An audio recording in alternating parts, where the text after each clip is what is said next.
Hello, chat. Welcome in and happy Sunday. How are you guys doing? Hi, Mac. Hello, hello. Hi, Bears. Hi, Maiku. How are you? Good to see you. Hi, Caleb. Hi, Raspidos. Hi, Final. No crepes. Lapis ate them all. Just constantly making our girl Lapis, our girl LP, wait for her crepes. How's it going, Finn? Welcome in. Alright, let's get started. I'm not even going to stall. 1 second.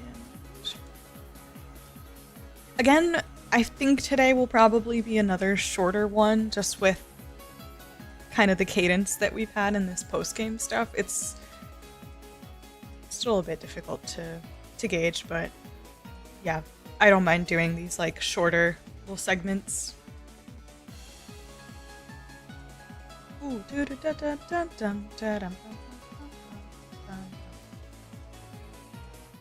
Alrighty. Let's wrap it up, Mystic Core.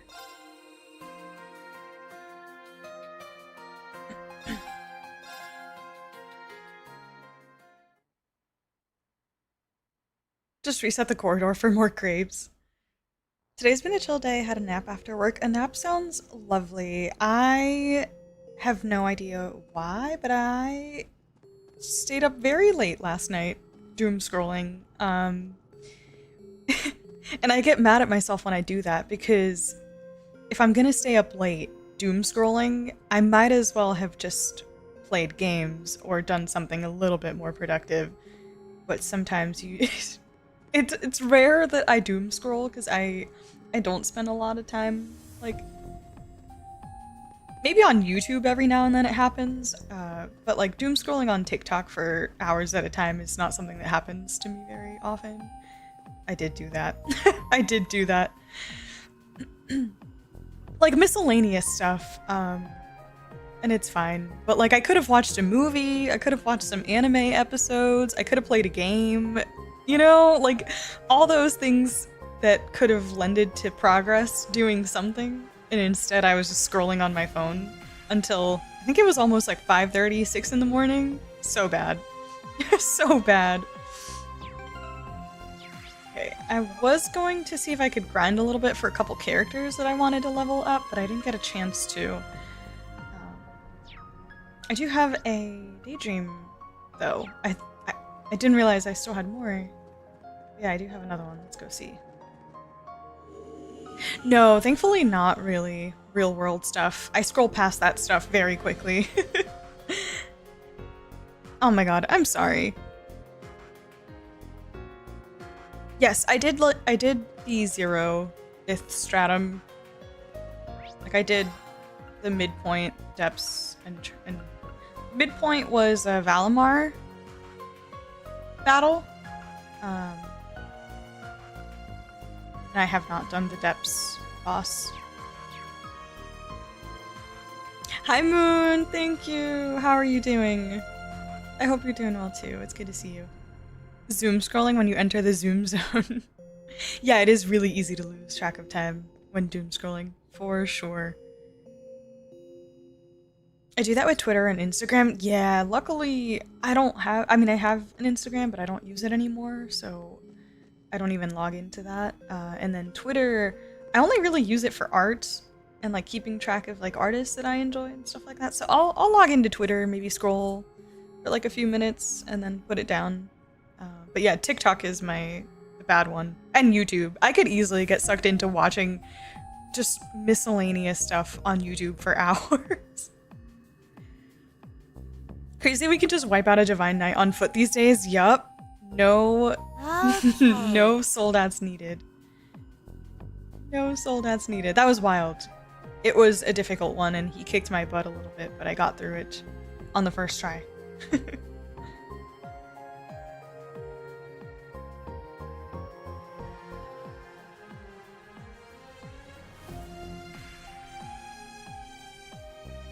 Yeah, no, final. I hear you. Same for me, I would say. Easy to close it? Exactly. It's so easy to close it. I'll scroll for maybe like 2 minutes and then the art is gone and I'm like, alright, that's it for today. Yeah, it's been fun too though, because the more games I play, the more anime I watch, and like all that, I start seeing more and more art for all this different media.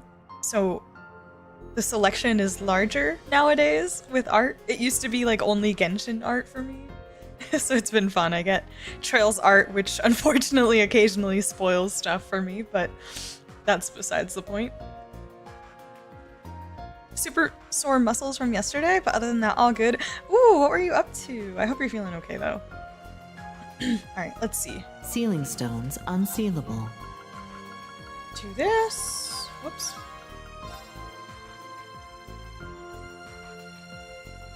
Wow! Got us a rare one!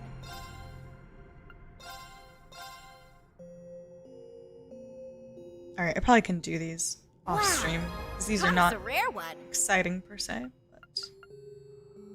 Ride along Ozzy? Who is Ozzy?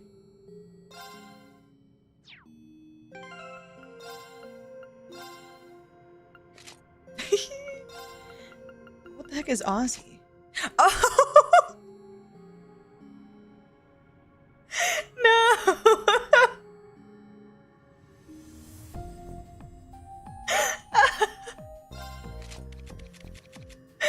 No! Where's Reen?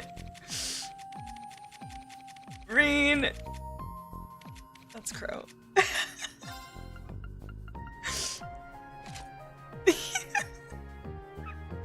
Oh no! Unsealing pedestal activated. Amazing. That's amazing. Oh, gardening? Yeah.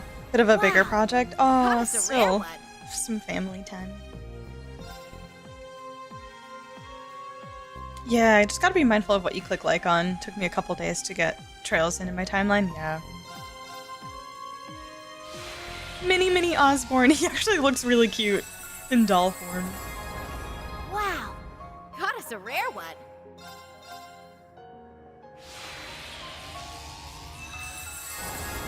Wow! Got us a rare one! Ooh.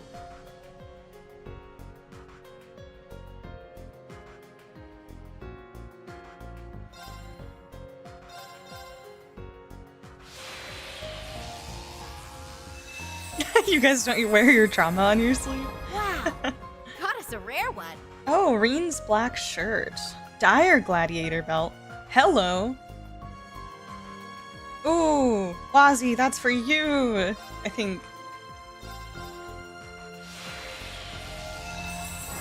Oh yeah, Wow. I am about to get That's a flooded rare with one. Xenoblade art in the future. I actually have been getting a ton of Xenoblade art, but like for the new game that hasn't come out, or the one that they announced, was it Genesis or whatever? I keep seeing fan art of the girl, Elisa Vofan?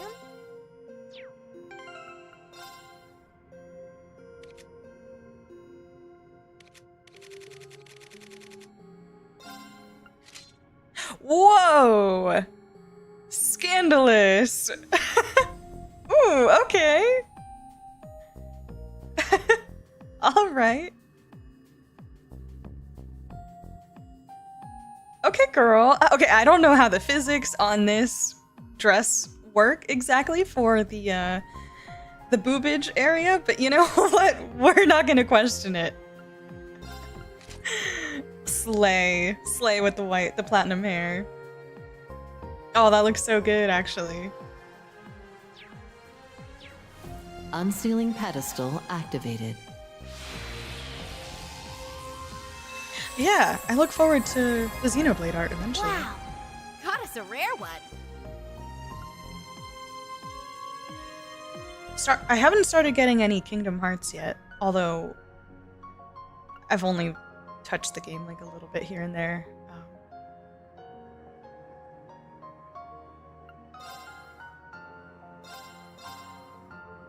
Ellie? I mean Eleanor? Wow! Oh, you've never seen Got us that? a rare one! It looks good. I like it, actually. It's quite edgy for her, but it's cute. Don't question the physics, though. Yeah, I remember somebody mentioned that, Finn. I don't remember who, Got us a rare but I one. definitely remember it being mentioned. Talk about Kingdom Hearts more in Discord. They'll say, yeah, definitely true.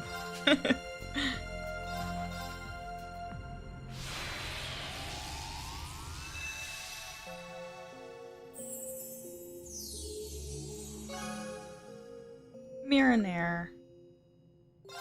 Alright, here we go.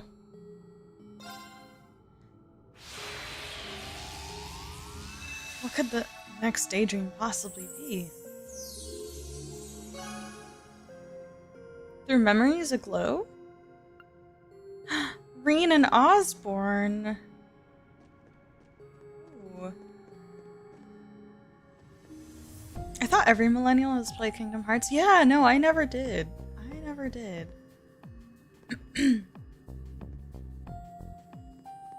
It is very millennial core.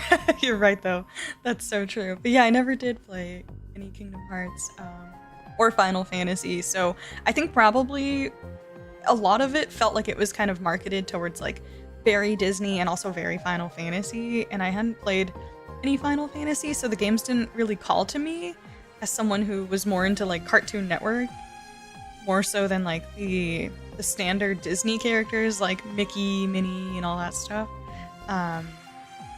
So it never really called to me, and my parents just never bought me any Kingdom Hearts games. I stayed in my little Pokemon realm, and that was kind of it for me.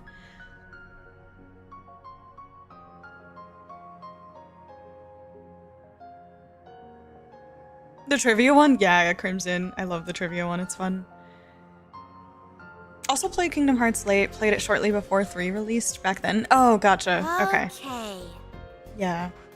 I tried to play Kingdom Hearts back when it originally came out, noped out pretty quick over the... Yeah, it can definitely be just like a little bit too juvenile feeling if that's like off-putting to you. It surprisingly hasn't been to me, but I'm still kind of falling somewhere in the middle at the moment. Like, I'm enjoying it as kind of like a side game to boot up for like an hour maybe and do a level or half a level, that kind of thing. But I'm not enjoying it to the point where I look forward to or like I'm excited to play more of it. And it definitely feels like heavily carried by nostalgia. That said, it's still been enjoyable. Like a lot, actually surprisingly more enjoyable than I think I thought it might be. I think I was also going to nope out pretty quickly. So it was a pleasant surprise that I didn't feel that way. But at the same time, like I've been trying to purposefully be more open-minded about the type of games that I play and like being able to see what people enjoy about them unless something just really, really does not click for me at all and I just have to put it down. But that's pretty rare.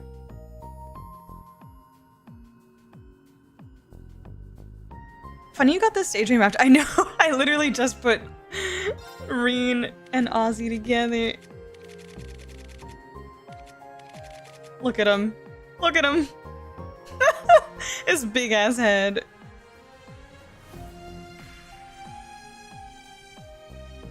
We're talking about preteen, early teenage years for me. Yeah, who was too cool for Disney? I could see that too. That's fair.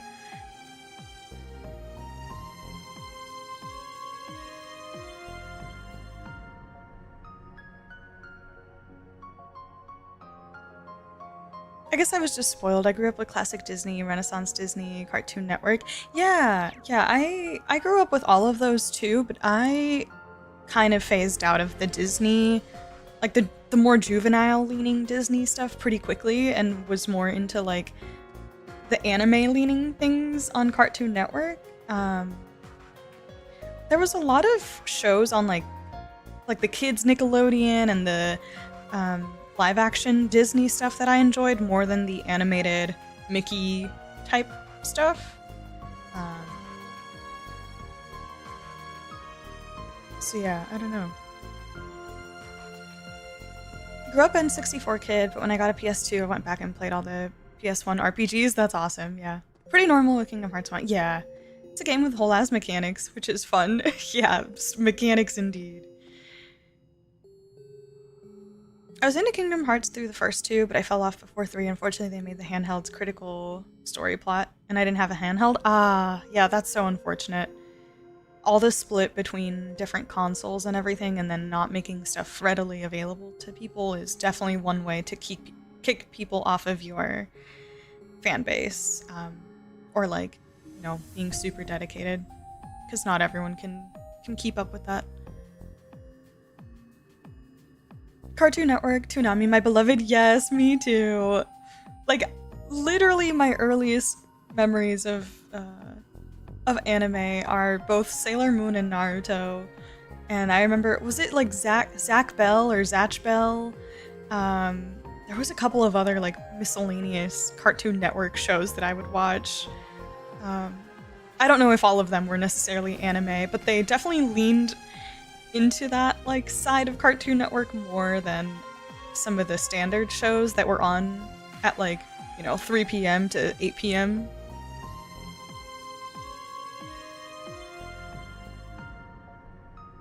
Gravity Falls, last Disney card. I don't know if I ever watched that. Shaolin Showdown, holy crap. I forgot that existed. Shaolin Showdown, Jackie Chan Adventure, yup. Oh yeah, Yu-Gi-Oh as well. I watched a little bit of Pokemon. I watched a lot of Yu-Gi-Oh! I was way more into Yu-Gi-Oh! As an anime than I was Pokemon. Oh my gosh. But I also say that Yu-Gi and like half of the characters in Yu-Gi-Oh! Were like my awakening. Way back when.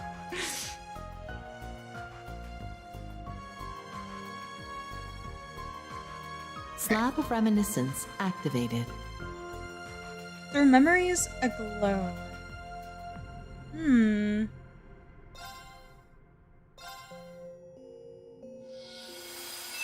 I was obsessed with Yu-Gi-Oh! As well.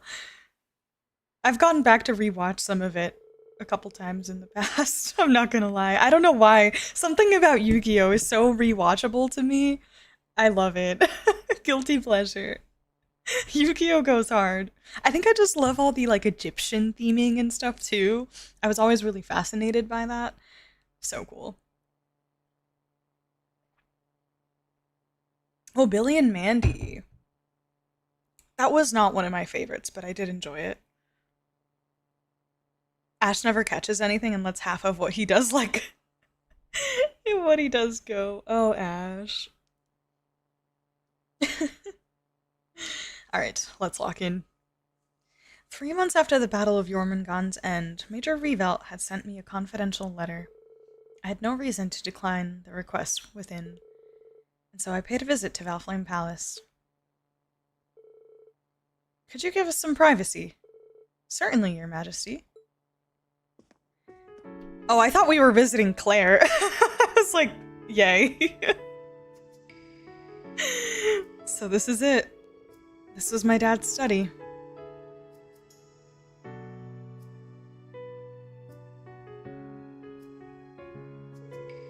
It's, feels a little surreal to be in here.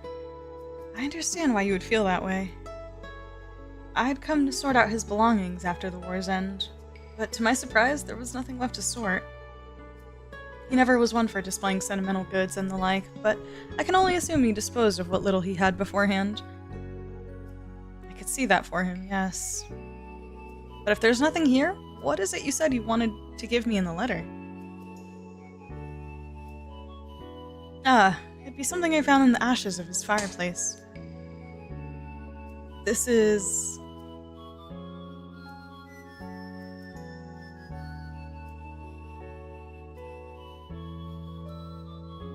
Oh, so cute.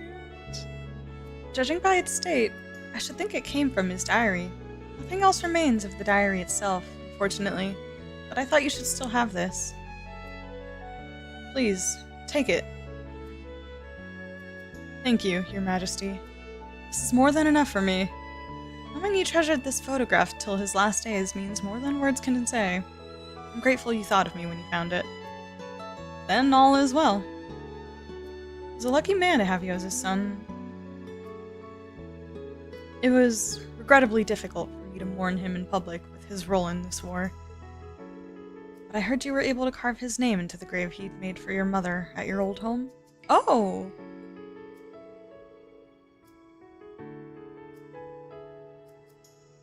Yes, I took the chance when I was nearby for a branch campus assignment.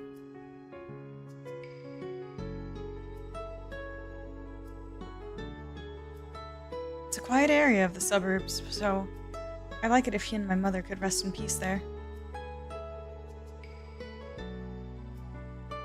Gileath was a great friend to me, and a proud hero who lived in service of the Empire. I shall make it my business to visit the grave myself. I'd like to visit the Lance Maiden's grave in Crossbell as well. Lance Maiden mention! I'm sure they would appreciate you being there. Not that I knew either of them well enough to speak on their behalf, of course. That is just as true for me, in a sense. I'd see him as a politician, but I only caught the slightest glimpse of him as a father. It's never too late to begin learning more. However, even if he's no longer with us, the great twilight is over. The nation's suffering has come to an end. There's no better time to gather up the pieces we missed during our time of conflict. Yes, I suppose you're right.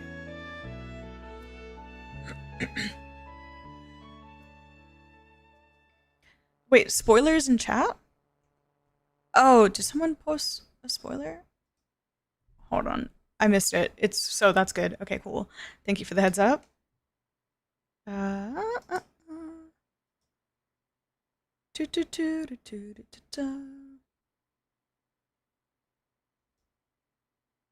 Easy. I got you. I could have sworn I've banned this account like twice now. Good lord.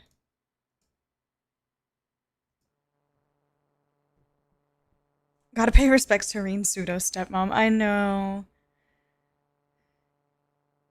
Duels are fun to rewatch in general. I was super into it until 5DS and then fell off when Zexal came out. Yeah, I forget which of the Yu-Gi-Ohs is where I stopped watching, but I was definitely ways in a couple seasons, and I think there was a new protagonist and everything.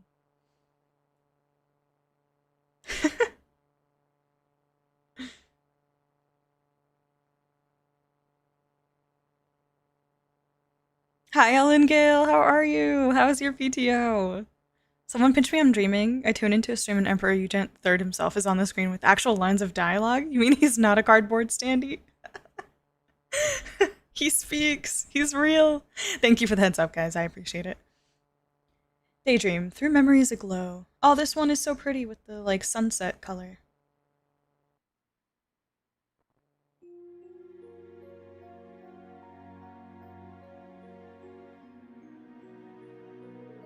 The more I look at it, the more surreal it feels. I saw something similar in the spectral moon mirror, but it's hard to imagine he used to smile like this.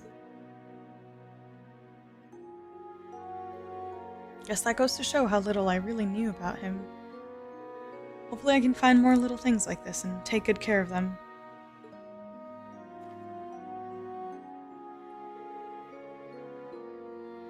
Now, we're in for a busy day tomorrow, so I'd better get some rest.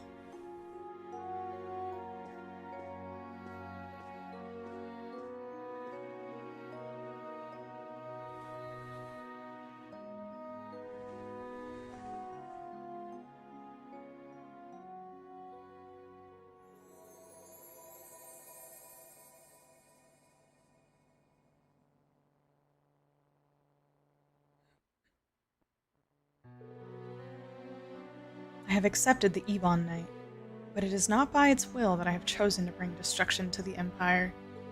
This is the only way to rid the land of the curse that has plagued it for so long. To end this world my loved ones call home will require renouncing my very humanity. Ooh!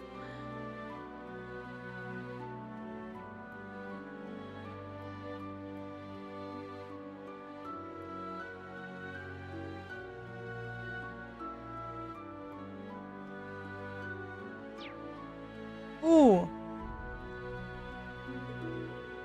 Yet it is a price I'm willing to pay. From this day forward, I will see myself as a being of blood, with a soul of iron, guiding all to a future of conflict. I write these words in my diary to show that I have chosen my path. My will is still my own. Wow. Lecter! I knew I would need pawns to achieve the future I so desired. Not long after having this realization did I happen upon a boy with the gift of precognition. His name is Lecter Arundel. What a funny twist of fate that he should be that man's son. The boy had accepted the hand fate had dealt him, both his father's crimes and that it would lead him to be silenced. I've given him a new home as one of my pawns, giving him a purpose in the form of revenge. Did I do this out of compassion? An emotion I thought I'd abandoned? Or has seeing him reminded me of the son I've turned my back on? Oh man!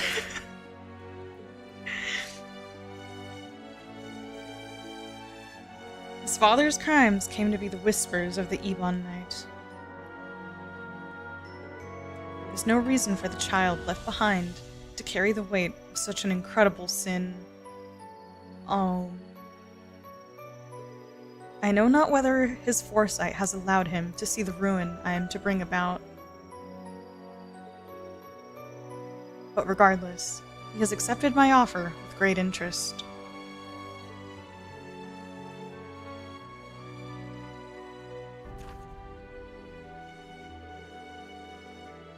My next meeting has come soon after my promotion to Chancellor of the Imperial Government. While on a state business meeting with the 4 great houses, I happened upon a fascinating young man. His name is Rufus Alberea, and he appears intelligent as he is hollow on the inside.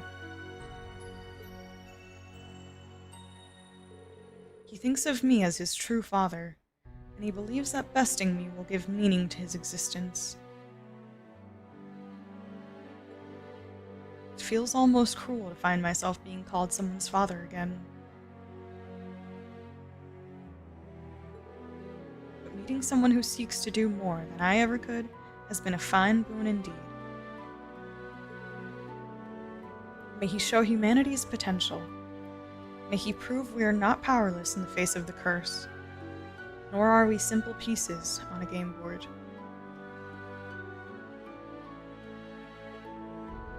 I know calling himself an Ironblood, a son of mine, will not be enough to satisfy him. Perhaps once he finds the answers he seeks, he will be fit to lead in the times to come.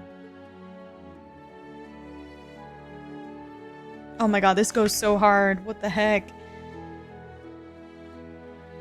2 years have passed since my appointment to the Chancellor. Rufus and Lecter have served me well, and word of the Ironbloods has begun to spread.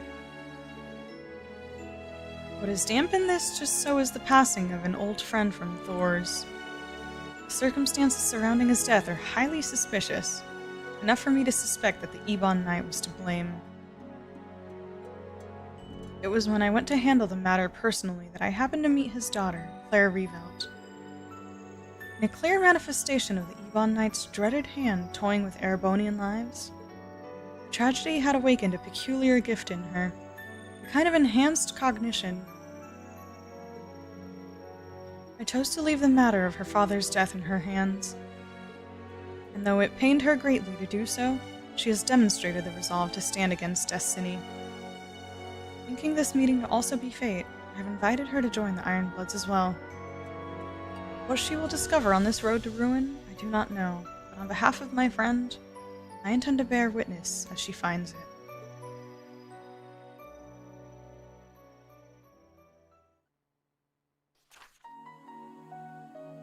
Leanne!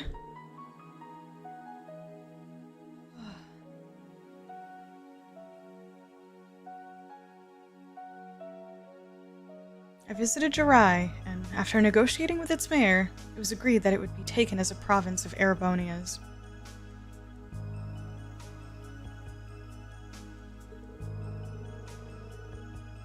And around that time, who should show as if she had been waiting for this moment all along, but my dear friend. I'd heard she was calling herself the Steel Maiden after accepting a position in the society. But when talking to her, she was the same as I'd remembered. She still thought to express concern for my well-being. With Jirai now under imperial rule, the seeds of the curse have begun to blossom. The stage will soon be set for the rivalries. When I told her this, she left without saying much more. She deserves so much for what she has endured. I wish I could have let her know, but perhaps she, too, would prefer to appear strong. Oh, so tragic, man. Tragic. Oh, I love this picture. Ah! Oh my god.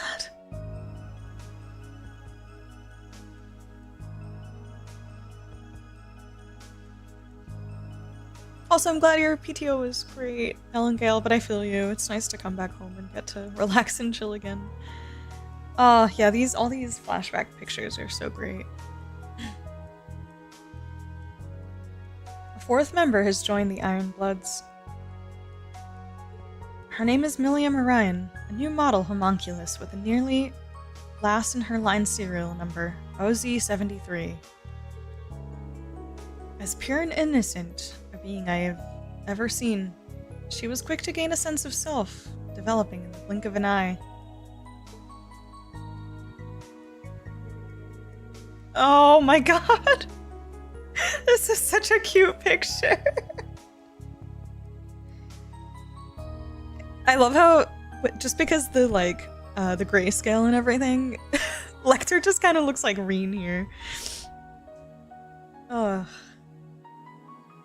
Oh.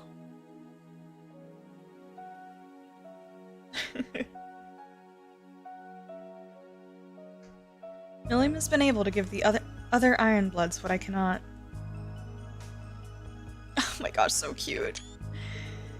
The more time they spend with her, the more I see Claire and Lecter's expression soften.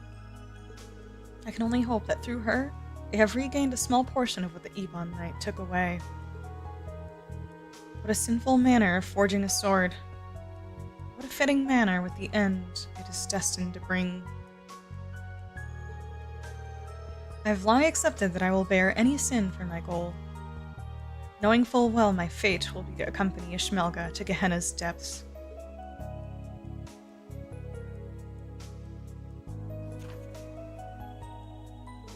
Prince Oliver's role in ending the crisis in Liberal was reported far and wide. When he soon after returned to the Empire like a hero aboard the Kingdom's Arce, it was almost impossible to escape the story. Yes! Oh my god! God, I love this moment so much. Just seeing this picture again, God. Oh man. Literally iconic. Iconic Olivert.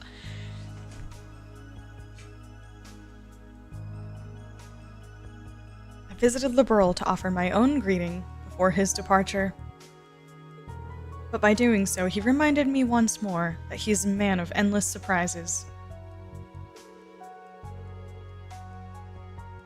It was as if the lion slumbering within the Empire had awakened and taken his form. Yes! Ah, I love it.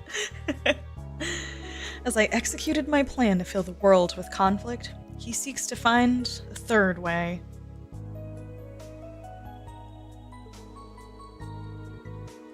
His efforts are nothing but a hindrance in bringing about the Great Twilight, but I cannot help but feel excited by his declaration.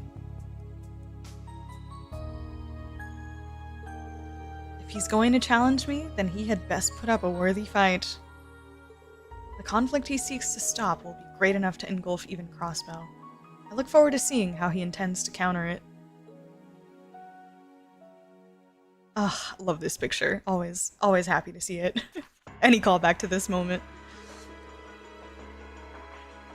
I've received word that students from Thor's military academy would be coming to the capital on a field study. Oh, the music! Oh, I'm literally getting filled with nostalgia.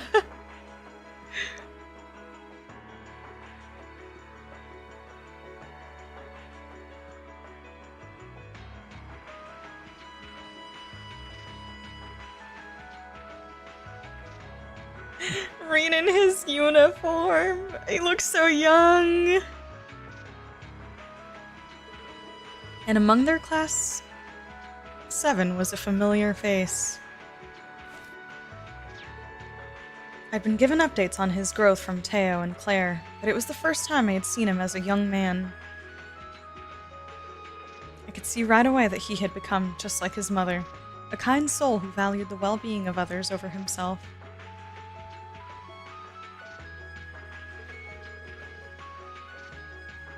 He is the picture of health now, and for that I am grateful. I regret to write, however, that the curse has had a clear influence on him, adding to his internal strife. I knew it was bound to happen. He has the heart of the one closely linked to the curse.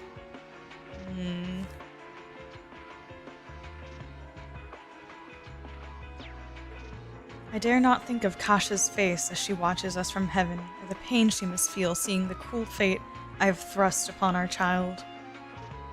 Does she know that if he cannot control himself now, that he has no chance of surviving the days that are yet to come? It won't be long before the great twilight is upon us. All I can do is, as his mother does, watch and see how he fares.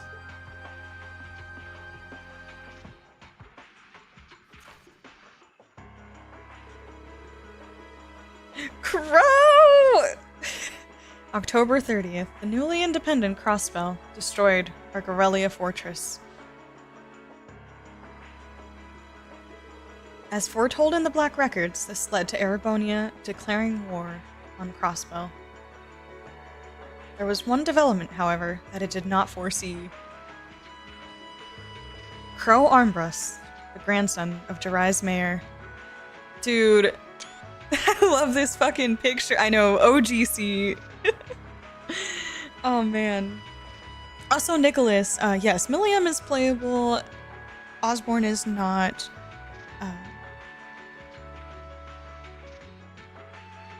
Yeah, I think chat just wants to be careful about spoilers, so be mindful. If you can stop me, then stop me, yeah. Ugh.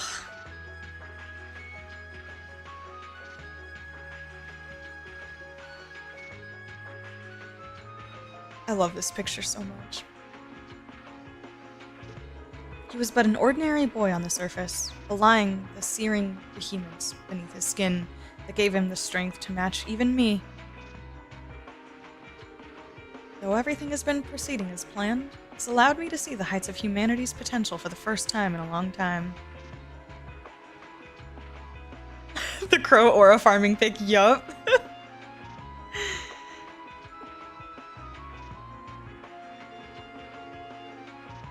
Yeah, these like higher beings with crazy predictive powers have a really hard time predicting young men, apparently, Crow and Lloyd included. At the same time as this developed, another came to be as I had feared it would. And also white airships instead of red airships. Just kidding.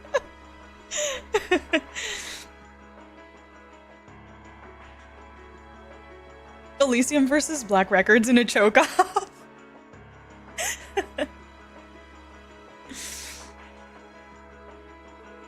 Reen Schwarzer has accepted becoming an Awakener for Valimar. Ebon Knight's power grows even greater as the civil war rages on. The Ashen Knight may be quite capable, but without sufficient resolve, it will fall against the Ebon Knight with ease. As the one who thrust this upon you, I doubt you would ever want to hear this from me. But only you can change your course. I dearly pray you find the will to fight against your fate.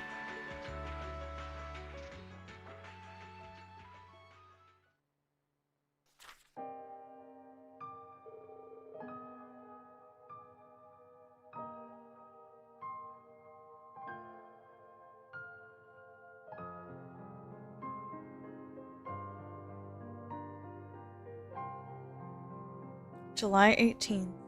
The Grawl of Erebos has made manifest. Prince Oliver had broken through all attempts to obstruct him reaching the scene. All for naught. He has met a tragic end.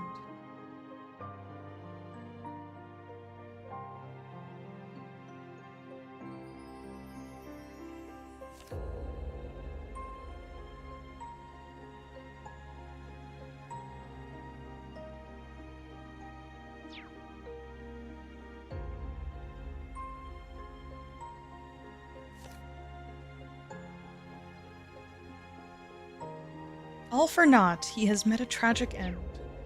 Human life is but dust to be scattered by the winds of fate, be you commoner or nobility, hero or villain. Even he was no exception to the rule and felt like any other. His loss is a deeply tragic one, for I had thought him uniquely capable of rebuilding the Empire after the Great Twilight's end. Okay, I feel like him saying this clarifies the ambiguity from that one scene in the Black Workshop where it sounded like Osborne was saying that Oliver was still alive. I saw quite a few discussions about that. People going back and forth on like whether it was just like a translation lingo thing or if he actually knew he was alive, but this makes it seem to me like he did not know and actually did believe that he was gone. I don't know, what do you guys think? I feel like to me that clarifies the ambiguity of that scene way back when. Not that it matters anyways, but yeah. I don't know. Maybe there's more context after this, but that's what crossed my mind. The wings of the hero have broken, and in the despair that followed, the sword of the end was swung at last. With Milliam's grievous demise, the final restraint chaining Reen has been unbound.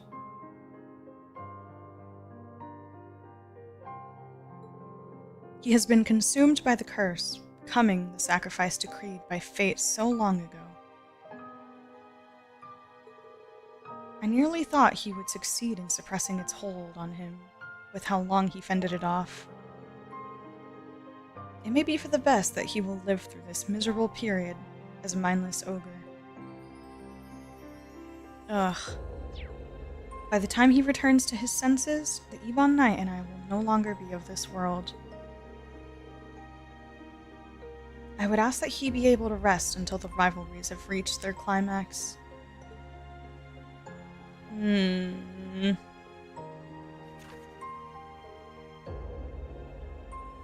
September 1st. Operation Jormungand and the final rivalry is now upon us. Though he fell to the fiery depths of despair, Reen rose from the ashes and has since fought valiantly for my defeat. The curse's power is at its peak, and still he prevailed. I can hardly believe how much he has grown. His friends may have played a part in this, but that alone does not explain it. He has elevated him to heights beyond prophetic imagining, or what has elevated him to heights beyond prophetic imaginings?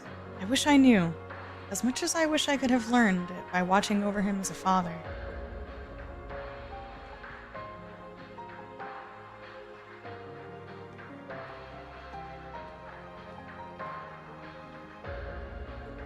This isn't like me at all.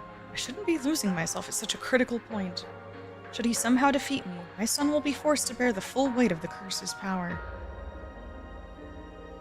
Yet if he has the strength to oppose me, then I will take it as my first and final paternal duty to see him wrest it from my grasp.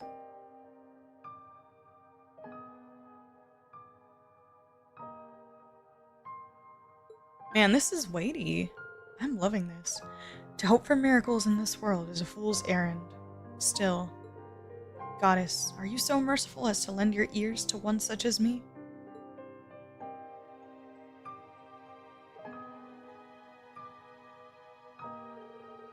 If so, then I pray, please shine your light on Reen's something.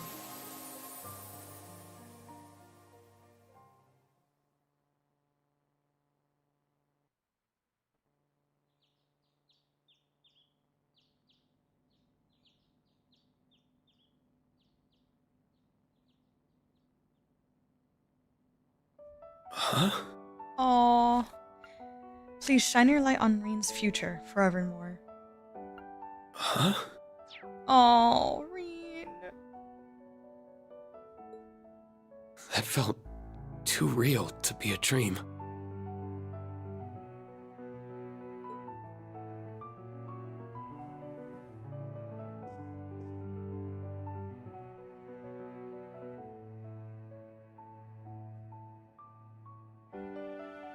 Oh, the I could song. be wrong, but I think I'll trust my gut on this one.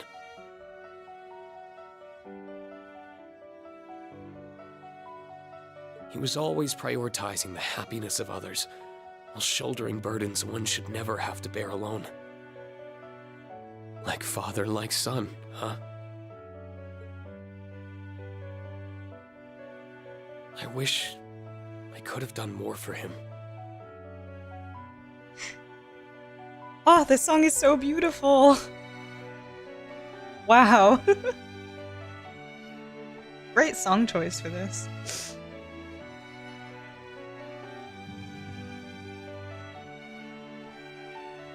Right. I still can.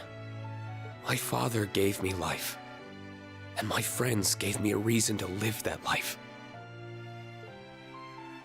Simply living well is the best way I can repay him and my mother.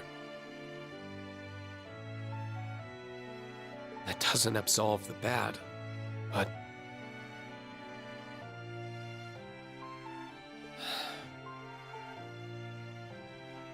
Morning, Kurt. The weather's beautiful today, huh?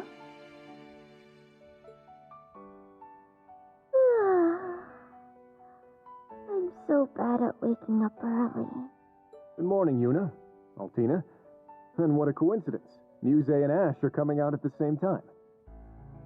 A new day, a new diet to keep myself cute for the instructor. I binged on way too much sugar last night. Thought I could sneak out before you guys. No skipping out for you, Grumpy Gus. Now let's get to running. Time to start the day.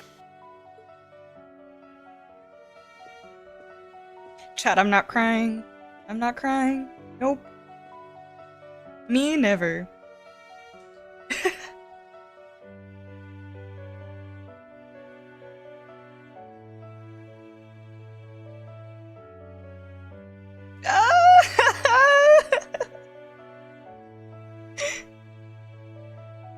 So beautiful.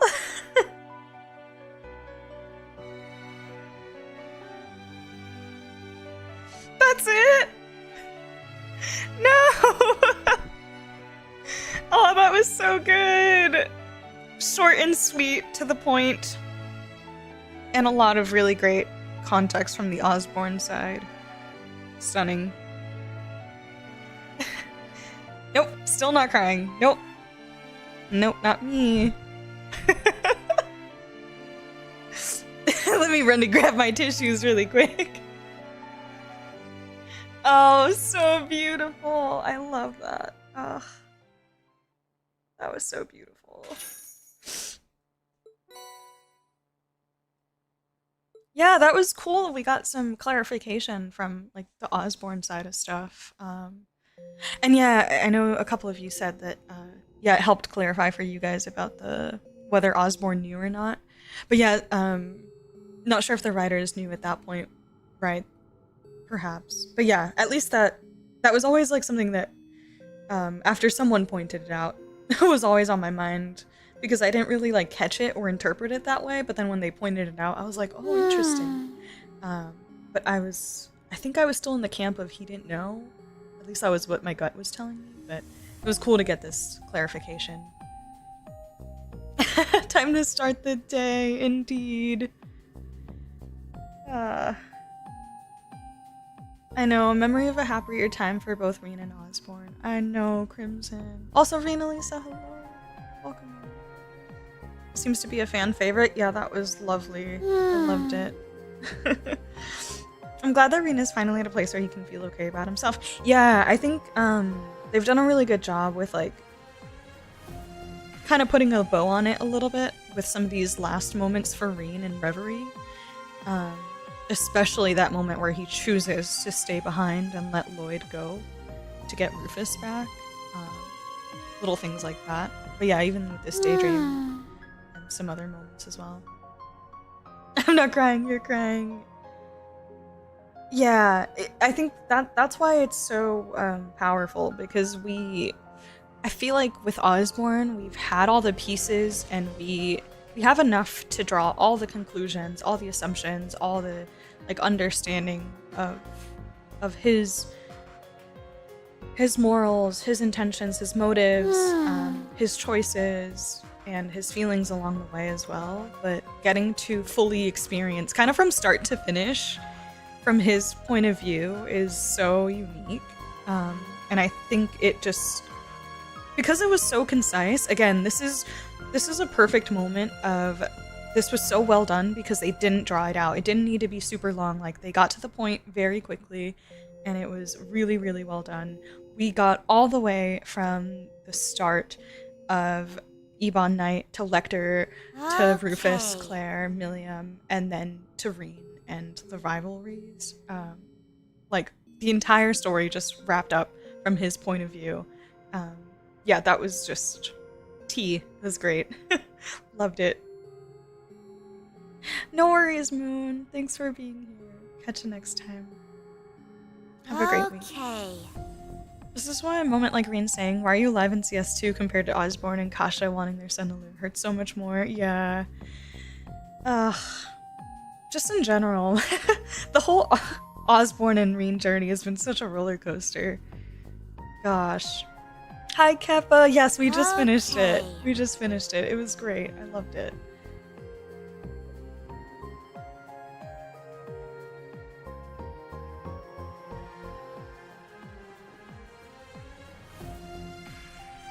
The tournament daydream where he needs to be convinced yet again. Yeah, although in the context of my understanding, that one happened like much earlier on than most of them, because it also happened like way before at least some of the Reverie moments, just based on what Ario said.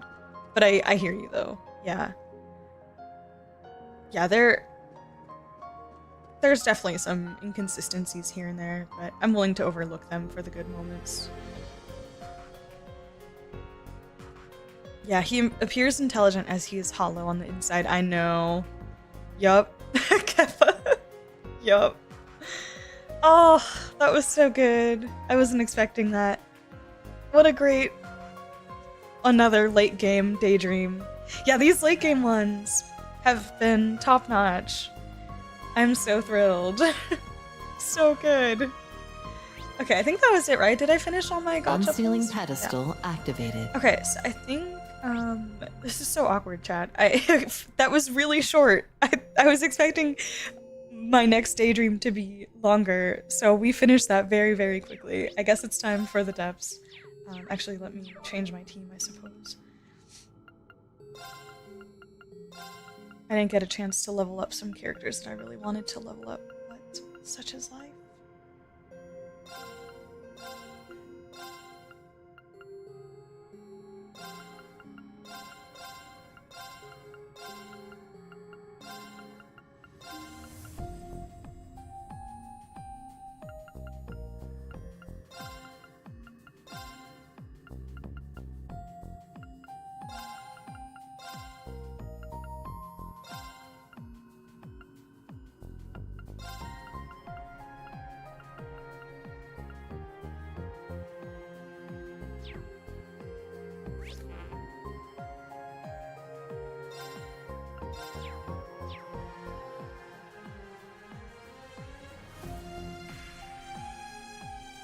Pretty up in the air where some daydreams happen. You could argue post-game ones happened after Reverie plot, since we don't know when exactly. Yeah, I do get the feeling most of them are most of the Reverie events. That's kind of been the tone for, I think, almost all of them. But yeah, some have more clear timelines than others. No moon doors in this game. Thank freaking gosh. Thank freaking gosh. Yeah. Osborne is a man who values our time. Yeah, I appreciate the brevity of that. It was good.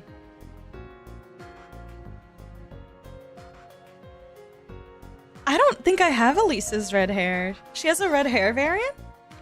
I don't know if I've ever gotten that before. No, I only have platinum. But yeah, it's so good. I like it. 250 is the max level in this game? Oh my lord. You're telling me I have 70 levels to go? Good god. Okay. 250?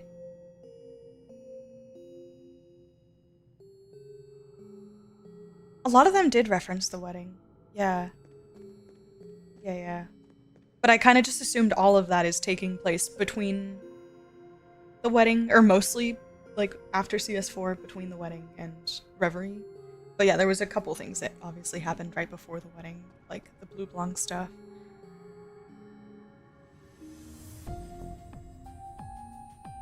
Oh, this entire post-game section was technically a DLC update? I don't think I realized that. Maybe someone mentioned it before, but...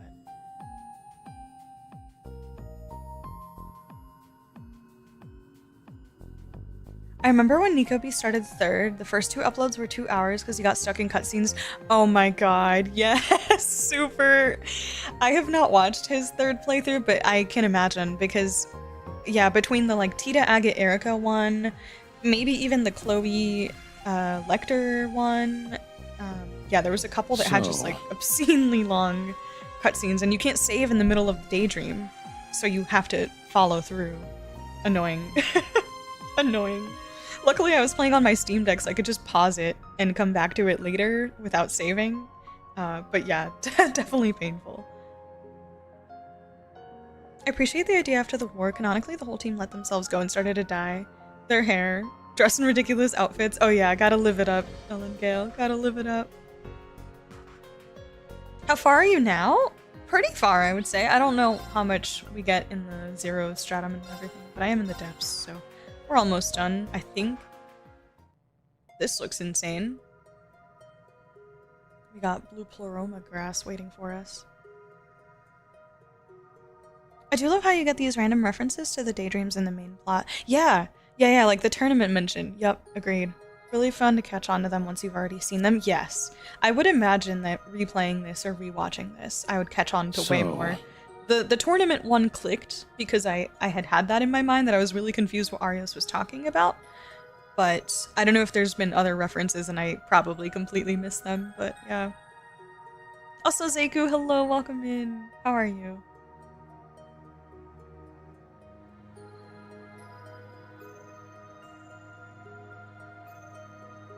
So...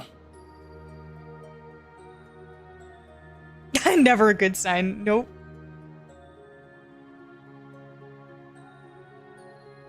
I can't believe none of you told her. Wait, told me what? Told me what? Yes, Renson. Yep. The Steam Deck lifesaver. But also Trails is like made for Steam Deck. Gosh, it's so perfect. So many JRPGs, they're just so handheld coded. I love it. I know not everybody enjoys handheld experiences, but I love kicking back on a Sunday morning on my couch with my handheld. It's just such a good time. Alright, let's see. Proceeding beyond this point will cause the story to advance. All characters will be called to take part in a 3-team battle. To ensure victory, prepare all party members for okay, let's not do that. Okay, hold on. Oh no. 3-team battle? Central core activated. Okay, I still don't have enough to level up my last United Front, which is what I wanted, but it's okay. Confirming rank points accumulated. Ah, crap. What is this? 3 teams? I wonder if it's 3 teams of 8? Is it 3 teams of 8? I'm assuming so. Oh my god. I don't think my character... I don't think I have 3 teams worth of viable characters. Oh no. Blazing Forge activated. I guess let's see what I can do.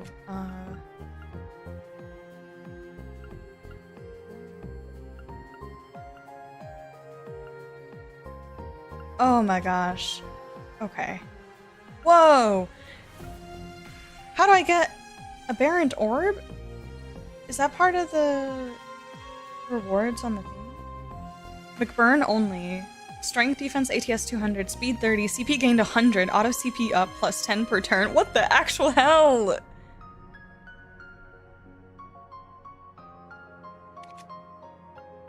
Oh jeez. Okay.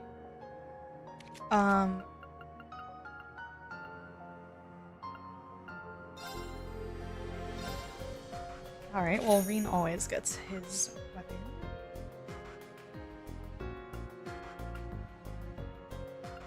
Dang.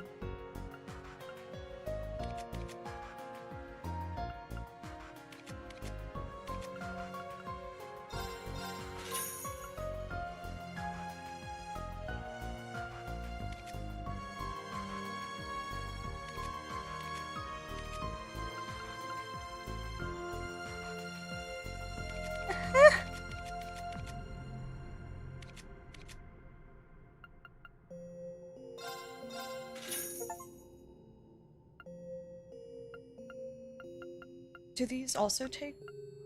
Oh my god! Shade boots, evasion 10.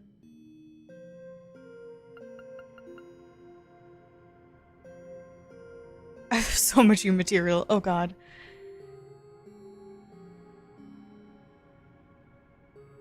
Oh, those are the random shard drops you get from elite mobs in the post-game? Well, apparently I haven't... Well, these are... Oh, I have 2. I see. So I fought so many mini bosses in the last couple stratums, man. And I only have 2 of these? Oh, that's so cool that we get specific, super insane accessories, though. That is so cool.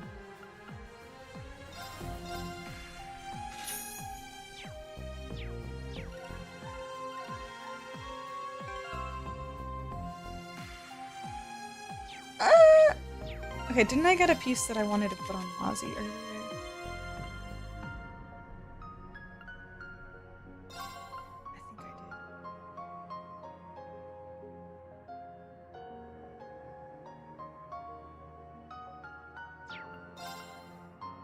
Oh my god! It was a gladiator piece of some sort. Yeah. Yes. Thank you very much.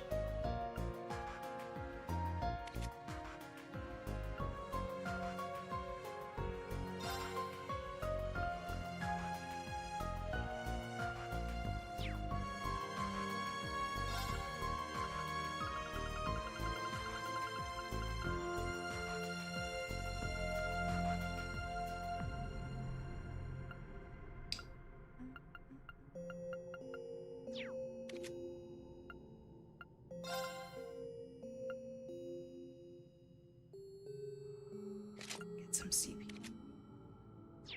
Oh god, I'm overwhelmed. I can't do this. I'm just gonna go.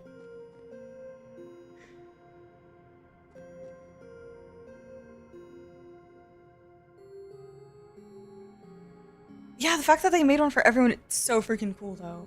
I wonder if there's any chance that you could get those in the chest. Probably not, right?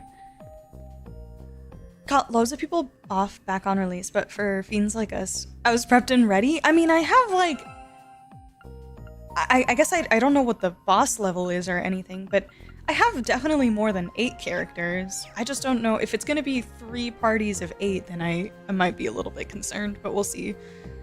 As long as there's like 2 cracked people on each team, I feel like maybe we'll be okay. See you later, Wanderer.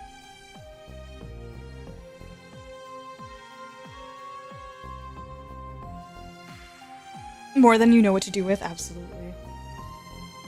99 limit on materials, I'd cry. I'm so glad that that's not a thing here.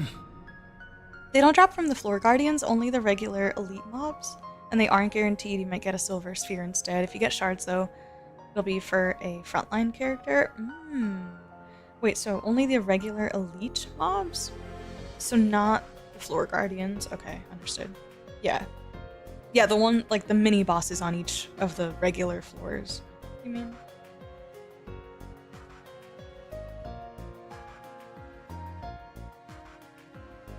Now then.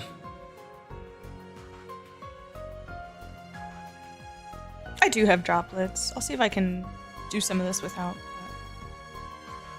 If push comes to shove, I'll do that.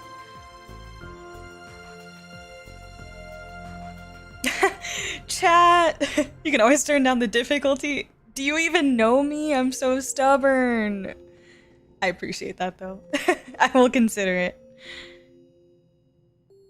I will consider it.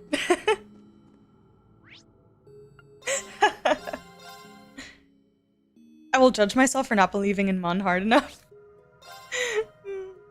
Alright, let's just check it out. Okay, when do I organize the... Is it after accepting? I'm scared. I'm scared.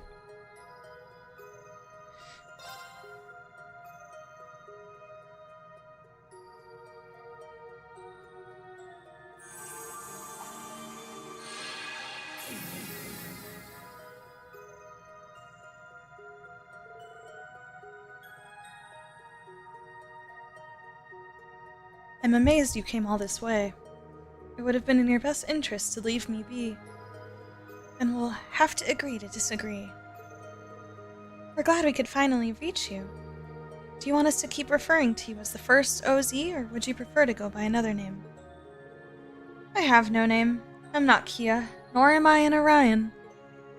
I am nothing. Have nothing, so it has always been. I'm an empty shell, born 500 years ago and gone without a trace before I could leave a single mark on the world. The same is true even now. I was suddenly recreated here without knowing why. But as I watched this world slowly converge with me at its core, I quickly realized what Elysium was hoping to accomplish. So it's true! Elysium is the reason you came to exist here, after all. But you seem to be more than just a simple recreation of what once was. Exactly. The OZ series was designed in order to forge a sword of the end. That wouldn't serve any purpose now that the Great Twilight has passed. Yet if we learned anything, it's that Elysium always realizes something for a reason, so you must have a purpose. I can only think of one other possibility. Her appearance, how could it not elicit a response from us? She was chosen because of how similar she is to Kia. In other words, she was the first iteration of the being created to be the Zero Child. Wait. You can't be serious. This is where all the possibilities ultimately lead. Furthest reaches of our world. There are faint traces of one such concept still here. Being that once lamented the tragedies of their own making so dearly.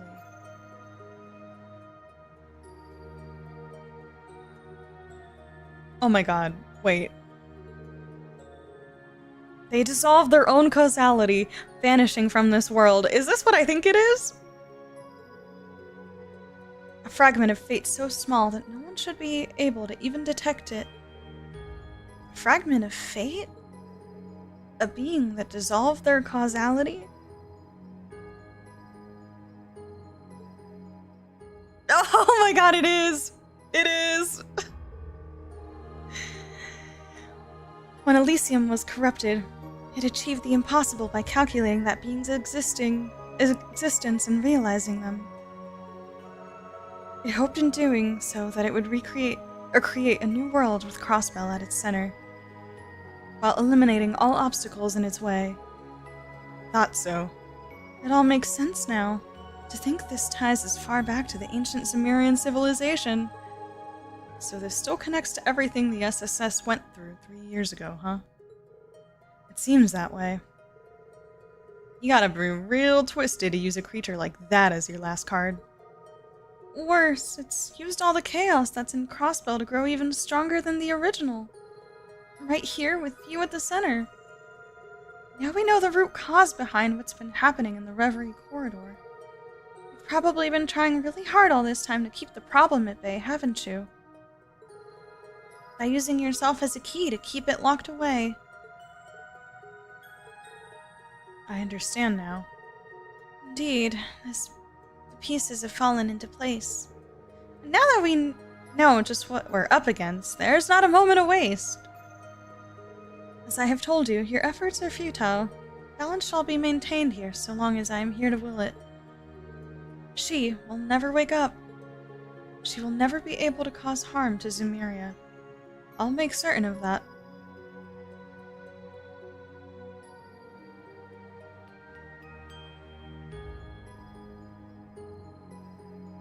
I'm having like flashbacks to the entire scene of like Lloyd riding on Zeit's back.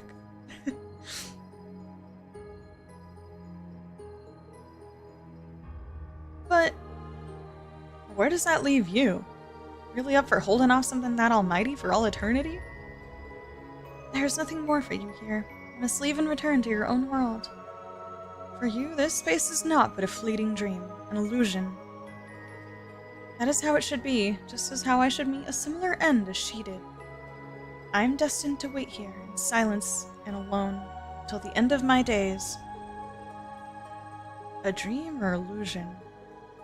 I think you're right to some degree. Be that as it may, are you content with that? What? It's true that once we're back in the real world, we'll forget everything that happened here. But you won't. You will still be here, eternally suffering for us. Are you content with suffering? That question serves no purpose. Alright, let's beat his ass, so we can free OZXX.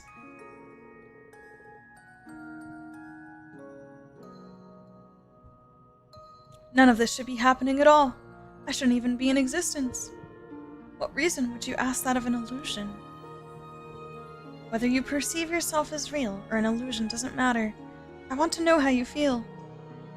You remind me of how I used to be. How all I cared about was completing the task given to me. Nothing else in my world mattered. It was then that someone I cared about asked me what I wanted to accomplish, what kind of future I wanted. He wanted those things to matter to me. You remember, huh? Oh, the Azure music, man. So when I look at you, it's like looking into a reflection of my own past. You act as though you've accepted this, but is that true, or are you only burying your true feelings deep inside? I can't just leave and condemn you to living in pain forever. Not after seeing who you are. Am I content? It's okay to want things. I also learned that through people I care deeply about. All you have to do is hold out your hand and someone will take it. LP? God, I love Lapis. Why do you care so much about me? I'm just a replica of a fragment from long-lost history, completely detached from you. You would be spared so much trouble by choosing to ignore me. Is it because I have Kia's face? Because I'm the first OZ? It's because we met you, that's all. Aw, Kia, that's such a good answer. Now that we know you, you're part of our lives. And it's perfectly normal to want to help those in our lives. Even if destiny forces us to part ways, I want to at least see you smile once before that happens. Besides, you're not just anything. You're an individual who's hurting. We don't need any other justification to go as far as it takes to help you. Yeah, who you were in the past all comes second to that. We want to do what we feel is right. Exactly. That's always been in line with the principles and goals of the SSS. What makes you think you understand me so well? When did I say I was in need? When did I ask you to think of how I feel? When...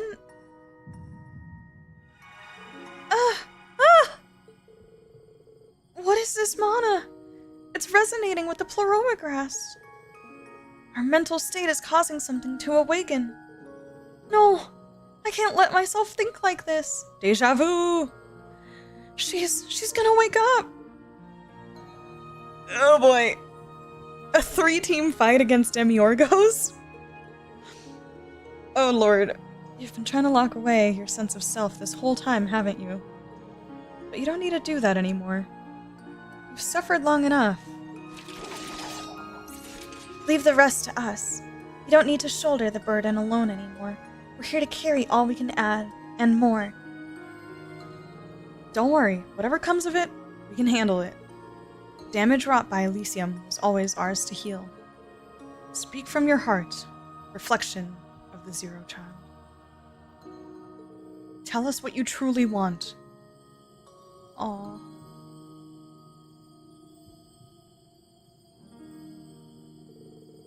Please, stop me.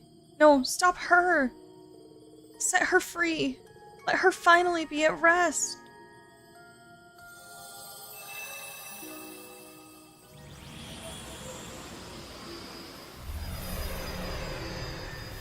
Oh my god. Oh my god.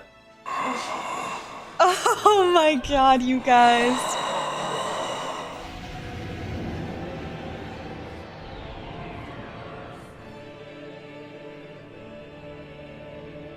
What the heck?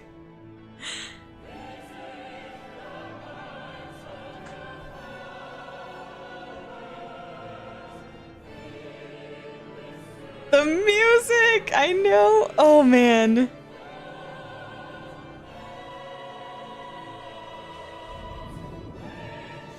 What's this overwhelming stream of consciousness? Oh, there it goes. There it goes.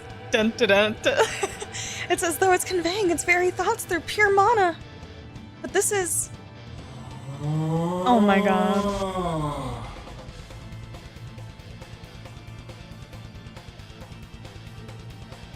We were right. Yeah, on the mark. Doesn't look exactly the same as it did 3 years ago. There's no doubt in my mind. That's the Demiorgos. Another one of the Septarians. This isn't like the Septarian of Zero or the original. It's more an incomplete blend of several causalities woven into one. One must be a distorted version of the Septarian of Mirage's original personality.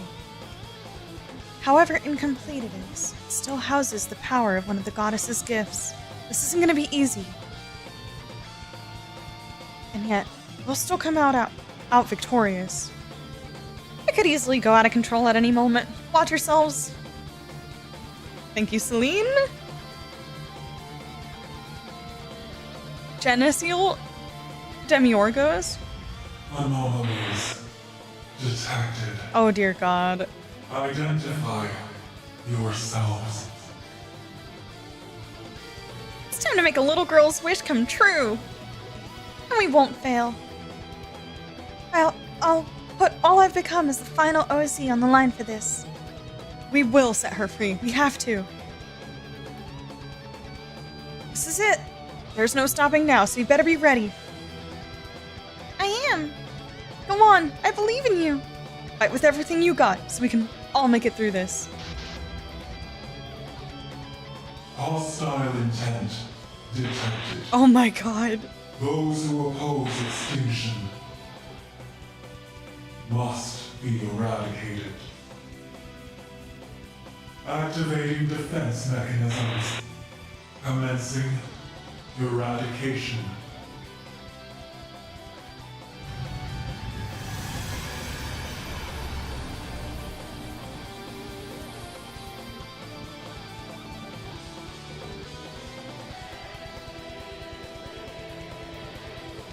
The teams will fight in ABC order to ensure that all three have as equal strength as possible. Oh my god, it is 3 teams of 8. Holy crap. Oh boy, okay. Ah! Holy moly. I know, is this true ending, boss? Bro. Cut it to chat for not saying anything every time Mom brought up the Demiorgos for real. Mon at the first few streams, I just know the final boss is us fighting Kia or something. They set up so much like parallels with Azure, the entire Reverie. So it was kind of hard to ignore, but I really just never knew. They were just kind of like out there guesses and predictions that were like half jokes, but oh man. Yeah, literally we need to let the Septarian rest for good. They sound exhausted and it's not great.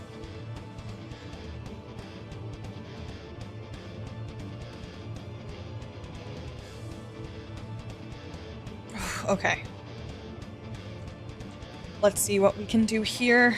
Alright, well I should probably split up my aces, right? So I'll do Arya, like my swordsmans plus McBurn as like a carry for a third team, and then I've got Sharon, who is absolutely insane as well.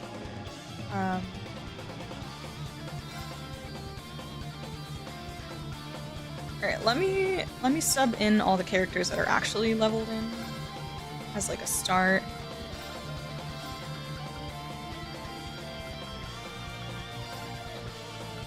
Just to get us started.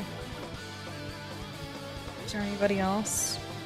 Yeah, I think that kind of mostly covers it. Tragic.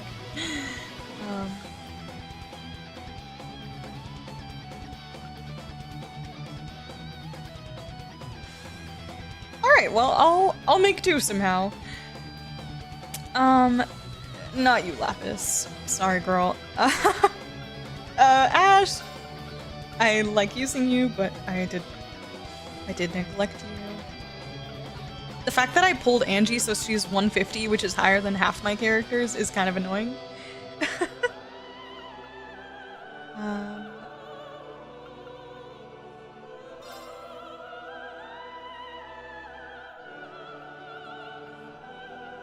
Okay.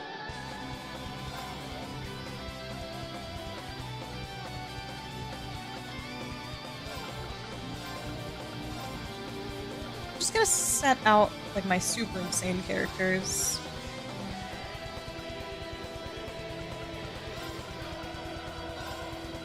Ouch. Just so that I can see them properly. So we've got Tio, got Emma, Elliot, and then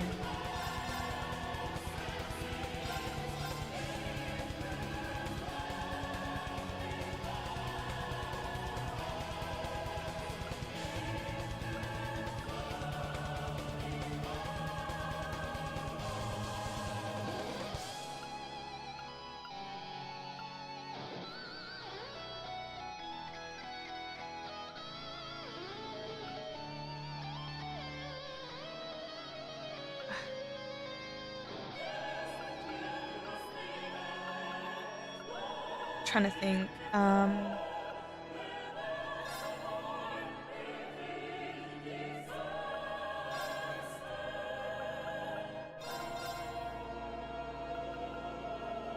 Okay, I've got arts, sword, healer, sword, arts.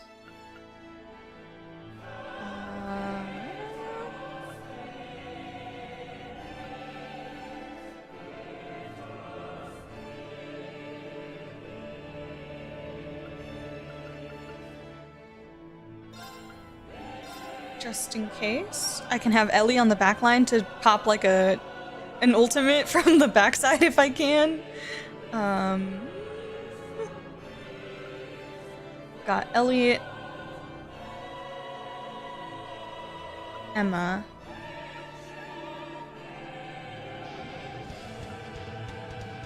and maybe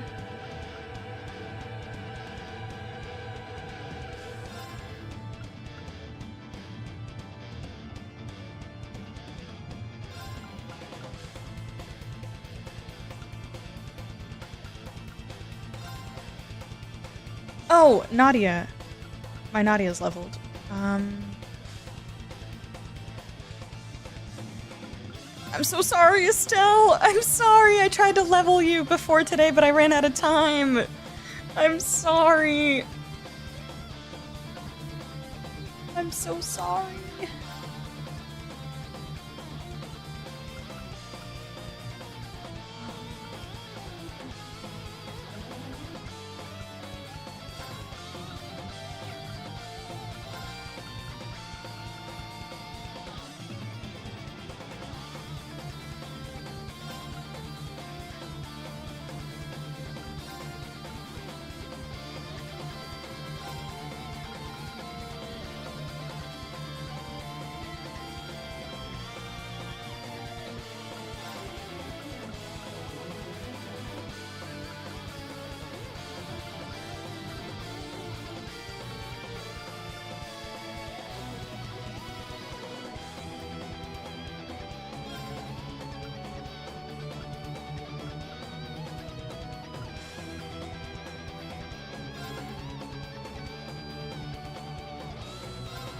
just in case. Actually, I have Sephiroth Symphony.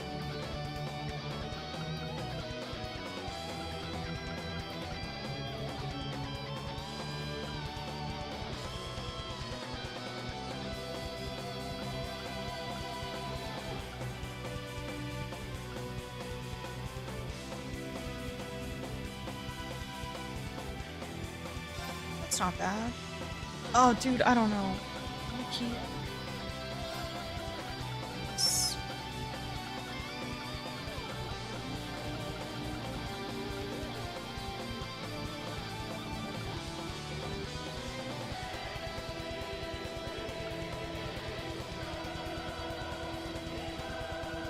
I do like Fools Vermilion.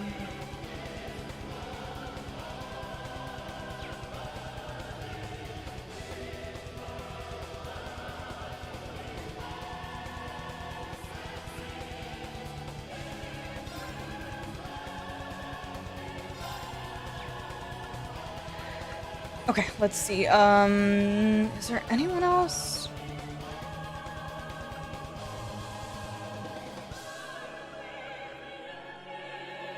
I'm so sorry, Estelle. I could put Estelle instead of Machias, but Machias has some extra utility that could come in handy last minute. Okay, let's see. I'm trying to see what kind of balancing I can do over here.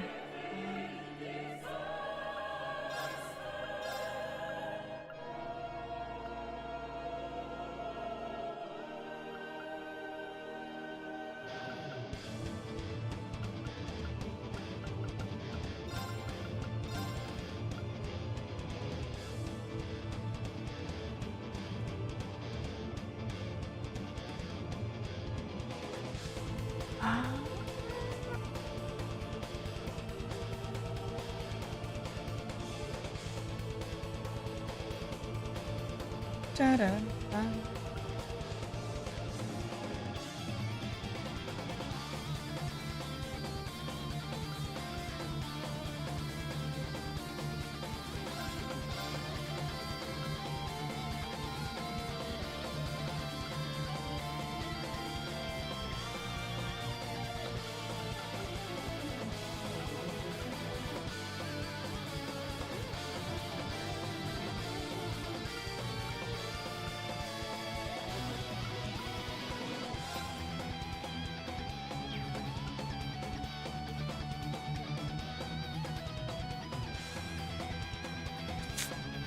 Crap.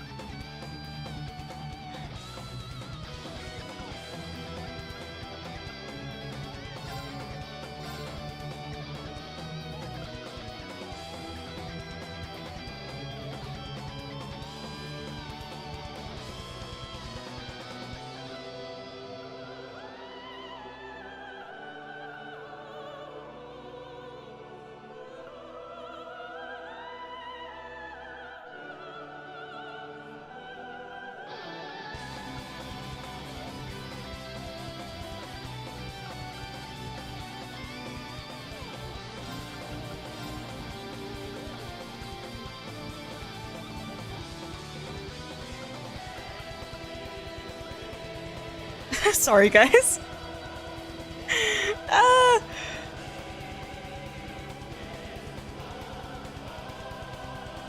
McBurn is probably having the most fun in this boss fight. Oh my god, this is a dream come true for McBurn. Dream come true.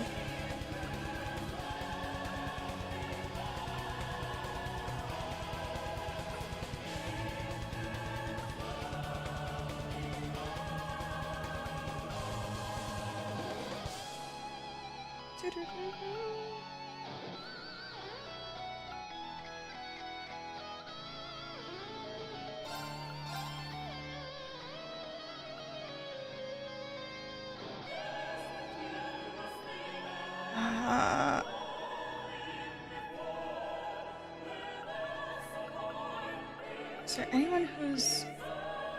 I can just, like, pull in some utility for, like, a split second at the end? I'm trying to think. In case I really need it. I guess, like, Elisa, maybe? If I needed, like, heals. think I'm just gonna full send it.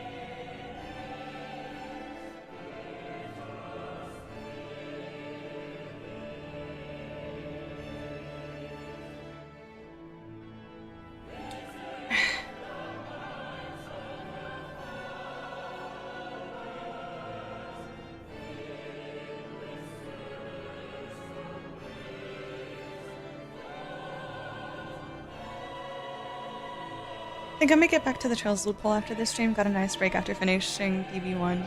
Ready to go all the way. Let's go! That should be fun.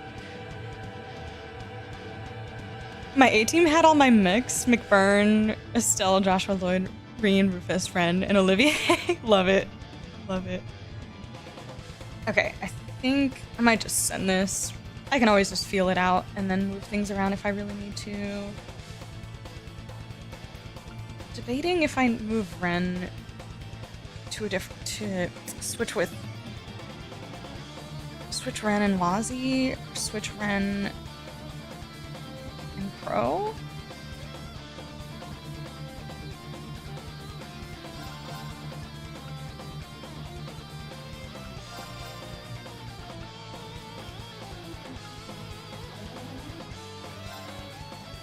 I'm just gonna go.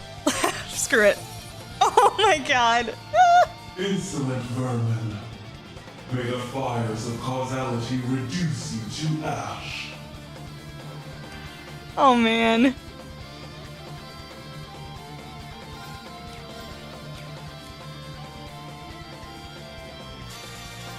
Answer my prayers and appear before us. We welcome you with your deepest sympathy. The lone guardian stands, Also waiting. an unfaltering shield. The mirror guides, gleaming in the darkness. Shine on, Oh man. Palace of Arabian. That boss was a pain in the ass the first time too.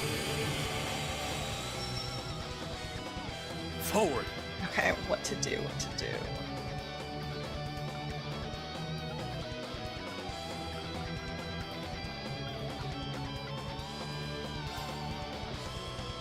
Keep it up! Fools Vermilion! Let's begin. Oh, gleaming gale, gather round my blade. Oh! Let's see how much damage this does. Okay. Savage winds, be as one with my sword. Here I go! The final blow to be delivered by a galleon fort. Oh man. I hope galleon fort doesn't exist in Daybreak, or at least it gets a new animation. 61k. I shall assist. Love to see it. Oh, that took off my insight already. I am going to normal attack with Sharon though. Now, Get my... Wide open! I am the severing chains. No more. Yes, queen. Your fate has been weaved in wires.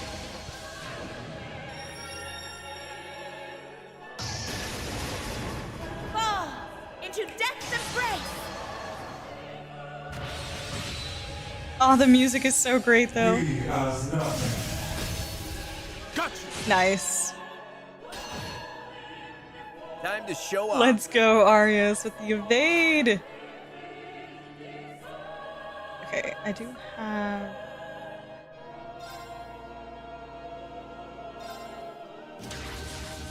It's showtime! Screw it. That is going to take my All right, insight off let's again. do this. Blade of darkness, okay. fleet my foes. See you in Gehenna. Forceful Slayer!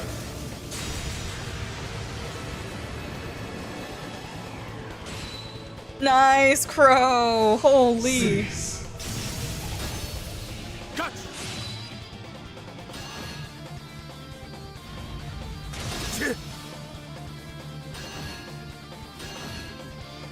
Oh boy. Disappear. Triple E5. Gotcha! I'll treat you. Thanks. Nice. Certainly.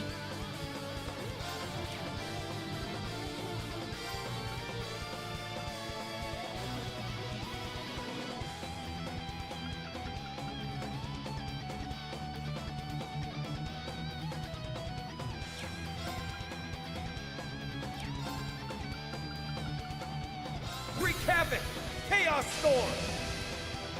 I'll clean this up.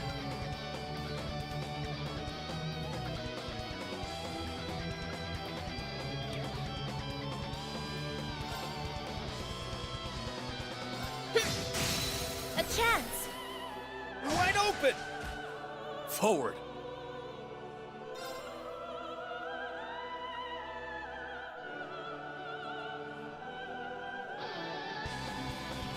I could take the zero craft, but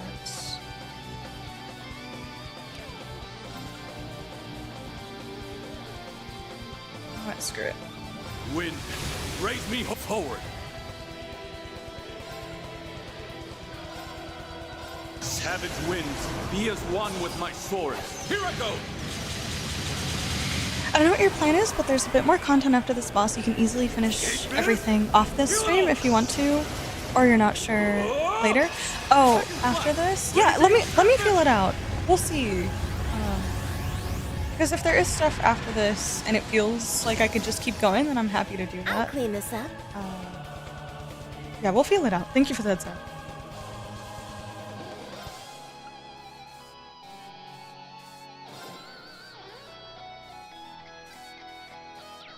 Let me see something. I have Sarah here, right? I do. Beautiful. Okay. Black butterflies fluttering in darkness. Gather and drag them down. Yes, Sharon, my queen, ADF down. Beautiful. Okay. Any other? I think that's the only accelerate I have, right?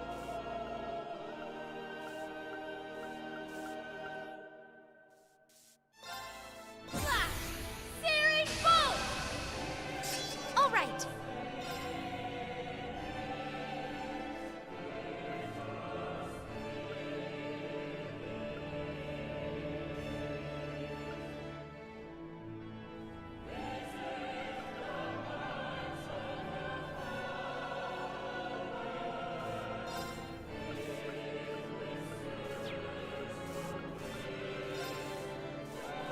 I won't get the ADF down because it's only one turn. I want to do damage.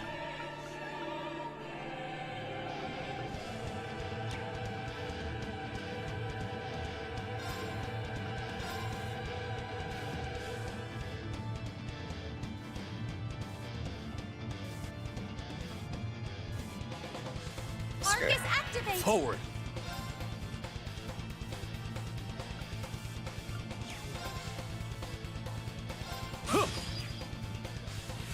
Time to show off.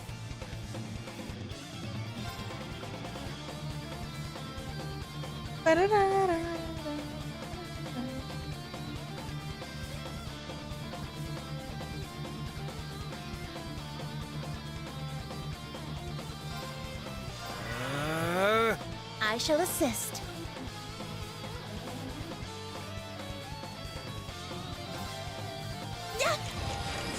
I shall assist. Now. Wide open. I shall assist.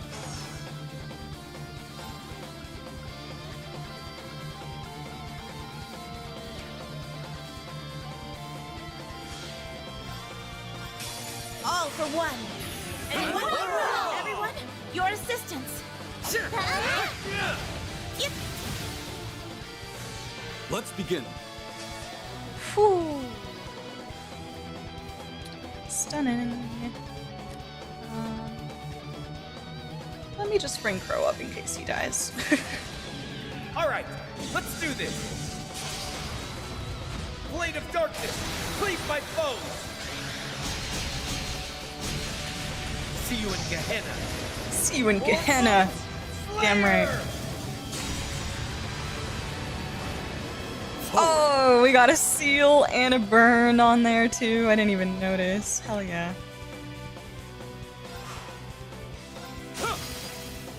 They're down. Strike. Woo, Sharon! Savage winds. I knew that 400% accuracy would come in handy. Escapist! Kill it all! Second flash! Sharon and Aryo still have their reflects. if they haven't gotten hit. Oh! Let's go, Arios. Killed it. Killed it.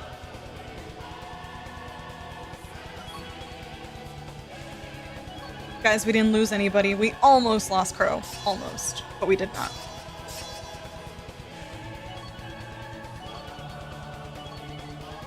You did it, team! I'm so proud. I'm so proud.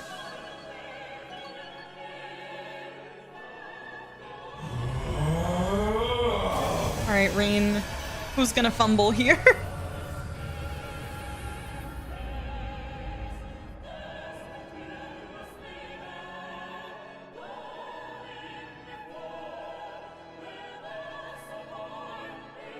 That I might again gaze upon the real world. Whoa! Infinite fates interweaving, disorder, nihility. What a glorious world it is.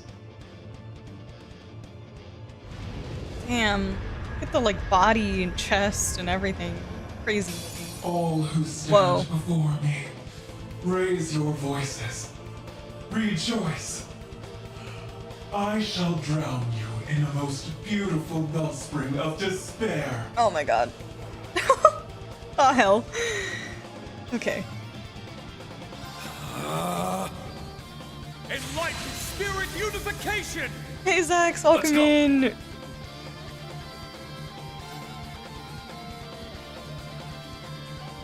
Don't need that. Not yet anyways. Alright, what do we have? Break damage. Damage reduction. Accelerate.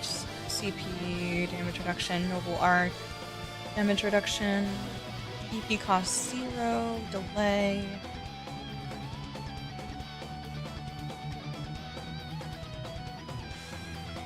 Cast time. Oh, Ren has Accelerate too. Damn.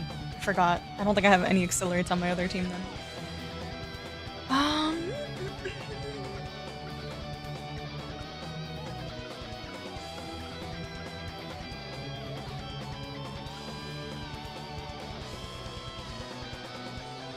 Revel in the night. It's my turn. Okay.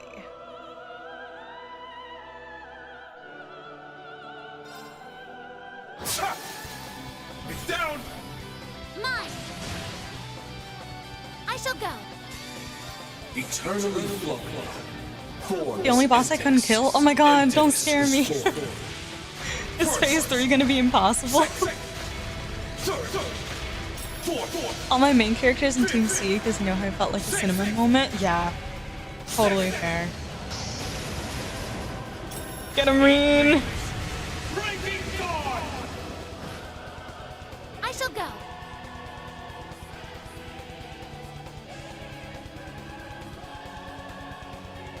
Okay.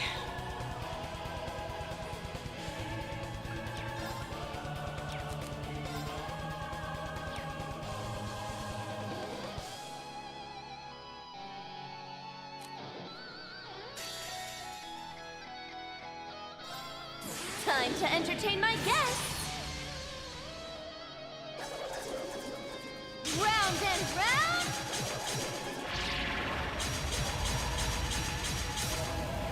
Up you go!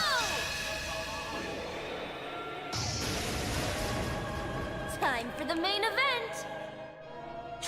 Divine Blade of Arts, right? What a delightful tea party. So it's on me, hmm?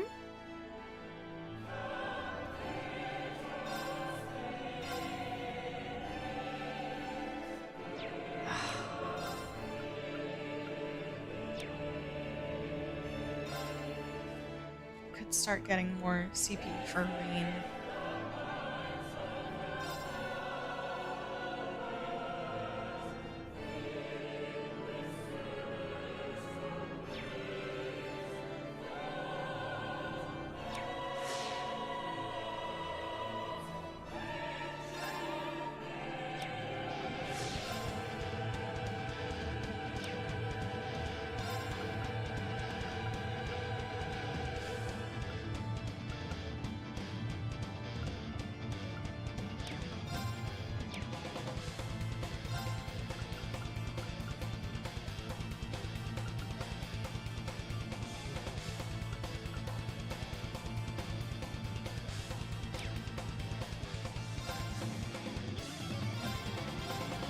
do believe I'll help myself. How refreshing. I'll take it. Very well. I will take it. Okay, this is 5. This is also 5. So cast time minus 70. Accelerate for 4 turns. And then EP cost minus 90.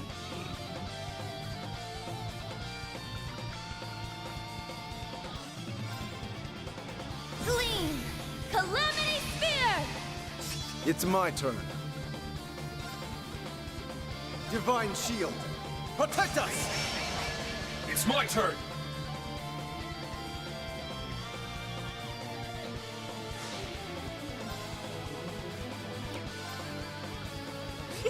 I keep forgetting I have.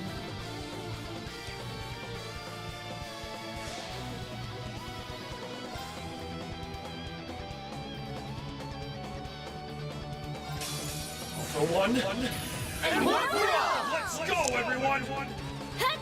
It's really setting in that you're this close to the Calvard arc. I know! I know.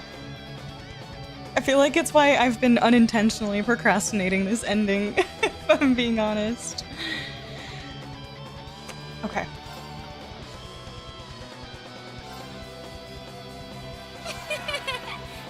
My turn now. Okay, I think I'm just gonna take a risk and not do damage reduction. Let's see. Well...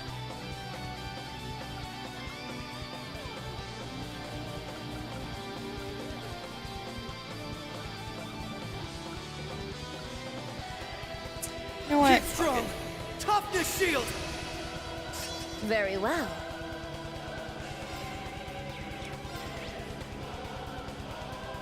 Oh, I kind of want to analyze you. I'm not gonna lie. Arcus activate. Fuck it. Not on my watch! Despair. Ooh, nice. Yeah. The Septarian, awakened by the convergence of the furthest strands of fate, now out of its shell, it raises its voice and displays omniscience. Oh, so cool. I love that they brought all these tracks back too. Goodness, so good.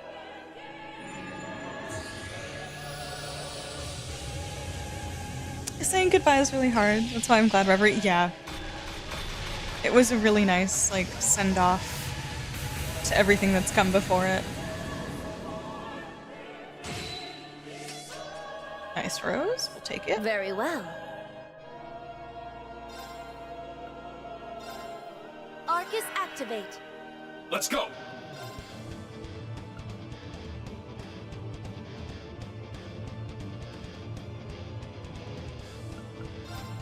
Roar! Healing strike!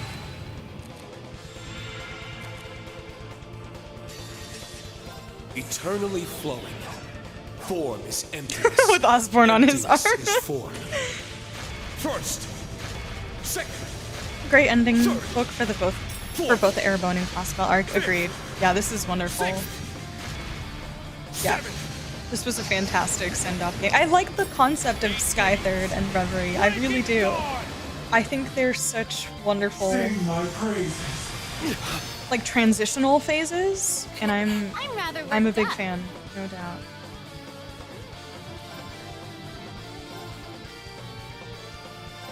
I do believe I'll help myself. How refreshing. Very well. Divine Shield, protect us! Strengthening! Nice. Thank you, Eustace.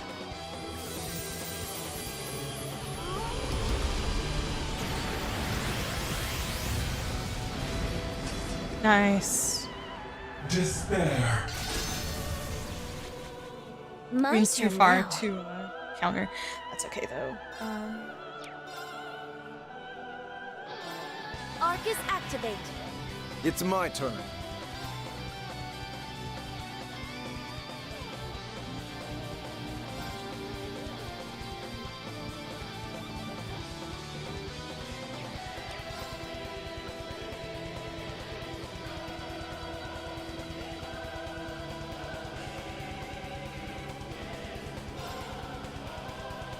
Hold out!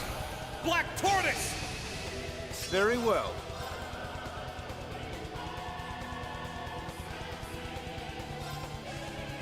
Blade of Expulsion!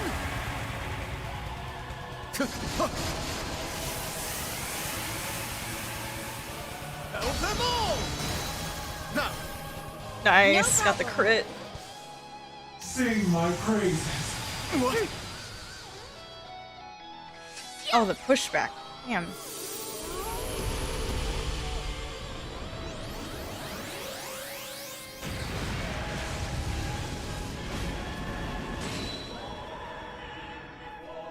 Yes, run with those art crits, man. Love to see it. My turn now.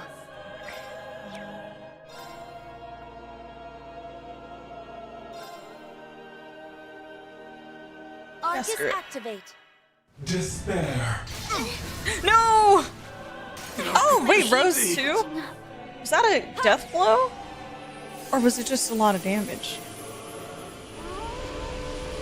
That's unfortunate.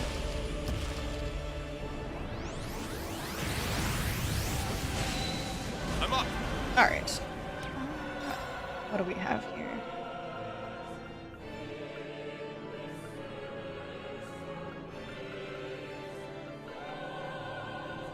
Or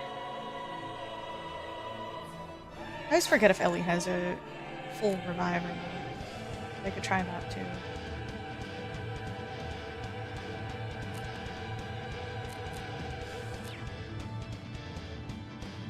That was death blow? Oh, okay. That makes more sense. I was like, damn. What to do? Almost halfway?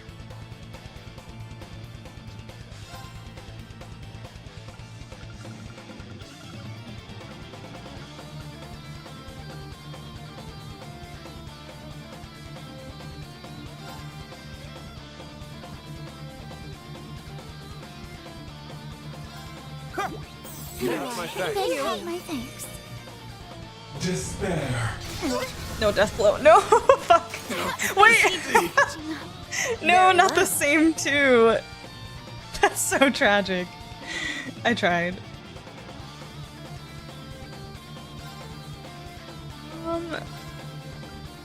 Try again. Let me just give it a shot. You have my thanks. While Rena's getting sneaky. Let's go. Ooh, okay.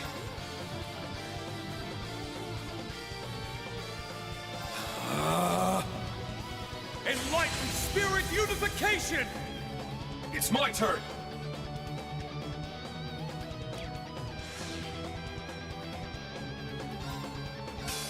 For one, and one for all! Let's go, everyone! Now then.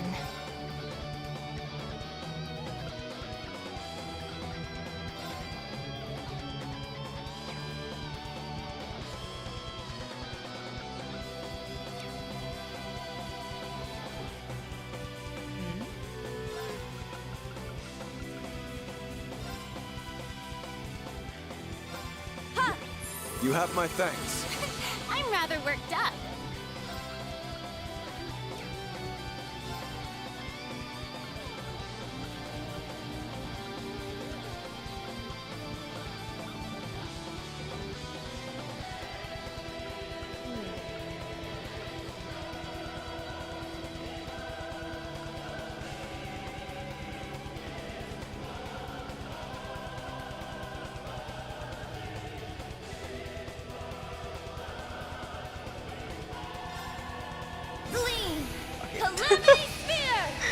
Fuck it. Okay. I'm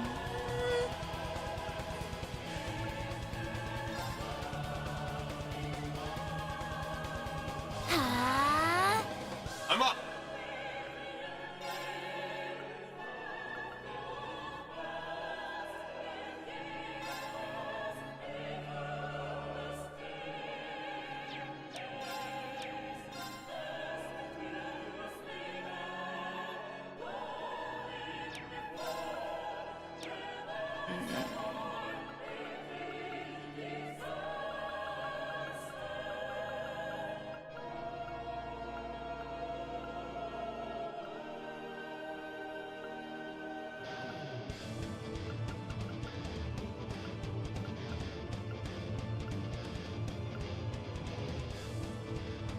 Da-da.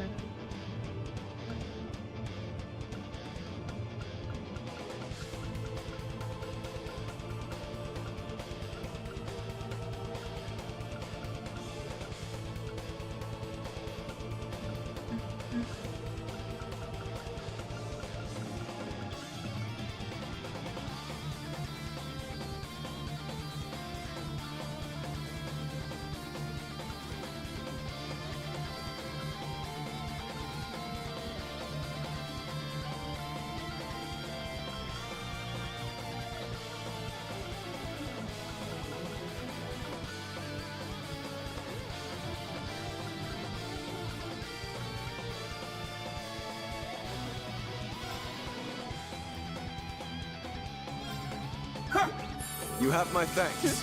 Now then. Arcus activate. Leave it to me. Oh, Rose, no! Divine Shield, protect us! I got 3 BP. Eternally flowing.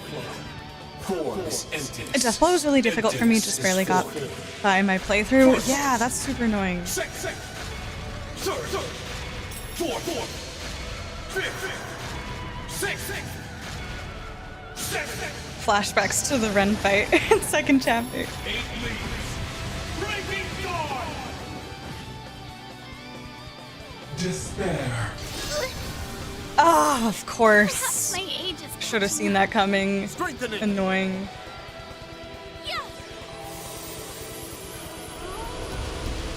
Let me spread these people out and stop relying on Usis, maybe. My turn That now. might be the move.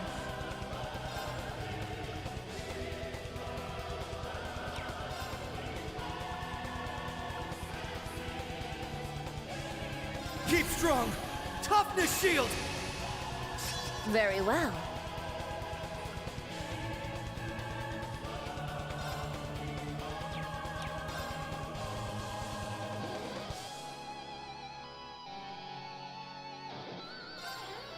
Rejoice. Azure of Retribution. Oh, not the perfect reflect. It's my turn. Okay, well, since I'm here anyways, might Divine as well. Shield, protect us! Okay, just do a normal attack.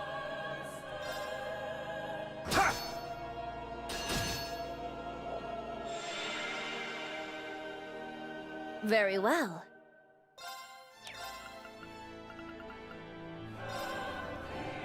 Oh, Rose is too far. Try on Usis then. Arcus activate. Oh, not the all cancel. I'm up.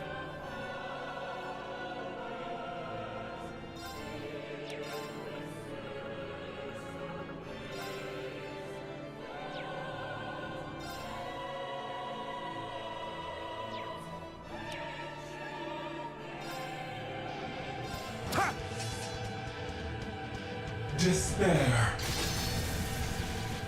Fool. Whew.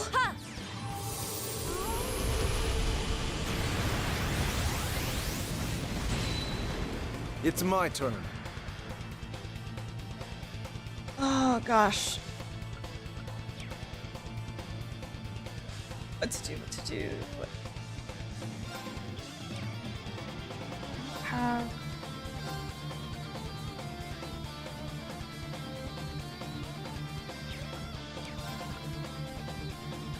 Keep strong. Any Toughness reflects shield. on my bravery, which is unfortunate. Very well. Not what I meant to do.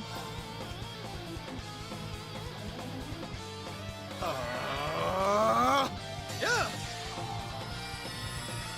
Thanks. Thanks. You have my thanks. Time to entertain my guests. Let's see what the break bar is looking like. You're like, stop, that's unfair. Only I can use OP shields and crafts, right? How dare you, Demiurgos. Time for the main. What a delightful tea party. Okay, yeah, break isn't looking too good. Oh no!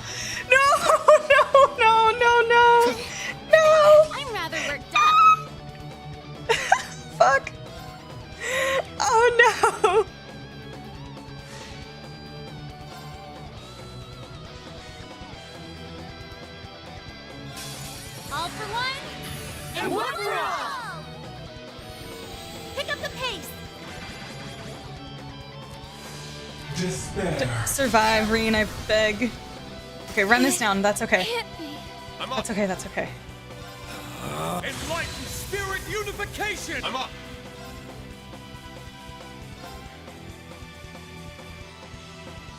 Oh, God.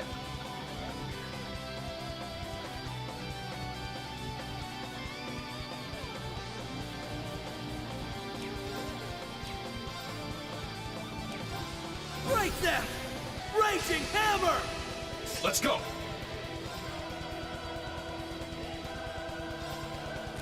Crimson slash! Eternally flowing. Form is emptiness. Emptiness is form. First. Second. Third. Fourth. Fifth.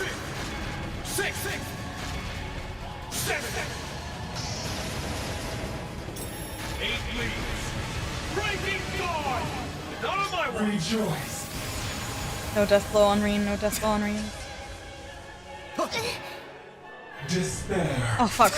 No! No! My age is catching up. It's my turn! Okay, I'm just gonna hope and pray that Ellie's I won't ultimate let you down. has a KO revive or whatever. It does. It does. Thank goodness. Keep strong! Toughness shield! Leave it to me. Oh no, it's like a small range. Fuck. I thought it was all. No. Ugh, okay.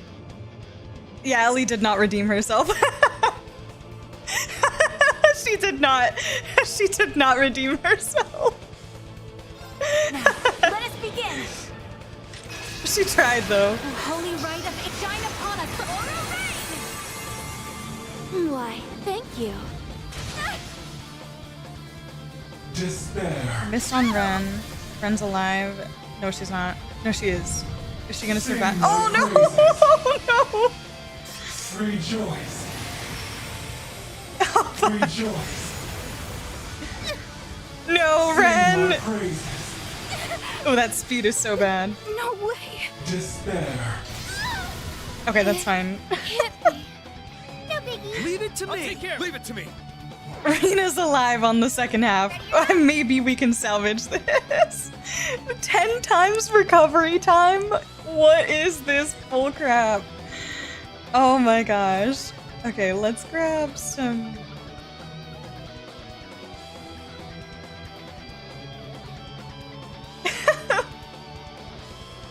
My accelerates are completely gone, unfortunate. Let's do these. Thanks. Let's go!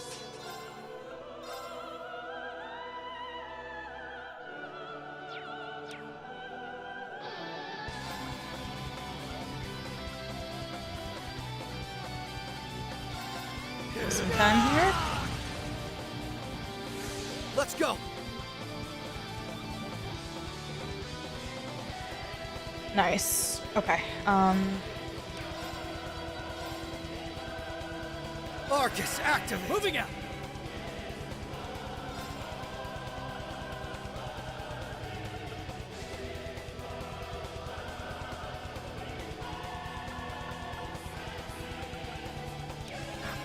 I want to try and go for that break.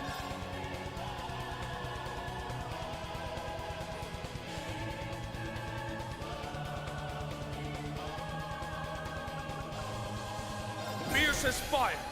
Blazing swarm! I've got this!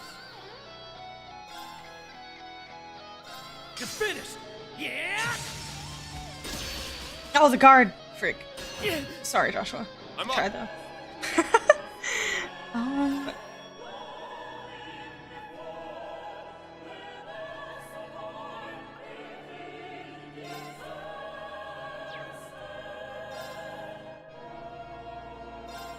Roar! Healing strike! Yeah! Let's get the break. Screw it. will not falter again!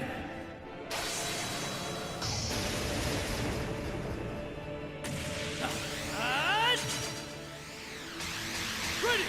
Phantom Blade! Rest in peace.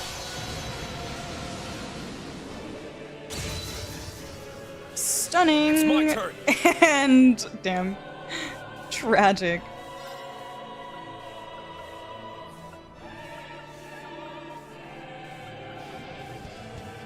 If only. If only.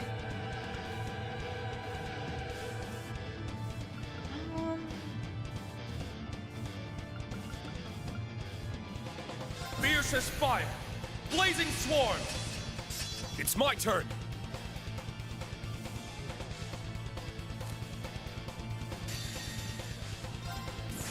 All 7 elements! Set! Orbital driver, ready!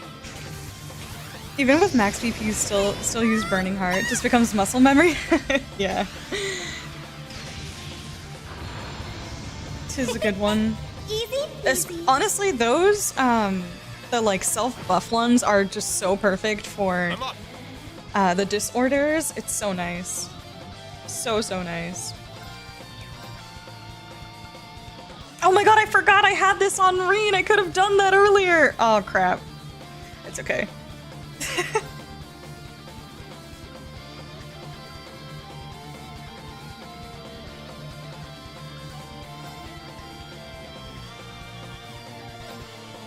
Crimson Slash! Down! Too slow!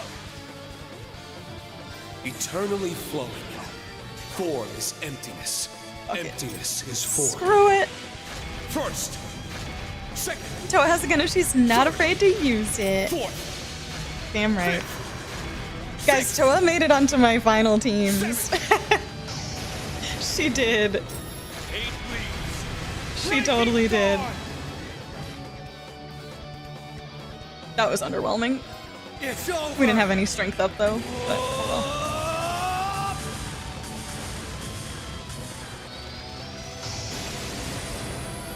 Alright, Josh was probably gonna die here. Nova!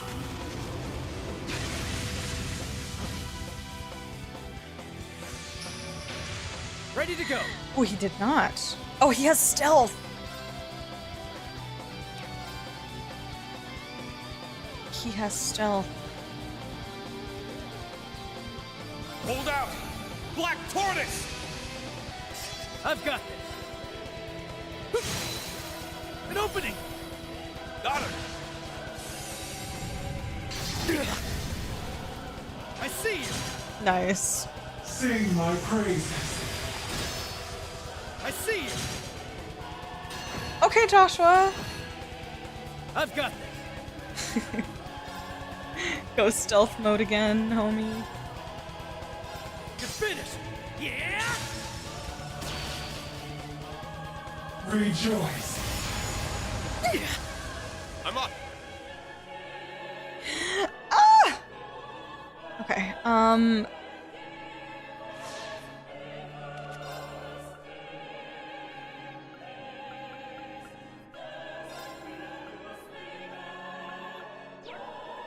can't decide what to do.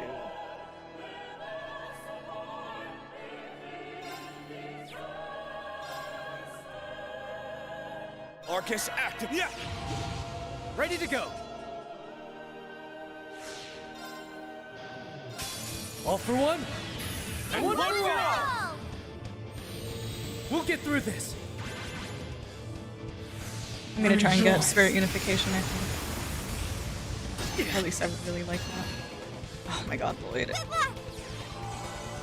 Let's go! Oh my...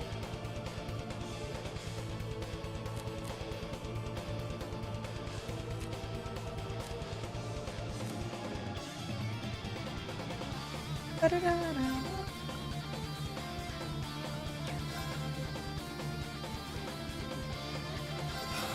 Enlightened spirit! It's my turn!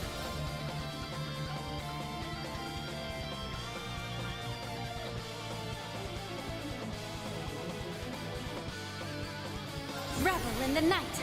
不知火. I'm up! Ta! So close. It's my turn.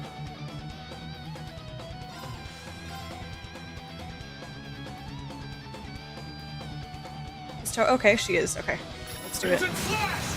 Now! Too slow! Ready or not?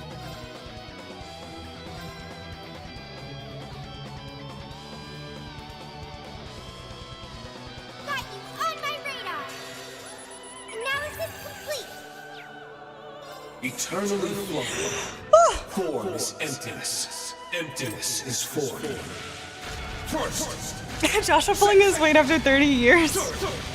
Joshua never let me down way back in the day. He had to come back out. I feel bad because I meant to level Estelle, but I ran out of time before stream. But she was one of the characters that I had in my party right before stream because I was going through some of it to see if I could level her up and get her at least up to like 160, 170.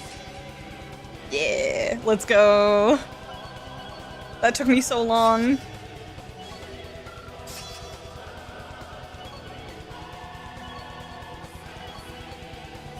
And Lloyd stayed alive at level 150, guys. He did.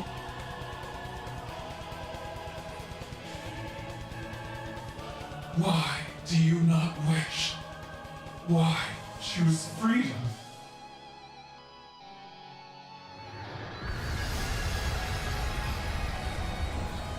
Ooh!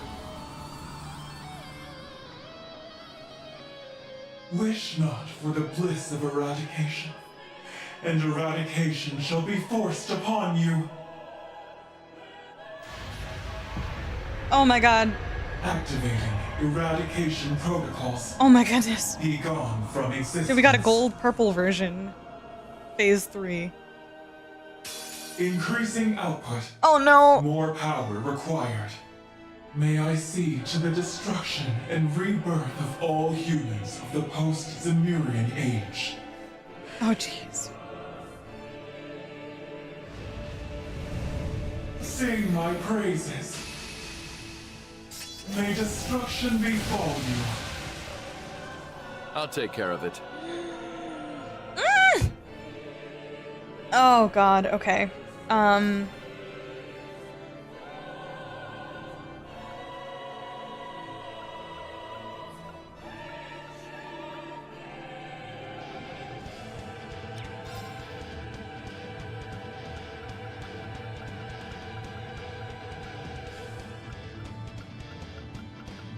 Trying to see if I can just like buff up or something in the meantime to kill turns.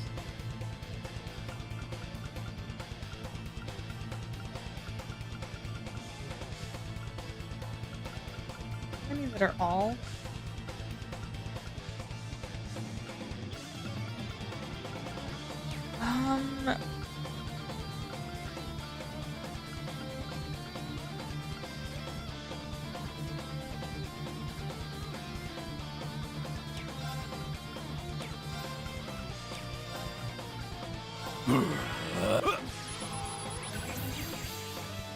I'd rather do anything else. Kill turn.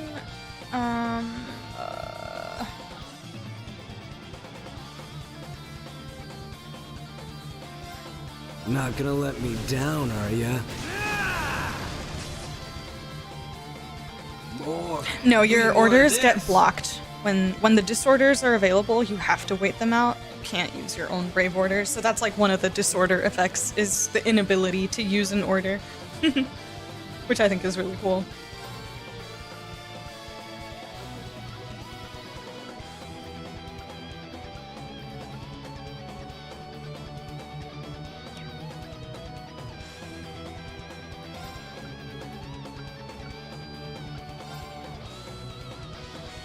How about Come on, baby. Okay. Whew. Time to lock in.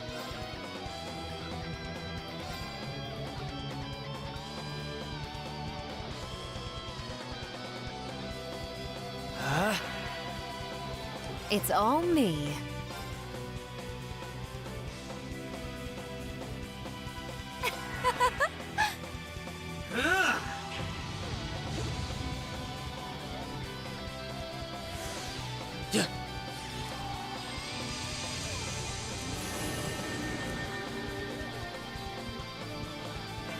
careful now.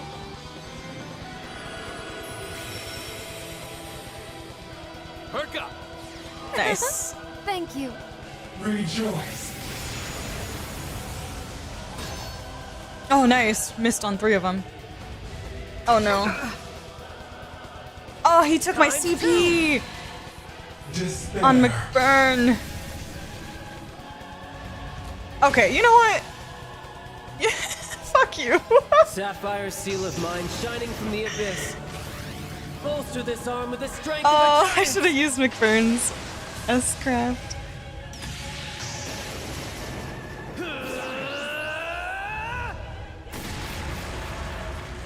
Crush! Akashic arm! Dude, how many turns in a row?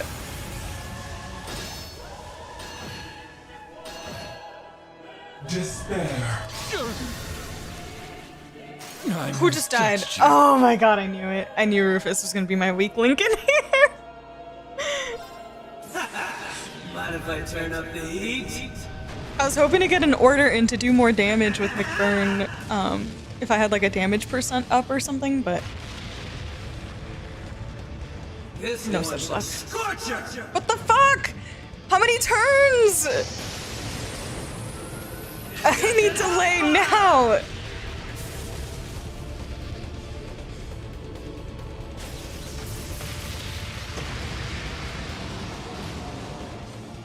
At least he'll take crazy damage there. At least I hope. Oh no! Power boiling over! Times 2! Not my finest. Oh my god.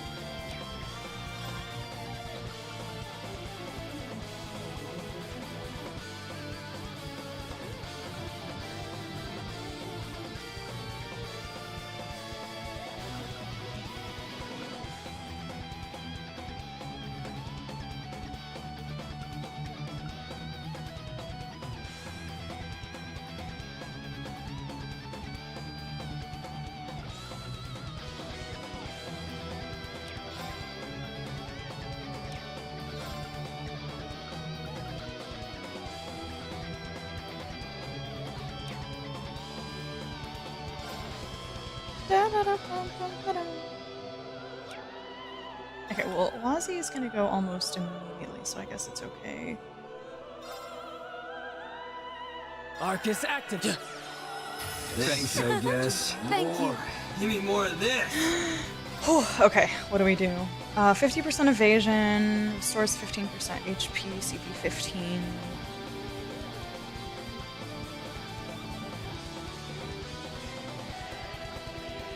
Where do I go for the damage reduction?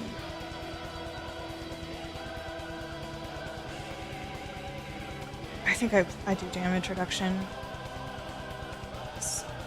That was really scary how many turns they got in a row. I'm going in! Assault Guardian! Now it's getting fun.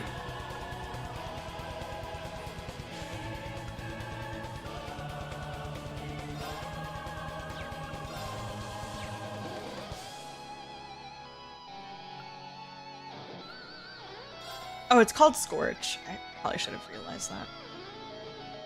Burn to the ground. Cornered like a rat. Got you. Mind if I turn up the heat?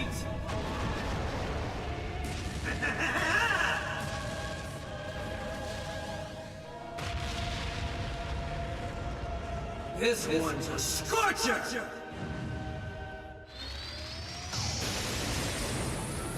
Incandescent Hellfire!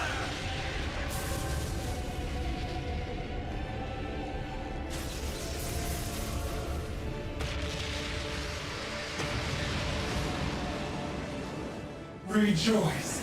I can't see how much the Scorch is doing. I want to see it. It's kind of Okay great. then. Okay,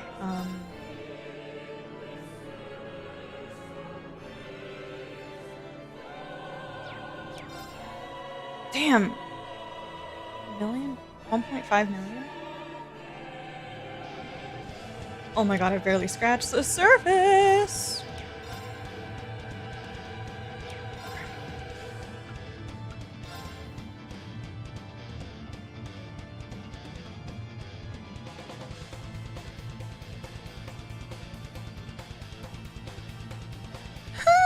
we're fine. May destruction befall you. Is that a disorder? What was that? I don't know what that was. Now it's getting fun.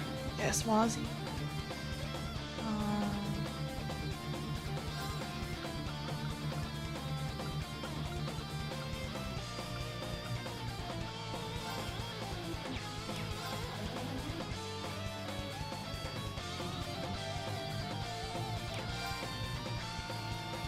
Can't reach you.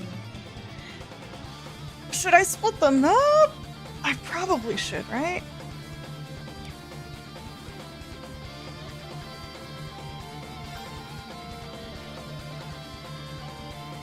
They have a reflect on, so I might as well.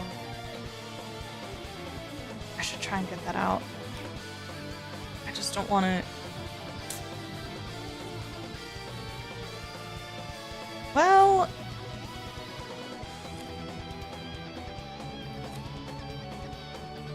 What? Sapphire seal of mine shining from the abyss. Bolster this arm with the strength of a giant! I can't remember, but hopefully I could have just killed Wazzy. Should reflect back. Akashic arm!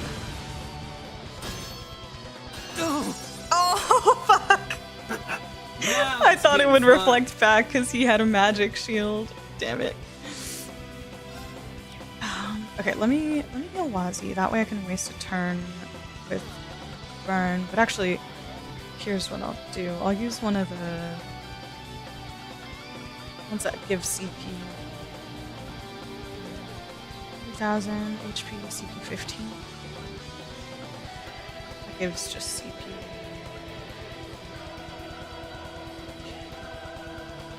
I could have sworn I had something that gives.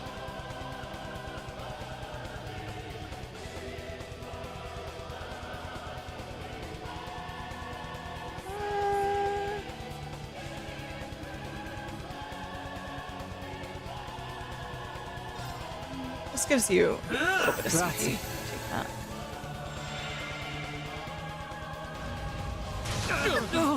Okay, that's fine. Times 2! Back tenfold! Nice. Guess it's me. Bro, is Rufus ever gonna get a turn? I really should be doing. I feel like I should be doing offensive, but I'm so scared.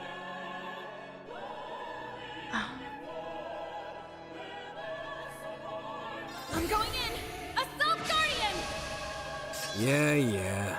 Alright.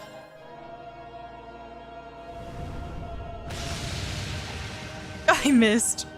Too slow! Nice. Yeah. Love to see it.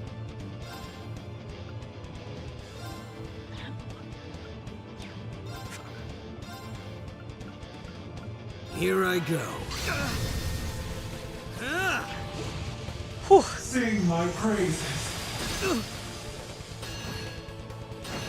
I'd rather do Ooh, anything movement else. down on that.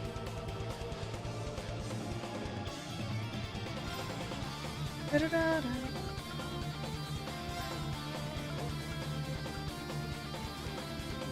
How about... My turn.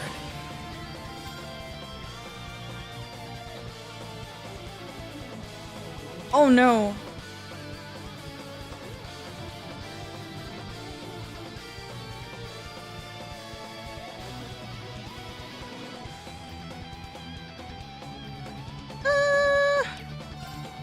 I don't want him to do that. Do I not have impede? I have an impede chance. I think I have impede on Wazzy, but I don't know if I'll get it. Oh, it's too far. Fuck.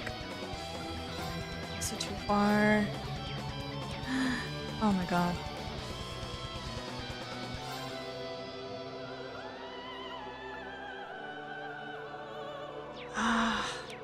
What to do.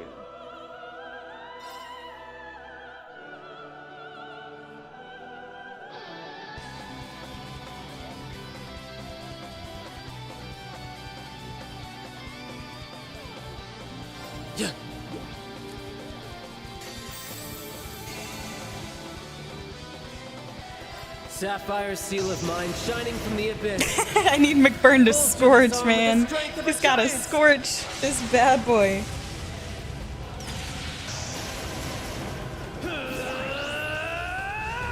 They all came with their cute little fits. Wazi's in a bathing suit. Everyone's in their Eastern wear. It's great. It's a good time. Oh my goodness. Guess it's me. Why are you facing the other way, McBurn? Okay. Oh my god, I want it so badly. I want the demonization so badly. I just don't. I'm trying to decide if I'll get use out of cast time decretion for a little bit or not. Debating.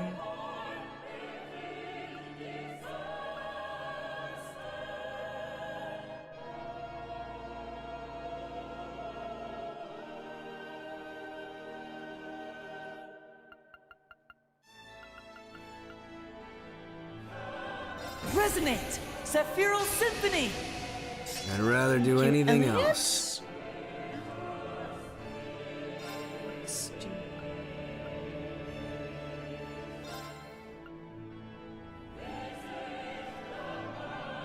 How about this? Sing my praises. Yeah. Get in there. Get in there, team.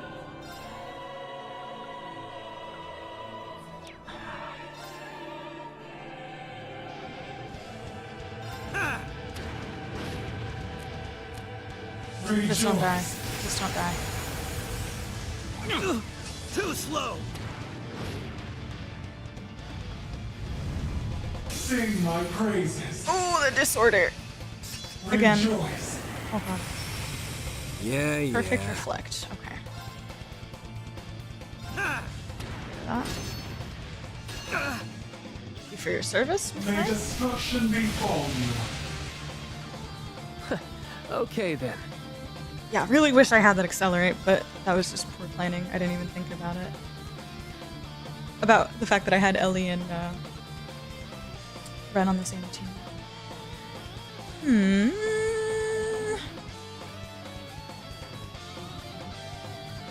Oh, Rufus has...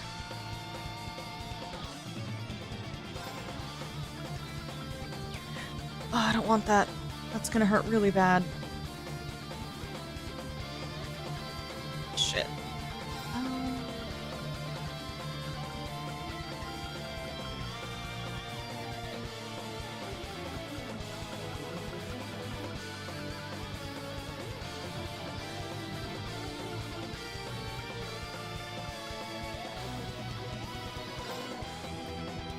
Shit. Thank you. Very well.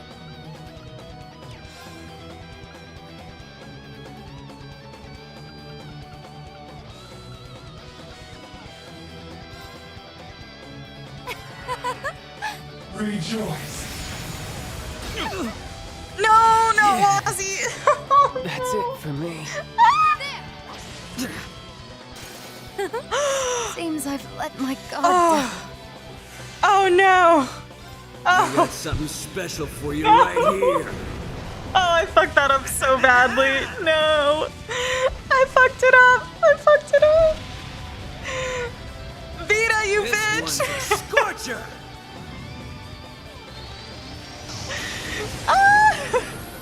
Desert Hellfire. Force my hand. Rejoice. Oh, now they're both confused. Oh, rip. Despair. Guess it's me. Holy hell. Oh my god. Oh my god. Not gonna let me. Oh, holy shit. Oh my gosh.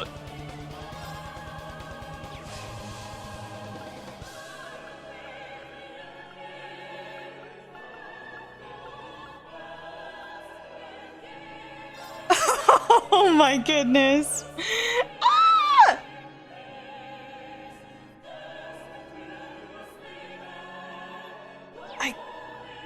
could do Elliot.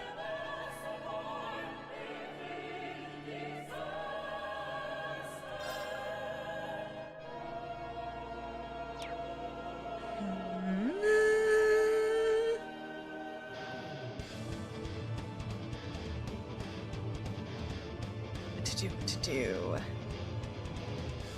I think I'm just gonna stick to I'm gonna do it and save Elliot for later just in case. If I can salvage this somehow. Ah!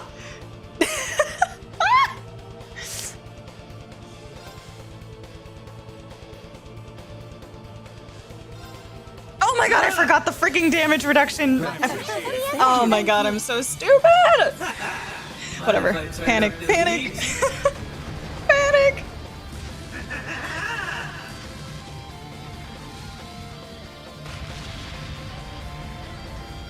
This one. Rufus hasn't done anything. McBurn, you freaking goat.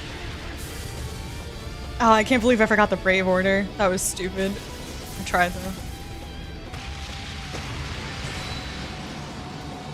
Oh, I did impede him though.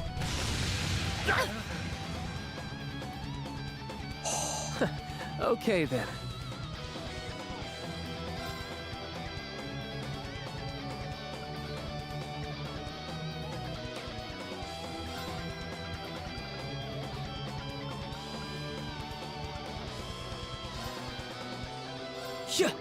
Thanks, I guess. All right. Thank you.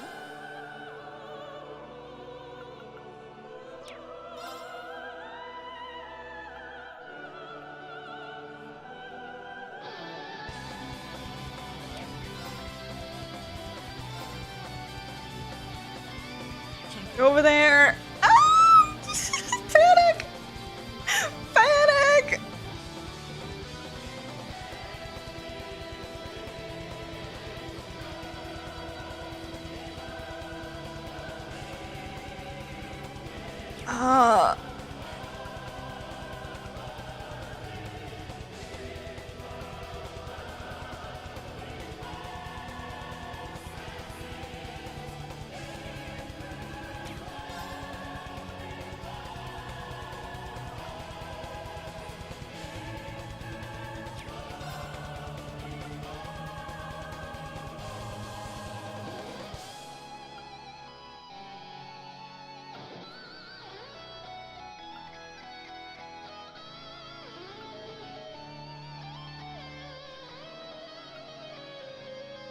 I'm just trying to think of what to do.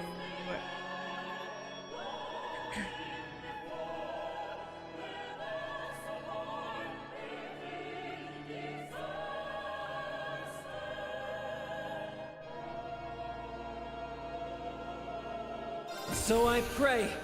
Testament crossed! All right.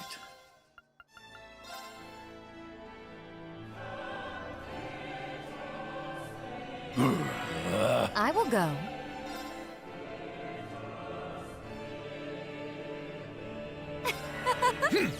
Thanks, I guess. Wonderful, no? Did I not heal? Oh my lord. Nice. Back tenfold. I feel power boiling over. Times two! Okay then. We take it, we take it. I don't want him to get that heal. Fuck.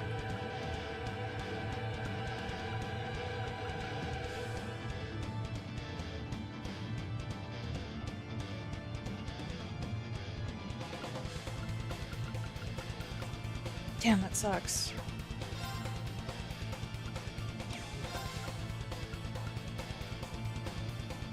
I'm just playing the delay game here, which I don't really want to do.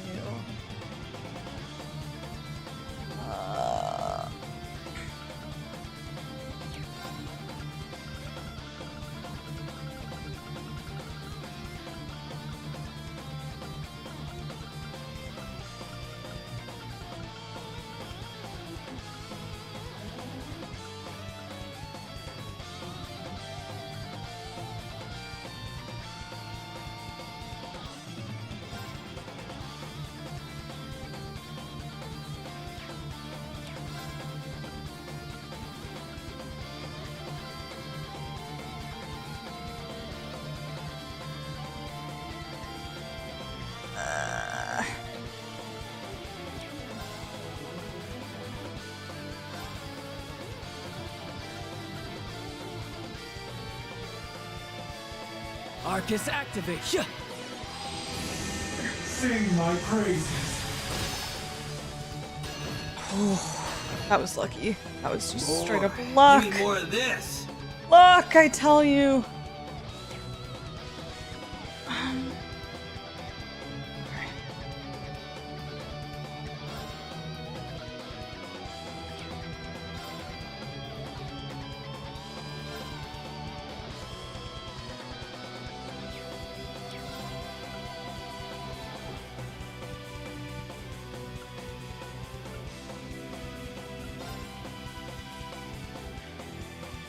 Here I go. Interesting.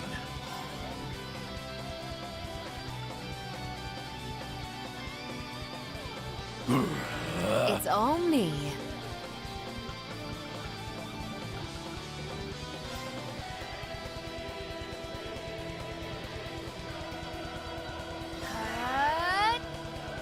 Take this. Guys, I'm terrified. Fuck. I can't believe Rufus survived that. It was a magic attack. I got so lucky. Thanks, I guess. Wonderful, no?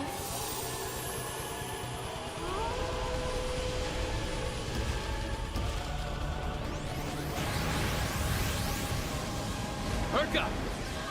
Despair. Whew. ×2. My turn. Wazzy with the counters all the way from the back. It's great. I really should split them up, but I don't know why. I just hate using my turn to move. I should really do that though. Oh man. Okay. Yeah.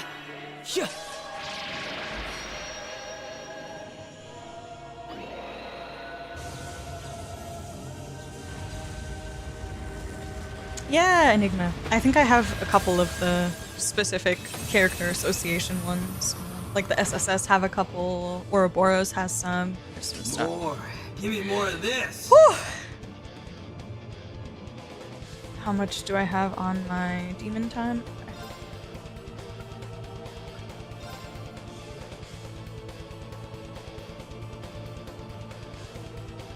Here I go.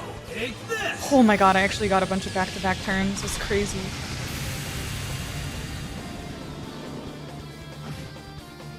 On guard.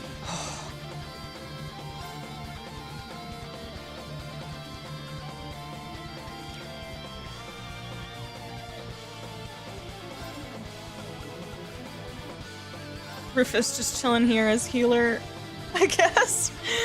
Okay, hold on.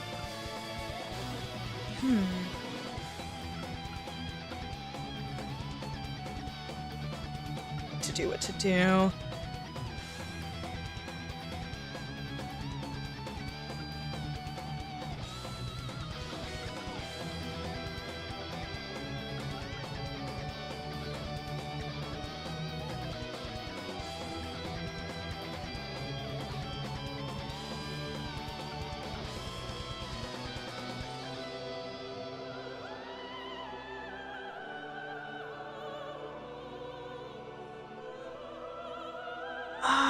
Debating. Fuck.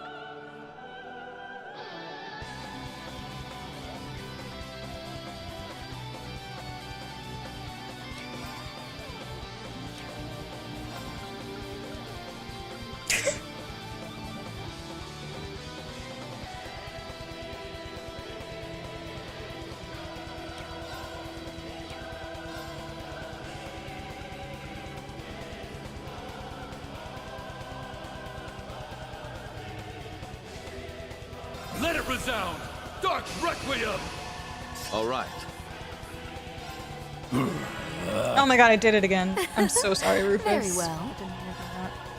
I apologize. Come on, baby.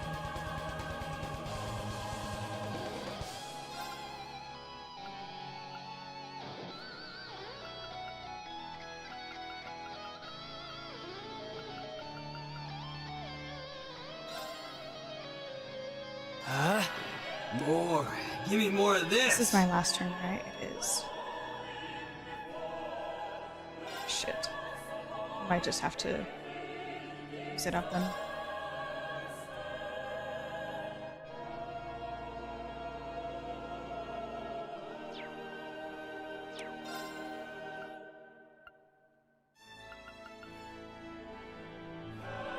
Bloom and flourish.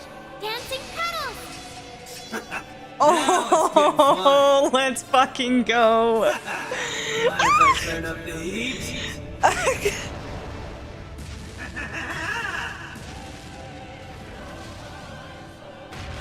Thank you, Elise. Guys, Elise did something. Elise did something. It doesn't help fire!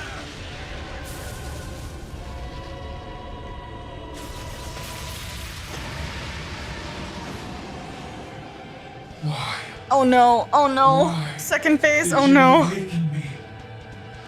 Give me rest. Give me rest. I'm terrified. Give me rest. Is it gonna have like a wipeout? Give me rest. It's gonna have a wipeout for sure. Give me rest. Give me rest. I'm so scared. Oh my god. Thanks, I guess. Thank you.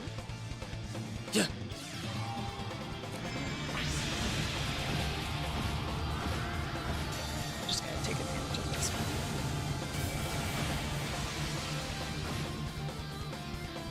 Oh my god. Sapphire seal of mine shining from the abyss.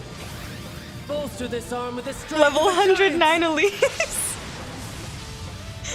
Okay, she's not on the team like Ellie. She's just a brave order, but still, she's tag along. Crush! Akashic arm! How's this? Ooh, nice damage there. Take it.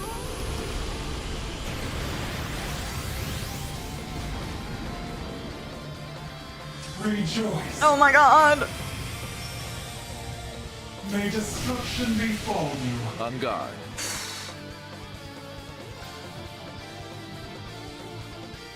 I still don't know what that attack is doing, guys. I literally don't know.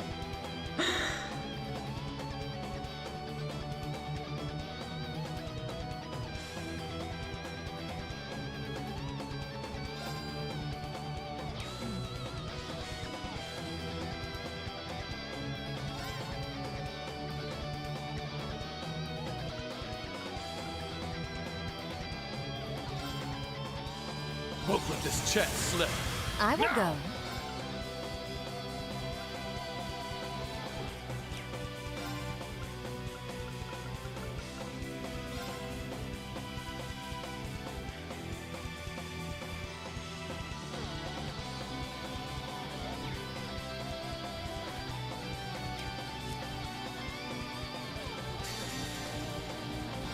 These swords Good lord. are Hi, those who Hayabusa. What's lost their up? way.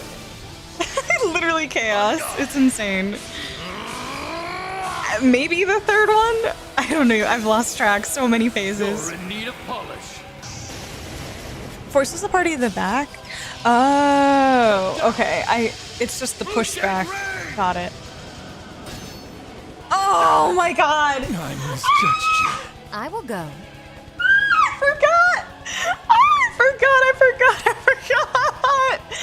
Oh my god! Holy heck.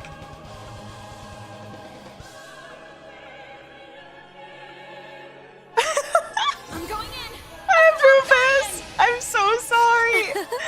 Very well. I'm so sorry, Rufus.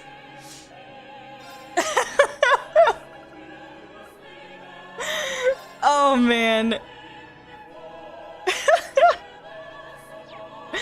What are these, let me see. If any of the KO ones have like a defense on it at least. I don't think so.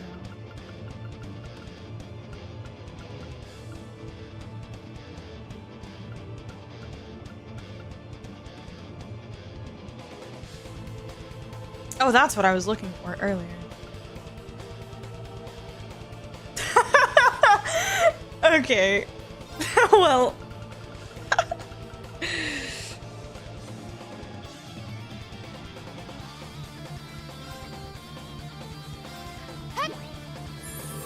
Thank you.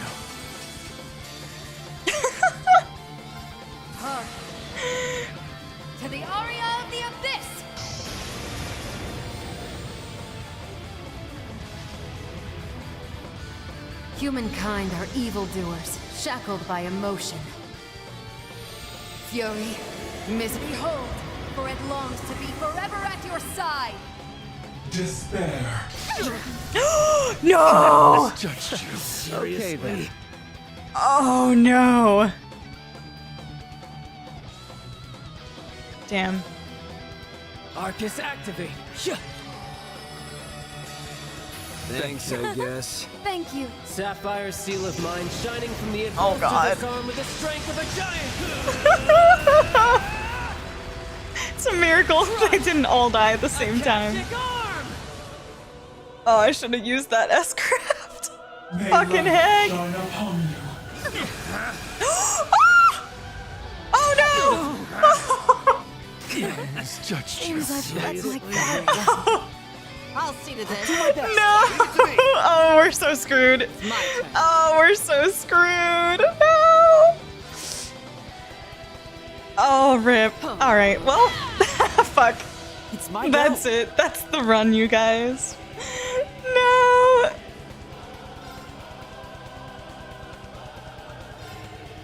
How shall we play?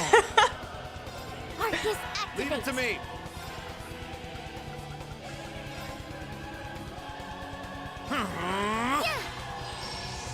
This'll help. New BFF. Despair.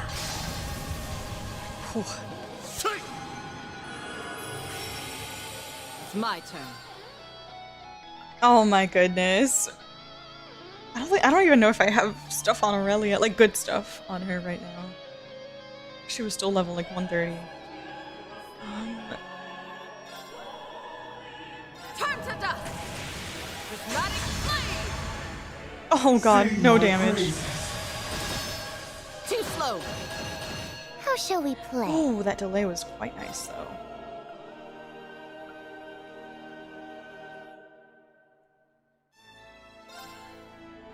Should be a up you go, Teddy Bear. Yeah.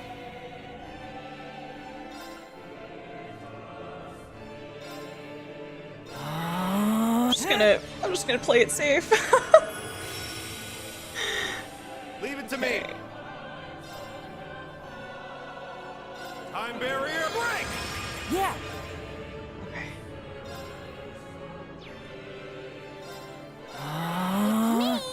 Time to pop off, my queen. Don't let me down, girl. Arcus activate. Despair. We're done playing around. Elliot is here. I'll make this simple. Whew. Okay, stunning.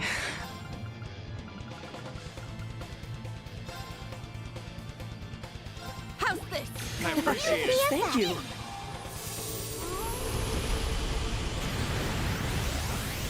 Okay, we have assault gauge ready. My new BFF. Whew. It's my turn.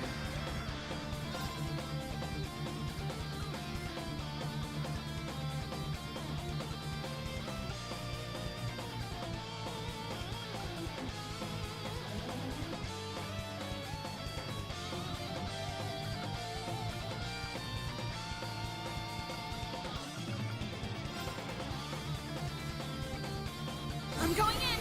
Assault Guardian. I'll make this simple. Show me you can withstand. Oh man, I really don't think we can do this, but maybe Aurelia will pop off.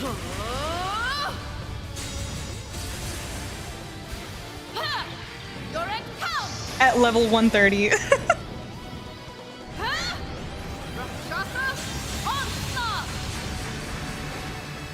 She still did 44k. It's me. It's me.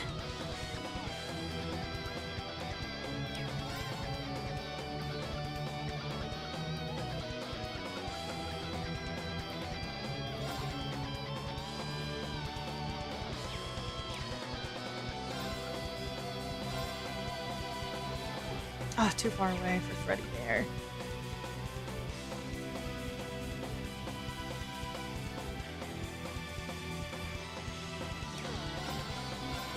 Arcus activate. It's my go.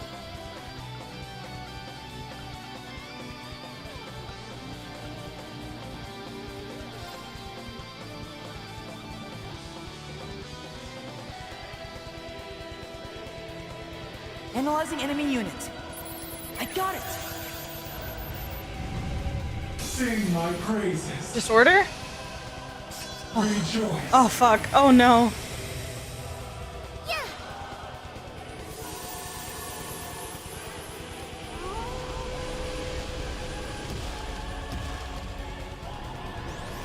Do I try and...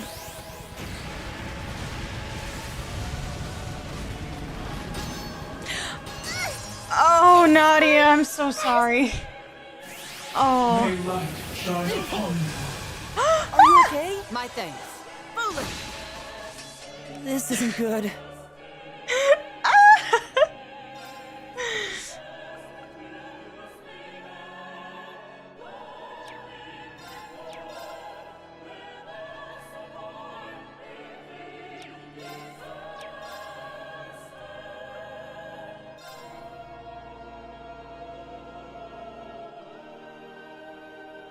Please, hear my song. I appreciate it. I'll take you to a world of fantasy. Now, for the climax. Reverie, thank you all for listening. Appreciate it. May destruction befall you. Ready. Whew. Oh my god, Machias, you fucking godsend. My turn. Oh man.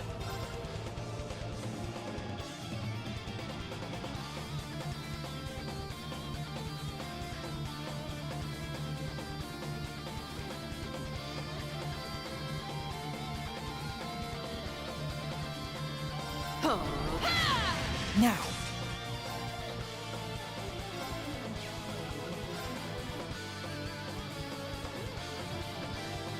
Arcus, activate. How shall we play? Oh dear god.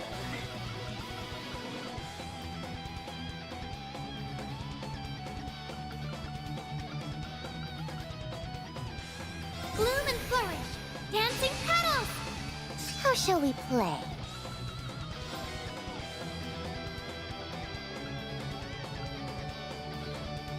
Arcus active. Show me you can withstand this. She's got the glasses on, guys. She's ready.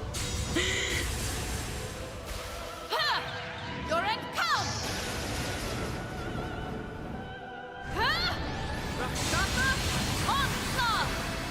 55. Girl, listen. At level 135, she's going crazy. She is going crazy. Thank you for another Show S-Craft. me you can withstand this. Fuck it.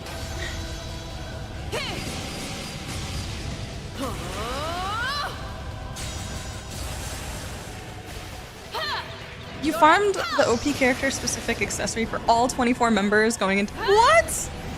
That's nuts! I can imagine maybe you kind of need to do something like that for the harder difficulties, but damn! Beautiful. Beautiful, beautiful.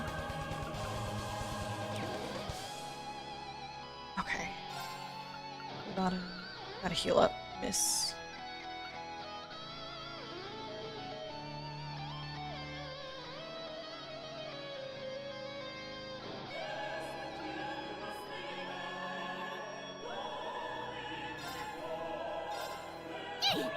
My thanks. Now. Arcus, active.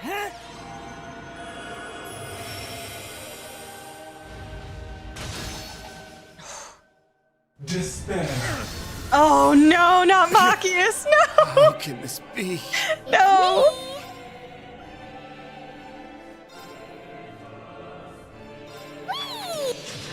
Machias, I'm sorry. I'm sorry. How do I prevent that? God.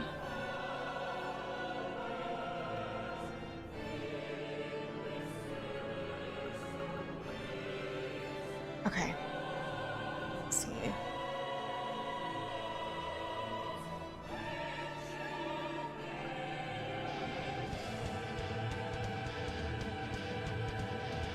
resonate! Sephiral Symphony! Now.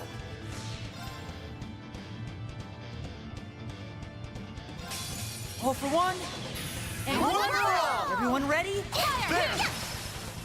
Huh? Fucking hell, dude.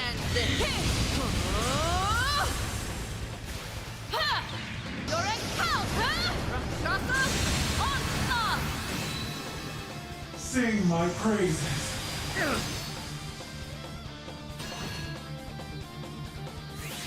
How shall we play? I'm panicking.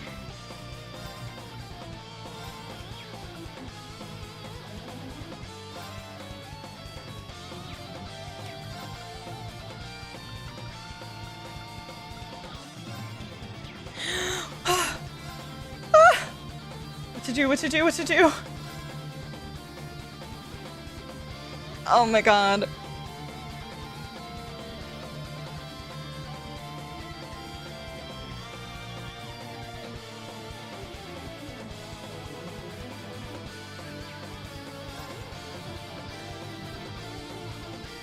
I'm scared. Help.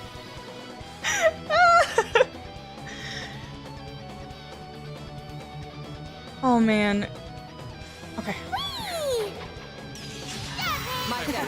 Thank you. Oh my lord.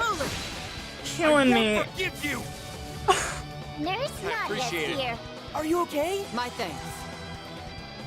Oh my god. Oh man. Okay. Thank you. Bless you, Elliot. Bless you. Truly. Let's see something.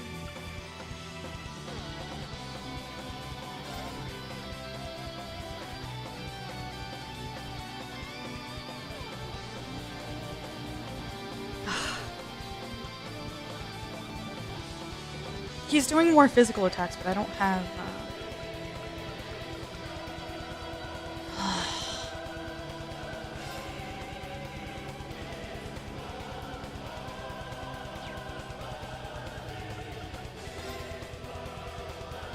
Arcus, activate, huh?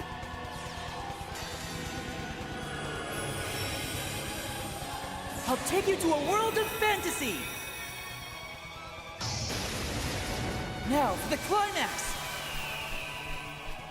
Remedy Fantasia! Thank you See all that for zero listening. craft. I see 2 zero crafts. I appreciate it. BFF. Rejoice. No. Despair. Oh my god! No, not my 200 CP Machias. I can't use my zero craft, man. Do you have, that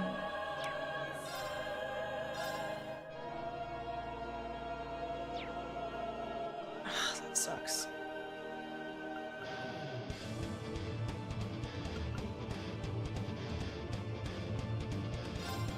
I guess. Sorry, Aurelia. How Think shall it, we though. play?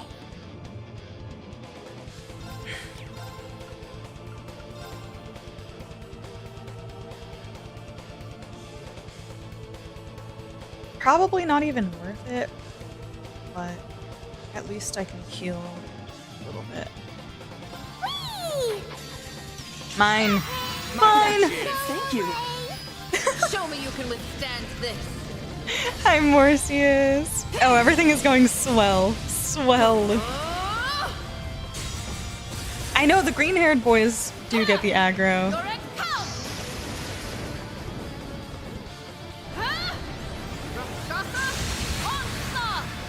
May destruction befall you. Rejoice.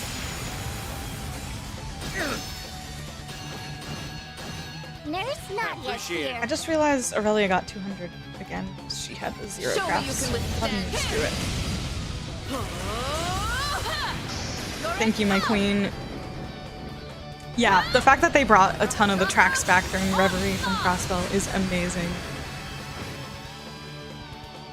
Despair. Oh god. Oh! I was complacent. Yeah. Brutal. Absolutely brutal. Okay.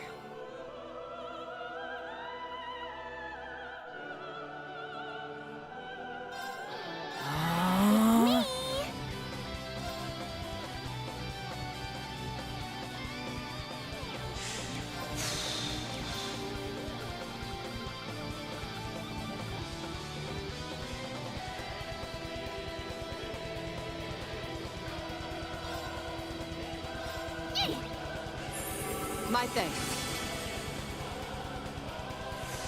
Huh?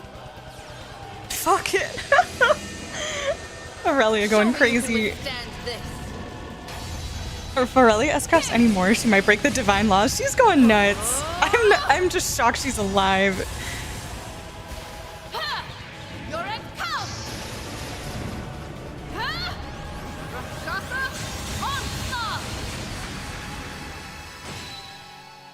Whew. How shall we play? Oh my goodness, that's beautiful. Okay. Resonate! Sephiral Symphony! It's me!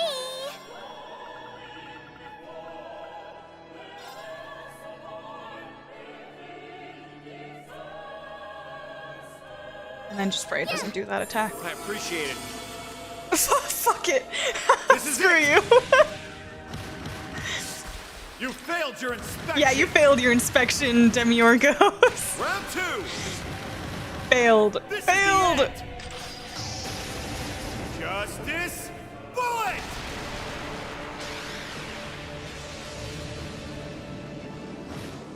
We've got an honorary SSS member over here. Okay. No, not the craft.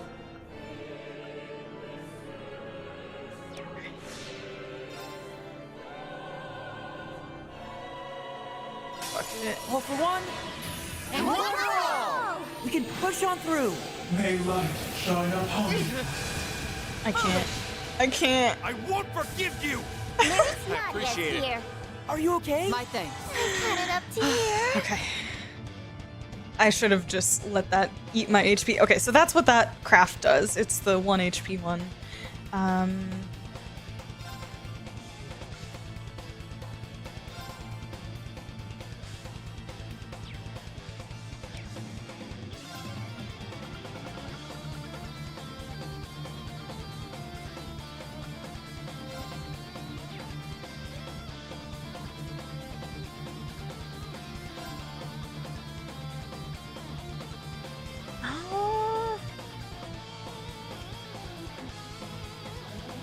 Or actually...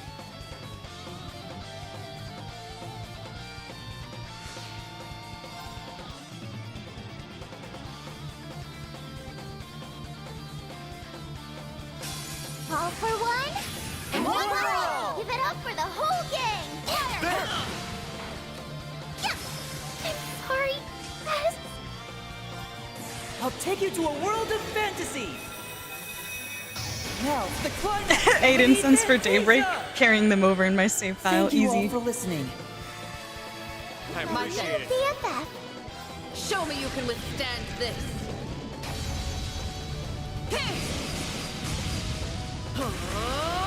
Get him, Aurelia. You're at count. That's my girl.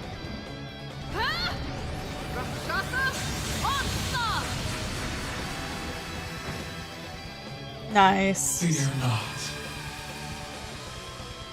This will not hurt. Oh! Succumb to fate? Oh no! To return all to zero. Oh no! Succumb to fate. Oh fuck. Nice. Well, 'twas GG's. Had a great time with this.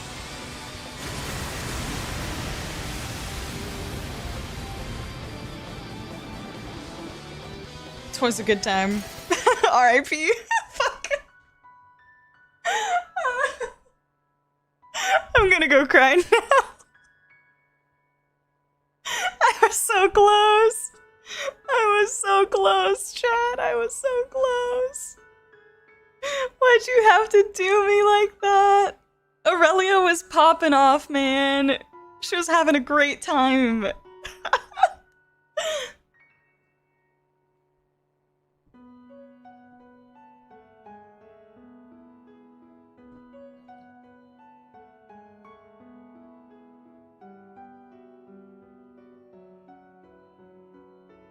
R.I.P. you. I feel like every one of these like final bosses usually has a one-shot. I certainly have come to expect it at the very least. I felt like I was just getting lucky that I didn't trigger it. I thought it might happen at the halfway part. And you had to have like an absolute reflect or something, but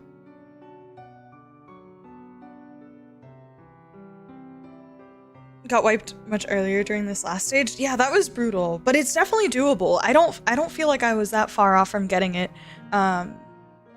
If I'd had the accelerate, that would have been super helpful, and maybe some reflect brave orders could be handy on this last one too. But I feel pretty good about that. I'm honestly not even mad. I mean, I'm annoyed that I didn't get it on the first try, but I'm not mad at how that went, because I do feel like I got a good rhythm. Maybe not so much in the second one, but the first one went by super fast. The second one, we struggled a couple times, but nothing crazy. And then this one, we got a rhythm at some point, but I'll have to remember that I have the dragon incense. Because I was looking for it earlier on one of my revives and I couldn't find it, so I used something else, but that one literally gives the 200 CP, so might as well. Yeah, you can retry the segment. Yes, I will. I have to use the bathroom though. I know, they don't want me to get to Daybreak. They don't. I feel like most of the Cold Steel final bosses just did big fuck you damage. Skyther, though, that one is scary as hell if you don't have a shield. Yeah, well, I'm fairly certain the Demiurgos in Azure also had the one like S-craft that would just one-shot you, and you basically, I think my only option, or at least what I thought was my only option, was to just use Tio's S-craft and get the absolute reflect at the perfect time for that specific attack to survive it, and then after that it was like all good. Yeah, I'm down to retry the segment. I will. I just have to use the bathroom first. Tougher than when you fought Kia's version of this? I might have struggled more on the Azure one, because I think I did the Azure boss like 3 times, and the one shot happens halfway through the boss, not at the end. So I had to redo like the first half a couple times until I got the timing perfect for the absolute reflect on Tio. And then I think after I got the absolute reflect, it was fine after that and I was able to get it. But yeah, I did retry that a couple times until I got my reflect perfectly timed for the S-craft wipeout. Yeah, if you do need a reset up, yeah, I'll see if I can do it. I feel like I can manage something. Let me see what I can cook up. But yeah, I'll be right back. I'm gonna use the bathroom.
Yeah, this is a really good final boss. This is awesome. Also because like the boss itself is really epic. Music is great. The platform is awesome. I feel like they rarely disappoint.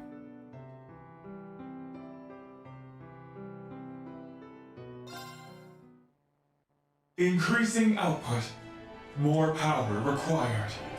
May I see to the destruction and rebirth of all humans of the post-Zemurian age.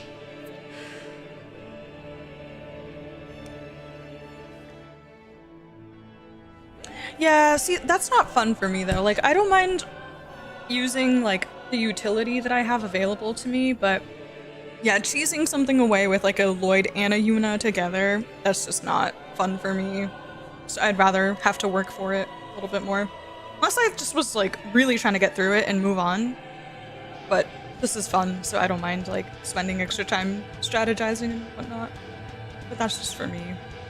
I want to actually earn it.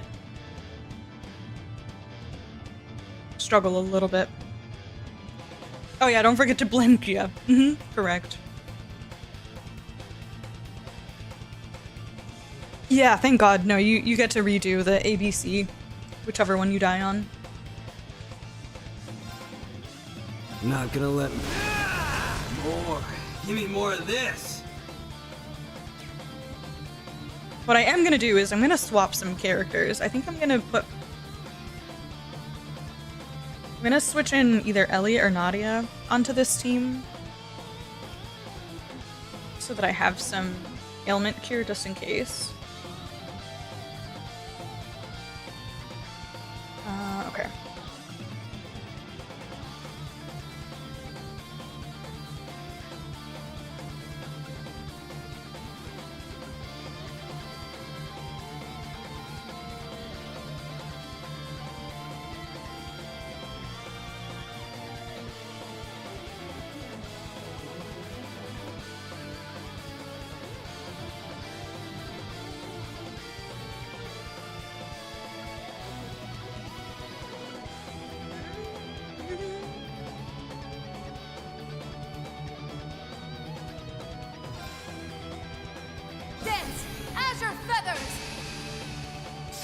More. Give me more of this. Mind if I turn up the heat? Fuck it.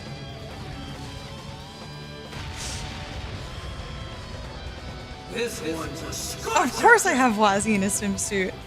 No, I had him in his like bra sweater outfit, or his like default for most of the game, so I was like, let me take advantage while I'm in Reverie.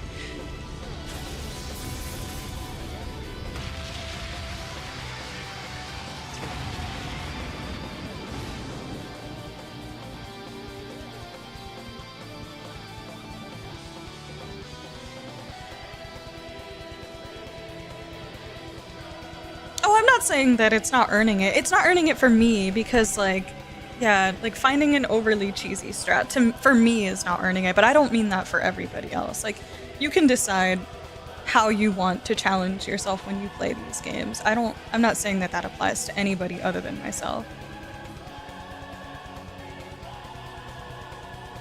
Sapphire's seal of mine shining from the abyss. Bolster this arm with the strength of a giant! But yeah, that's just taking my words a little too literally. It's not that I don't feel like I'm not earning it, but rather, I enjoy the challenge. So I don't want to cheese into a specific strat. Nice, Wazzy. That was actually very good. Okay, cool. The delay might fuck me up here pretty bad, but we'll see.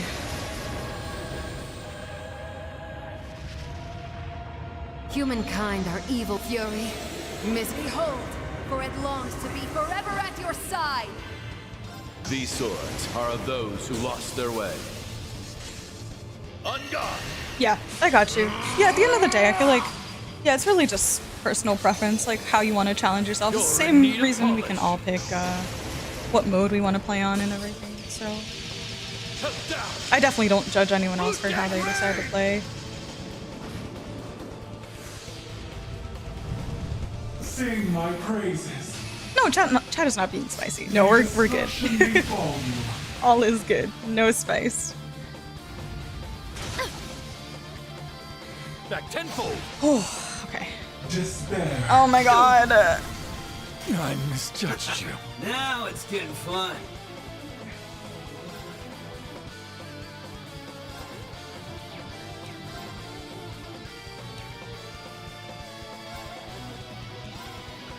Here I go. Despair. That is not good. Seems I've let my guard down. Okay then.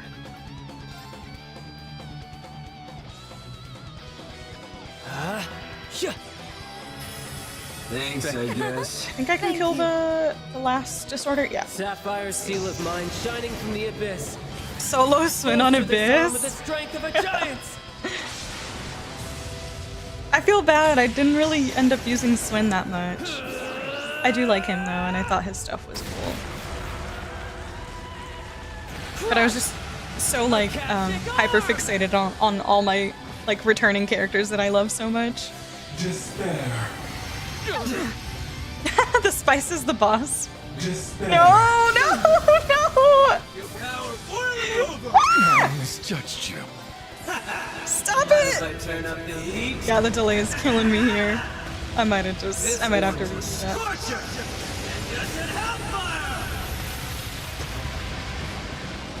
You get burned. Times 2. Wazzy. Seems I've let my guard Wazzy's down. evasion is not that high, by the way, but I am impressed by Give me more of this. by his ability to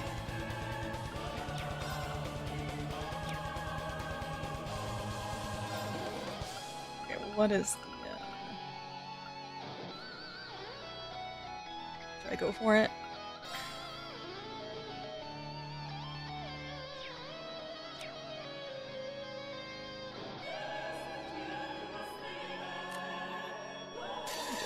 Sapphire's seal of mine shining from the abyss.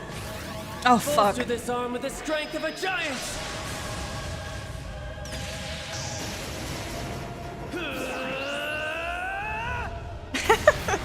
I'm judging Mon for not one-shotting Demiurgo's blindfolded first attempt. Akashic arm.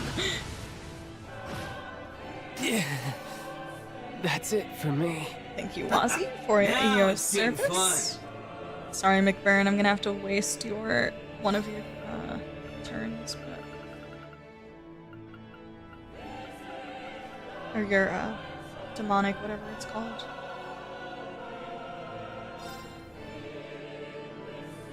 Oh wait, this is the craft that puts us all at 1 HP, right?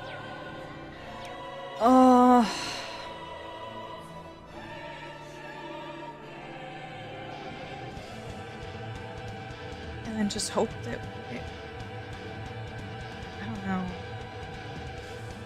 Bloom and flourish. Dancing petals. Now it's getting fun.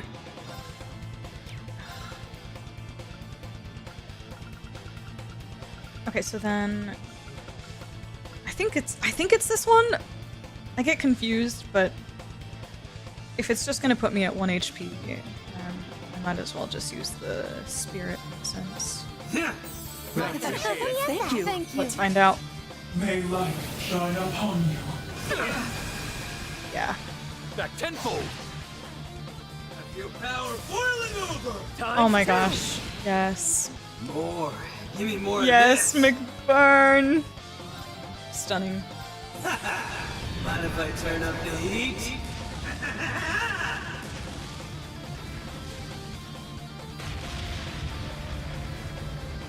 This one's a scorcher! Bro, McBurn about to take this guy out on his own. Incandescent hellfire!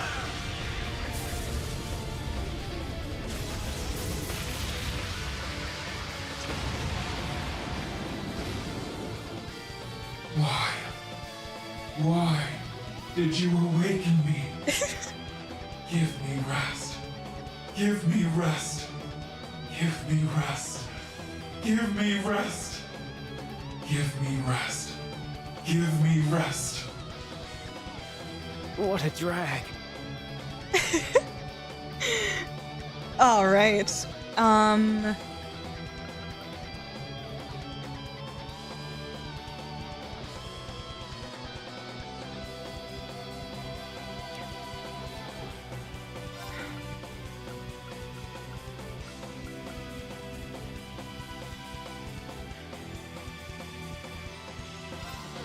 Arcus activate. How vexing.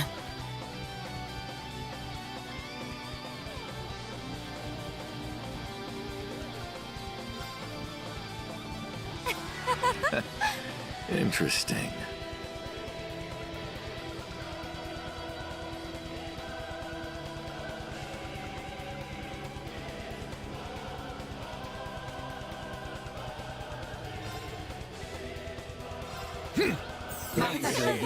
Thank you. How's this?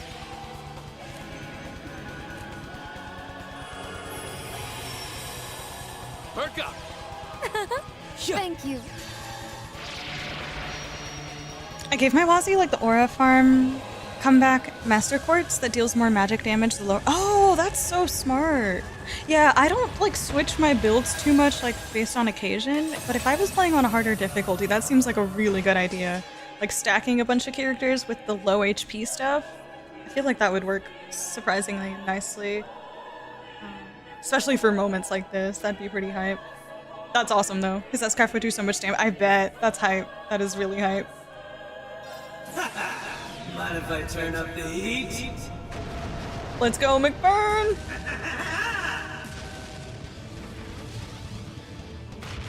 Struggle to find home for Swin on my team in any situation. Yeah, me too. And even when he was forced on the C route, I forced myself to use him a decent amount at the start. But even then, once everybody else joins in, like we get Duvali, we get Arios later on, Ren as well. Yeah, I kind of booted him. Rejoice. Oh my gosh. All right.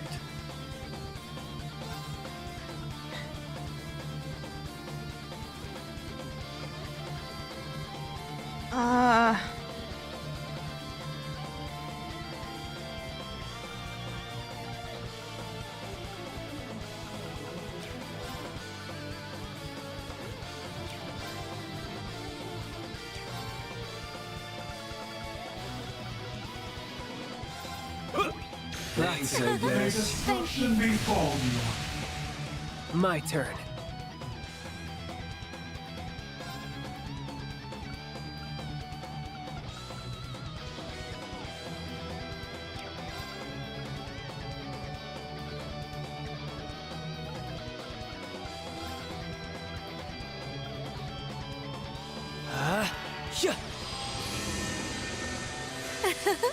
Very well.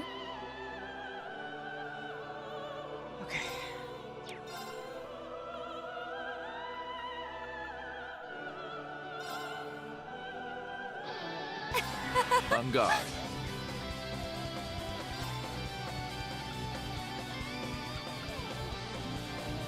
I'm going in!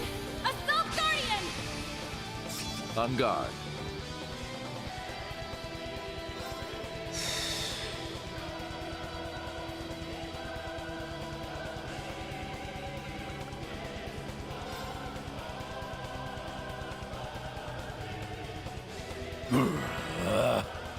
Wonderful, no? Rejoice. Oh man. Come on, baby. Beautiful. So.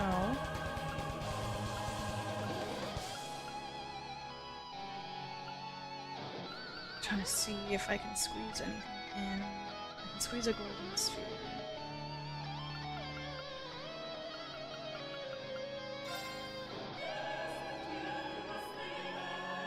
Arcus, activate. Look lively now! Look lively now!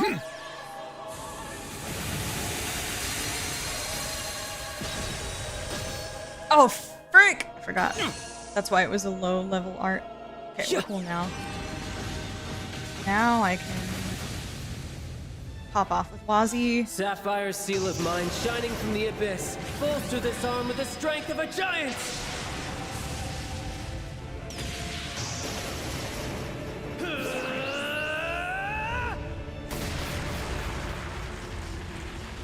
Crush! Wait, Rufus got... Sarcastic arm! Oh, with the reflect, he got frozen? Tragic.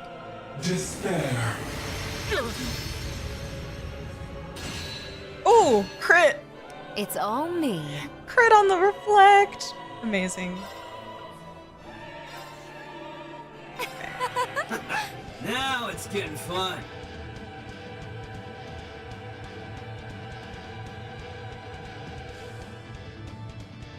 Is this my last turn? Ugh.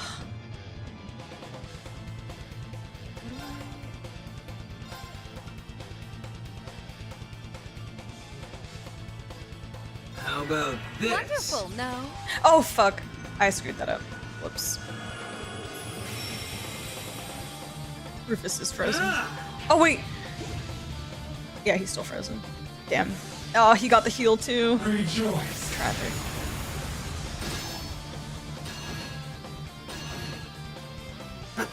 Now it's getting fun.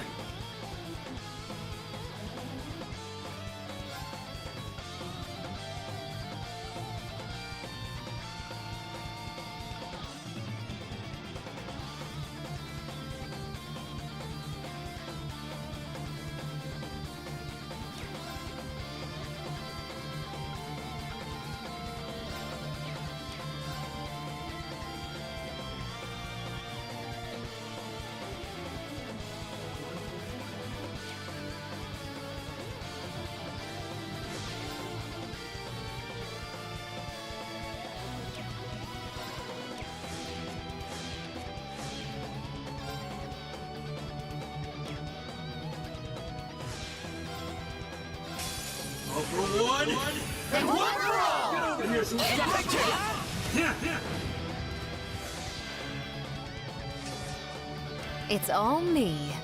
It's all me. Take over, would you? Leave it to me. I'm barrier break! Now, how to navigate this?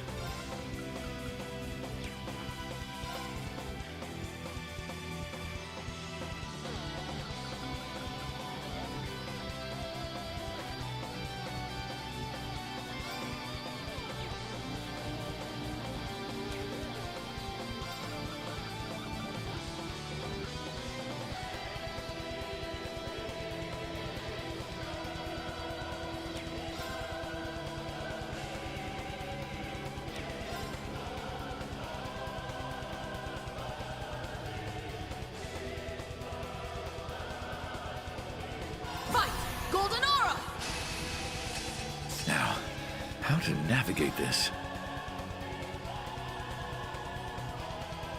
Won't let this chance slip. My turn. Now! These swords are of those who lost their way. Yeah, Machius.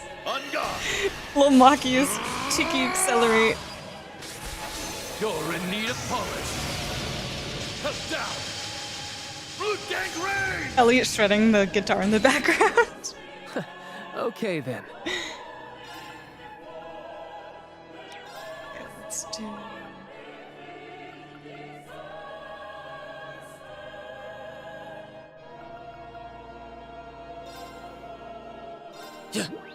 Thank you. Now it's getting fun. Sapphire seal of mine shining from the abyss. Bolster this arm with the strength of a giant! So proud of my boys. My boys! The girl's holding it back in the back row right now. Crush! Akashic arm!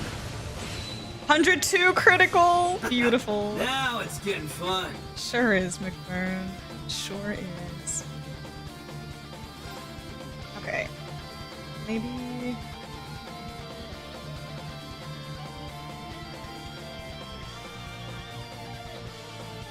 I'm going in! Assault Guardian! Now it's getting fun.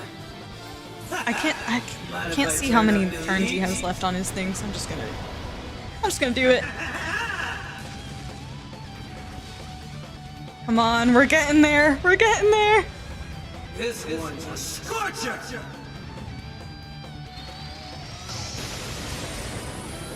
It doesn't help fire. Oh, that was without ATS up. You're right.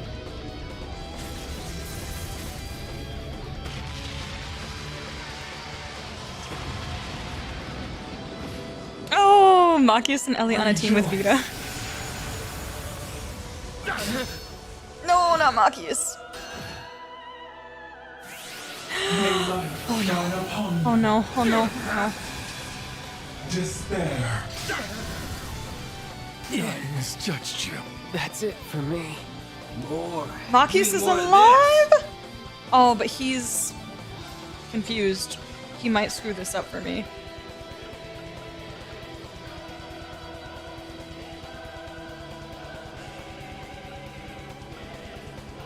Because it doesn't cure ailments. Oh my god. That's not good.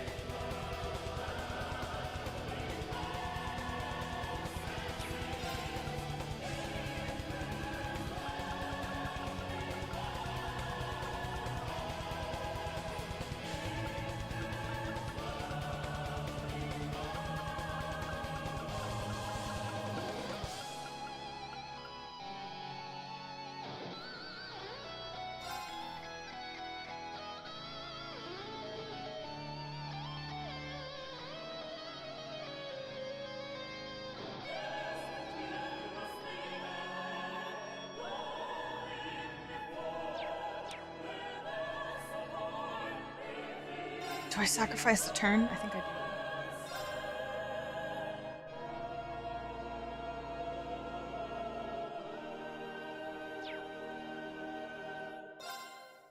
do. I appreciate it. Leave it to me. Oh, McBurn is still amazing.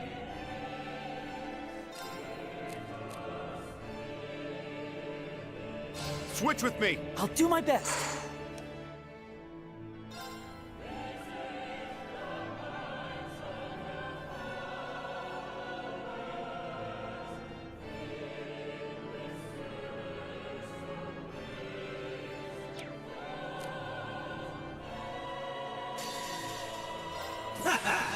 Mind if I turn up the heat?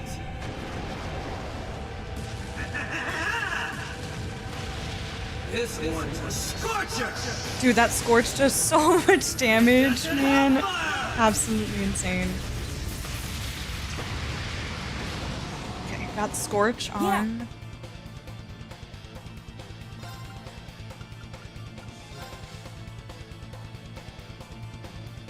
Arcus, activate! Huh? Thank you, Elliot! I'll take you to a world of fantasy! Thank you for the world of fantasy, you icon. I love you. Now for the climax! Remedy Fantasy! Thank you all for listening. Thanks, I guess. No, thank you, Elliot. 104. Oh my gosh. So close. Guys, it's so close. Fear not. It's so close. This will not. No! What? The time has come. What? To return all to zero. What do you mean? No. What? I don't get it. I did that in like way less turns. Do I have to get like a really big hit in at the end? And it cleared the back row as well. I didn't know it could do that. I didn't know it could do that. What the heck, man? Are you serious?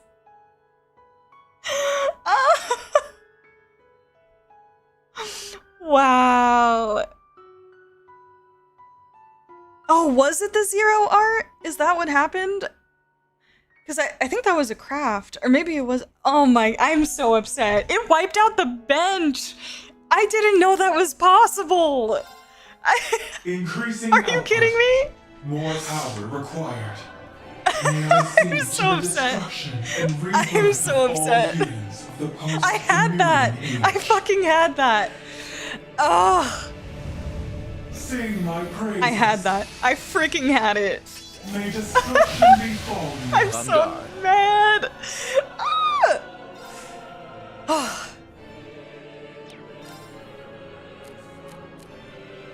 I'm so upset. I shall leave this to you. Wow. Wow.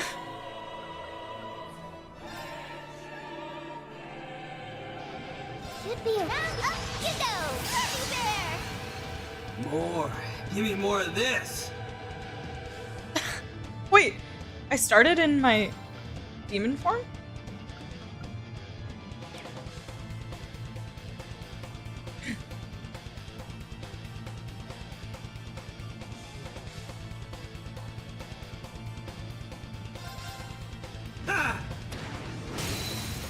Cornered like a rat. Got you.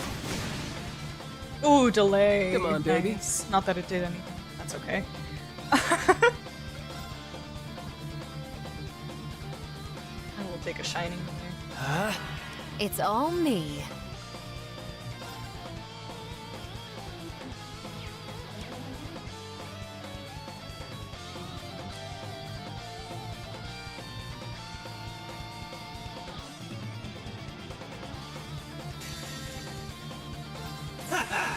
Mind if I turn up the heat? Wow. I'm so upset. Doesn't help fire!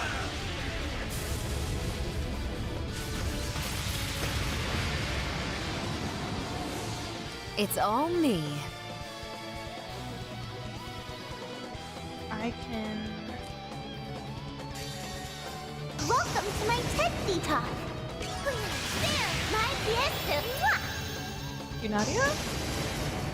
Make Nana proud.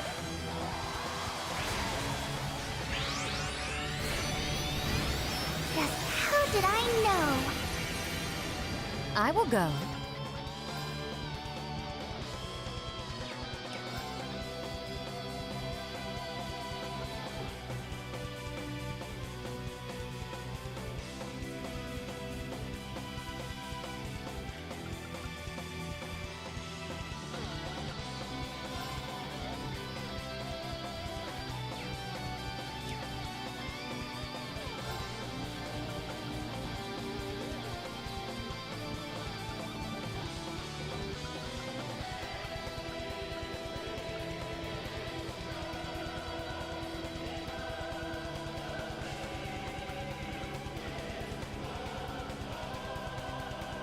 So I pray. Testament crossed! It's all me. How's this?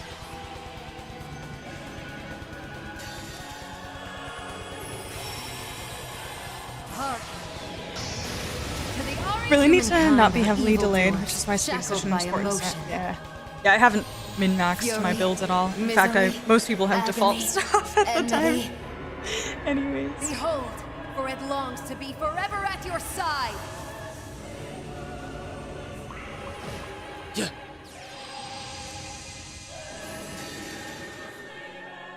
Sapphire's seal of mine. Bolster this arm with the strength of a giant.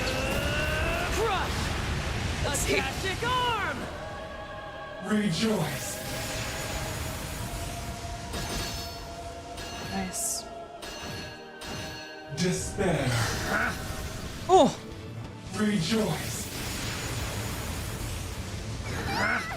Times 2! No, Nadia! My turn. I'm sorry, Ness.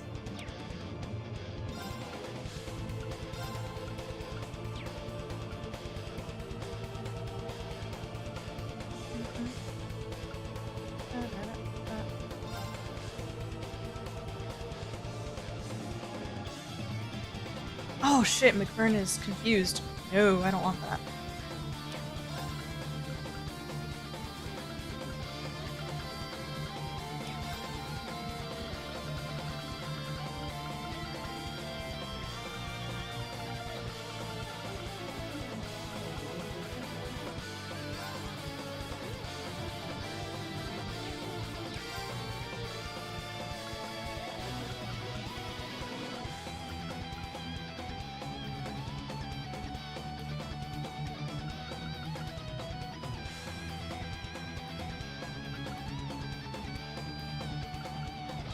I'm going in! Assault Guardian! Okay then.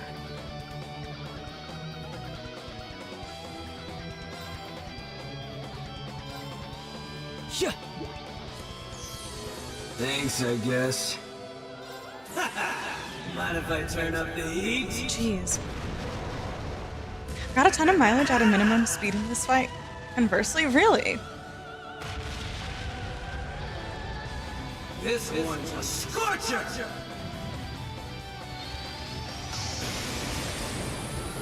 It doesn't help fire! 15% HP for the KO? Okay. Yeah, I'll see if I can line up the strong attacks then for that somehow. Sing my praises. ×2! Very well.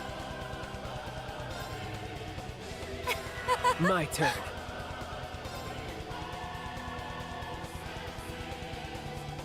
Arcus activate. Wonderful, no? Thanks, I guess.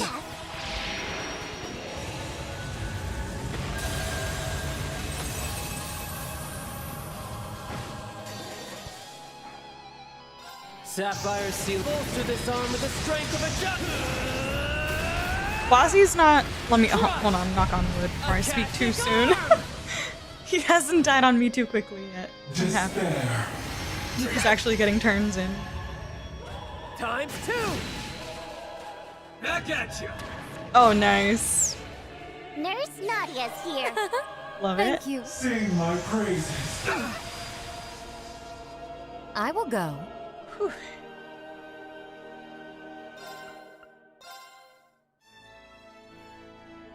I have two.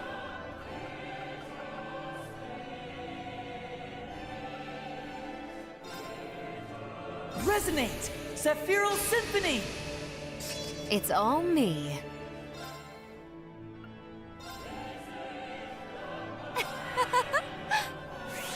Come on, baby.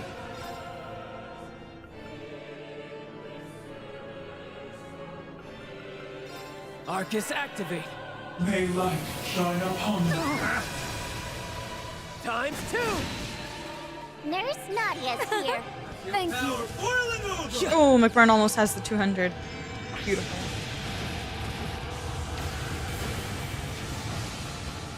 I've had it up to here. I've had it up to here.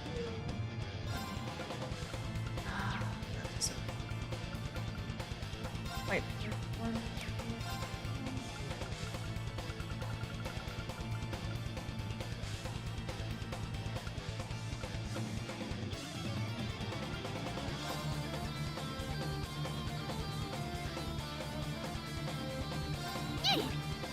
Thanks, I guess. Thank you. How's this?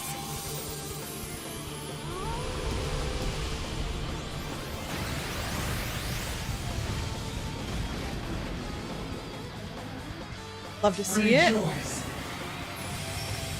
No! Okay then. Why do I keep getting the the absolute reflex every single time that I get a zero craft? It is so unbelievably annoying. Ozzy, can you reach?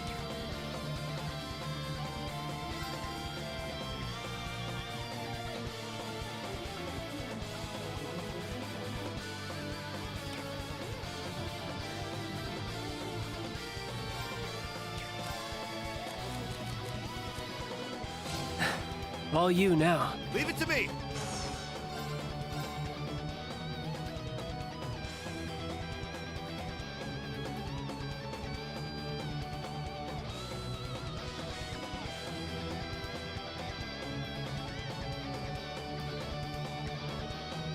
Time barrier break. More. Give me more of this.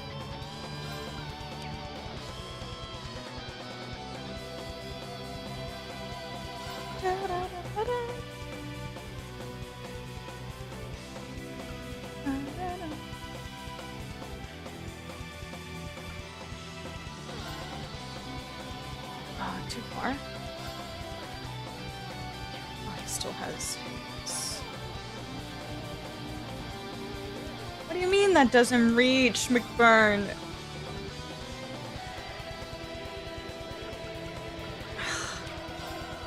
His movement is down!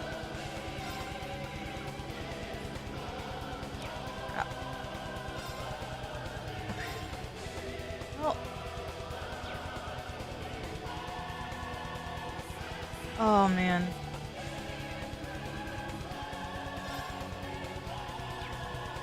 What if I apply Scorch on myself? I think I'd cry.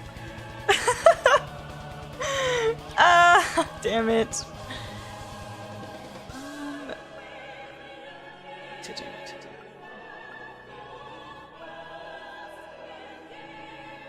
Here I go. How shall we play?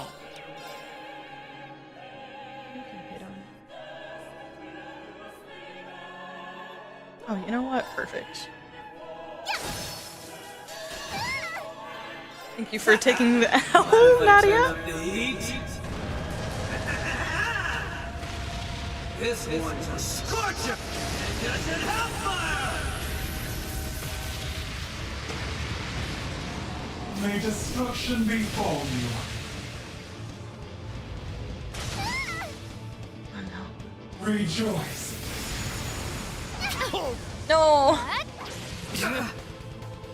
How shall we play? Killer delay.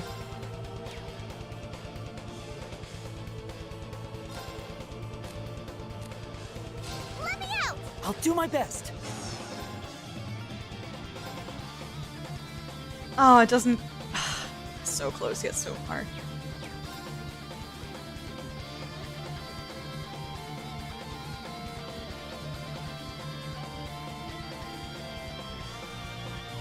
Get him just so. Yeah, fuck it. I take a risk. Whew. It worked. Are Worked. you okay? It's my go. Whew. Okay.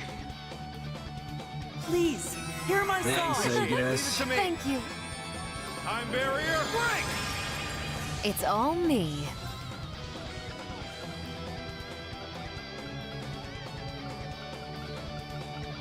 Come on, I can do it! I can do it! I can do it, team! Ah.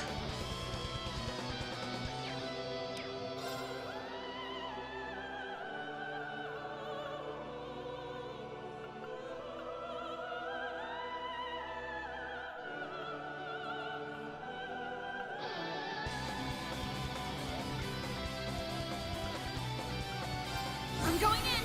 Assault Guardian! Yeah. Oh, I could have waited. Arcus, activate. More. Give me more of this.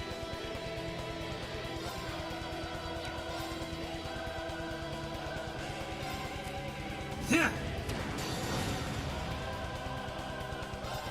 Oh my gosh. Mind if I turn up the heat? Thank you guys, I appreciate the encouragement. I do. I do. Thanks for still being here. The encouragement really helps, I swear. This one's a scorcher! I know I can do it without changing anything. I feel it. I know I can do it. I'm so stubborn. Now I have to do it.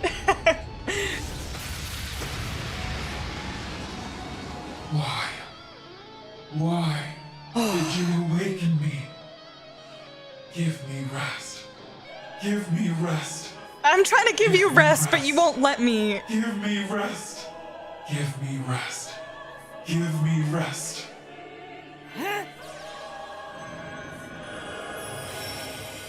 It's all me. Whew, okay. 72,000.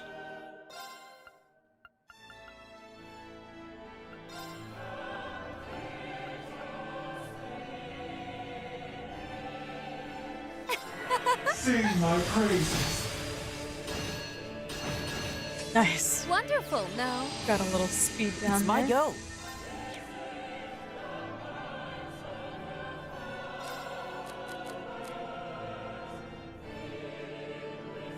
Sorry, take over. You're so needy.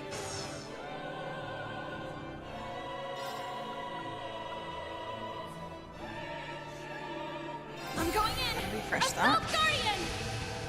My turn.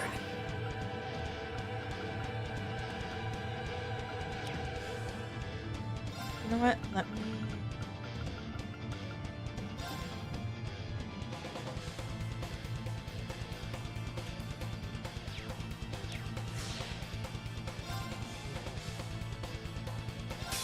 All for one? And one for all! You're so needy. Yes, I am. Get back here, Wazzy. Damn right. Sapphire seal of mine shining from the abyss. Bolster this arm with the strength of a giant! Crush! Akashic arm! I will go. Okay, here comes the annoying attack. So let me... Unless she has impede, which I don't think she does. That's okay.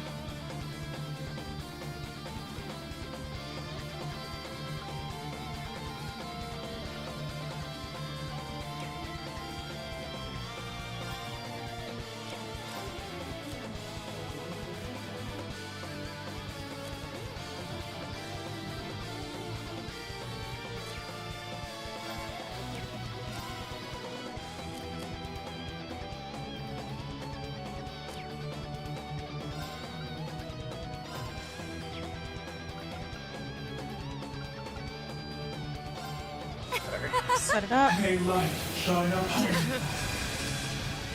Back at you! There it is. I won't forgive you! Times 2! Now it's getting fun. Not gonna let me... More. Give me more of this. Okay.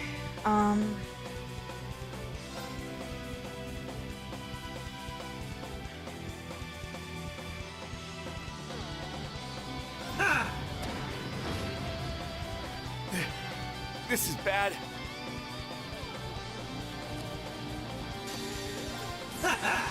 Mind if I turn up? This one's a scorcher!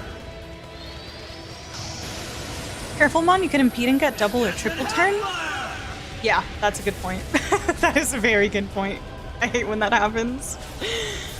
I think the only one with impede right now is Wazzy in his like actual kit. This is bad.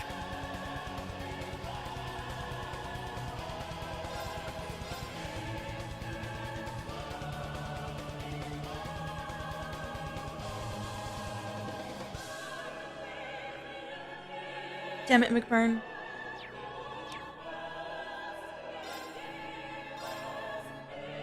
Time barrier break! Wonderful, no?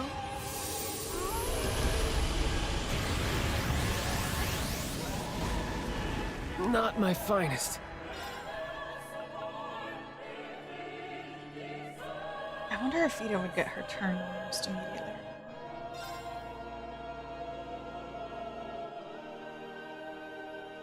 I'm not sure, so I'm just gonna... Because Wazzy has a bunch of cast time decrease stuff. Very well.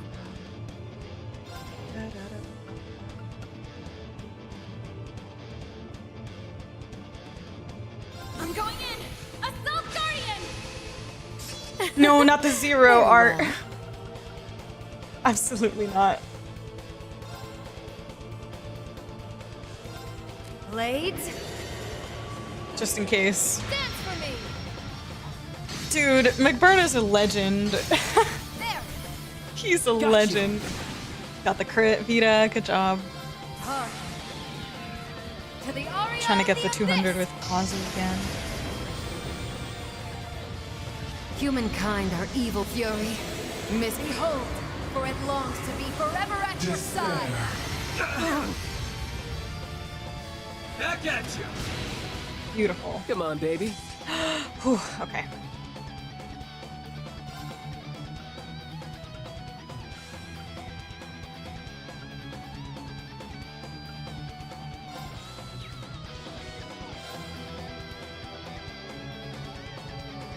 Arcus activate. Yeah. Now it's getting fun. Sapphire seal of mine shining from the abyss. Bolster this arm with the strength of a I'm giant. so nervous with Machias on the team right now because he's like way underleveled. But at least he has like a crap ton of defense and stuff. But his HP is very low. Crush. 101? Now it's getting fun. Okay.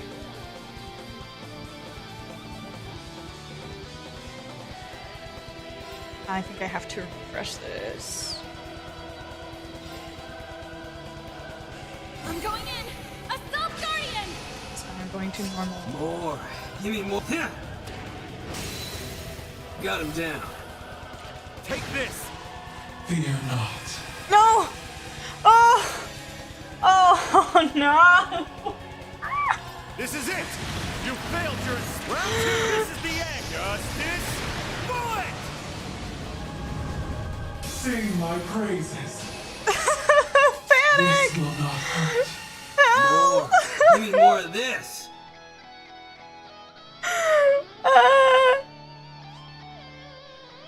No one has their S-craft! I can't, and I can't order. So, what do I do? Do I just shove a bunch of CP at Wazi? I think I can get my CP up to 100 for McBurn to get one last S-craft. I think I can... What do I do? What do I do?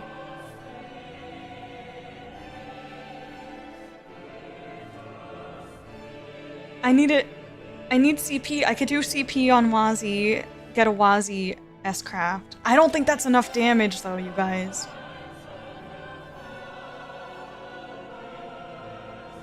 Oh. No, I can't do United Front, because if I do United Front, it's not going to be enough for Wazi to get an S-craft in. And that's not going to be enough for Vita. It's not going to be enough for Machias. It'll be enough for McBurn only. So if I do a CP... I can at least also get... I can also get a full S-craft on Wazi. Yeah, but Front gives like 15, like 40? What is it, 40? 30 CP. That's like a huge difference.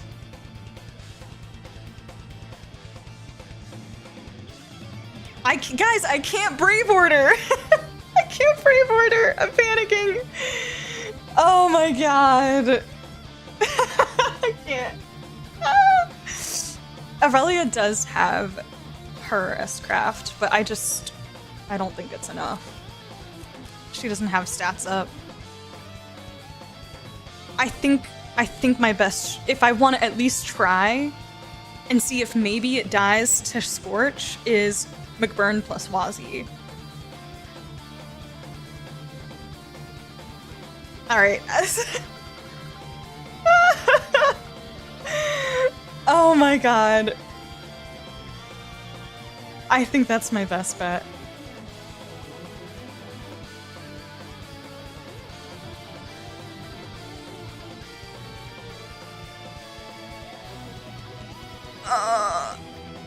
I mean, actually, hold on. If I do that, is McBurn gonna get his craft?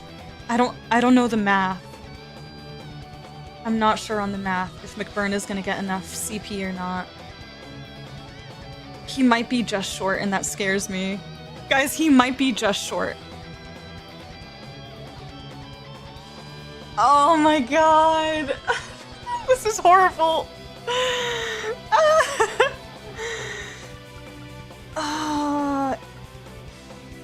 Oh my god.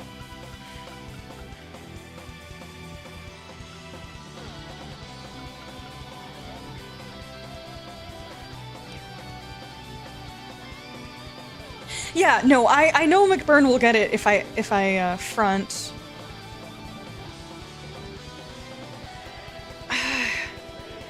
Okay, hold on. If I get 30 CP, that's not enough for Wazi either.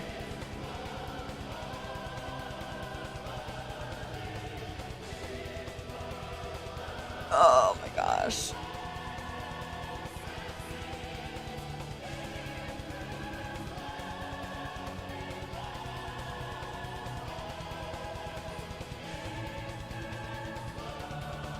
I love that people keep saying to use an order. It's okay, chat. I'm panicking too. I'm panicking too. I appreciate you though.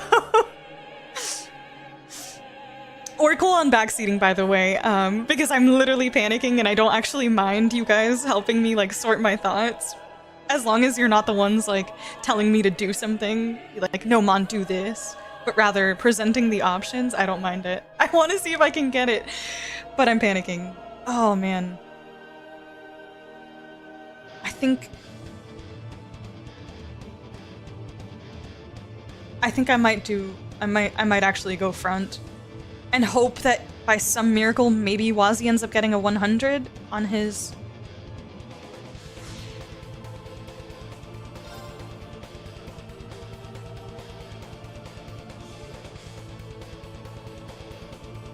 Did you try turning the orders off and then back on?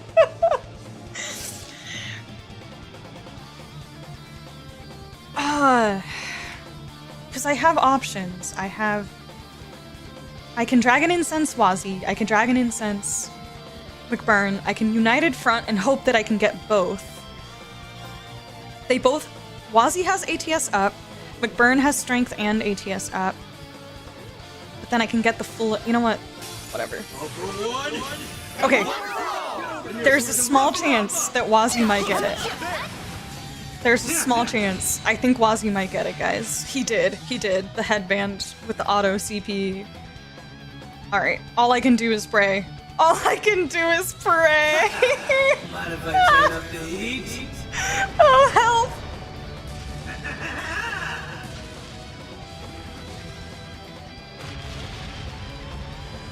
This one's a scorcher! Oh, I should have. Oh, whatever. Fuck it. I might have screwed that up. I should have let him take the burn damage, right? First, and then do Wazi Esper? I don't know. We'll see. Oh my god.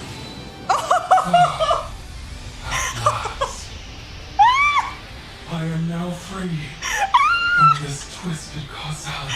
Oh my god! We did it! We did it! Chat, we did. This was a collective effort. Thank you. We went through options A through Z. I'm telling you, we went through all of it. Yes! Oh my god, McBurn with the crits! Oh, wow. Wow. We did it! Thank you, guys. Oh, man. Wow, okay. What an adrenaline rush that was. Thank you, guys. Thank you. Oh my goodness. That feels good. It feels good. To finish Demiorgos with freaking McBurn and Wazi on my team. Oh my god. What a day. What a time to be alive. Damn, this final team went crazy. I'm so proud of them. Even Machias held his own. Elliot was MVP. Incredible. Incredible.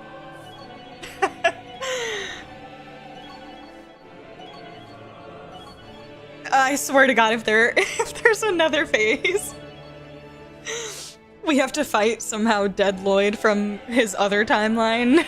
It's just zombie Lloyd. Final boss. Oh.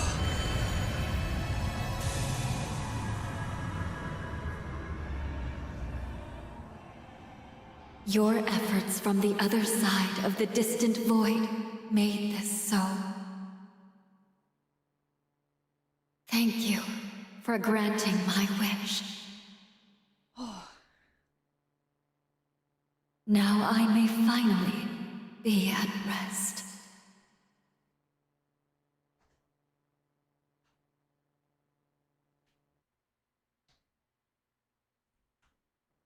Yes, please get some rest. Oh, wow. Oh, so pretty.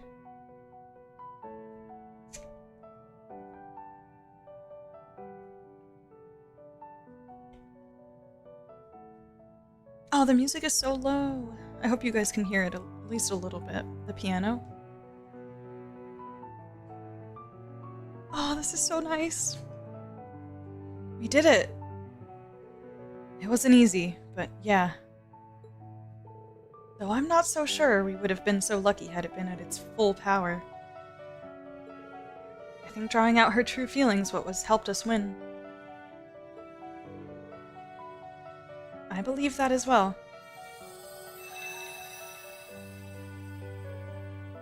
Oh. Are you free?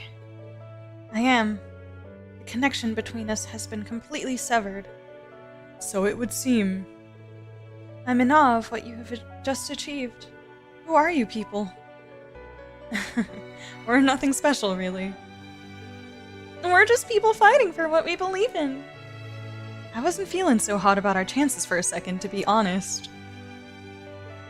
Me too. We had to throw all we had at her, and even then we only just scraped through. It's my final team talking right here. Me 3.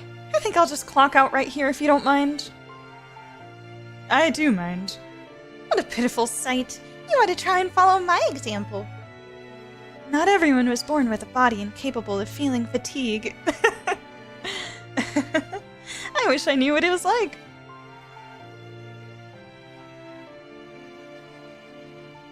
What an unconventional group you are.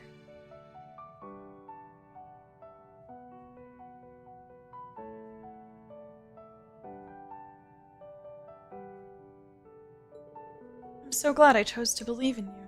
Rather, I'm so glad you let me choose. Aw. I hope I was able to make my predecessor proud. You most certainly did. I feel nothing but happiness to have been given the chance to meet you. Oh no!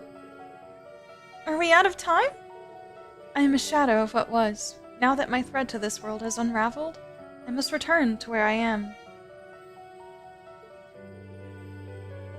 I cannot thank you enough for what you did for us, for setting both me and her free.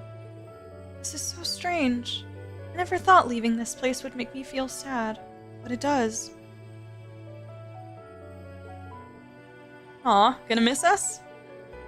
You were able to touch her heart then, meaning the battle was even more worth fighting.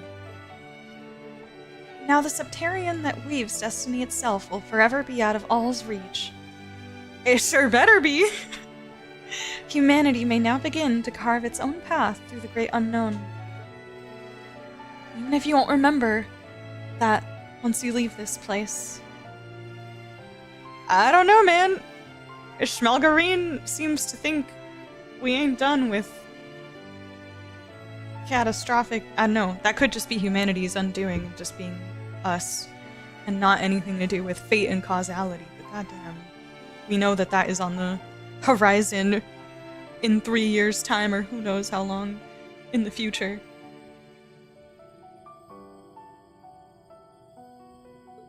In that sense, do you feel any regret that your efforts will be for nothing? But it wasn't for nothing. We were able to fix all the problems caused by Elysium. Yeah, we accomplished everything we set out to do.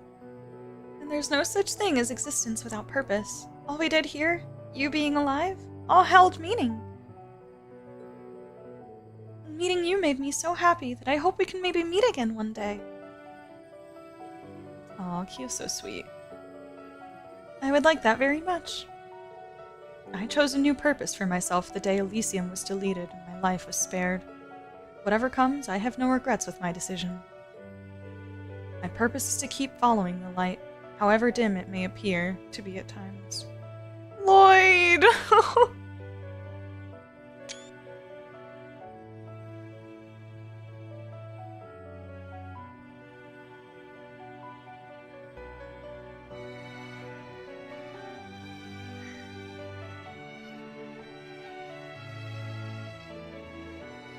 That's the path we believe in for all of us, so I don't regret a thing either.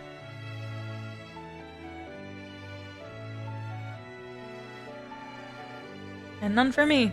There's no room for regrets in this journey we've already started. Will you do me a favor and keep watching over us? Your little sisters have built a bright future that we want you to see. Aw, Tina!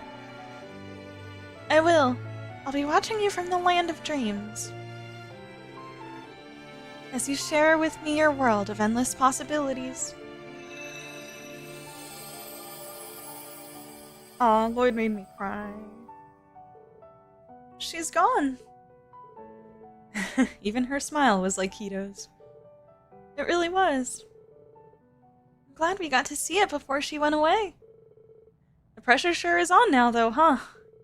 Oh, I wouldn't worry too much about that. We'll just keep walking our path one step at a time. It's all progress, yeah. I think this space... no, the entire corridor is disappearing. Correct. Confirming that the obstruction located beyond the horizon of the other space is no longer present.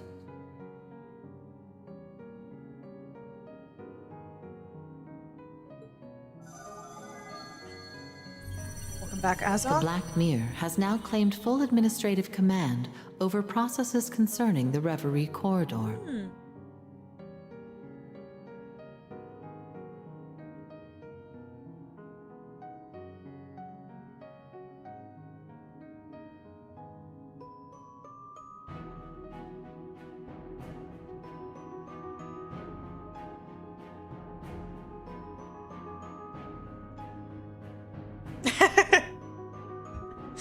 Is Horizon Beyond the Horizon, that's like the modern day Trails barrier. No continued attempts to interfere with causality detected. The Reverie corridor has served its purpose. No! Time is 1,238 hours, 21 minutes, 45 seconds since forced reactivation. The Black Mirror may now shut down permanently. Azoth. That makes it really over then. There was so much we had to overcome, but we never backed down for a second. It was worth keeping on together until the very end. It was. We gained so much from this that ordinary training could never have given us. That and more! We should all be proud of what we've achieved here. I wish to express my gratitude as well. Your support gave me this time to act as a holy beast once more. We're always here for you, Zite. And you were just as much our support, you know. Sorry, but I'm still in disbelief that we defeated a being of that scale. Machias? Machias always bringing us down, back to the ground. I love It's a miracle that we mortals were able to come out the victor. Miracle owed to each of us for having stood up. So thank you all for fighting with me.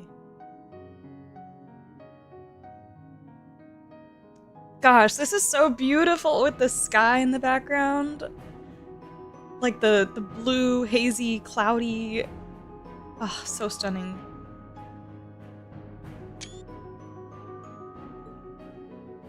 I would also like to thank you all for the very same thing. I'm honestly a bit reluctant to leave this camaraderie behind. Rufus! Don't make me cry, Rufus! Even you, Rufus. It sounds like we all feel the same way about each other. Oh my god!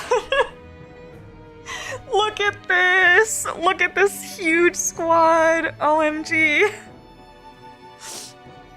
Knowing that makes me sad. Mutual feelings will be lost once we return to reality. What a sight. We're all quite aware of that. You could let us bask in the glow a bit more. To believe.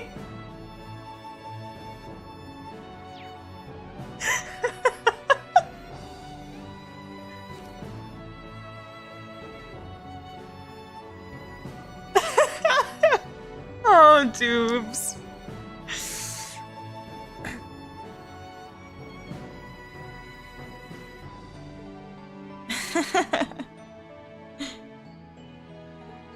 Well, time for us to say farewell. No, Wazi! I know, literally, this is Laura's Tachi.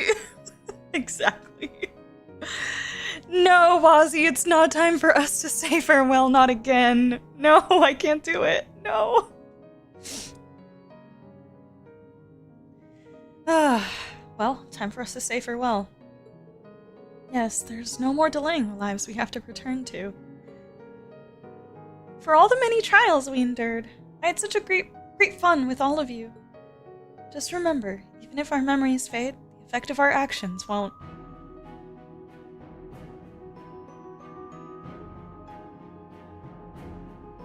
That's a beautiful line, Emma. So long as we continue being ourselves, we'll be doing right by her. Knowing now that we'll be able to show her our everyday lives makes this a happy thing, not a sad thing. And if we keep it up, I'm sure she'll... Uh-huh! We just keep living our lives and all the good stuff will come. It's the best possible way to celebrate the bonds we've forged. Analysis on humanity's potential is not within my parameters. However, it is curious that forged bonds are what awarded its strength exceeding that of even calculated predictions. Accessing Reverie Corridor Management System, converting database into format that can be maintained in Zemuria. Ooh. Huh?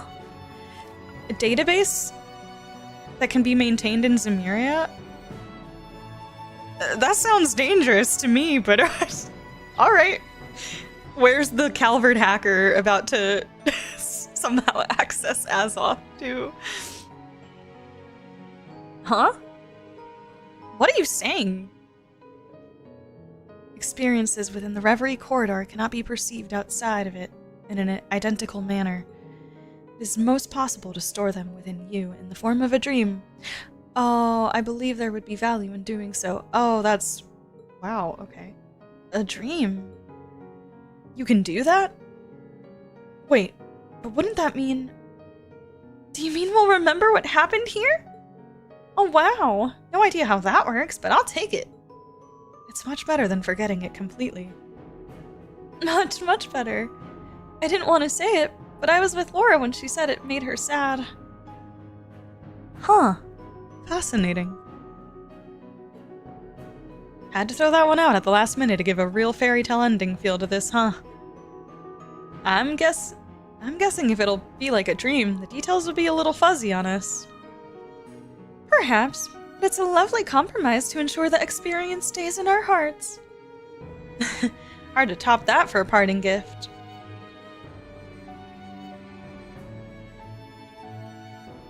We are forever in your debt for all the guidance you have given us. Yeah, we really are. Even if I can't help but wonder why you decided to do this all of a sudden. Oh! Perhaps... she must have been active for much longer than she was designed to be. Certainly, for over 1,000 years, it astonishes me she lasted this long. Yet, now we bear witness to the ancient endless vigil of Erebonia coming to an end. Though I am an Arner, I'm at a loss for what to say. Aww. Having Celeste flashbacks.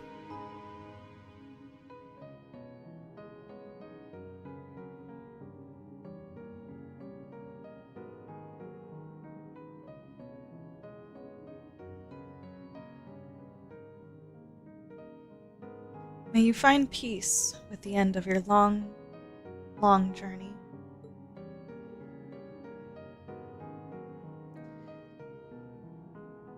Man.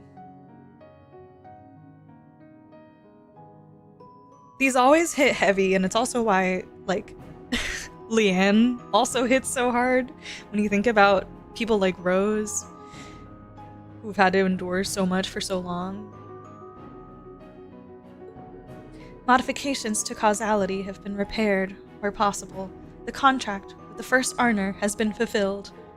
Upon termination of all Reverie Corridor processes, all visitors shall awaken from their dream. With this, the long chapter between the Empire and Western Zemuria has come to a close. Yet know that as this danger passes, a greater one looms in its stead. Oh, wonderful. I expect never to reactivate. Oh my god. But my hope is that humanity, joined by their bonds, will make a meaningful choice when the time comes. When the time comes? Azoth.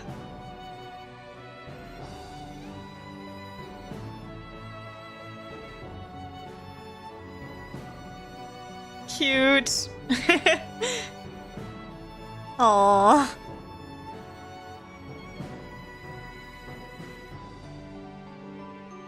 Thank you for everything.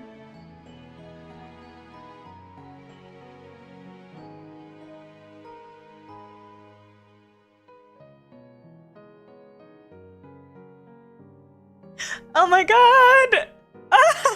Was that SC Joshua? Holy shit. What? Oh my goodness. Oh, I need this art. Where can I find this? That was so pretty. Oh, it has everybody! Ah! Oh my god. My heart! Well, it doesn't have everybody, but it has... Oh, man.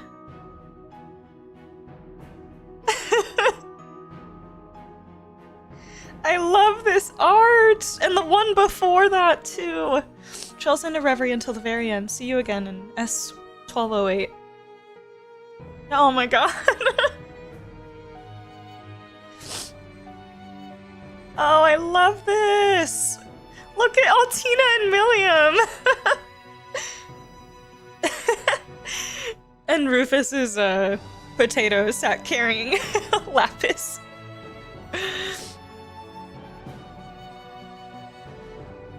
Oh, we got Wazzy and Noelle on the picture too. Actually, the whole SSS. Eustace, Ren, Estelle, Olivier. Ugh. I need that art that came right before this one. It was so beautiful. Sorry, I can't get over Milliam and Altina. That's so fucking cute.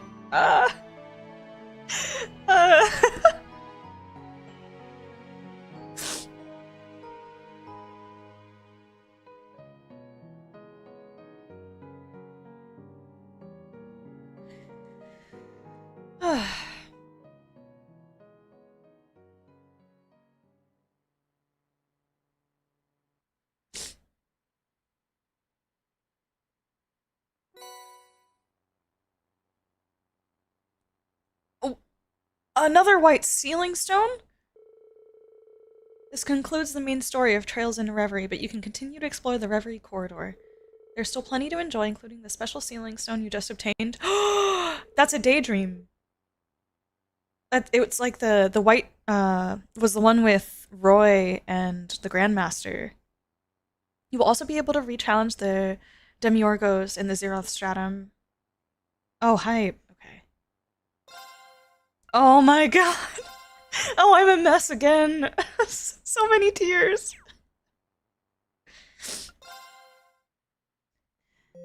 I do have one more stone! Oh my god. Oh, wrong way. Hey, you can get your ass beat. To be fair, I'm not uninstalling Reverie yet. I'll probably have this around for like another week or so while I finish up some of the trial chests and other things. Because I do want to get some of those done because they're fun. But... let me just double check. Okay, yeah, everything is complete as far as I can tell.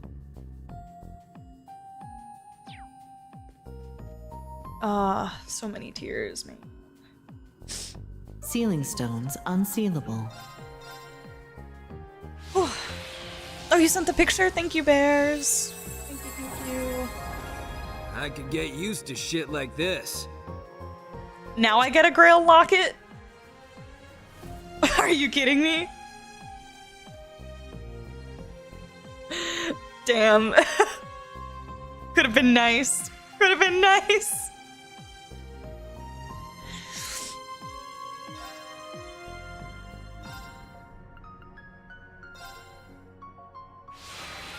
Should I have face cam on for this?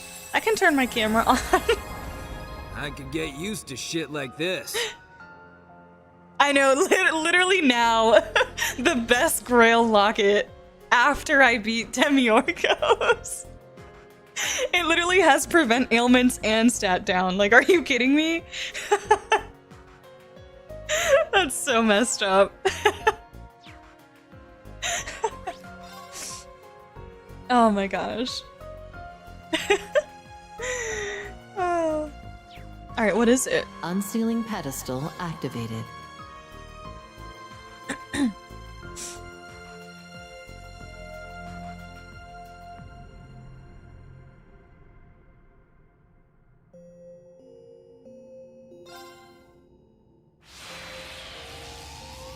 Right for my nightmare run.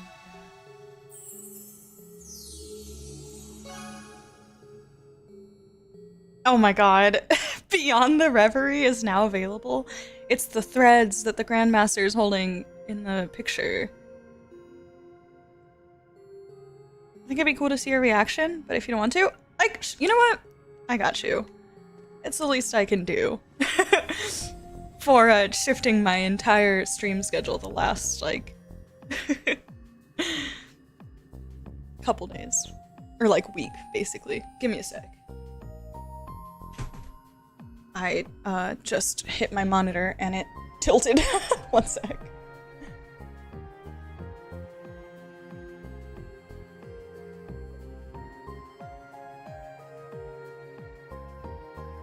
Anyway...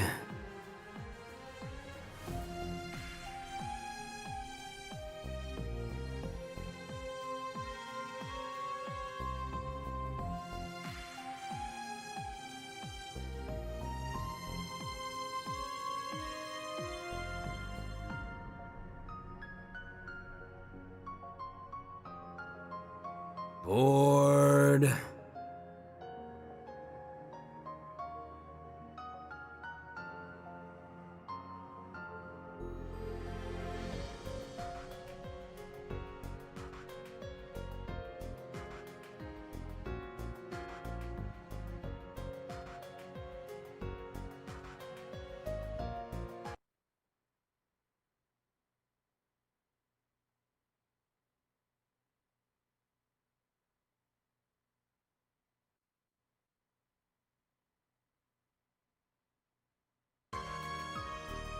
Anyway...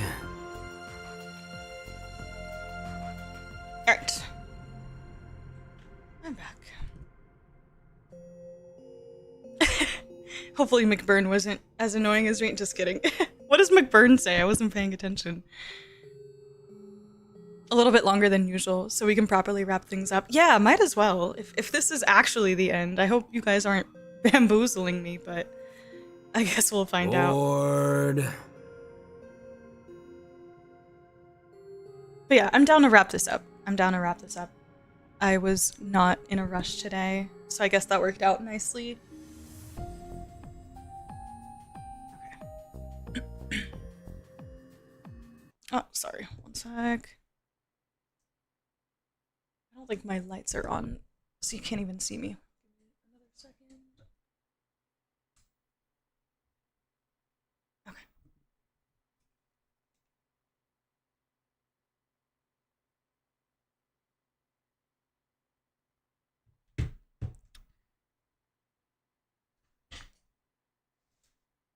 There we go. McBurn has great lines. It's been great. Alright, let's do it. Is there more than one? I feel like you guys are making it sound like there's more. I can't tell. It's fine.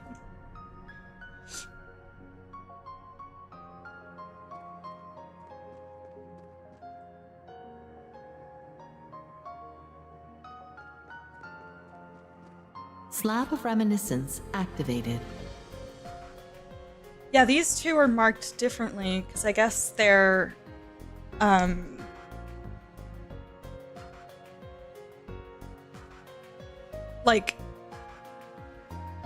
like future related, or like, you know, starting to set things into motion for Calvard, I guess, or Daybreak.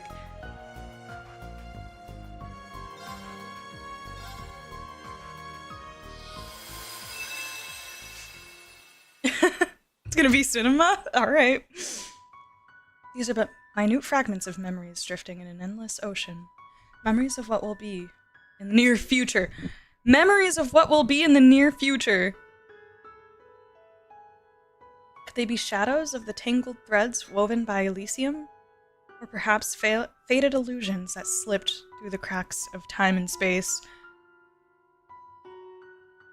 There are none who know the answer. What the?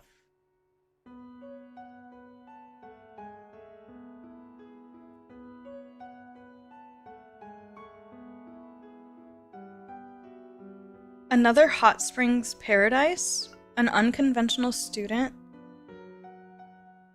Is this 2 daydreams in 1?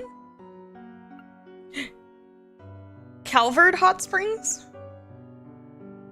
An unconventional student. I guess we'll just go in order. January, year 1208 of the Septian calendar. It did say this is when we are going to see you next in Daybreak. I'm pretty sure, 1208.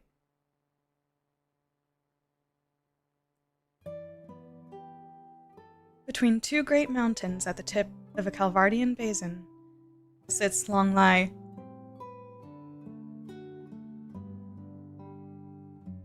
The town is known for 2 things, being the eastern entrance to the Republic and its exceptional hot springs. Through these enticing factors does it continue to welcome tourists hailing from both home and abroad. Yet today, it served guests quite unlike its many unseasoned visitors. These had come from another renowned hot springs paradise situated in the northern reaches of Erebonia.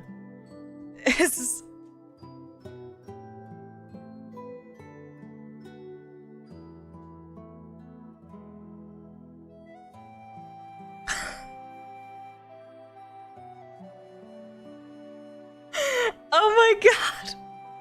They look so pretty! Oh my goodness!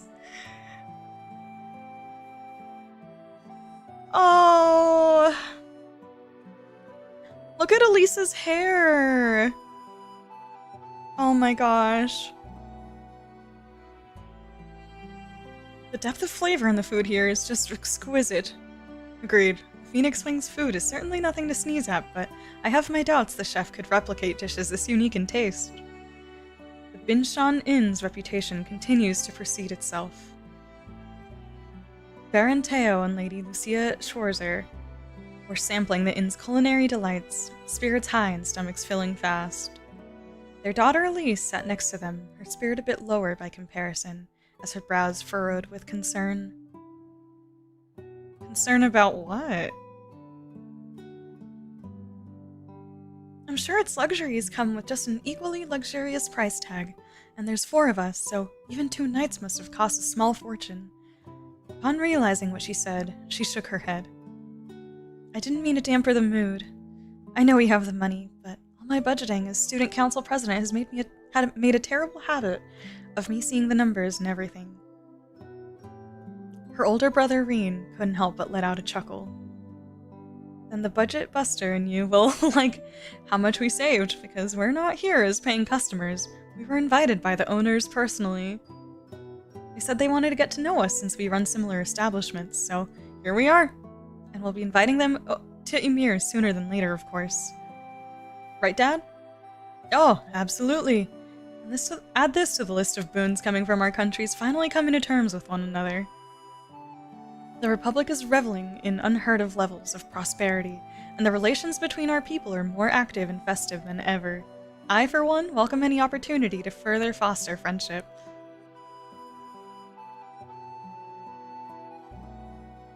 The Baron took another healthy sip of his baijiu before continuing. Friendship over fighting, I say. Such a shame that the world tends to overcomplicate that simple concept. Seeing her husband's glass was almost empty. Lucia filled it to the brim while adding her own thoughts.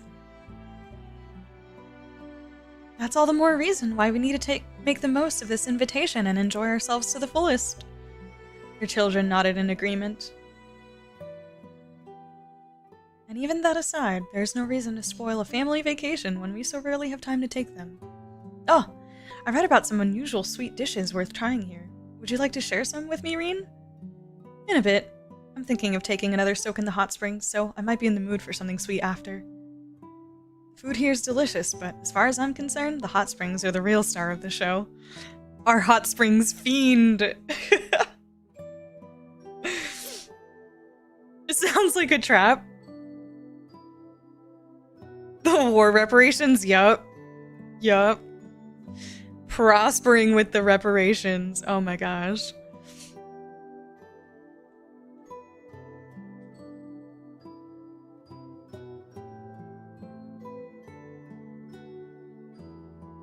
That's my boy right there. The ruling lord of the Hot Springs Paradise would never let a good discussion about them pass him by. He was as fond of their quality and soothing effects as Reen, enthusiasm undeniably apparent from the warmth of his tone to the width of his smile.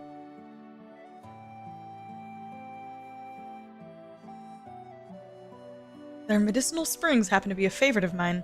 I can't help but be fascinated by them time and time again. I can believe it. I've always known about them, but here's the first place I've been able to feel the way they warm you right to your core. Think we could make one available at the Phoenix Swings?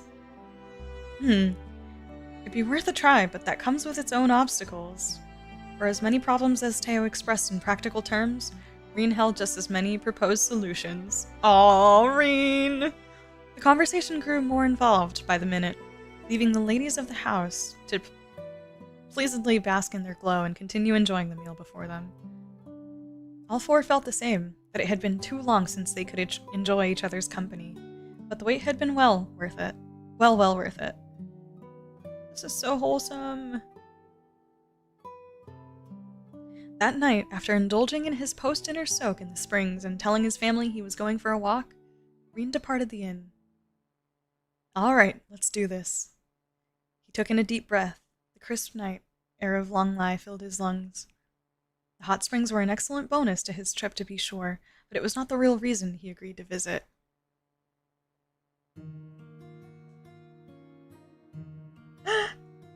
Oh my god. He had come in search of Yun Ka-Fai, the famed sword hermit. Master Ka-Fai was the founder of the 8 Leaves One Blade School, of which Reen was a practitioner.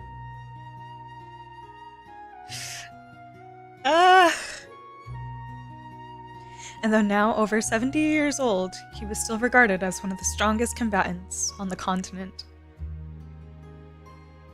Goat! Goat! Oh my god.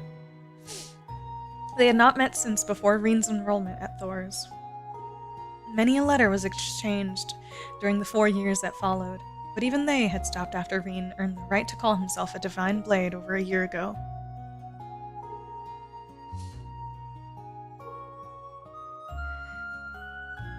There was so very much he wished to discuss with his master. What he had learned in his 4 years of training, what had transpired since becoming a Divine Blade, the true meaning behind being the final blade to master the 8 Leaves. There's plenty I'd like to ask that have nothing to do with swordsmanship, too. All these questions, all impossible to answer without first knowing the whereabouts of a single individual.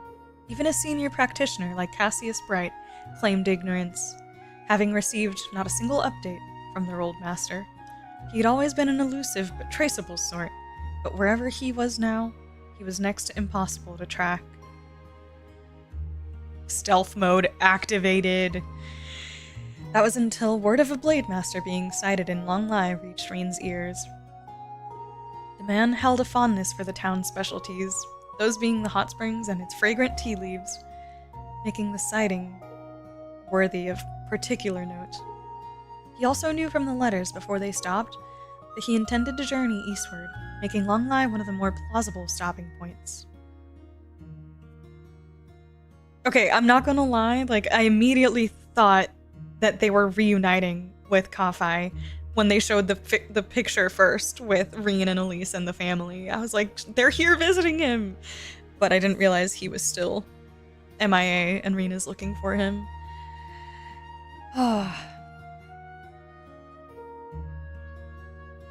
The word came to him just as the Shorzers were invited to stay at the inn during their New Year vacation. Reen's instincts told him the timing was a little too fortunate, but with how vague the lead was, even it would most likely result in him leaving the same as he had arrived. While he had not discussed the rumor being key to his traveling here, his family seemed to sense it was more than a simple pleasure trip for him. I know Dad would have a great time catching up with him, but I don't want to get his hopes up for nothing. These thoughts in mind, Reen made his way through the night streets.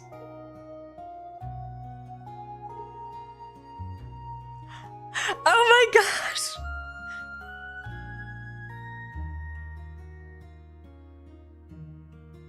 Calvard crumbs! Calvard crumbs! Oh my goodness! So beautiful! Oh, this music. Hot Springs Master. Annalise is the same as Kevin Forgotten by Falcom. Yeah, the black and white art is stunning. This is really beautiful. Crumbs! Crumbs! I'm so excited!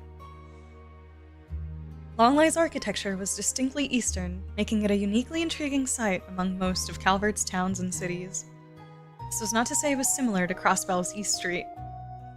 With subtle colors paired with dignified beauty, every wall and stone exuded the traditional concepts of wabi-sabi. One look was enough to understand the region was rich with history. This quiet charm would give way to contrastly lively evenings, where tourists both westward and further eastward were greeted to stalls dedicated to the hot springs and more. This too held a traditional sort of charm. Reen asked several merchants if they had any information pertaining to the whereabouts of his master, somewhat sheepishly purchasing a number of souvenirs from their stalls to keep himself from being a nuisance. Oh, Reen! He's so cute. He's so precious. They, he justified, would make excellent gifts for his friends, his co-workers, and his students.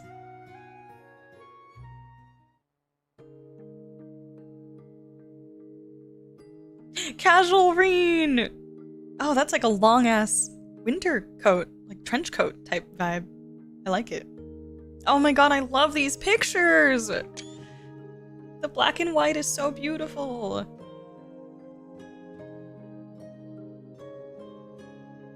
I can't believe it's almost time for them to graduate.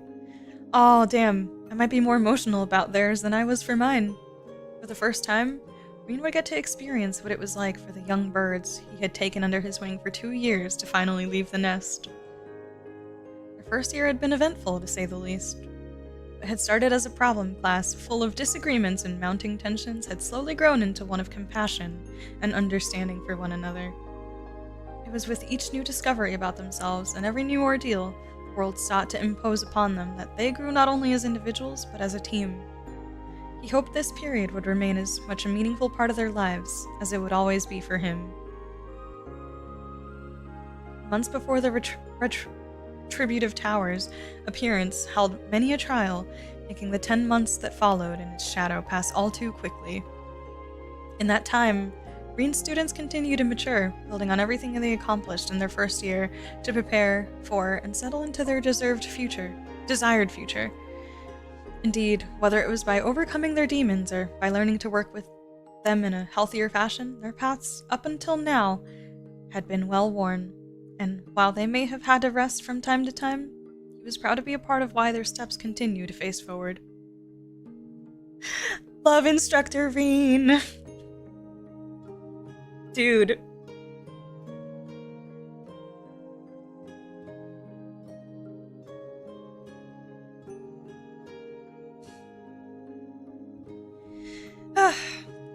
These mentors, man, they get me. The Sarah Reens of the world. Proud, but also lonely at the thought of saying goodbye. As their second year drew to a close, lacking in grandiose events but still rewarding in its own right, it was this mixture of emotions that bore conflict within him most. Can't believe I'll be going through it all over again next year, and even the year after that. Hell of a career I chose to pursue, huh? He didn't know when he stopped walking. Realizing this, he resumed his search, paying respect and mind to the many generations of educators who came before him.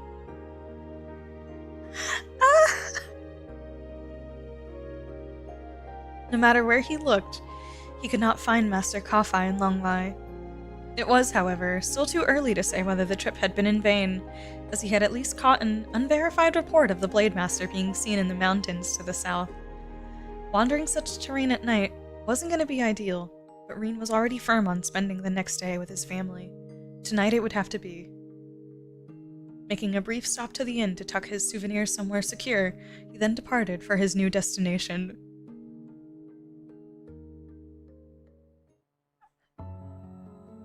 Oh my god! Rean waiting for the chance to become Crow's instructor. He is. One day it'll happen. Yeah, he looks good. Rean looks good. Oh my god, Rean is he's just in Calvard. What is this? The mountains winding, half-beaten trails would be more treacherous at night, but they were not off limits as such. The key, Rean knew, would be to not rely on sight alone. His senses of hearing and smell, perhaps even touch, were going to be equally vital in the hours ahead.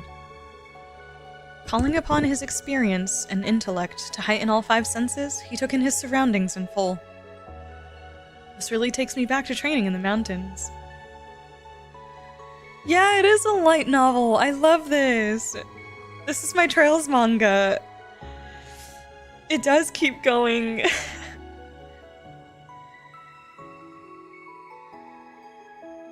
To call the experience training would imply his time being one of simple tutelage between student and master, but it equated to so much more. The danger then was far worse than it was now, with some days requiring him to set foot in highly dangerous territories just to find the day's food to survive. It sounds like the Kunlun Mountains may have been used for a similar exercise a long time ago. Rean was certain to think on the information gained during his search as he continued along the trail. Searching for evidence of human activity in an environment like this was not a difficult task. Humans always leave something indicative of their presence behind that no wild creature could, be it a long-dead fire, footprints, or traces of going on the hunt. One need only follow the like to lead to their source. Rean did so, advancing the caution instilled in him by both his old master and hunting enthusiast of a father. They soon led him precisely to clear evidence that a human had been in the area, though the evidence itself was far from what he expected. Remains of a camp? No, it didn't look like it had been left by martial artists in training or roaming hunters. But the most peculiar thing was that there were multiple sites like the first, all evenly spaced from one to the next.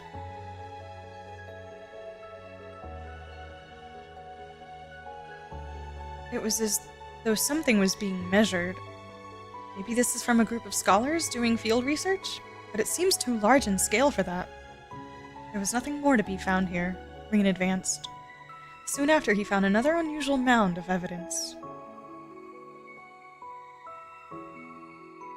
It's like someone forced their way through here in a car, or more like hacked open a path wide enough for a car to pass through. All further inspection here suggested that whoever was responsible had given up on this endeavor, leading him to wonder if they somehow found success elsewhere. And if they did, why had they done this at all?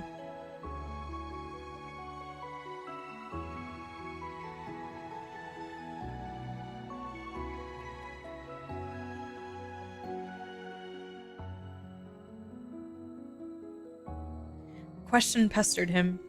If there was anywhere to clear wide paths, the remote depths of the mountain certainly were not it, but instinct told him he was only a step away from discovering the answer. If I keep following this trail a little further... You said it! At this thought, Rean sensed someone approaching. One person, 2 people. Yes, there were two, and it was clear they were aware of his presence as well. Complete aside, but like, I kind of thought they might do something like this with Rufus. So I'm like kind of fascinated that we're getting this little like Rean segment here. Really cool though, but it'd be cool if they did it for Rufus too in the other one. I don't know. A little Rufus setup. Only for a fleeting second did he think they might be the ones responsible for the strange trails, but a deadly tension that now thickened the air told him there was these were no simple scholars. He felt them draw near, the night veiling themselves well, and then he felt them stop. How about you show yourselves? He spoke without placing his hand on his tachi, signifying to those watching that he had no desire to fight. Their silhouettes then silently emerged from the darkest shadows of the mountains. They looked very much like the shinobi of the east he had heard about, their forms clad from top to bottom in black garments, and their faces fully obscured. Shinobi! Shinobi in all black? Two people, Anton and Ricky?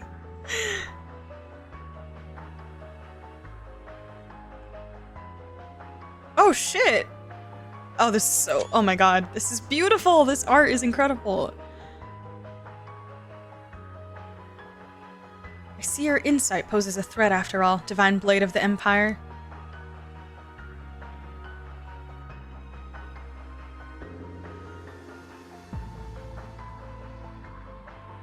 The contract with our client has yet to begin, but we will make an exception for one among their list of dangerous persons.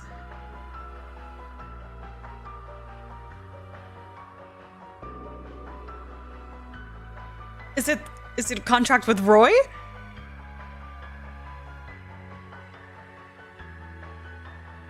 List of dangerous persons. Oh my god.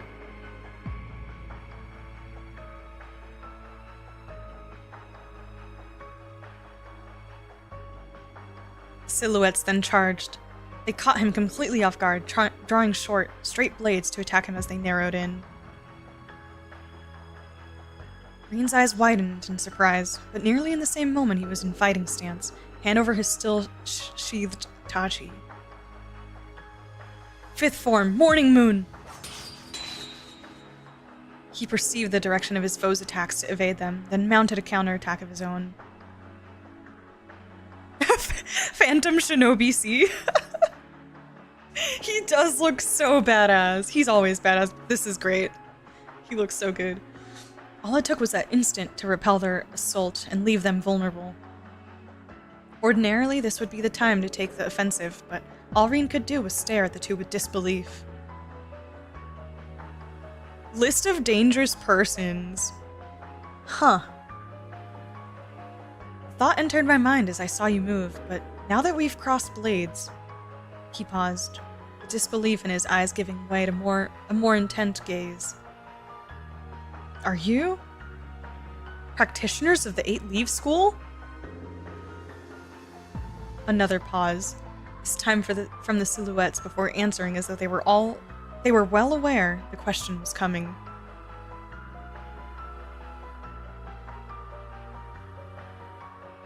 What?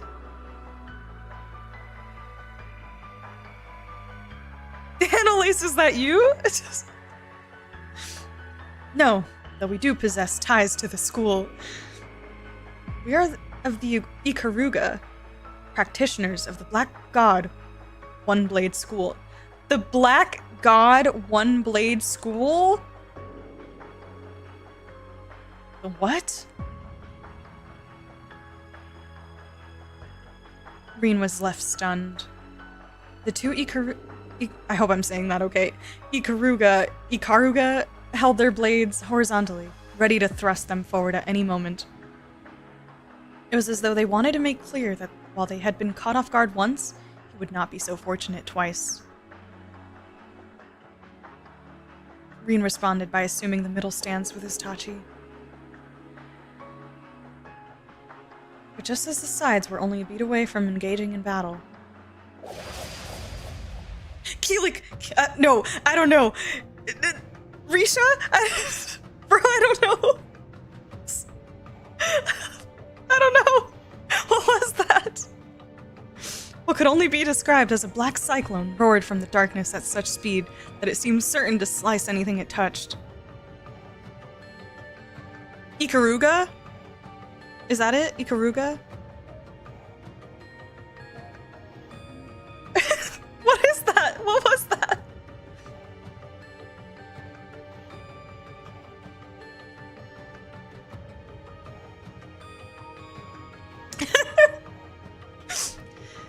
A black cyclone roared from the darkness at such speed that it seemed certain to slice anything it touched.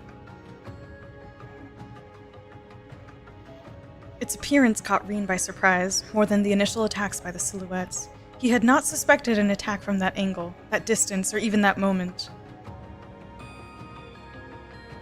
His enemies, on the other hand, did not so much as flinch at the sight.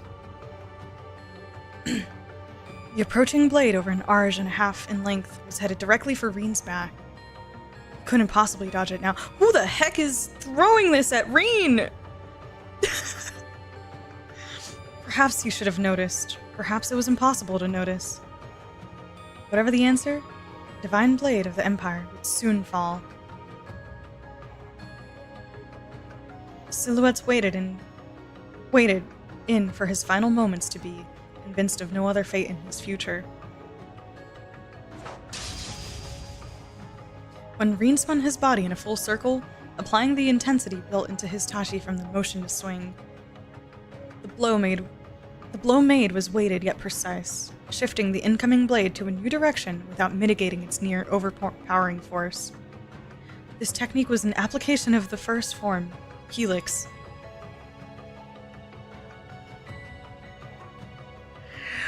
Oh my god! Goat Rean, there was no greater course in the moment than to use it to redirect the attack without it ever making direct contact.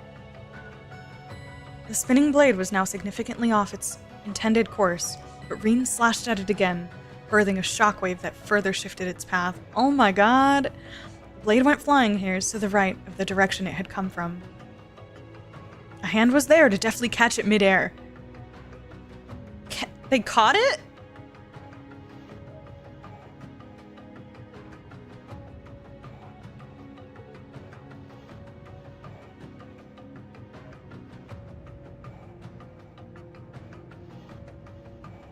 Whoa.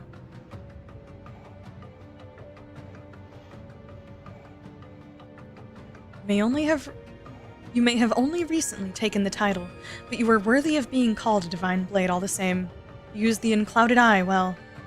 From this hand emerged a new figure from the darkness. While he was clad in similar garments to the silhouettes, something about his presence was much more inspired by comparison. Dang! Such a sick design. Also, I think they have the like chainmail thing underneath too that looks like fishnets, maybe? Like the Naruto ones that we talked about that one time. His musculature was thoroughly discernible beneath his body covering fortified suit. His every movement, however slight, reflected a complete lack of hesitation. And the faint light of his eyes, visible through his mask, projected no emotion whatsoever.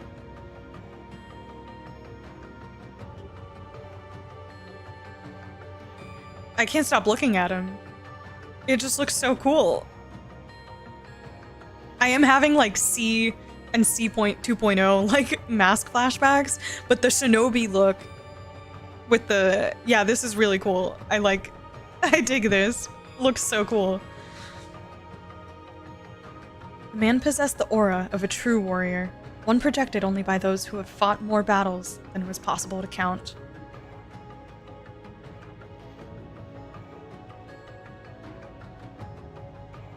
Fall back.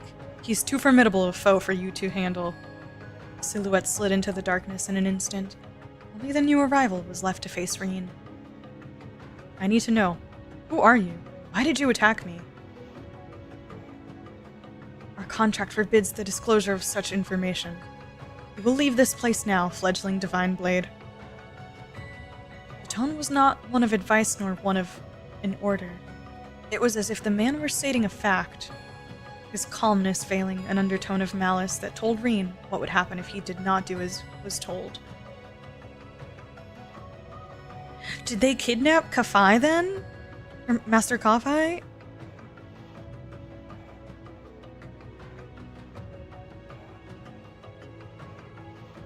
I'm afraid I can't do that without an explanation. Not when I haven't found what I'm looking for yet. I understand then. There's no longer anything to discuss. All they could do was battle. I, Kurogane, of the Rogetsu School, shall be your opponent.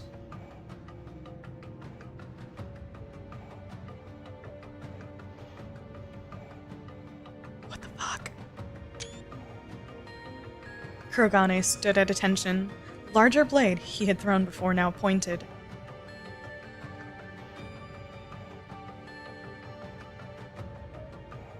I'd have rather settled this with words, but I can see that's not an option.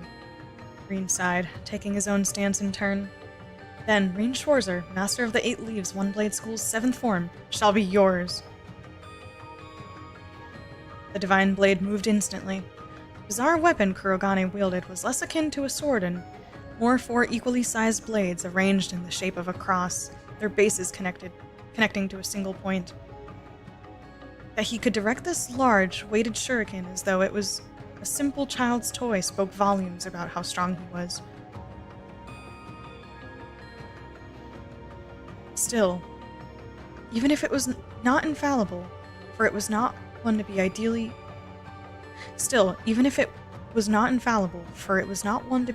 used in close-range combat.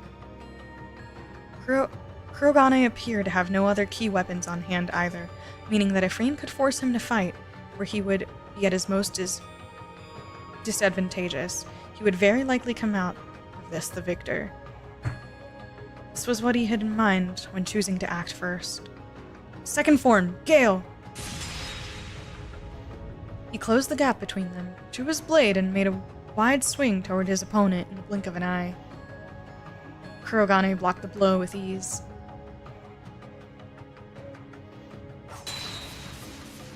That, however, meant nothing in the larger scheme of things. Reen knew well this man's capabilities. So long as the gap between them was closed, and it was, he considered the attack a success.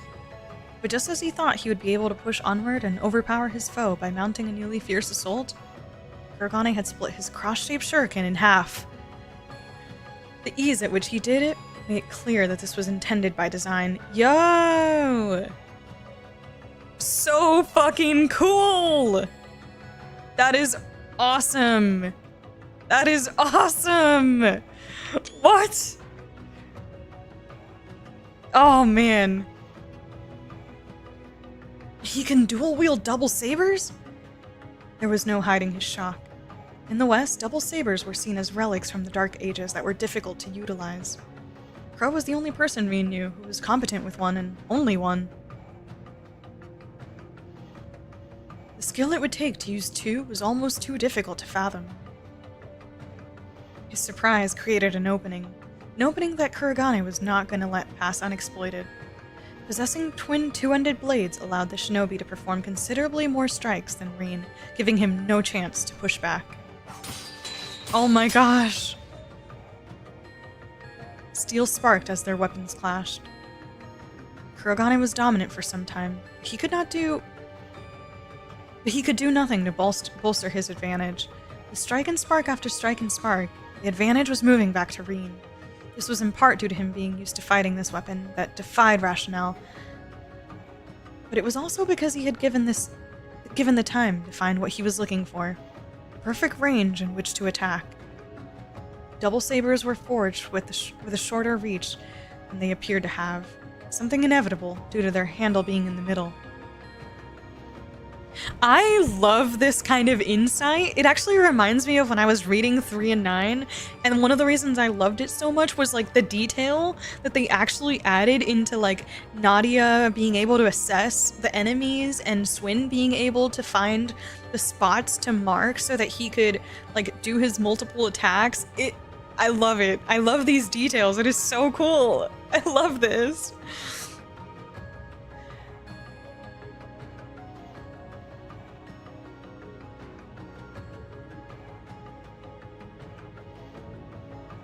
It could have been because he also used them as shuriken, but the length of Kurogane's sabers were even shorter than Crow's, meaning Rin would have to adjust with the longer length of his blade. He measured patiently, staying only just out of Kurogane's reach and evading the onslaught by a hair's breadth each time prior to countering. It was calculated quickly thanks to Kurogane's frequent, rapid attacks, meaning all Rin had to do now was wait for the right moment. This moment would come in the form of his opponent showing impatience for the stalled battle, driving him to make an unneeded step forward. Rin evaded the strike expertly, instantly returning it with an upward diagonal slash. Go Rin! The forceful swing of his tachi made contact with the handle of Kurogane's own swung weapon, knocking it clean out of his hand. Rin dashed forward to make use of this veiled opportunity, but after only a flicker of bewilderment, Kurogane moved to deny him. He blocked Rin's attack with the double saber still in his possession, then hurled a hidden kunai with his free hand, jumping backward a significant distance while doing so. Very good, Divine Blade of the Eight Leaves. You may pale to the skills of our princess. You without doubt deserve your reputation. Our princess?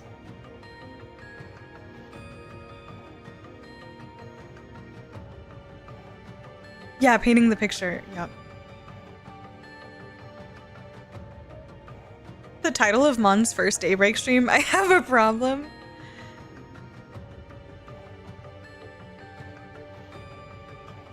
Your princess? Princess? Rin's intonation went unanswered as Kurogane took a notably different stance than before. I shall demonstrate my respect for your skill with my finest technique. This put Rin staunchly on guard.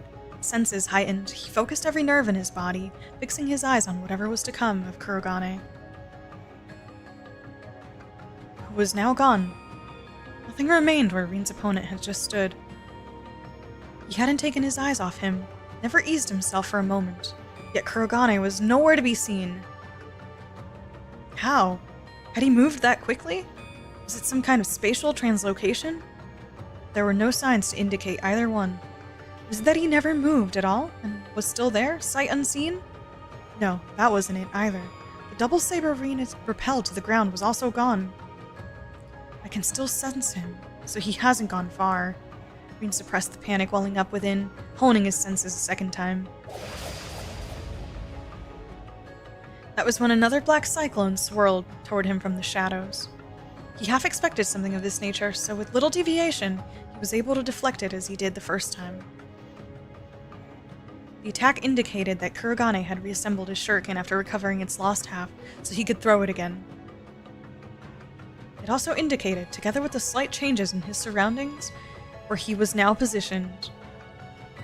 Rin needed a little more time to know where he was for certain. Oh my god, I love this! But ahead of making a solid conclusion, the cyclone came at him yet again from a new angle.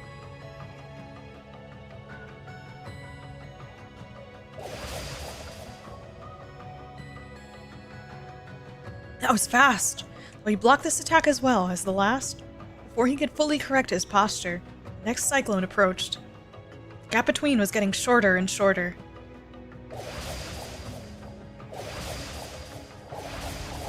Oh my god! There was another. The time was shorter, and another, shorter. Soon these assorted smaller cyclones were seemingly growing into a blended, grand storm of death, with Rin trapped at its center. This doesn't feel like I'm being attacked by a single person. Did he make phantom copies of himself? Oh my god, Shadow Clone Jutsu! He had no idea from where the next cyclone would form, and by the time he located it, the next one was ready. Even the unclouded eye wasn't going to be enough for him to deduce Kurogane's location. He had been able to repel every blade that met with him so far. His so far, but that was growing increasingly difficult. I didn't want to use it, but I'm not sure I have a choice.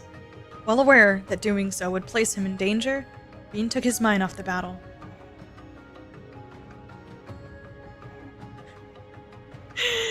Princess Shizuku? Luve, he got revived from the dead, bro.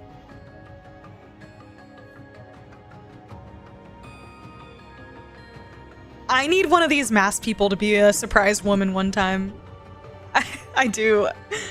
He gave up blocking and evading attacks, dedicating the bare minimum of his focus, not sustaining lethal blows, and focusing his mind inward.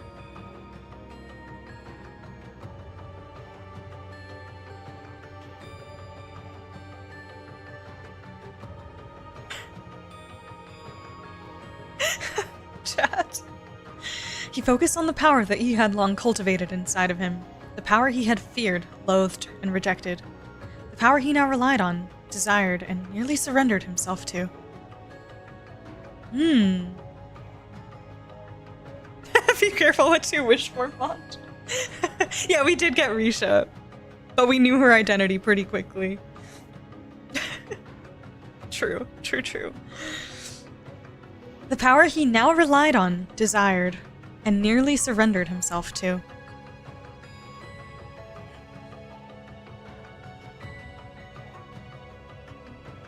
The power he faced with his loved ones at his side, making it a true part of himself. With his mind clear as day, he unleashed his full strength. Let's go, Rain! Enlightened spirit unification! He imbued his Tachi with a great power surging out of him, crying out as he did so. Spinning his body forcibly around to create a bladed circle around him. The energy released by his Tachi repelled all forthcoming shuriken with ease, and with them, Kurogane's phantom copies, lurking in the darkness, faded to nothing. Not the shadow clone jutsu, bro. With that, there you are. He charged towards Kurogane. The man was thoroughly overwhelmed by Reen's sudden counterattack, throwing him completely off balance. There was nothing he could do to repel what would come next. It's time to settle this. Reen swung his Tachi downward while pouring all of his might into a final, single strike. But just as the two felt the battle was coming to an end... Zeroth form! Duality!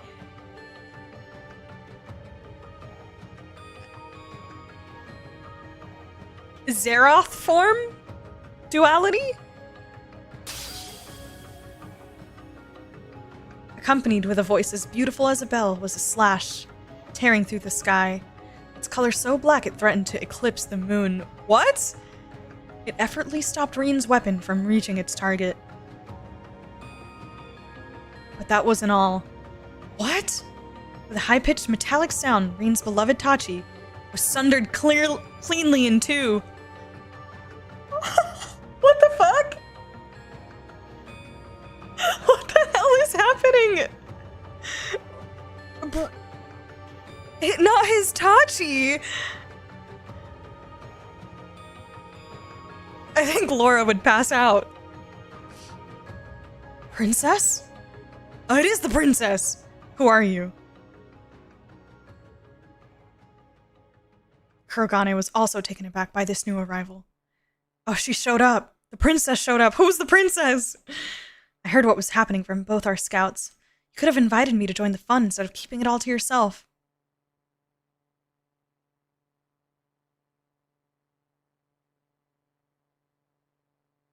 What if the... I don't know. Never mind. You know how many battles that damn Tachi... I just beat Demiorgos with that Tachi, bro. Are you kidding me? What if it's one of the two Ouroboros people that we're still waiting to find out about? One of the two. Or it could be just completely unrelated. I don't know, just a random guess. The words as she chided Kurogane indicated dissatisfaction, but the music of her tone betrayed her excitement. Reen made to see who this mysterious figure was.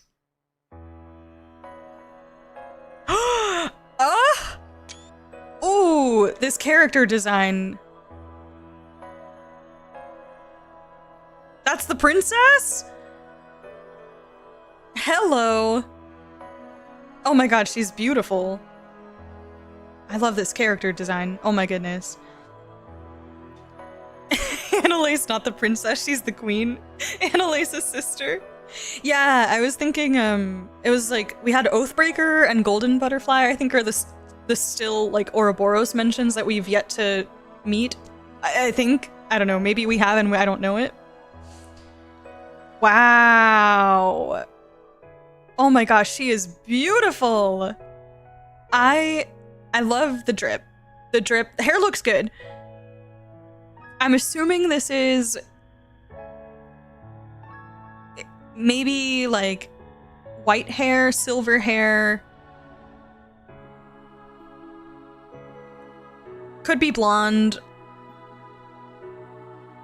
Light blue, maybe. But definitely like a very light color or pastel. But wow, this is such a beautiful picture. Oh my god, it's stunning. She's beautiful. The princess. Yeah, this drip goes so hard.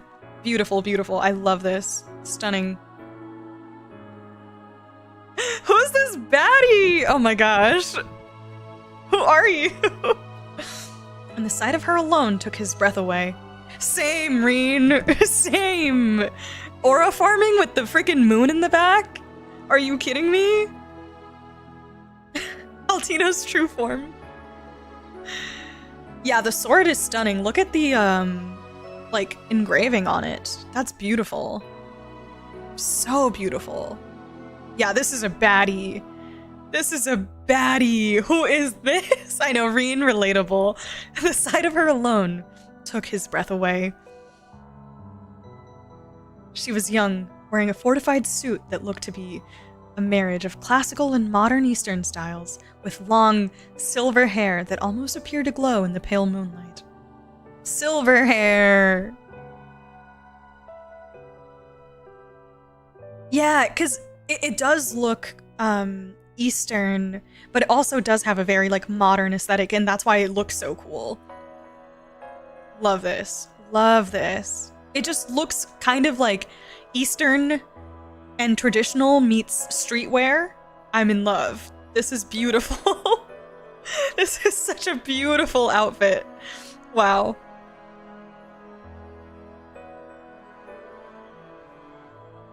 Her age was likely close to Reen's, perhaps a little younger, with well-defined features that still held traces of adolescence, pairing strikingly in contrast to the empty void behind her eyes.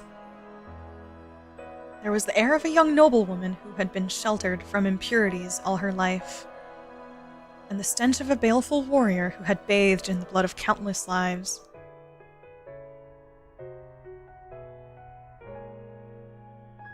How she was both and neither at once, Reen could not understand, but it was this very quality that made her all the more captivating and dangerous.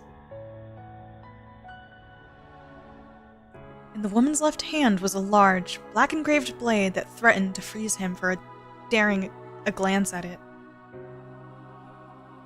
Oh, it is. Okay, so the blade actually, it is black engraved. Yeah, the engraving is so stunning. No doubt it was what halved Reen's Tachi moments ago.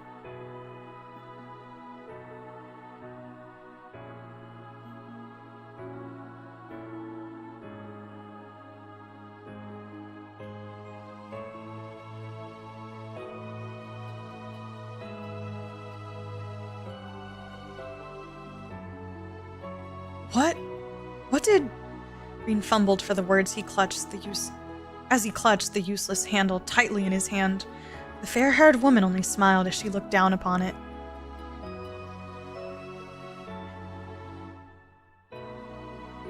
Your weapon was very fine, but it was never any match for my friend, I'm afraid. She spun the black blade in her hands around gently before holding it up toward the night sky to seemingly display it with pride. It wasn't hard to see why she would boast about possessing such a weapon. He had seen many a blade of historical significance, but instinct told him that hers was better than any of those. The blunt side featured an intricate design of deep gray that, while he could not discern its meaning there and then, he knew was nothing less than a work of art. There was an aura about it, one cold as ice, that seemed to reject its worldly surroundings, making it capable of cutting through anything it so desired.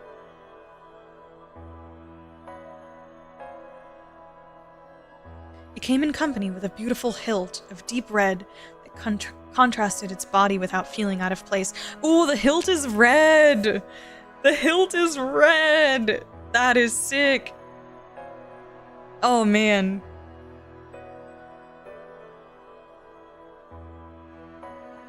What's in her other hand? Is that another blade? Like a pole of some sort? A polearm type?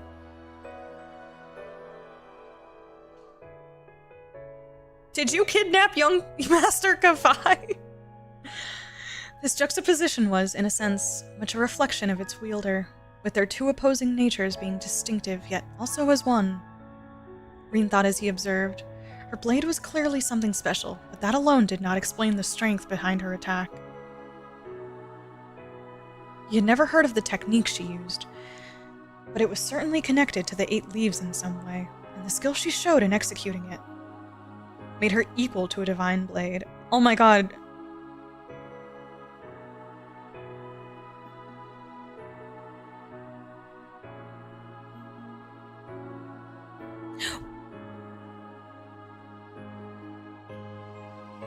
What if she's the reason Master Kafai didn't want to take anyone else? Oh, the sheath. Yeah, you're right. He was so fixated as these thoughts rushed through his mind that he was only brought out by her sudden laughter. I didn't think I'd ever meet you here. I wonder if our old master is behind guiding us to the same place. I mean... Ah! Is she a proper divine blade too, then? It seems like she is, based on at least ability. Or if it's just a happy coincidence.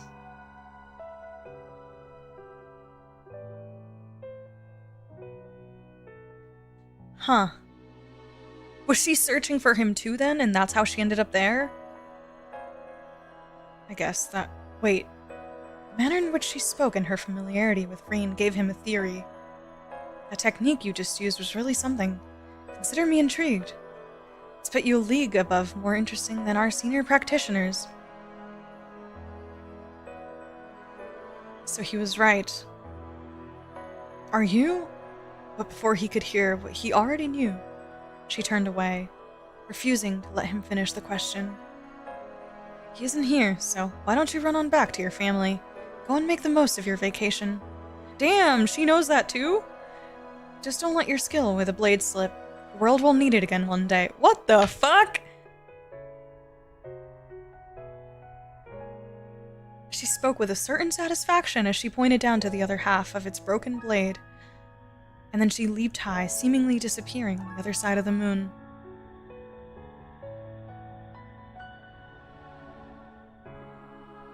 Wow.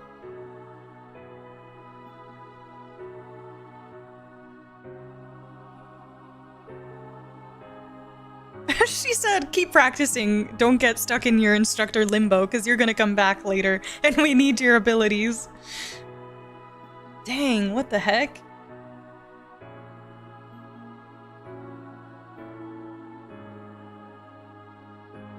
Is she Ouroboros? Why is she talking like she knows the future and like very... You know, it's giving Ouroboros affiliation maybe, just because they're always the ones who speak really cryptically with saying stuff about the future that they might know. So, what the hell? I don't know, man. She's a badass though. Holy... She knew about Reen and his vacation, though. And that he's there with his family. So, like, she was saying the coincidence thing, but she clearly, like, seeked him out to find out what he was up to. Or somehow knew what he was up to. Reen could only stare, dumbfounded, as she vanished. He couldn't even speak. Kurogane left with her. I'm eating up these freaking images. They are so beautiful. The Ikaruga, Black God One Blade School and our senior practitioners.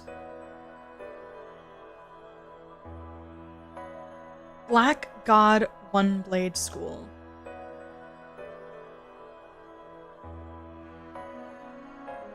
He had been unable to fulfill his objective, and not just that, he was left with countless new questions about the people he encountered and the mountain itself.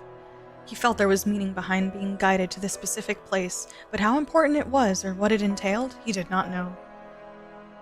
And yet, the person responsible for discerning that won't be me. Looking down at his broken Tachi, he was struck anew with how massive the world truly was. Oh. Reen's like, I'm out. Next protagonist, tag team, you're it. And he realized that, now that his master was confirmed to be elsewhere, the purpose of his visit to Long Lai was nothing more than to enjoy a wonderful, ordinary vacation with his family. This meeting here was but a peculiar coincidence, for now at least. When I get back, I'll need to reforge my Tachi, and myself. Something stirred in this region, all across Calvard, but there was nothing he could do about that as he was. All he could focus on was training and bettering himself so he could one day play a part against the next threat that loomed over the distant horizon. Yo, the setup for his return in the future? I see you. New resolve welling in his soul, he made his way through the now still mountain trail, back to where his loving family awaited. Wow. Wow. I know.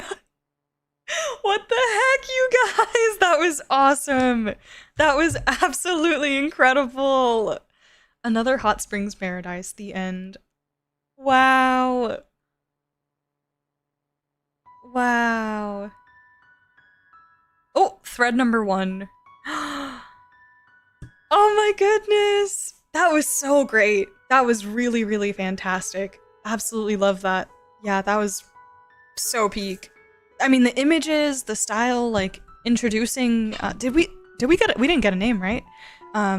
This 8 Leaves practitioner, Black. What is it? Black God, One Leaf School, whatever that was called. The Black God something. The Ikaruga. I already forgot this guy's name. Something Kage. Kane, I don't know. Oh my gosh, that was a lot of information. Yeah, no name. No name. Princess, yes, the princess. Wow. So hype! And we still have another one. Okay, I'm gonna take a bathroom break because I have to pee again. Black God One Blade. Thank you. Kurogane. Thank you. Yes, that. Fantastic. That was amazing. What a fun little setup. I love that that ended with, like, Reen just being like, and that the person who will have to figure that out is not me. Going back to my vacation. Have a good night, hey Buza, no worries. See ya. Yeah, let me use the bathroom. I will be right back.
Reen comes back and Laura's like, Reen, you're Tachi.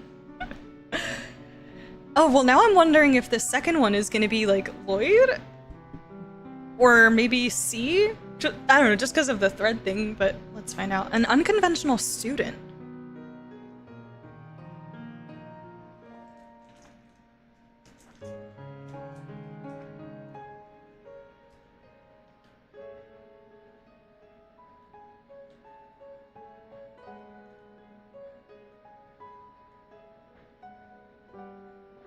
Y'all don't go to Calvard, they're hiding some serious oops there.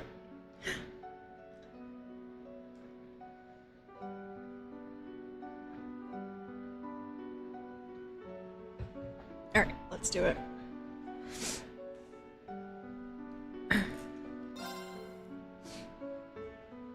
Back to school, Crow? Yeah, back to school, Crow, that's it. April, year 1208 of the Septine calendar.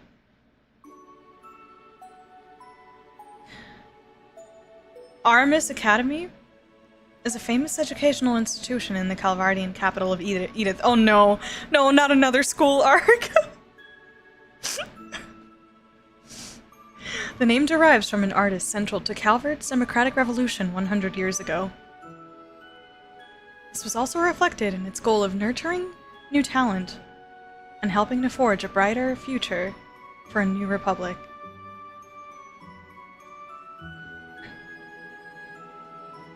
Aramis Academy? The Academy placed great value on traditional education, of course, but it also encouraged the perspectives of new cultures and values, attracting many an independent mind from across Zemuria. It was a storied place of learning that reflected the Republic's views as a whole. The story, for its parts, begins not long after the springtime festival held yearly to welcome the new student body. Welcome to the new school arc. It's Calvard now. I'm never escaping school. Oh, dear God. It was just another morning at the academy, countless students shuffling through its grounds, when one of them in particular happened to draw an unusual amount of attention. The young lady had long, soft violet hair crowned with a black ribbon. Her figure had been cut very respectably as she matured into a young woman of 17 years. And yet her face still held traces of girlhood days bygone. The beauty she was, she never failed to turn inquisitive heads as she strolled along. Oh my God. Purple hair, violet hair, black ribbon.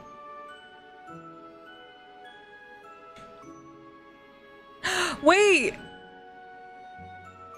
So Tita went to school in Erebonia, now Ren is coming to school in Calvard?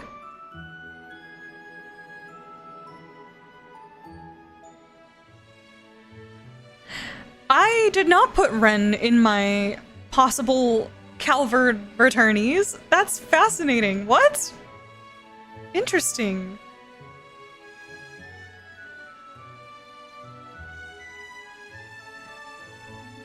Huh.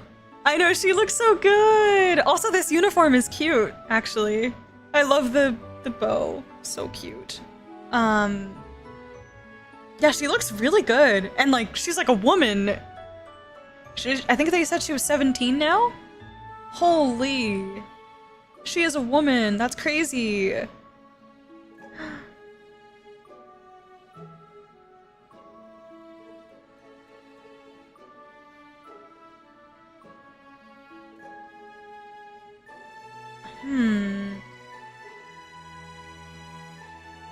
Oh, she looks so pretty. What are your color guesses for the uniform?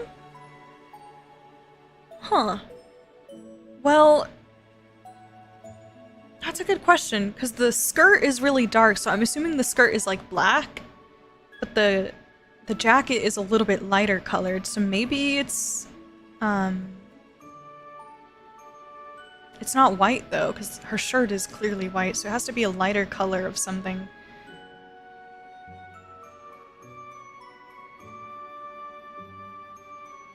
I'm not sure, actually.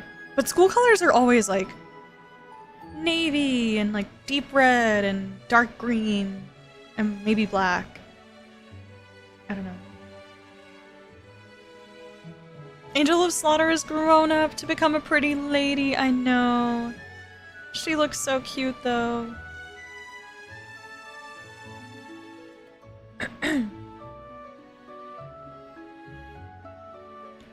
Plot twist, it's purple. And it matches her hair. Mon's worst fear, Reen. Man, I'm glad I made the choice to transfer to Calvard as an instructor to teach the first Calvard class 7. Literally my worst nightmare. Her name was Ren Bright. She was a second-year student from Janus Royal Academy in Liberal, now studying at Aramis as part of an exchange program. How the heck? I was like, how did she get yeeted to Calvard? She had only just arrived in the spring. Ren's goal in attending was not to further her education. She had been considered highly gifted since she was a child, having already earned several doctorates in years past, and there was little more a new academy could reasonably teach her. Several doctorates? What the fuck? Her goal in reality was to use it as a front to operate freely in Calvard. Operate doing what? It was hard to find one better than being a student. She had already found the role relatively foolproof during her time at Janus.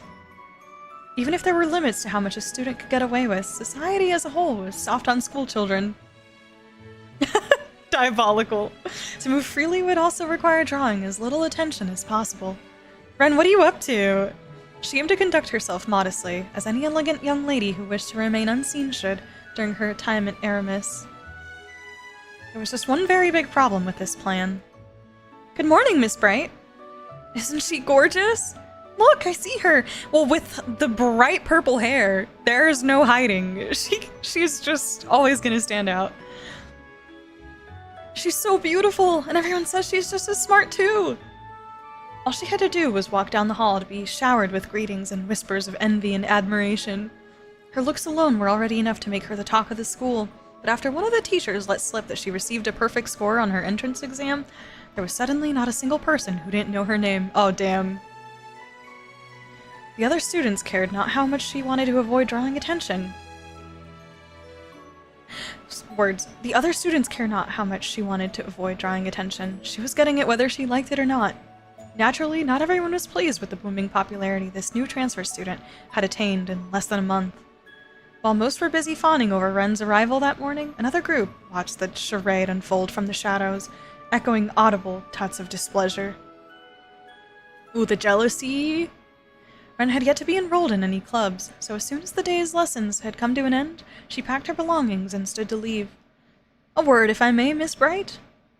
It was a fellow classmate, surrounded by a small faction of students clearly loyal to their king bee. I know, the little girl who was weird and hide and seek in second chapter. It's crazy that we're here. Absolutely insane. Yeah, I'm 27, 0 doctorates, no masters either. I've got a singular high school degree and a college degree under my belt. I know. What is she up to, actually? I guess we'll have to see. I'm excited, though. Because, like, operating could mean anything. She could literally just be, like, you know, doing her thing. But it could also, she could also be, I don't know.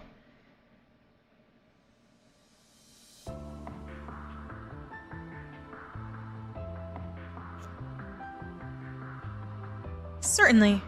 Though instinct told her this was not going to be a conversation she wanted to have, she made an effort to pretend otherwise. She would not be provoked into behaving as anything but a mature, modest young lady. I've been wanting to get to know you better for some time now, you see, so I was wondering if you might join me for dinner this evening. The boy, Ronald Griffith, presented a gentlemanly smile. Alright, Ronald.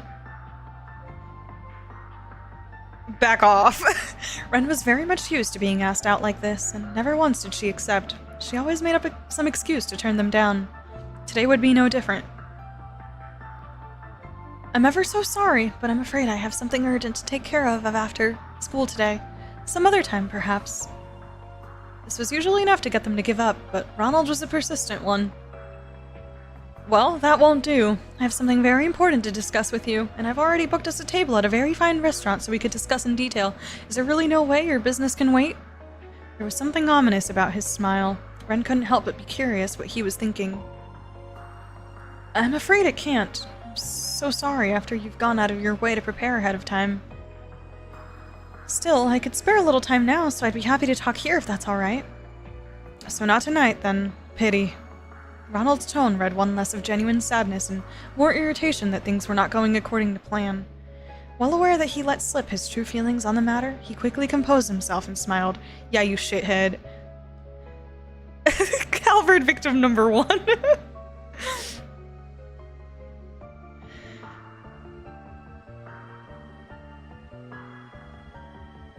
Now is better than never, I suppose. This does concern everyone in the room, so perhaps it's all the better said here. To this, Ren glanced around the room, noticing that only she, Ronald, and his lackeys were all who remained. Most were likely on their way home, or in their respective clubs.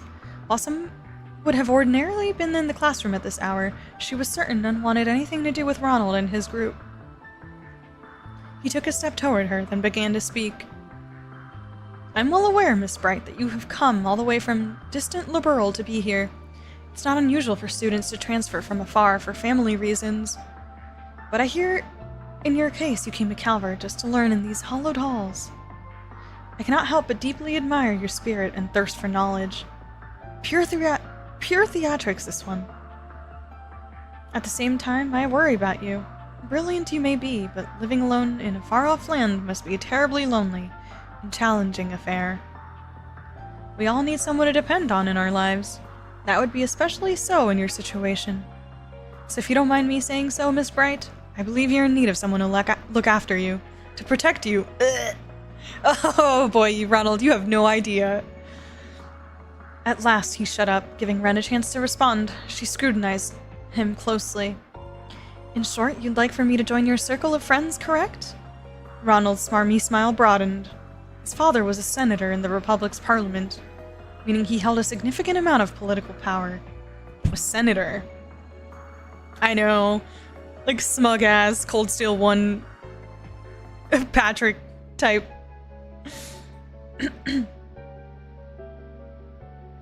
Senator in the Republic's parliament. His son used this to his full advantage. Ever since joining the academy, Ronald had used his father's name to form a faction of sorts among the students, forcibly building his reputation until he was the leading candidate for student council president in the election staged in half a month's time. His goal, Ren assumed, was to bring the hottest talk of the academy into his faction to further secure his chances of victory. Not the student council president drama again. I think you'll find that joining us would help you feel much more secure and at home here. Or perhaps you don't yet appreciate just how much of a difference having someone like me backing you would make on the life of an exchange student. True, she mused inwardly. Being in a group of high social standing would make it easier for her to gather information. If she could leverage his father's connections to build more of her own, that would pay itself in dividends in the days to come. The pompous boy had no way of knowing the actual circumstances that brought her to Aramis, but his proposal was, in fact, very beneficial to her. She returned his smile with a modest one of her own as she answered. You're kind to think so much of me, but I'm afraid I'll have to decline. Clear, unambiguous rejection. Ronald's lips were still curled into a smile, but he could not hide the twitch in his brow, nor could his lackeys hide their shock. They had, by all accounts, expected her to answer the opposite. Are you sure you won't reconsider, Miss Bright? Surely someone as brilliant as yourself can see why accepting my offer would be in your best interest. I fear if you don't now, you may well come to regret it. The last words were a hair slower and deliberate to intimidate her. Ren, of course, was never going to fall for it. I'll admit, it is a tempting proposal, tempting enough to inspire one to consider helping a certain someone win the student council election. If only that someone weren't you. What did you just say? A sudden taunt caught him completely off guard, resulting in a flare of irritation escaping him. Ren being Ren. I love it. Ren, for her part, was unruffled by the change. I imagine you don't need me to explain why, but I will, to be sure. I've been very aware that the threatening glares I always attract on the way to school every morning have been coming from all of you. They've been a constant in my life ever since just before the festival. All were flabbergasted by this statement, their silence confirming that what she said to be true, she continued. Now, you have every right to regard me with caution. I'm well aware of how much I stand out despite my best efforts. Taking potential threats under your own wing is a strategically sound move, too. However, that your target was so easily able to see through your scheme shows everyone here how inept you really are. I have better things to do than assist someone so incompetent and small-minded. Damn! Tell him, Ren! With a shrug and a sigh in a somewhat dramatic fashion, Ren stood before Ronald, his shoulders trembling from rage. Man. She's got that Campanella rage bait in there, too. Good day to you all. Ren gave a courteous nod of acknowledgement before leaving the room, paying no mind to the wide eyes and open slack jaws she left behind. Get him! Get him! Yeah, she roasted him. So Agate ended up getting pretty beat up from another one of Mom's crazy jobs she threw at him.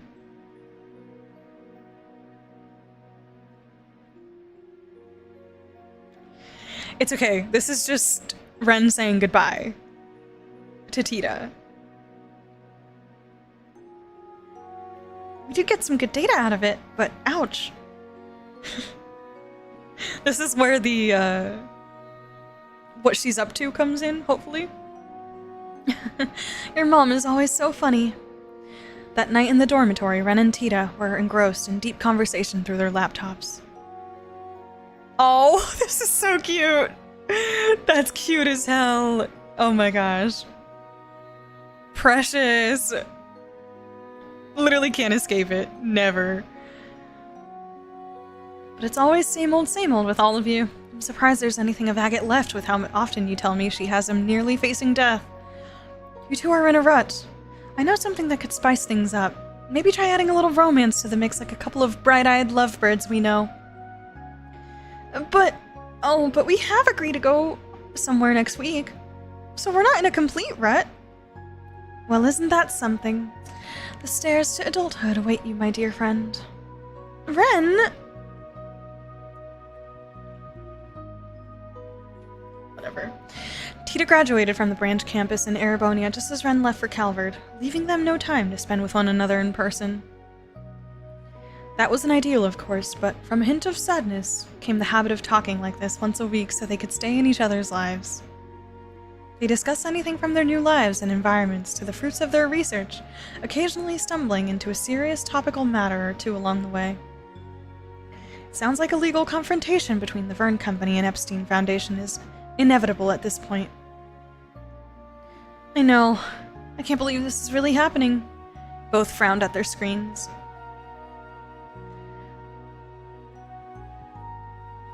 Sorry, I can't control my facial expressions. And let me tell you, dude, Tita and Agate bring it out of me. Sorry, guys.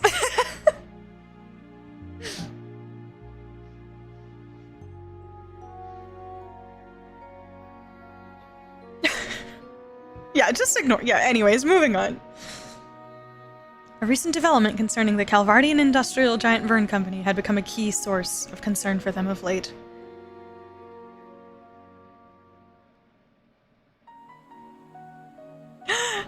Oh my gosh! My Teotot! Verne Industrial Company. Long-haired person? In a coat? Schmidt and Russell. Long-haired woman.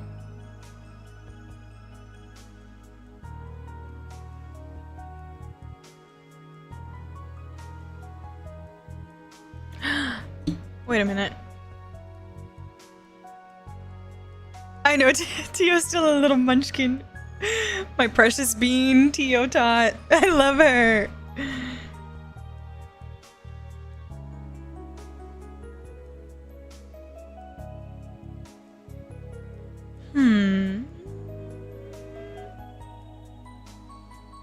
began soon after Crossbell returned to normalcy after the Supreme Leader's takeover the previous year.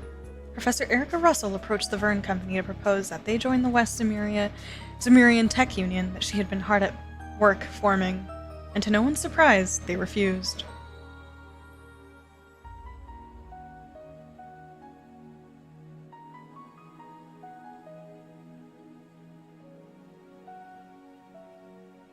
I'm replaying the other,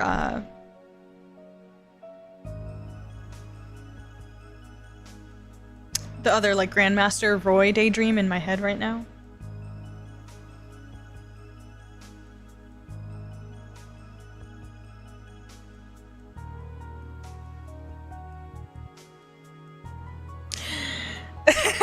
And to no one's surprise, they refused, obviously. They're like, Erica's involved? No thank you. But before Erica and the rest of the engineers involved could even finish getting ready to go and change Vern's mind, something happened to make the Union the least of anyone's priorities. The independent development of a new generation of orbments and their generations-long partner in this subset of technology, the Epstein Foundation, would not be a collaborator. The latter had been key supporters of Zemuria's orbment development and orbital technology in general since their very inception. Battle orbments were no exception to this. The Foundation had known their way around them since the very first model, drafting the incredible concept that had been used as a base ever since. Oh, interesting. Even the Reinford Company, before the Battle of Jormungand, had not thought to develop their Arcus models on their own, instead favoring to develop them in partnership with the Storied Institute. The announcement was quite simply unprecedented, and it sent shockwaves throughout the industry. The Epstein Foundation was also less than pleased about being cast aside in this manner. While there were certain legal concerns regarding who owned the patent to this technology, the greater concern was that their stable position in the industry as a whole was now becoming unstable. They initially responded by attempting to resolve this through peaceful means, but when those attempts proved fruitless, it was reported that they were preparing for what could only be an ugly international legal dispute. I'd say Vern has the upper hand if this ever makes it to court. Unlike their previous Ramda orbments, this 6th generation is designed to set a whole new standard. All of its main features are packed with new tech. This is really cool Calvard setup. Like, really cool though. What? But the lore behind it, oh my god. All of its main features are packed with new tech, with some new features still being kept under wraps. I wonder what those are. What could they be trying to develop that's important enough to ruin their relationship with the Foundation? Though I have heard about the government telling the Vern Company to focus more on weapons development. I have too. It sounds like they're planning to significantly revamp the military's weaponry. The official story is that they're planning on slimming the military down, but if they're pairing that with the latest in weapons development, then they're still just as powerful, maybe more so. As part of the war's ceasefire agreement, Ereboni was required to downsize their military, bringing it more in line with that of Calvard's. Yet if the Republic were to expand the capabilities of its military, this recently forced equilibrium in superpowers would be quickly broken.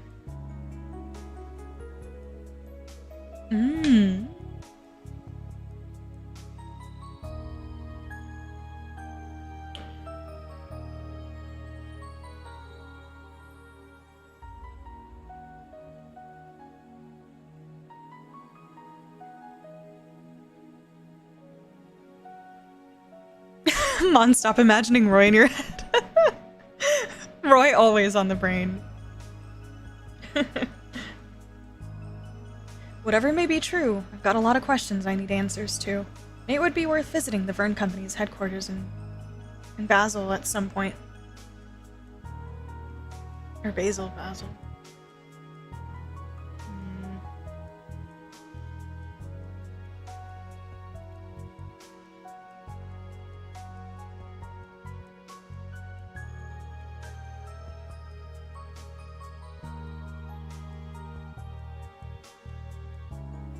You haven't learned anything more about where Professor Hamilton is at the moment, right? I wonder if we'll finally get a name, like a first name? Nothing new or concrete, at least. It sounds like she's continuing her research eastward, but I haven't heard anything more specific than that. Mom and Grandpa haven't had any luck in contacting her either.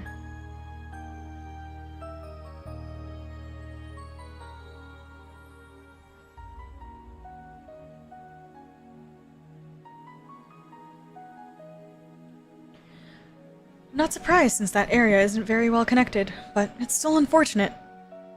She's a lot more personable than Professor Schmidt, so having her on our side would help a lot.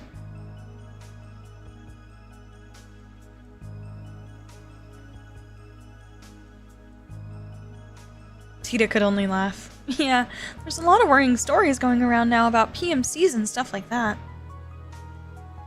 It makes me wonder if none of this would even be happening if she was still acting as an advisor for the Vern Company.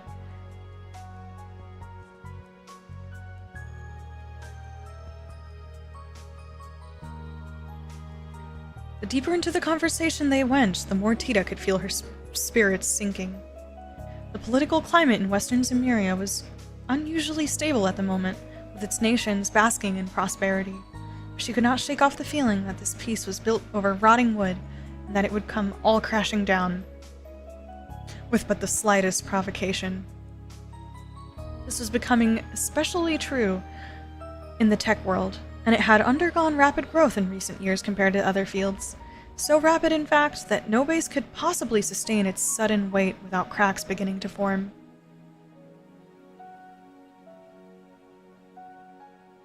Try not to dwell too much on the worst-case scenario, Tita. This peace might rest on a knife's edge, but there's still plenty we can do to preserve it. That's why I'm here right now, and that's also why you're working so hard, too. We could find a million problems in the world if we wanted, but pessimism isn't gonna make them go away, right? Aw, Ren. Yeah, okay, so now we're getting the details on what kind of information Ren is seeking out. This is cool. This is really cool. The words filled Tita with the right amount of comfort she needed in the precise moment. Yeah, I guess you're right. Thanks, Ren.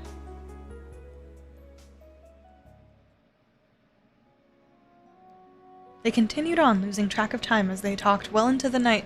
Before they knew it, the clock had struck 12. Well, it's getting really late, so I should probably be going. I'll talk to you soon, okay? Alright. Good night, Tita. Night. Oh! Tita suddenly remembered something. The exclamation stopped Ren just as she was about to end the call. Estelle and Joshua told me to ask if you're doing okay in school. Those two always worry too much. You'd think I wasn't talking to them, too. She couldn't help but remember her interaction with Ronald after class, but Ren quickly drove the thought from her mind. It wasn't worth dredging up. Tell them they can rest easy. Everything is fine. Good. They wanted me to let them know if you were being bullied so they could fly over and help. Ren could only sigh. Honestly, do they think I can't keep myself safe from a few schoolyard bullies? Actually, they say they were more worried about what you do to them than what they do to you. Yup. At her friend's silence, Tita couldn't help but burst out laughing. I worry about you too, obviously, but they're probably right. How awful of you. Even if that were to happen to me, I wouldn't do half of what you're imagining. Not anymore, anyway. See, it's saying that kind of thing that makes people worry. I'm a lady now. I need the magnanimity to forgive the transgression. Oh my god, I can't speak. Transgressions of others. I'm also trying to do what I can to avoid standing out too much at school. You can try, but I think that's always been a lost cause. Anyway, now I'm really gonna go before I remember anything else. Say hi to Zin for me if you run into him! Zin mention! Zin mention! Wait, are Ren and Zin just like meeting up? He knows that she's studying in Calvard, so that just a casual little meetup? Or maybe this is like if you do run into him for the first time ever. That'd be great. Still. Ah! Zin! Oh my god, guys, I can't wait to see Zin. I can't wait to see him again. I wasn't even like the biggest Zin fan or anything. I mean, I enjoyed him plenty, but like he wasn't one of my favorite but it's been so long and he feels so forgotten, and there was like really fun like loose ends and setup for him as well. I've just really been looking forward to more Zin. Oh, I'm so excited. He's real, he's alive. Wow. I'm planning to go and see him when everything calms down here, so will do. I've been meaning to go and see someone else I've been indebted to in the past, too.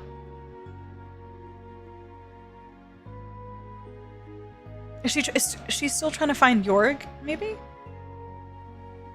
By the time the two of them had finished talking and ended the call, one day had given way to the next.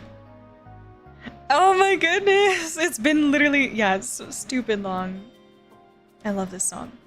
The morning dawned, yet another day of school. However, just as she left her classroom in the main building at the start of lunch and went to descend the staircase, she felt someone suddenly draw near from behind her. Reflexively, she dodged out of the way. A female student then entered her field of vision. She had lost her balance, her expression a mix of fear and surprise. She passed through the spot Ren had been moments before, but her momentum showed no sign of fading. If someone didn't stop her, she was going to start tumbling down the stairs. Ren was quick to grab her and pull her close. She supported the girl's weight with one arm, with all the grace of someone taking part in a ballroom dance, saving her from falling.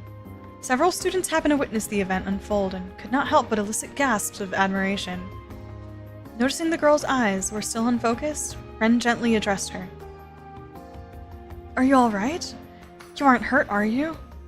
Finally realizing the situation she was in, the girl whose face had become quite red quickly straightened her posture and fluster. "Yes, I'm okay. You're Ren Bright from the next class over, aren't you? Thank you so much for helping me." "You're very welcome. But I would have to caution you from losing your composure like that right next to a staircase. Do you have some really urgent business to take care of?" The girl first frowned in response, then paused to think, then answered. "Nothing I can think of. It's weird, but even though it was probably my imagination, it felt like someone had pushed me from behind. Obviously, no one here would do that, so I must have just bumped into someone by accident." She thanked her rescuer again before disappearing into the distance. The situation she had deemed her imagination, however, lingered in Ren's mind. Strange. If I hadn't sensed something was amiss, both of us would have fallen down the stairs. We could have been badly hurt. Was it really just a coincidence, or was it a deliberate action by someone who wants to hurt me? If it was the latter, she didn't have anything to support this theory, but with it came a familiar sensation. The feeling of malicious stares focusing on her from the shadows. It took surprisingly little time for her suspicions to gain evidence. After finishing gym class the next day, Ren made for the classroom and began preparing for her next lesson. As she did, she immediately noticed something was amiss. All of her textbooks had been glued shut with an excessive amount of adhesive. Oh my god, this is so lame, bro. Who is doing this? Is it still them? That is literally gluing your book shut? Like, oh, you got me. Like, I know, Ronald McDonald over here. Weird. Try as she did to open them, it was a lost cause to get even a single page. It was an obvious attempt to harass her. Still, those freaking books! They're expensive, man. Culprits behind the act were equally obvious. Yeah, just taunting her. So lame. So lame. Yeah, Trails of Bully. The culprits behind the act were equally obvious. Not far from where Ren was sitting, Ronald Griffith and his lackeys, whom she so memorably turned away 2 days prior, were snickering to themselves, their eyes mockingly focused on Ren all the while. They're not even interested in hiding what they're like anymore. I'm sure at this point, they want me to know who did it, to intimidate me. This latest development also confirmed in her mind that they were responsible for trying to push her down the stairs the day before. What a pitiful sight they were. Because she refused to join their group, Her existence was, in their eyes, now nothing more than a hindrance to Ronald's campaign for student council president. They wouldn't stop at nothing to either break her spirit and force her to join, or shame her into lowering her popularity among the student body. It didn't matter that Ren had no interest in taking part in that election. After further inspecting the state of her textbooks, Ren's expression grew difficult to read. I think I can make them usable again, but not in what little time I have left before class.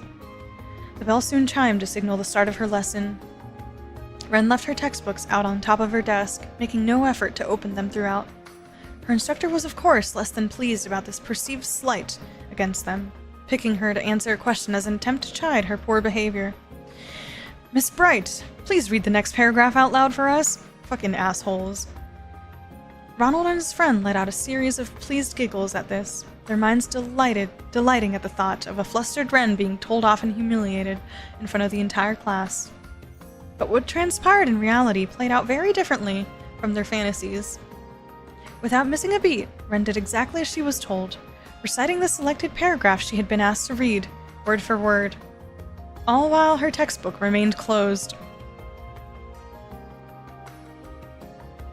"Did you memorize the entire book?" Even the instructor could not hide their surprise. "But of course, as a student of Aramis Academy, I would never dare to compromise in preparing for my lessons." What a fucking legend. That's our genius right there. Ren, you fucking legend. Wow. Ren responded with such grace that she, of course, drew in more sighs and coos of admiration from both her instructor and peers alike. It was only Ronald and his posse who groaned with sullen expressions. The next incident came on Ren's way to school the next morning. She entered the school gates with a horde of other students, and was just about to step into the building when she noticed a foul smell coming from above her. She looked upward, noticing a portion of the fencing surrounding the building's rooftop was falling directly above her. Other students noticed at the same time, letting out screams of horror and worries they could do nothing about. I could get out of the way easily if I wanted, but the fencing was over 2 arges in length. She could escape unharmed, but the other students around her would likely not. That was a risk she was unwilling to take. Grasping the battle ornament hidden in her bag, she cried out, "Airstrike!" A sphere of wind formed in response to her incantation, flying upward at high speeds. Oh, Ren. She carefully controlled its power so that instead of sending the fence flying, it simply cancelled out its momentum instead, allowing her to hop and catch it with ease. This was no accident. The smell makes it obvious. It was the distinct scent of a liquid extracted from a certain plant monster. One of its properties was to imitate the natural corrosion of metal, resulting in its application in certain solvents. This made the fence falling a deliberate action the perpetrator had been trying to disguise as an accident, and with Ren having been the target of several malicious acts already, the culprit was clear. Again, she could feel the presence of those familiar hateful stares pouring into her from the shadows. But again as well, they were not the only ones with eyes on her. Whoa, that was awesome! Did you see that? Is there anything she can't do? Ren's quiet meditation was disrupted by a multitude of cheers and applause from all around her. As if she were a performer just about to leave the stage, she gave an elegant bow in response.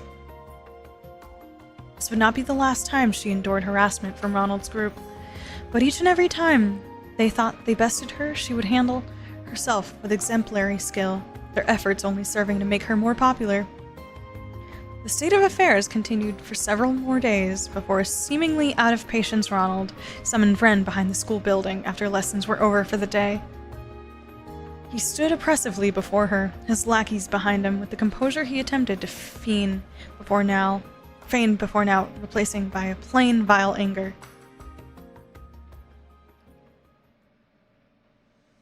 Look at her with a smirk on her face. What a queen. Let me give it to you straight, Ren Bright. You are an eyesore. Even that gentlemanly air he impersonated before was gone. Really? Well, that's not a very polite thing to say to a classmate. Don't try to act cute and innocent. I've put too much damn time and mirror into building my position up at this academy, but who's always the center of attention instead? It's you. It's always you. It's like you're deliberately trying to sabotage my chances of success, and that's the last thing I can afford right now. The more livid Ronald became, the more unruffled Ren was in turn. Yeah. Smug Ren. Love.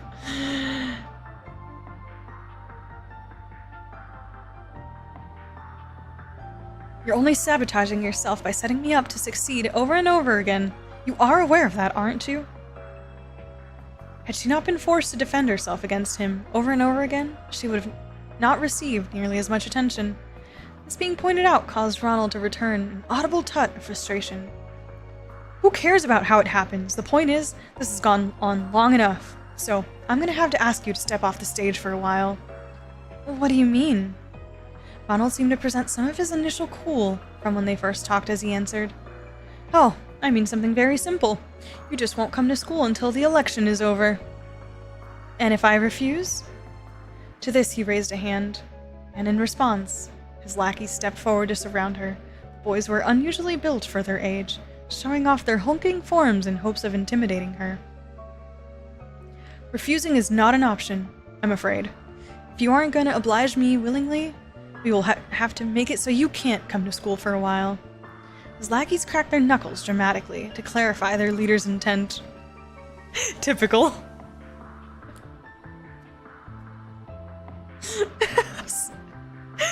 So typical. Well, that's no good. I think we both know that would constitute a grave violation of the school rules. Something about her inflection caused him to mistake her commentary as showing a hint of fear, further fueling their desire to dominate the situation. No one's watching a place like this, and even if someone did happen to see, my father's a politician. He can make it go away. If they don't willingly choose to ignore what they saw in deference to my position, that is... Everyone of this academy seems to already know their place, you see. Everyone except you. His smile then, so unpleasant that a sigh escaped Ren. I think you're the one who doesn't know your place. I don't want to be rough with him after what Tita said, but he needs to be taught a good hard lesson. Ronald continued on, oblivious to what was running through his apparent victim's mind. Oh my gosh. Now do as I say. His lackeys drew closer, readying to seize her. I'll keep it mild, but I still want this to hurt for them, just enough to set them on the right track. I don't think Estella Joshua would object to that. But just as she was about to act, somebody steps in. Stop this at once! A girl's shout could be heard from the direction of the school's building. She was, of course, not shouting at Ren. Is it the girl that she saved? And who are you? Ronald was visibly irritated. Though the girl appeared to be visibly nervous, she continued to stand her ground.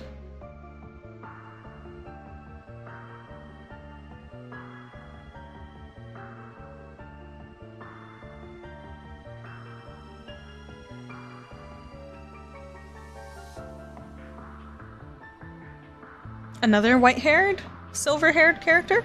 Blonde, maybe? Light ash blonde? I didn't mean to listen in, but I couldn't help but overhear what was happening here. You can't go through with this. What are you doing? What you're doing is wrong. The girl stepped forward till she was directly in front of Ren to protect her from her schoolyard bullies. As she did so, the light revealed sleek, dazzling blonde hair that shimmered much like the sunshine above. Ren recognized her to be a first-year student who lived in the dormitory next to her own. They weren't close to one another. At most, they only exchanged polite greetings with one another as they passed each other in the hall. She always seemed like a quiet, polite young woman with a good upbringing, however, not the type whose eyes would glow with resolve as she put her well-being on the line for someone else's. Ren was surprised by this, as was Ronald, though he was less than impressed. He never fathomed that another student would dare to resist him. One thing he did sense was that her resistance was little more than a brave front. With excitement at the thought of stripping that front bare, he grew a sadistic smile and addressed her. Is it now? Well, how fortunate for me that I have you to show me the error of my ways. Ren can wait. You're a first year, I assume. I'm gonna need to give you a lesson in just how right and wrong works in our society. Upon his signal, his lackeys shifted to surround their new target over Ren. She began to tremble as danger closed in on her, but still she did not move. "Don't you dare!" This time it was Ren who spoke. "I'll give you what you want, so don't you dare touch her." "But..." You sure about that? She wasn't planning on that response, but Ronald was more than happy to have his win in any form. "I'll stay away from the school for a while. That's what you want, right? But then The experience of studying abroad has been rather tiring for me, so maybe I do need some rest." Ren's voice was gentle in an attempt to assuage the kind girl's concerns. Ronald, meanwhile, made no attempt to hide the joy he felt of victory, laughing heartily with all the glee of a spoiled child.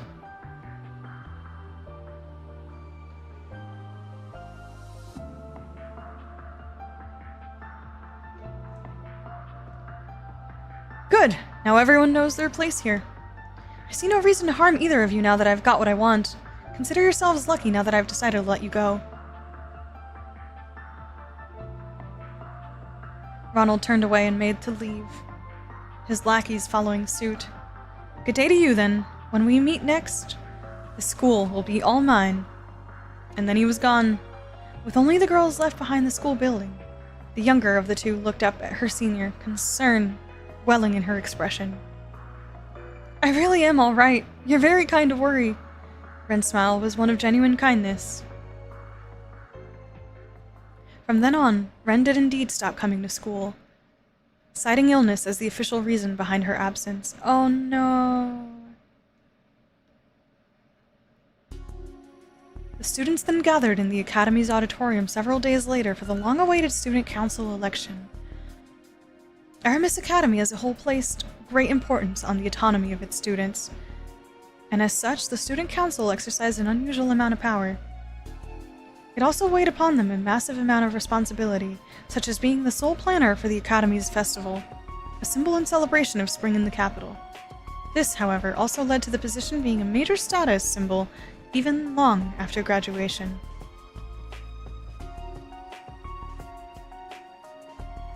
All of this was why a large number of students put their names forward to become the student council president every year. Yet this year, a great majority of the most promising candidates dropped out under mysterious circumstances, leaving only Ronald and others associated with him on the ballot. I couldn't exactly boast about winning by default. What an idiot.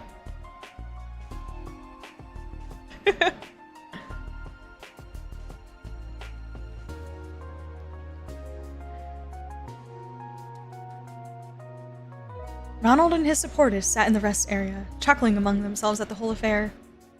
Perhaps his name wasn't the only one on the ballot, but none of the others had done any certifiable campaigning, meaning his election was positively assured. Eventually, the time came for him to give his speech. It was a compelling one. He played the part of a respectable young gentleman as he delivered it, speaking with that same silver tongue he inherited well from his father.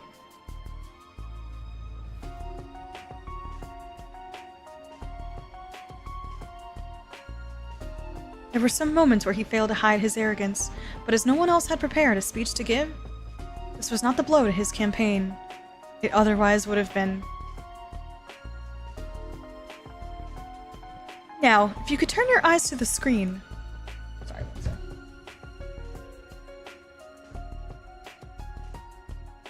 I ran out of water. Alright. We can't be doing this. No thanks. Goodbye.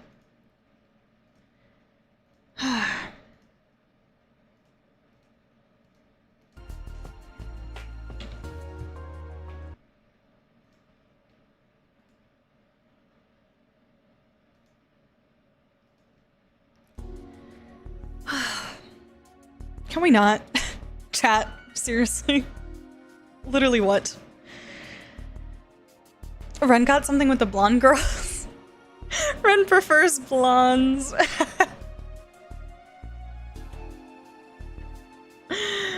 Oh, jeez.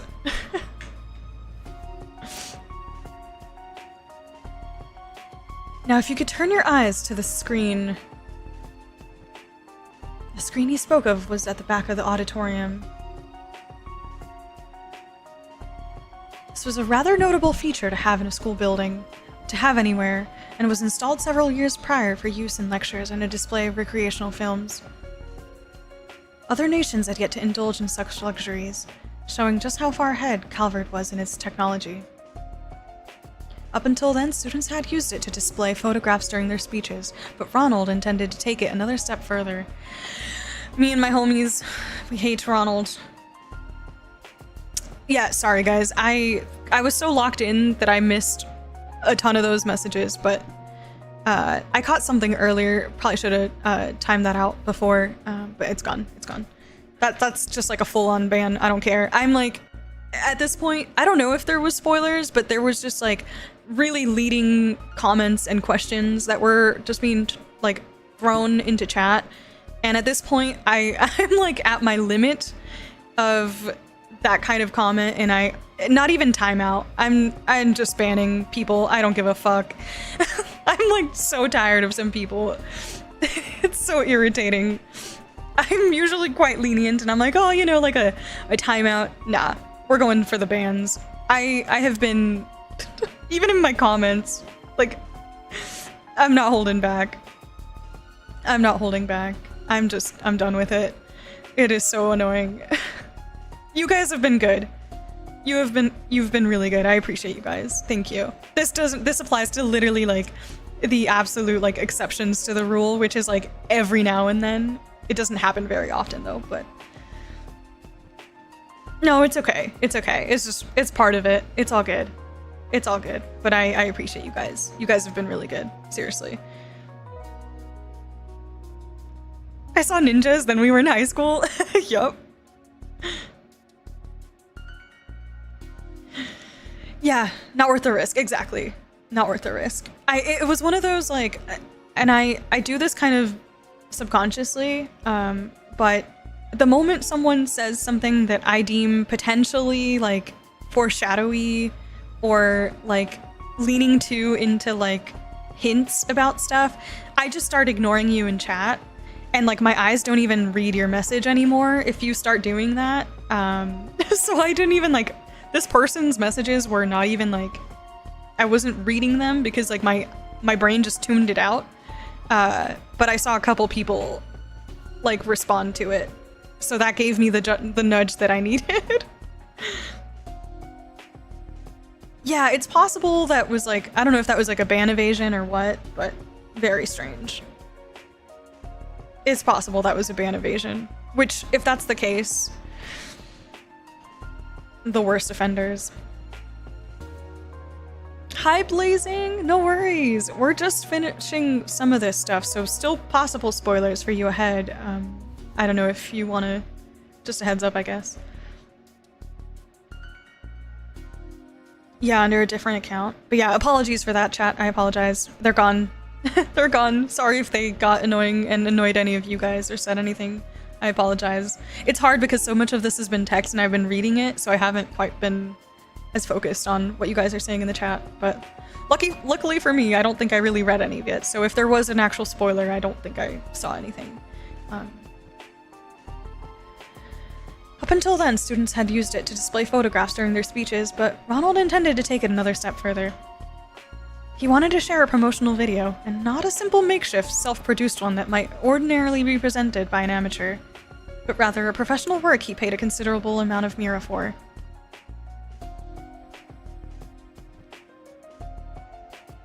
Its quality was genuinely impressive.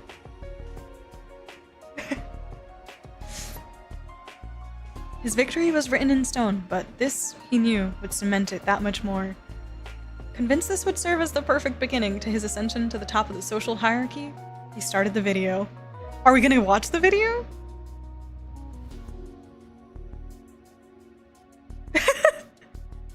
Sorry. Yeah, I appreciate you guys.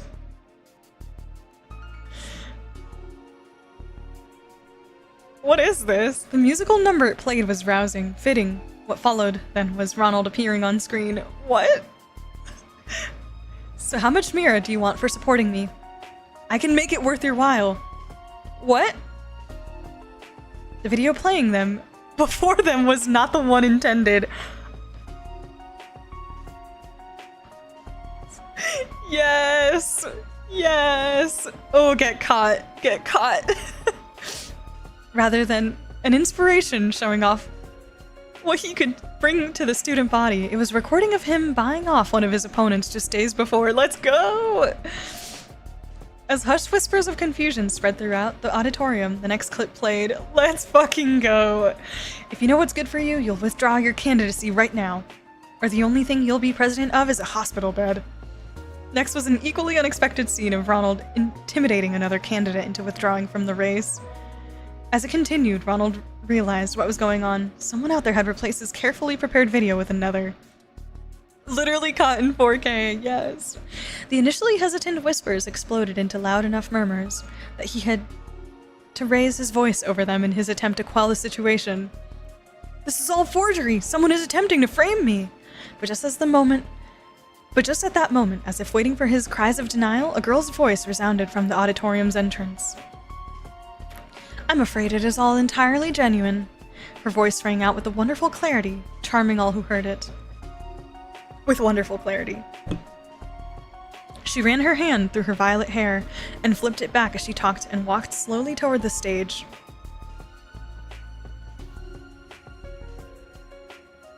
What an icon! What an icon! That's my girl. Bribing potential threats, blackmailing, threatening, even executing violence against others, and many other cases of bullying besides. You were guilty on every single count, Ronald Griffith. Before anyone could fully understand what was happening, this student was on the stage and staring Ronald down. All eyes were fixed upon this elegant figure. Indeed, without any effort at all, she had the air of a protagonist from some epic tale making her long-awaited appearance. Yes, Ren! Damn it, Ren Bright, must you insist on getting in my way at every turn?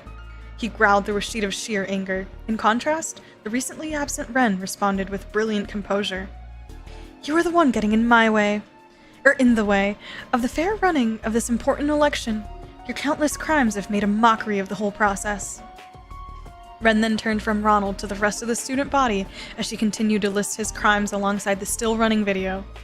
Some elicited frowns, others sympathy, others complete silence, but by the time she was finished, all were united in a single overpowering emotion. Anger.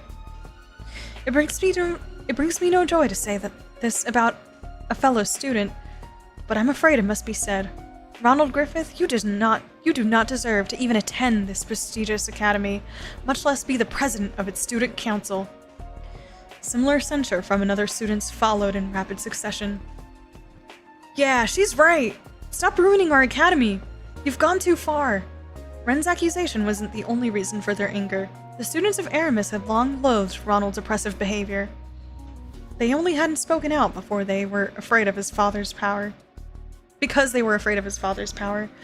Now that they realized he could be stopped, their anger had reached an explosive boiling point. Ronald suddenly found himself at the center of a torrent of abuse. He looked to his lackeys for support, but even they refused to meet his gaze.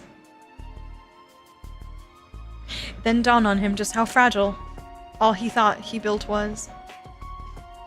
Rage gave way to an instant, deep despair, and casting a glare of pure hatred towards Ren, Ronald hurriedly sprinted out of the auditorium.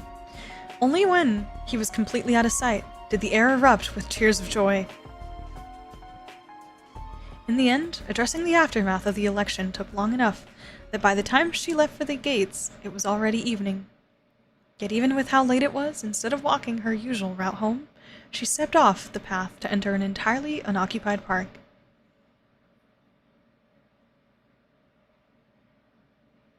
How does this work? No one's gonna interrupt us here, so how about you come on out? Oh, she went to him. In response to her words, Ronald emerged before her for the first time since he ran away earlier in the day, and with 10 or so companions in tow. Oh, never mind. Oh, no. Oh, no.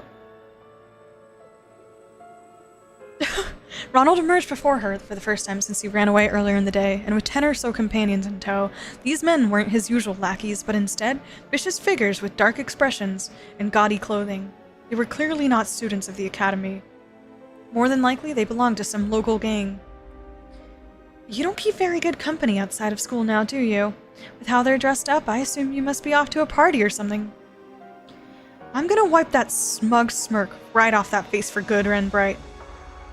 My dazzling future in politics was guaranteed, but now you've gone and ruined everything. What am I supposed to say to my father now? What's your problem? That's your problem, not mine. Or are you so small a man that you can't own up to the consequences of your own mistakes? Not a second passed between his outburst and the manner in which she snapped back, causing his temper to grow twice as vile. That's it. I don't care what it takes. You're gonna pay for thinking you could cross me and get away with it. Have at her. There won't be any consequences for going too far. My father will see to that. The men sprung into motion upon Ronald's signal, but what followed made them doubt their eyes. Scythe, let's go!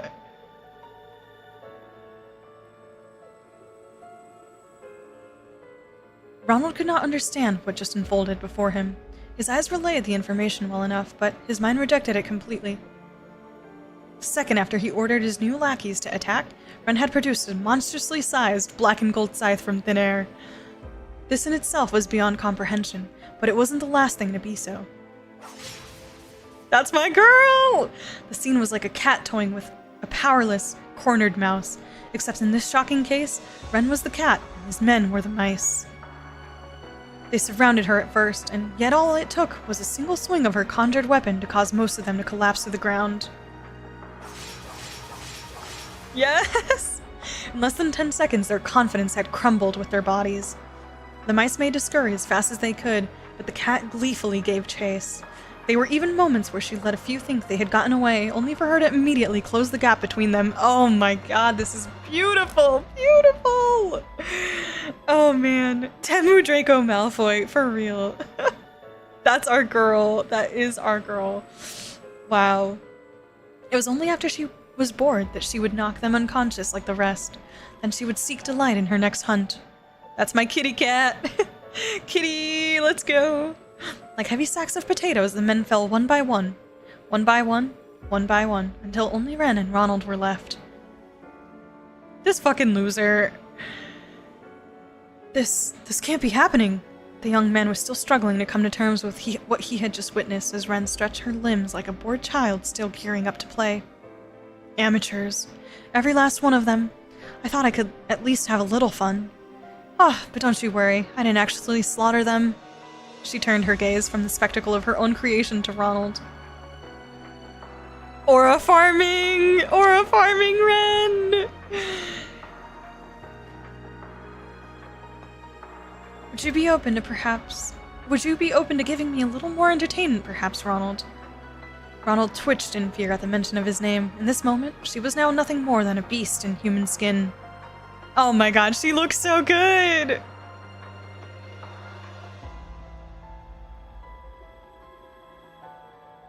Stay away from me! My father's in Parliament, you know. Try anything on me and you'll regret it. Her response was an expression of pure pity before tossing what appeared to be a magazine at his feet. It's one of today's tabloids. You might find its contents relevant. Ooh! Something happened to his dad? What? At first he was baffled by this shift, but the second he peeked at the cover, his face went pale. Representative Griffith suspected of bribery and connections to organized crime, read the headline in giant, punchy lettering. Let's go! There's a whole special feature on your dearest daddy, complete with evidence. It mentions that the CID is going to be conducting an investigation as well, so this may be the last day you can say he's in Parliament. My condolences. Let's freaking go. Ren! No. No! So visceral was his shock at the news that the simple word was all he could muster. Even then, Ren wasn't finished.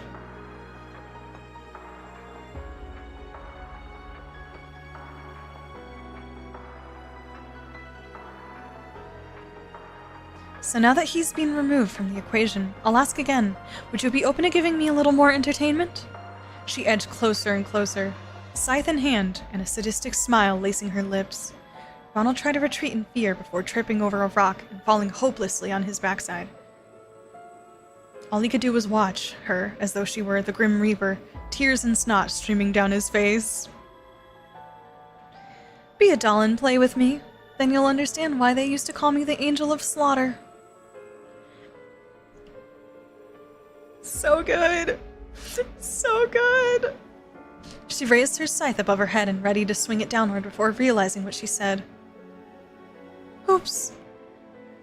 A grown woman wouldn't play with dolls, though, would she? And here I thought I could better control my childish glee. She covered her mouth with her free hand, blushing with feminine modesty at her slip-up. Oh my god, diabolical, Ren!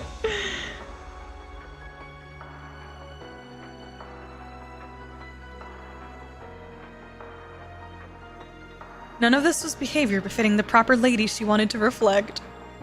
After composing herself, she turned her attention back to her prey, only to see he was already unconscious. Whew! Angel of Slaughter. Finished? As she left the park, a calm young man called out to her. I certainly am. Ren met eyes with a brown-skinned young man, leaning covertly against one of the trees. A brown-skinned young man. It was safe to assume he had witnessed the entire affair unfold. Hey, yo! Howdy, cowboy! Who are you?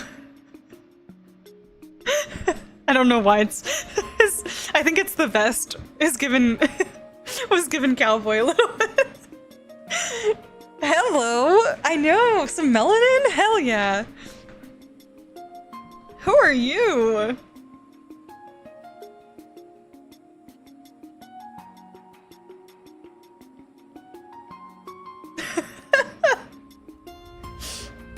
I mean, he looks good. He's got all the strappy straps. He's got like the little pouch thing here.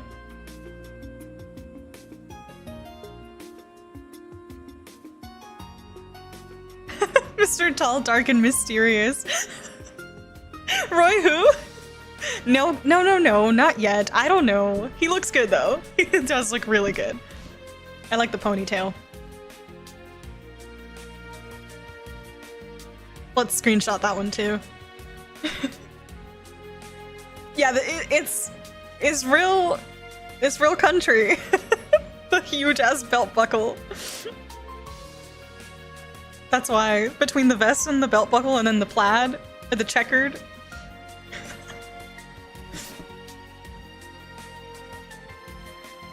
He glanced inside the park for a brief moment before speaking with slight but genuine admiration. You really are something. In what way? In every way. Even if I was more struck by the hacking abilities of the famous Kitty than the combat prowess of the infamous Angel of Slaughter.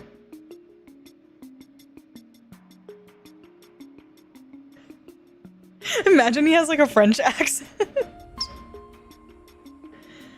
Still hard to believe you managed to find dirt on his big-wig dad that easily. Ren's response was matter-of-fact, showing no sign his praise had gone to her head. Most people just aren't as cautious about cybersecurity as they ought to be. Understandable with how new most are to it. Is he CID?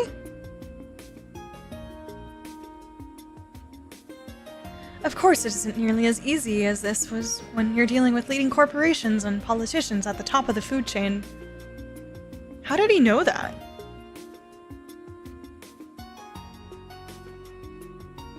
You made it sound like you've tried before. Maybe I have. Ren's smile was both cryptic and darling. I've been more impressed with you. You were quick to write a piece that's scathing while also finding me exactly the proof I needed. I'm glad Grace introduced us.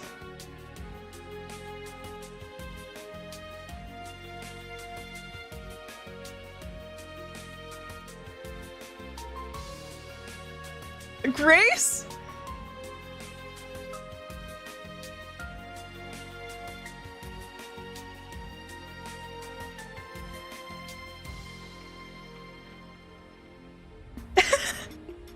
Orange, thank you so much again. I appreciate it. I'm on looking at all these men.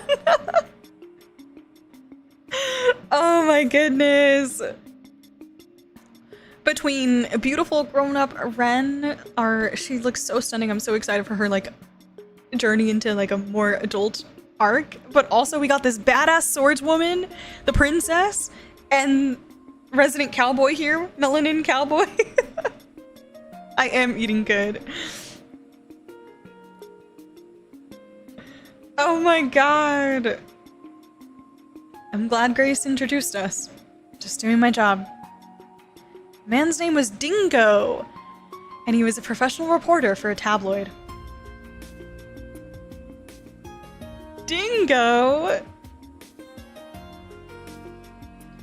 He was extremely capable at his job, very well connected, and held a reputation for never shying away from danger. DINGO also sounds kind of cowboy. Let's go! We have a new reporter character.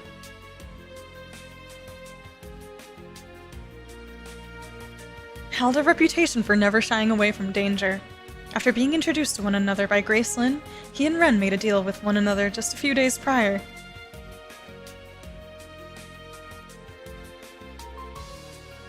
The terms were simple. DINGO would provide Ren with proof of Ronald's misdemeanors, and Ren would use her hacking abilities to provide evidence of his father's crimes. Oh, a little dual action here for the ace. That's awesome. Jingo and Dingo.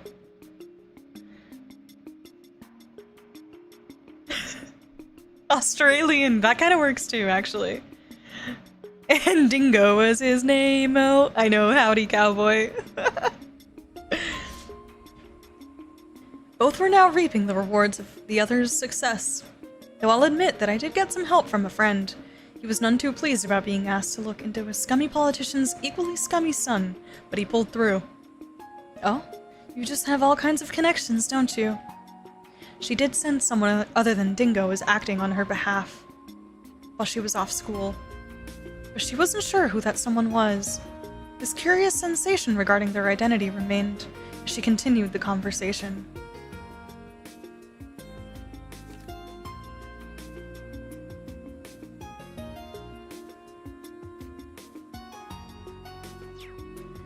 You know, I'm surprised you didn't meet with any resistance in running that story. That just goes to show how big a fan the government was of Griffith. They left him alone because he didn't actively oppose the current president's party, but from the CID's perspective, this chance to take him down was about as good as it was gonna get. That does sound like something Miss Taito Master over there would do. Taito. I can't say I like the feeling of being used by her, but oh well.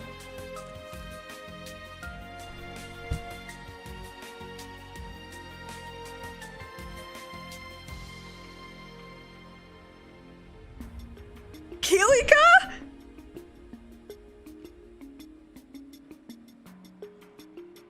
Kilika, is that you? Miss Taito Master?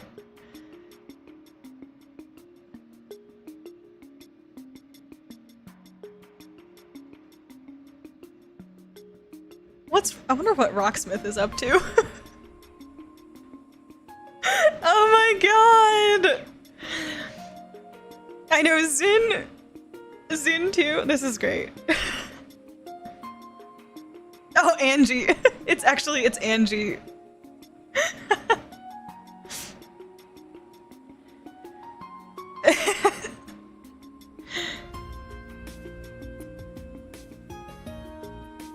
Dingo then made a curious observation.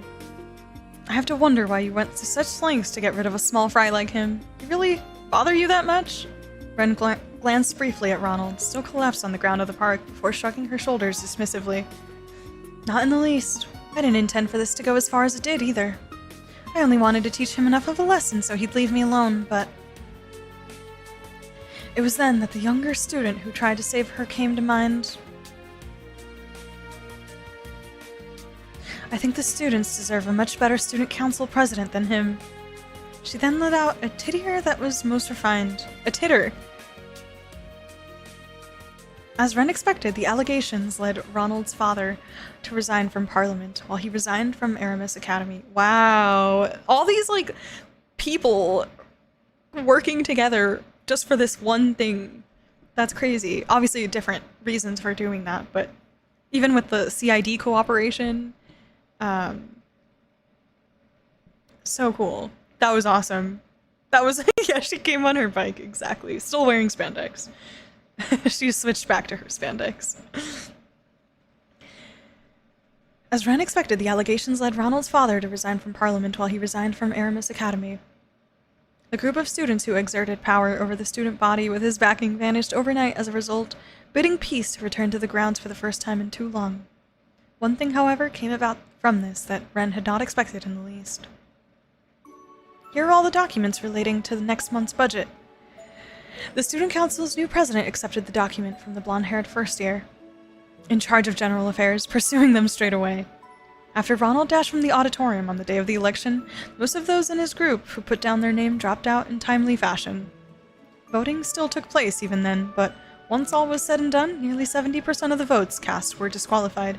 This was because they were all in favor of someone who never had put her name on the ballot, Ren Bright. Aramis Academy was known for how little its staff interfered with many liberties it gave to its students, but this time the staff was clearly concerned that dissatisfaction with Ronald was going to present dire problems in the future. The teacher then chose to directly negotiate with Ren, and in the face of such fervent demand, she reluctantly accepted the position of Student Council President. My presidents, Ash and Ren. None of her duties posed a challenge to her, but by accepting it, she had completely and utterly failed her initial goal of avoiding attention. I wonder if this is how the Thor's Branch campus first student council president felt when he was elected. Yup, even I couldn't believe it when Tita told me. Yup, that is exactly it, Ren, you get it. Alright, it is what it is, I suppose. I'll just have to make use of this as best as I can. Aww. Yeah, why does that guy in the back look like Celestin? Celestin, what are you doing in your student arc? It could be Machias too, from another timeline. Aww. Yeah, definitely mission failed successfully? Question mark?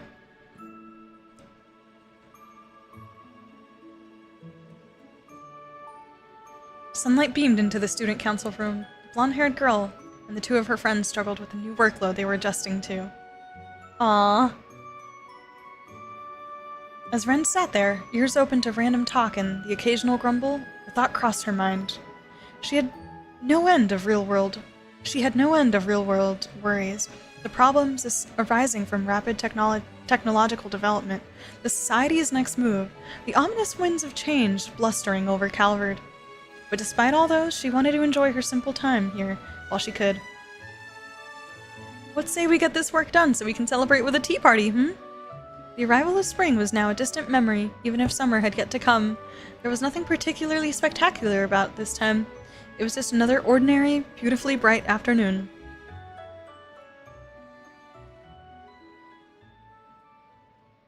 So pretty. That's the end. An Unconventional Student. The end. Ah, you guys! Ah.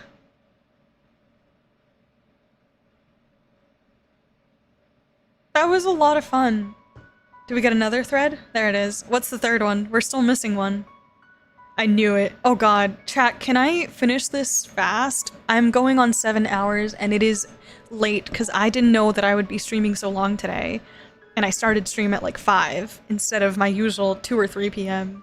Is this long? I don't know if I have it in me to keep going. I haven't had dinner and I'm starving. I haven't had dinner. That took like an hour, maybe longer. That was really long. I feel terrible.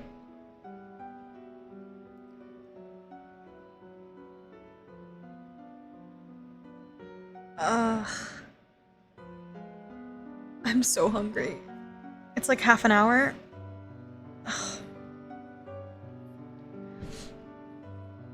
I do this before daybreak.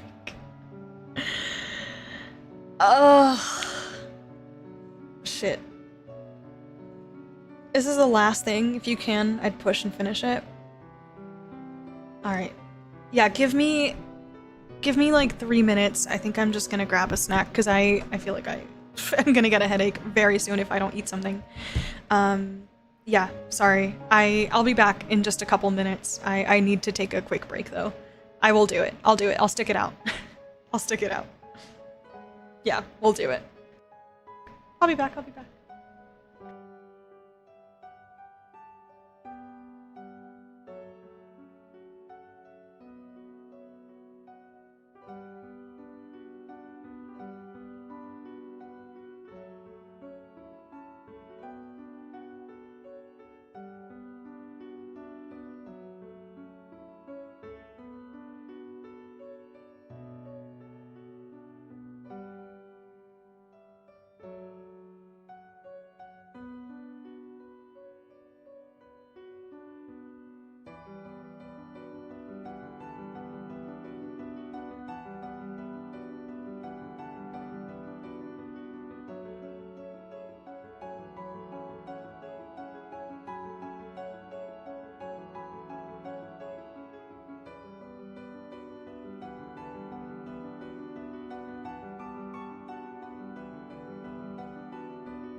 Guys, I straight up thought this was gonna be like a 3, maximum 4-hour stream where I was gonna do 1 Daydream and then a little bit of Reverie to wrap up like a boss fight, maybe the final boss, and that was it. So I didn't even have dinner. I'm just gonna munch on the BRB screen for like 2 seconds and then I will be right there, I promise.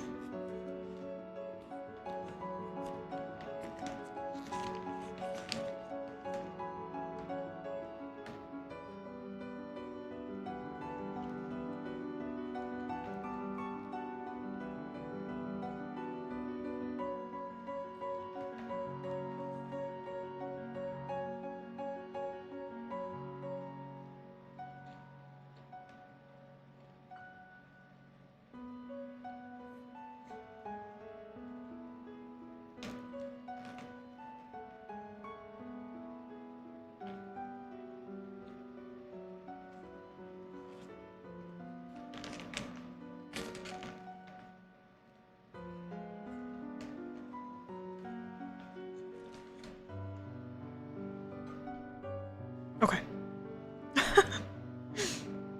I literally just heated up an onigiri. I was gonna make dinner after stream and everything, like actually cook. I haven't had anything to eat. So I just heated up a frozen onigiri. Oh my god, Raspidos, you're crazy for that. Okay. Forward, sword in hand. Is this Rufus? Forward, Rufus? The nameless C?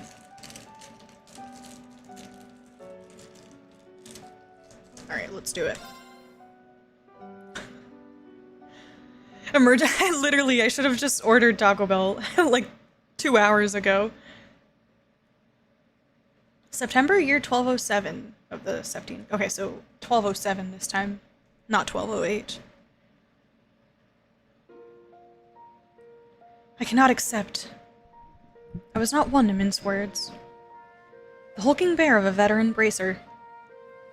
Zin Vathek could not hide his disappointment, puffing out his bottom lip with a sigh as he stood before me.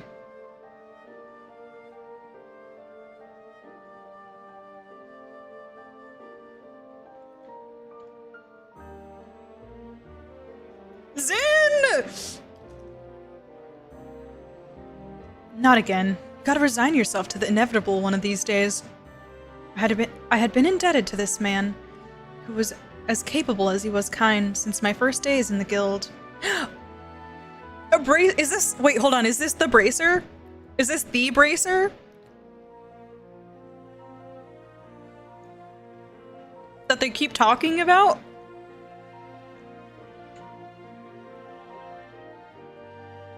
Aww.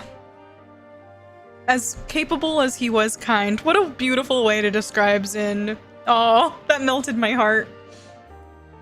Since my first days in the guild, truly I didn't wish to be a source of vexation for him, but the wish alone was not enough. I have neither the experience nor skill to be worthy of A rank, so I cannot accept your recommendation.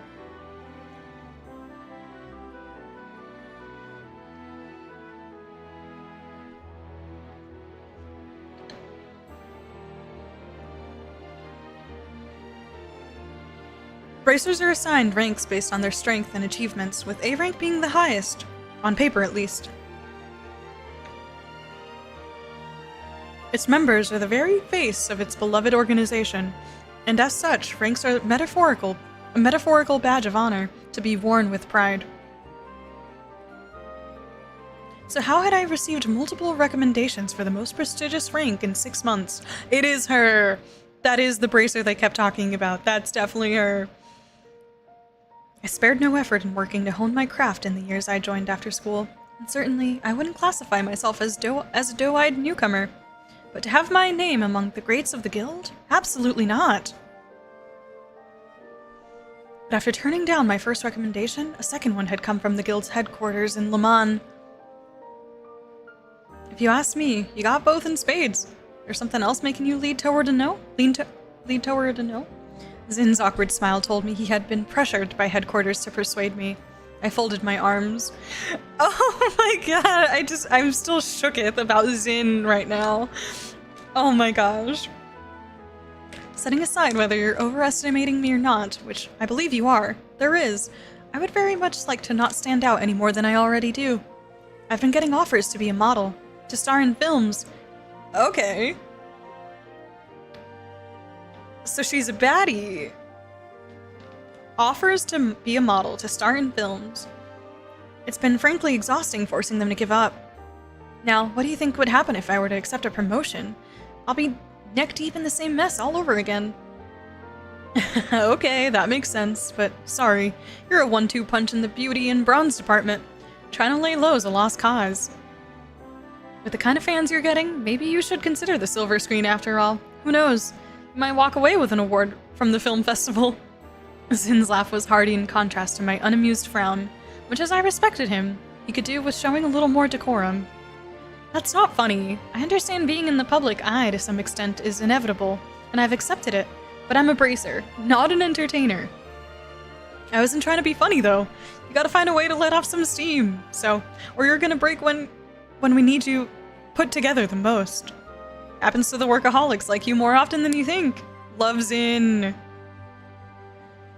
I didn't think I was pushing myself as much as he implied, but I also couldn't deny there was a nugget of truth to what he said. We were getting off topic. No, it's not the first time. This is actually the second time. They actually mentioned it in, I don't know if it was a daydream, but yeah, this is the second mention of the film stuff.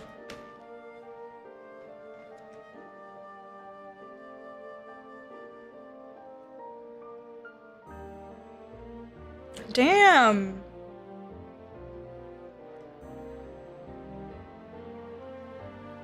Just why is headquarters so desperate for me to become an A-rank bracer? I can't see the logic behind it. Well, you see, starting with what you know, the reparations from Erebonia have beefed up our economy this year, so all kinds of new investments are pouring in from across the continent. Now, I'm no economist, but people go where the money's at, and where people go, conflict follows. That's just how it is. I saw where he was going from there, electing to expand upon the rest myself. So now we have disputes between megacorporations and a stark increase in Jaeger activity. These are in addition to the known growth of private military companies and increased tensions between mafias. Hey, where?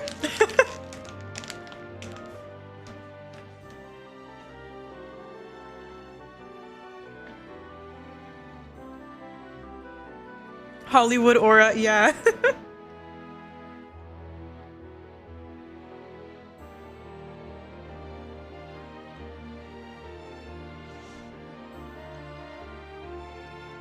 You got it.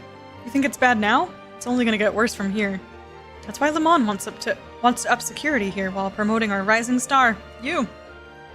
They see it as good PR for the guild and a deterrent to any potential threats that are thinking about stepping out of line. Perhaps I was more vaguely aware of their goal in using me than I wanted to admit. This didn't make hearing the answer any more satisfying. If they have you asking me to play my part, then surely they have asked you to play your part already. You've been recommended for S rank, haven't you? If you know of a better deterrent than having an S rank in Calvard, then I'd like to hear it. Oh my god, Monster Zin as an S rank. Zin scratched the back of his head awkwardly upon my statement. I just don't think I'm up there with someone like Cassius Bright. S isn't even an official rank, and even if it was, just look at me. You think a guy like me's a picture-perfect advertisement for the guild? I think you have the skills, achievements, and built to be one, yes. A curt, quick response. Alright, point made. I can't force you to take the recommendation, and I'm not about to be a hypocrite. Just let me know if you change your mind, okay? With that, the conversation came to an end, and the guild's bracers gathered to begin our routine meeting of delegating open requests. This is how I preferred things. It was better to stay like this.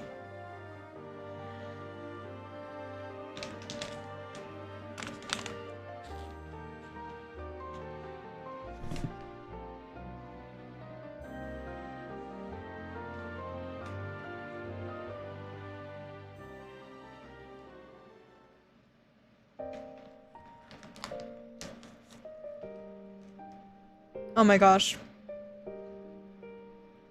The way Zin still comes off as Zin in just text, I'm so happy. That just brought me so much joy.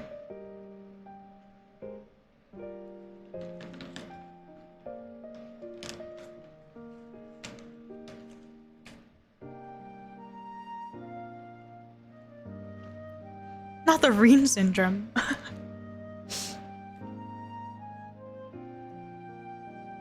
There was a point when I wanted to be something more. I can no longer remember when that was. Sometime during my childhood it happened, I'm sure. I guess she uses a sword? I just recall realizing how small the world truly was. So I prayed and longed to become someone I was not. It was around high school when I thought I became that someone. Those years were unforgettable. I'll never forget the unexpected reunion that was had there, nor the priceless treasure I had gained. I truly thought I'd gotten closer to who I wanted to be. But in the end, it was just wishful thinking. My hand once held was now empty. And I was still a nobody. But I refused to stand still. I grew unrelenting in following the new path I chose for myself, ignoring my family's objections. My motivations had changed, however. I no longer possessed that girlhood desire of becoming something more. Of becoming someone. I just needed to keep moving, however aimless that movement was.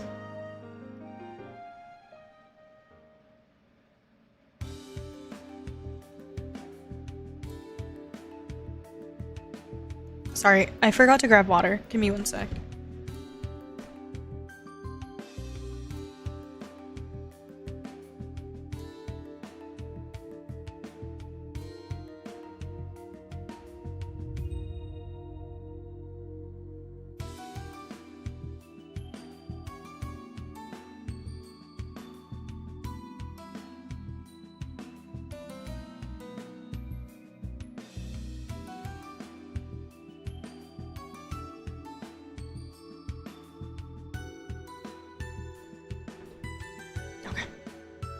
Well, aren't we looking gorgeous today?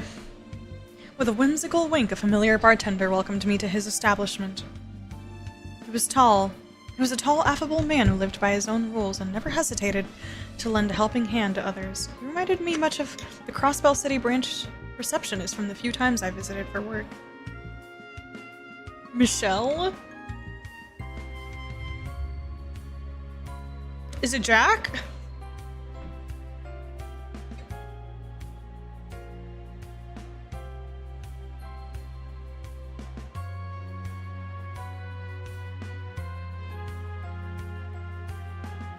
The place was nearly empty today. I sat down on the counter, seat furthest from the door as he approached.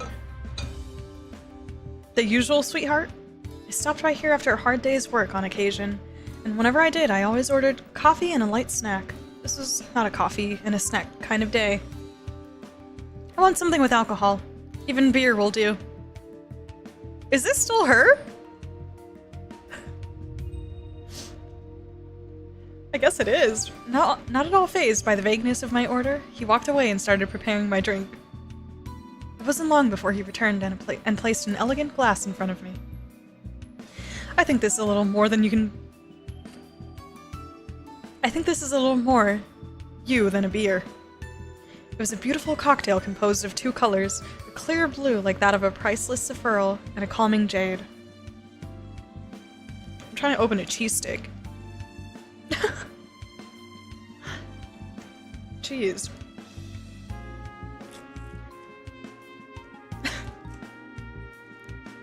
No doubt he could tell how disquieted my heart was and was trying to soothe it in his own way.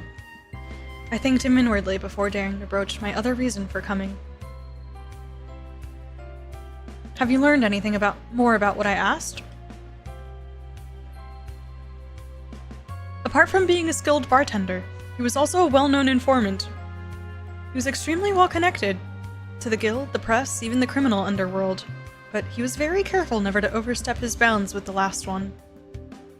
Indeed, I found him to be a valuable source when needed.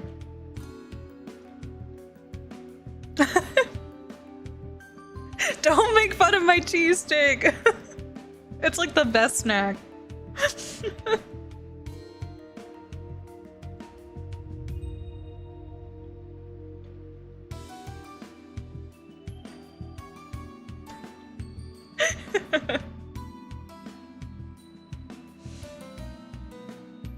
Indeed, I found him to be a valuable source when needed. I wish I could say yes, but not even DINGO has any promising leads. DINGO! Still, I think you've got your eyes on the right district. It's only a matter of time before they get smoked out. I see. Since the guild's investigation turned up nothing, I was hoping you would better point me in the right direction, but it seems this was going to be a lot harder than I hoped for. Oh, she's a vibe. Just a regular at this bar, but she orders coffee and a snack. And then shows up one day, she's like, yeah, give me alcohol.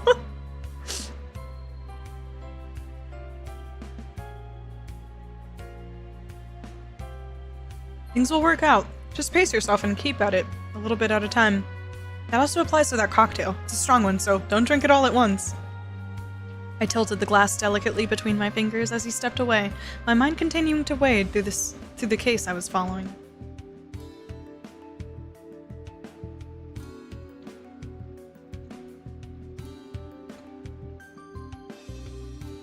We are learning names. Little by little, we're getting some names. This is so exciting.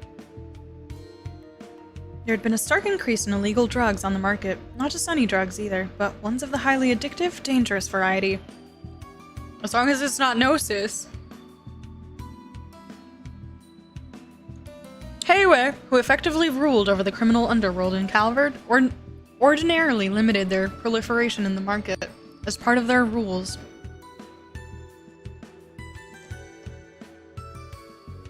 Limiting the number of drugs was, of course, far from the ideal elimination of them, but none could deny that the Syndicate's actions had brought some semblance of order to where chaos often reigned supreme. Yet the past few years had seen a worrying number of criminal groups rebelling against these carefully curated rules. One of these groups was surely behind the change in the market. and all of this held a presumed connection to 2 missing people. The guild and police had been tasked with searching for 2 children below the age of 10, a boy and his younger sister. They simply left the house one day and had not been seen since. Evidence suggested they came from a perfectly ordinary family on good terms with one another, so the likelihood of them running away was slim.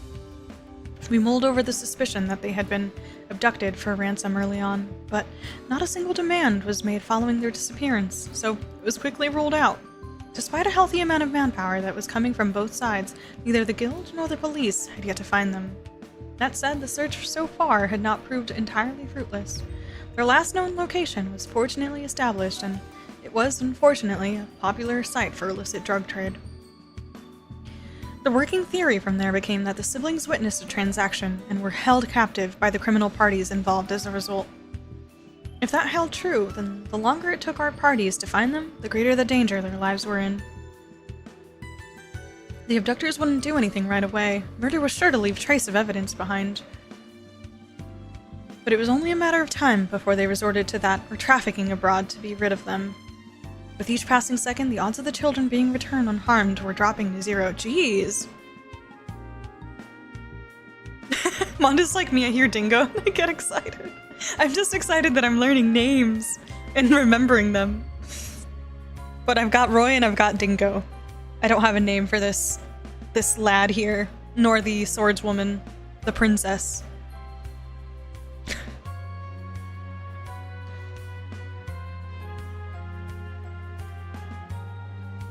This is cool. This is really cool. I feel like getting more proper insight. Like, we always knew about certain things with Calvard and a little bit through Heiue as well, but this is painting a really interesting picture of like what's been going on.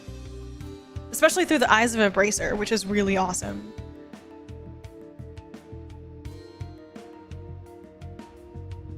At the same time, all of this was pure speculation on our part based on a single established location. For all we knew, this had nothing to do with the criminal underworld at all. The potential dangers thrown around made inaction an agonizing task. But if there was no evidence to go on, action was impossible. We could forcibly arrest any suspicious people on site and make them talk should we wish it. But that would be a direct violation of the Guild's code and its founding principles.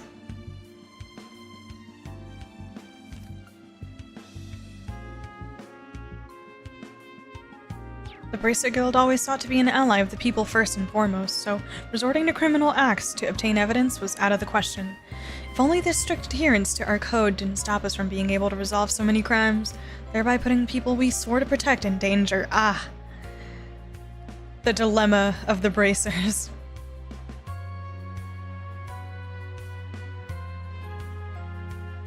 Cool to see someone, like, actually consider it, though, you know?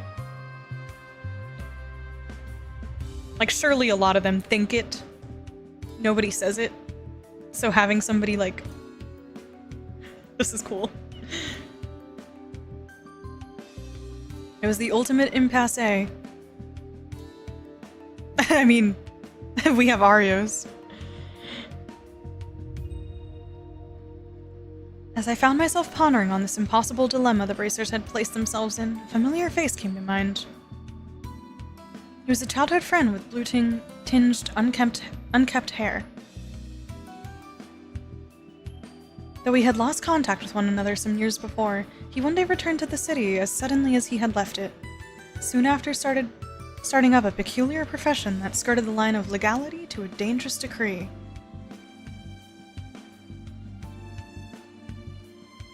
The kind of profession that could easily involve himself in the affairs of many an unscrupulous individual, or so I believed. Just what did that idiot think he was doing? He walked out of my life without warning and walked back in much the same. I'd spent so much time searching for him. I knew our reunion would be an awkward one based on how we parted, but for him to return after all that waiting, all that searching, and dive into some questionable enterprise so different from my own was almost too much to bear. It gave rise to many concerns as a bracer, and many more concerns as a friend. And the one that bothered me the most was... why hadn't he come to see me? Did he have any idea how worried I was about him? How worried I am about him? Irritation building, I took a large gulp of my cocktail, but the alcohol only fanned the flames of anger burning in my heart. They burned brighter and brighter still, becoming a dazzling white that projected countless, transient images of the past. Then just as quickly as it had flared, my anger faded in an instant, replacing itself with a very different emotion altogether. Why did you leave me? The words slipped from my mouth without me realizing it, making me feel downright pitiful once they were said. If someone were to see me in this state... You still haven't moved on, I see. A familiar but unexpected voice called out to me, causing me to jump slightly from surprise. I quickly regained my composure. I just have a few choice words I'd like to say. My response feigned calmness as best as I could. I couldn't help but think I had more than a few choice words, really, but following up with that would aid my annoyance in a way I would rather not further. That's so relatable. I know, some angst here for sure. Oh, I imagine you have more than a few. Right, of course you would see right through me. The bespectacled man then sat down next to me as though our running into each other was no coincidence. Bespectacled man. Whomst. Bracer girl, be careful. We're sus of bespectacled men here. The bespectacled man that sat down next to me as though our running into each other was no coincidence. He was another childhood friend of both myself and the one I was lamenting over. Drop the name! And someone who followed a remarkably different career path from either one of us. If it's still bothering you that much, why not just go and see him? You already have his address by now, surely. How could I with how much time that's passed? As I mumbled my response meekly. I thought I could hear the man next to me chuckle.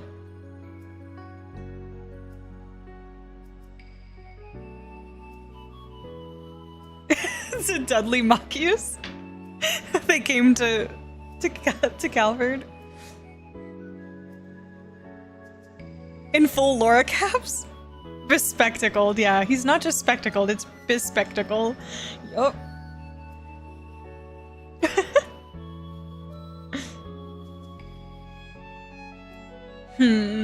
Well then I suppose there's no need to rush things. With your lines of work, I'm sure your paths will cross naturally enough in due time.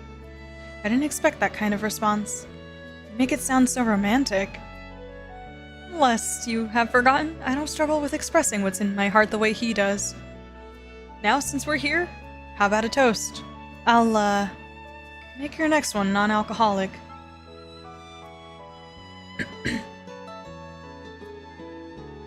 And lest you have forgotten, I can handle my liquor just fine, thank you very much. We then spent the rest of our time reminiscing about the past. It had been too long since we were able to just sit and talk like this. It wasn't that he and I had become estranged, but both of our jobs made it a trying task to meet even at the best of times. Is he fawning over her, but she's fawning over another guy? Is that what's happening?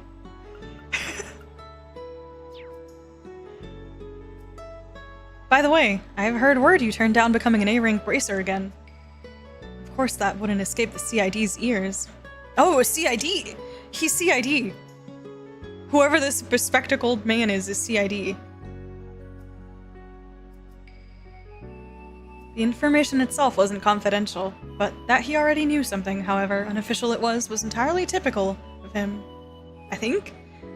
The Bracer Guild focused on protecting civilians, while the CID focused solely on the needs of the president in office. The groups were neither enemies nor allies, they simply had very different goals where work was concerned. I know it is in my place to tell you to accept the offer, however. He paused before resuming, his tone becoming markedly more serious. The times we live in demand a new hero. That much is clear.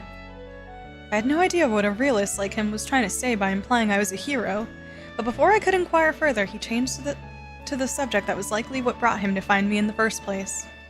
Now, if you don't mind, I have something that'll be of interest to you regarding those missing children. Ah, okay. My eyes widened from the unexpected change. He continued. We've identified the group that made that district their turf, as well as have compelling evidence of a crime taking place. You may proceed as you like in cooperation with the police. I couldn't believe it. On a fine silver platter, he had given me just cause to act, and since the information came from the CID, there was no reason to doubt its veracity. I felt it. I was on the verge of rekindling my girlhood desires. Aww. All I had done till now was follow life where it was taking me, and yet here I found myself before a new path that could lead to that someone I once wanted to be. This deviation terrified me. This is a really cool character arc setup. I'm really enjoying this a lot. Like hearing her inner monologue and everything and like where she's at. I don't know. It'll be cool to see if and when we pick this up again in Calvard. Or if it's like a secondary character. I can't tell. What if it led to me losing someone again? What if it ended in more pain? My fear begged me to stay idle. Guys, I live for the angst. I want to play Trails to find out. My fear begged me to stay idle. I was a fragile human being at my core. I knew it well. It made me wish I was anything but. It inspired me to take up the sword and rebel against any whispers of weakness, and I played the part admirably on the surface. But if I were forced to face cruel reality in the future, I wondered, would my heart be able to take it?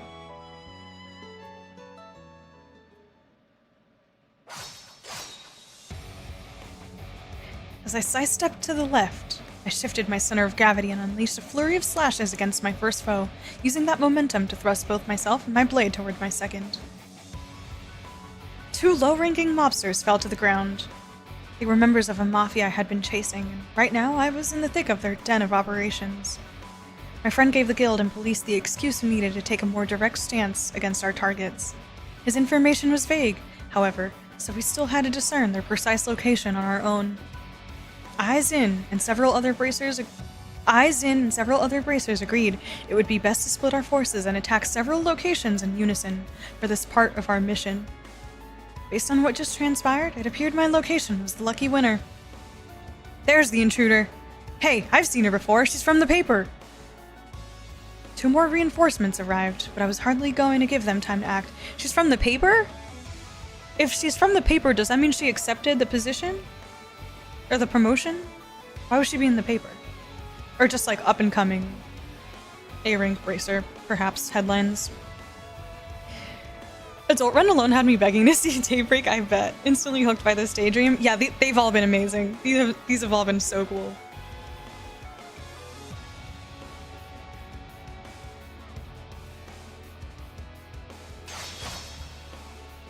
I raced forward, swinging my sword twice as I passed them, and they fell before they could even raise their weapons. I advanced, mobsters in droves. Presumably, word of my arrival had already spread. There she is! She's that bracer word's been going around about. Well, damn it. What if the immovable's here too? Yeah, you better fear Zin. Don't be chicken shit. It's one woman, we can take care of her. They then charged me in the mass, at least 10 of them, with more reinforcements on their way from further inside the building. I love how all 3 people from the Daydreams are, like, getting attacked. Forcing my way through with how many they had in their number was risky. I knew the sensible thing to do would be to wait for the other bracers to show, but I also had to consider. What if my waiting afforded the Mafia the time to wield the children as hostages? Weighing the 2 options, I concluded whatever reduced the chances of that happening was worth the cost. I needed to push on and settle this, now. Besides, I believed I had nothing to fear from this pitiful group as they were. Were they seasoned combat veterans? They could have used their numerical advantage to implement complex formations and corner me. They did no such thing. The amateurs. Oh, I love the confidence! And they dared to believe they held a candle to Heiwa's martial arts. In the face of one of my experience, their bloated size was more of a hindrance than a help. They wouldn't be able to utilize even half of their potential against me. I first had to position myself and them appropriately. If I could ensure the gun-toting wielders among them were in each other's line of fire, while rounding up the close-range fighters to a single spot, they would soon have bigger worries. Friendly fire. Their vulnerabilities would then spell my victory as I cut them down. 1 down, 2 down. Precious seconds after defeating a foe were the most advantageous. Just as a man had fallen, I was onto another before they had time to adjust to my incoming blade. There was no pattern to who was next by design. I chose my targets with stunning erraticism, throwing them into complete disarray as more collapsed to the ground. Oh my god! 3 down. 4. I would go around them in a wide circle. I would move between them. While remaining ever aware of any surprise assaults at my back, I waited through them till I encountered the ones furthest back. The ones never even considered I would be able to reach them. They were spread so carelessly. Men took up their guns with newly alert panic strewn across their faces, but their fate was already sealed. They were powerless as I closed the gap between us. What a badass! Holy shit! 5, 6, 7. With over half their numbers down, the remaining mobsters were quickly losing their will to counter. Some attacked out of adrenaline-induced desperation, calculating their next moves so poorly that they fell into my long-set trap and accidentally attacked themselves. At this point, the battle was as good as final. All I had to do was continue taking them down till I was the last one standing.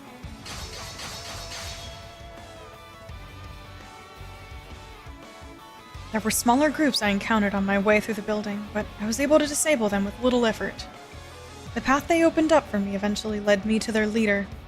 He was a middle-aged fellow pacing restlessly around an unpleasantly gaudy room until I entered.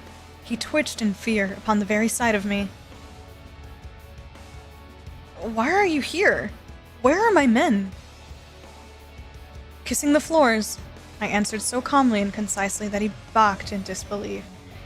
That's impossible. I sweat my balls off to build this group from the ground up, and you're saying a girl like you tore it all down just like that? I ignored his crude language and drew closer. As I thrust my sword till it sat just between his eyes, he let out a squeal. Well, I'm no ordinary girl. I'm a bracer. And don't worry, I didn't kill them. They have only been knocked out or restrained. We'll be seeing them again soon, in prison. I shot a darkened glare in his direction as the tip of my sword wandered downward to his neck. Oh my god! She's so cool!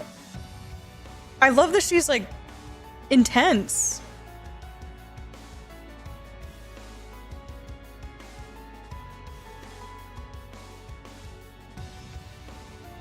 Now I have some questions for you, and you will answer them.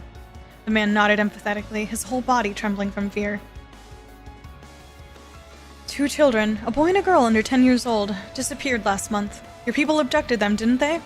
He nodded. I knew it. Where are they? What did you do to them? They're in a room further inside. They're alive. At last, I could breathe a sigh of relief. My most fundamental objective when coming here would be fulfilled. Next, I needed to ask him more about his group.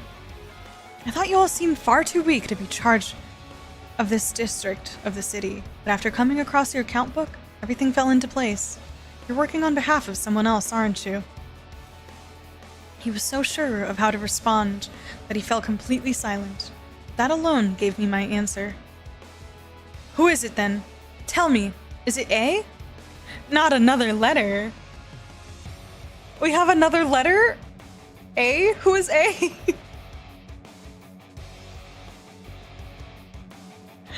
I want to figure out exactly where Roy's is in this. Like, I feel like he's probably dipping his toes in all of it. His fingers are dirty in every mess happening, probably, somehow. Where's Roy? A? Yeah, they skipped B. We're going back to the beginning. I know, we got the whole alphabet and trails. Can't wait for Z in Trails finale. Is it A? I can't.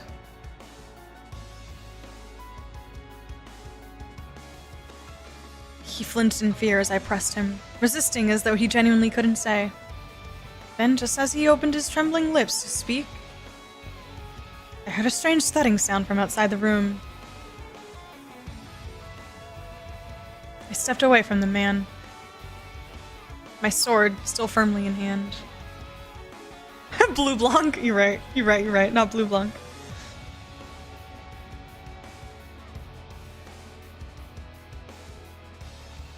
Crunching, squelching, splattering. More sounds, these more audible than the first. I didn't know what to make of them, but they made me feel an instinctive revulsion as they dragged on. They may have come accompanied by faint groans, but if they did, they faded just as soon as the sounds themselves. I remained on guard as I stepped out into the hallway, ready to be attacked from any angle at any moment. And the sight that greeted me defied all imagination. The mobsters I fought through mere minutes before were now nothing more than distorted, mutilated piles of flesh and bone. Not just one or two, every single one of them, without exception, had been reduced to bloodied mounds. Oh, we're going dark! Some were without heads, others had their organs ripped from their abdomens. Trails? Then there were those with their skulls caved in and leaking pulverized brain matter. Or the ones with their hearts pulled and squeezed. What the fuck?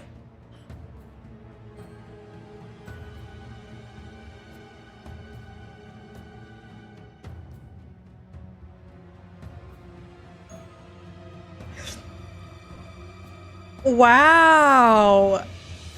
That is like, what a vivid picture.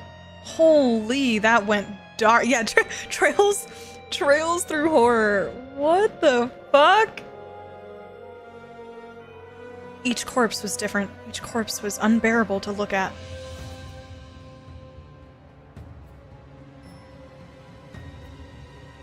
The plain hallway I traversed with all due speed was now covered in a sticky, slimy red. Who could have done something like this? The sight was so awful that my free hand, now clenched, shook from disgust. When was it ever necessary to go this far? What could anyone have to gain from this? Wait, no! I realized I had just made a very careless mistake. I turned and hurried back into the room I was just in. I was too late. He's gone? The Mafia's leader was floating in the air at the center of the room, as though some unknown force was holding him up by his chest.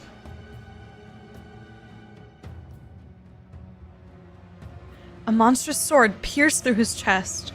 A single streak of blood dripped from his unspeaking mouth. There was no room to believe he was anything but dead. Like all the others in the hallway, he didn't even have time to scream before his life was taken.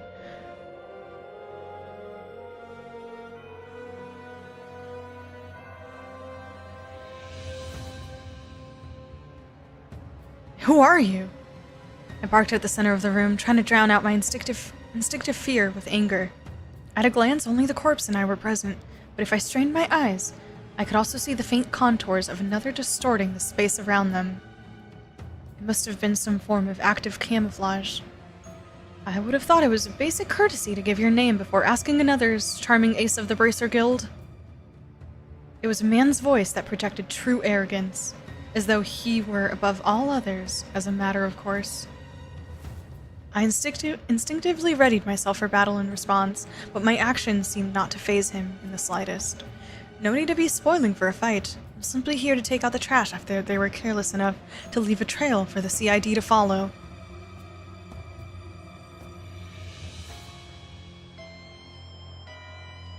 Oh. Okay. Was I really talking to a fellow human being? How could he speak of such gruesome murders in those terms? Are you a business partner of theirs? No. You must be from the group above them. Very good. He then swung his blade to slide and toss the corpse off the side with all the respect of a used cigarette. How could you treat people you worked with like this? People? Have you your ears? I said nothing about taking out a person. Only trash. The same applies to the garbage piling up in the hallway. They've always been so, even before they stopped breathing. It was clear that communicating with someone of his nature was impossible. I dismissed calm reason for an intense, all-consuming anger so great that my entire body couldn't stop trembling. You monster! Before I knew it, I had sprung into action, pouting every drop of my strength into my blade, to launch a swift, unavoidable strike. But he repelled it with one vertical swing of his own. This one exchange was enough to tell me that his strength was well a league above mine. He parried my blow at the most perfect instant, canceling out the force of my attack with so little effort that it barely scratched the surface of what he was capable of. The act of camouflage did nothing to hide the monstrous nature of his cruciform sword either.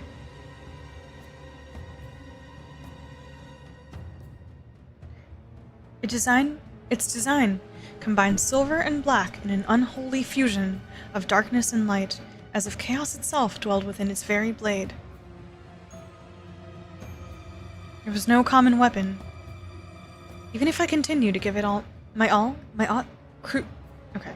my odds of winning against him were extremely slim, but at the same time my instincts were screaming at me that I would not allow him to leave. I charged again. If attacking him from the front wasn't going to work, then I would have to go for his side. He blocked that attack with just as little effort, but I wasn't done yet. I refused to stop moving, slashing a third time with even more speed than the first two.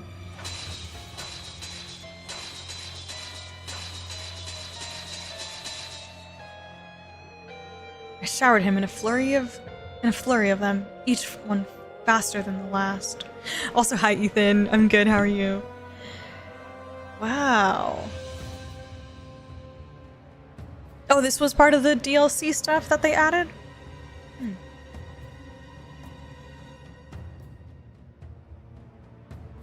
Yeah, no, literally the tone is so different. Crazy. And how quickly it happened too. And they did not hold back with, like, painting the imagery of the gore. They just went for it. When I finally reached my physical limit, I darted in a new direction, attacking him from behind. I put my very soul into one overwhelming attack aimed directly at his rear, which I could only just make out through the camouflage's distortion. I got him. However, the second I became sure that victory was within my grasp, his cruciform blade carved a great arc through the air in a ferocious spinning slash. I was able to instantly defend myself against the blow, but the force of it sent me flying backward. I was fortunate enough to not have sustained a direct hit, but my body shook from now being able to fully cancel out its massive weight. Still, I forced myself back to my feet and glared at his form. The difference between us was night and day. It felt as though he could manipulate the very flow of battle, much like a master of martial arts who understood the true nature of all things. He paid no mind to my pitiful attempt at a bravado and gave a short laugh before speaking. Impressive. Put up more of a fight than the rumors had led me to believe. What's your goal? What are you trying to do with all your strength? I expected him to reject or ignore me, so I was taken aback when he paused for a sincere moment of thought before answering. An interesting question. I suppose to instill fear. Fear? I almost doubted my ears. Fear is at the heart of all we know. Domination and servitude, order, harmony, and production, all of it exists because of fear. That is why I seek to instill fear in its purest form, much like the retributive tower that appeared in Crossbell half a year ago. Such a pity that it fell. There was such pleasure in his words that it made it easy to imagine the expression on his veiled face. As insane as what he was saying sounded to me, I knew he meant every word of it. You really are a monster. Continue your fruitless attempts to stop me and you'll understand what I mean in due time. He lowered his blade. As a parting gift for assisting me in my house, cleaning efforts, I will let you and those children go. Keep that far too pristine blade sharp for our next meeting, Bracer.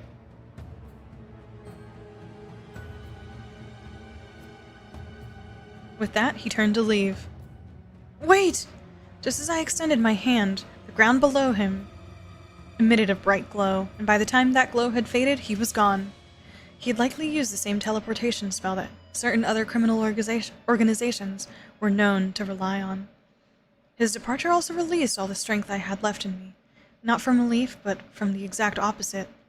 I was so overwhelmed with frustration that I let him leave, so afraid of what he might go on to do because I couldn't stop him, that I lost the strength to even stand. Aww. Of course, this is just who I've always been. Oh no! No, Bracer Girl! I haven't changed one bit since the day you left me. I'm still the same powerless girl I was back then. My work here wasn't finished yet. I walked to the next room. I opened the door and was greeted by what appeared to be an old storage space. There, across the hall, I found who I was searching for. The brother and sister pair were crouched against the wall, the boy trembling on the floor as his sister stood close by. It's okay. I'm here to help you. I kept my tone as gentle and reassuring as I was able. The girl smiled, while her older brother continued to hide his face.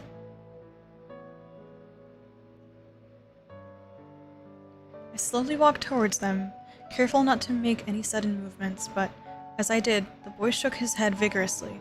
His whole body trembled more the closer I got, as though he were telling me to stay away. The answer from that man flashed in my mind. Fear is at the heart of all we know. These poor children were very much in fear's clutches. No matter how gradual I was in closing the distance between myself and the boy, trying my best not to provoke him, his body language showed he continued to reject me. Oh. We were now within arm's length of one another. His shaking grew more violent. Though he opened his mouth to speak, his voice refused to come out. It's all right. I smiled, a most comforting smile. After that, I reached out behind me and grasped the blade of the knife that was being thrust toward me. I turned swiftly, my fingers never letting go, and found the one gripping the hilt to be none other than the sister. She had tiptoed around my back while I was kneeling to meet her brother and tried to stab me from behind. She was a bit startled by my halting her attack, but otherwise she stared blankly forward, emotion on her face nowhere to be seen. I suppose he was right about fear. It controls everything we do. You must have been through something terrifying if it made you resort to this. No doubt they were now conditioned by fear to attack anyone who came to their rescue. I paid no mind to the blood from my bare hand slowly dripping to the floor. The cut from the knife was nothing compared to everything else in the moment. My first priority instead was to reassure the girl that I meant no harm. Wow. She's great. I like her a lot. Oh, that's so heartbreaking though.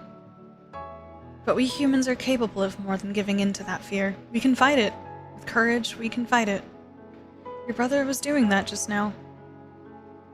He may have been gripped by fear, but he still fought his hardest through his actions to alert me of the danger his sister posed. Even if it took all he had, he wanted to keep me safe, and to keep her from committing an irreversible, regrettable act. It was thanks to him that I noticed what she was trying to do. You don't have to be afraid anymore. I'm a bracer. I'll keep you safe. I took the girl into my arms. You're a bracer? Even her voice was devoid of emotion.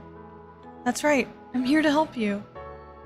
Oh, I think I've seen you in a magazine before. Something Blade, I think. That's right. The nickname is a little embarrassing, but I'd be happy if you remembered it. That way, as long as you hear it, you'll know I'm here to keep you out of harm's way. I tightened my grip around her as if to stop anything more from hurting her, and surround her heart with my warmth.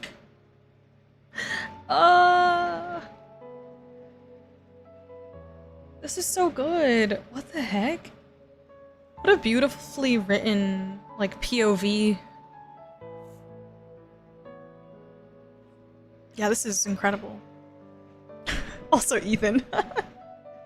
Thank you.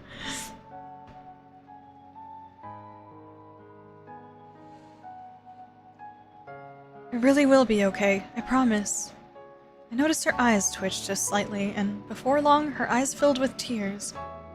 Soon she began to sniffle, at first a small one here and there, till they gradually grew more pronounced, eventually turning into uncontrollable sobs.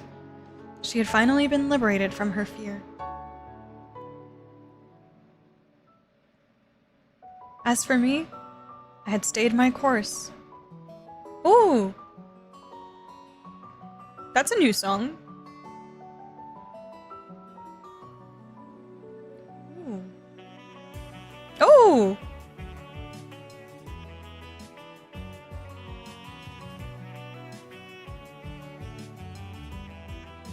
Oh my god! Yes! What? So good!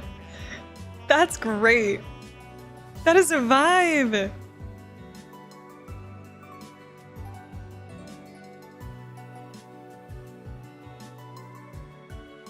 Yeah, this is great.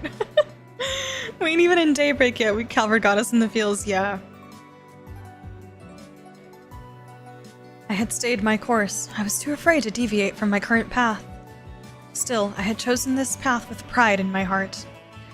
I didn't think it right to turn my back on it now, but I wasn't gonna let it be an aimless journey from now on either.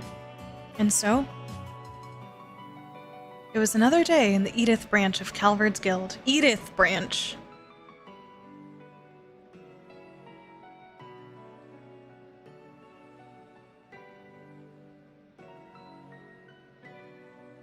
It sounds like that mafia was trying to copy what the other organization of assassins managed to pull off. I was discussing the recent case with Zin. The siblings had indeed been abducted because they witnessed an illegal transaction. The mafia involved then thought to mimic a group of assassins known for raising children with the intent of turning them into professional killers. Oh! Their attempts, thankfully, proved as unsuccessful as their attempts to remain covert in selling drugs. The CID found them, and whoever they were working for purged them. Hell of a way to go. Wow.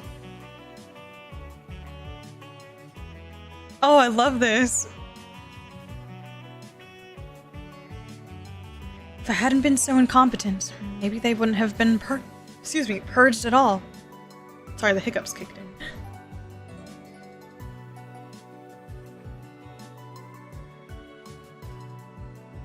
Don't beat yourself up about it.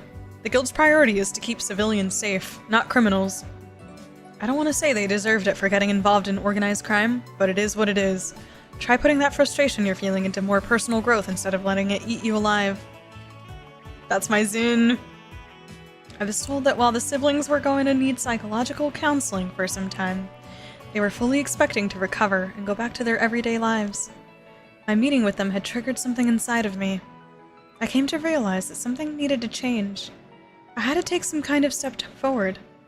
Even if it ended in me falling to the floor in some dramatic fashion, I just needed to pick myself back up again. With that in mind, I accepted my multiple recommendations. Let's go! She did it! She accepted! Ooh, color! The times we live in demand a new hero. Who's that?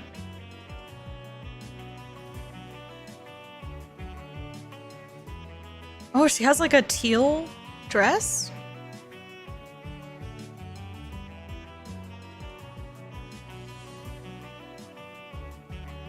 Oh, is that him? Oh, the new hero. That's totally him, right? That's gotta be him. Oh, that's probably who she was talking about then.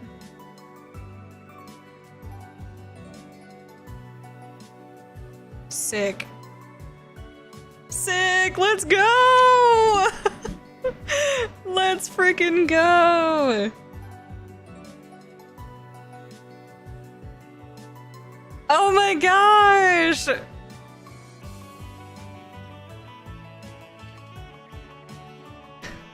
Play John Calvard, is that you?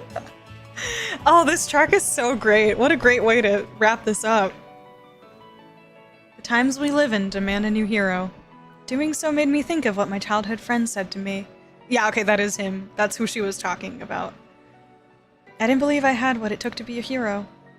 But if I could be even just a brief one able to give the people hope and banish the darkness ahead, then that was reason enough to keep going. Maybe that could make me somebody enough to fight alongside the real hero once they came to light. Oh, that's such a good way to set it up! Wait, I love this! Once they came to light. Well, shall we get down to business? Zin turned to face me, his classic broad grin, even broader than usual. It'll be a while longer before the official paperwork arrives from headquarters, but I'm sure they won't mind me speeding up this part of the process with how much they wanted this. The Republic now has a bracer who reached A rank at the same age as the Empire's Purple Lightning. That's so wild! What the heck?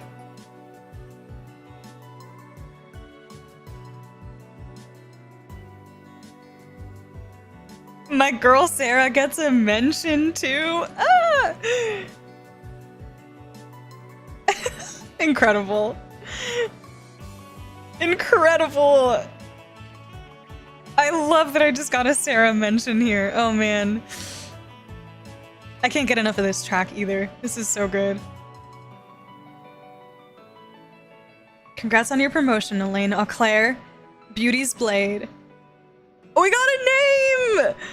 ELAINE! ELAINE AUCLAIR. Beauty's Blade. Let's go! Holy shit! ELAINE is a badass!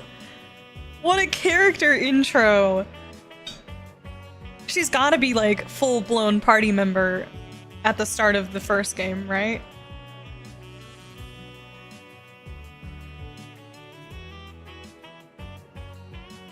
Beauty's Blade. Let's fucking go! Oh my god, we got a whole name! How exciting! Yeah, Beauty's Blade, yeah. Well, however old ELAINE is, I guess, but I don't know what their age was. ELAINE got some elegance to it, yeah.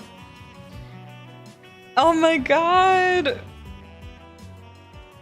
Oh, that track was beautiful. I gotta add that to my playlist. That's definitely going on the Forward, sword in hand, the end. Oh my gosh! That was so good! That was so good! That was such a vibe. I love that song, man. We got our last thread here. I got chat, there better be nothing else. Is that it? Did we finish? Is that the end of the game? Chat, did we do it? Oh my gosh. There she is. Suspension of causality recording engine activity confirmed. Forced connection to astral link severed.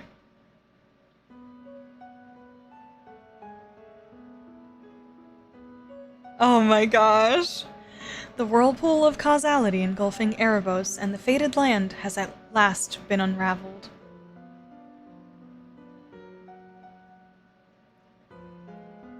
Though the bell ringing in the end of days has yet to be silenced.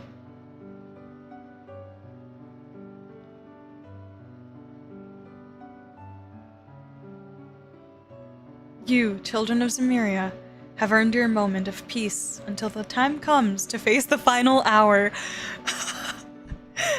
Not the children of Zemuria. Until you, with hope and fear in your hearts, must walk new trails. Oh my god!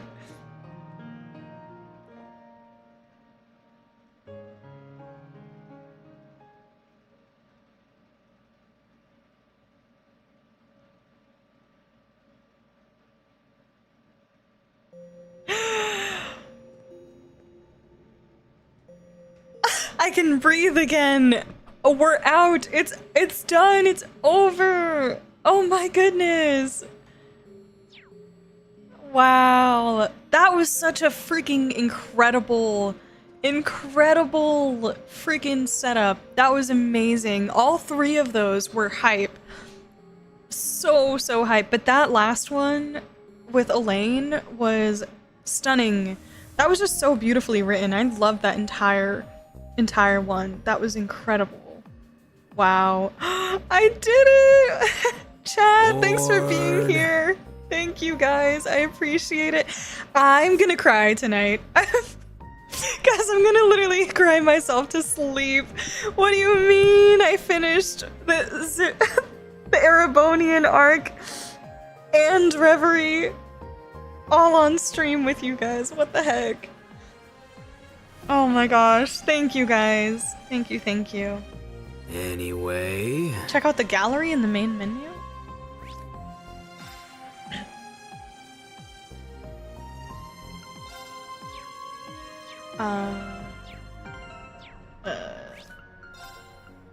Let me watch the, I'm gonna watch the intro one more time, by the way.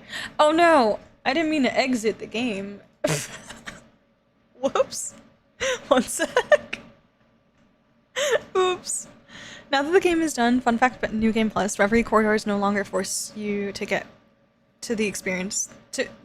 No longer force, you get to experience the story back to back. Oh, interesting. Very interesting indeed.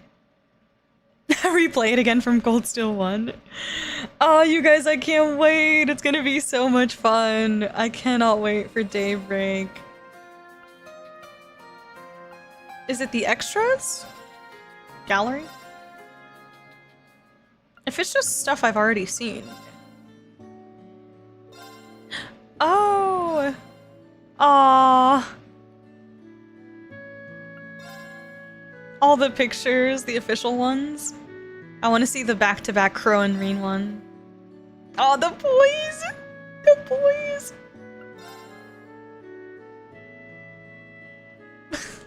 I don't remember that. Ferris. Aw, Fee! Look at little baby Fee! You got the whole morning to beat Daybreak 1 now. Oh my gosh, you guys, I'm literally gonna cry tonight. I swear. Oh, I love this one so much. I love this one. I never noticed the Mishi backpack though. That's cute.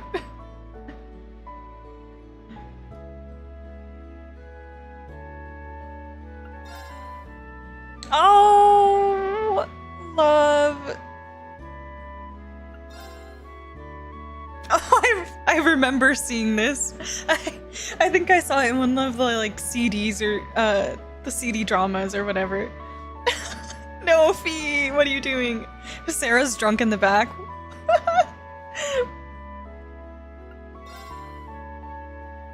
Aww. Look at baby Cedric. Baby Cedric. He was so tiny.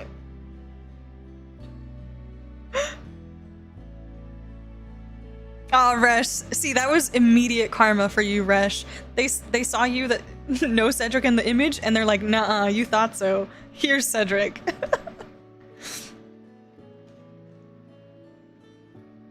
Yo, Duke Cayenne.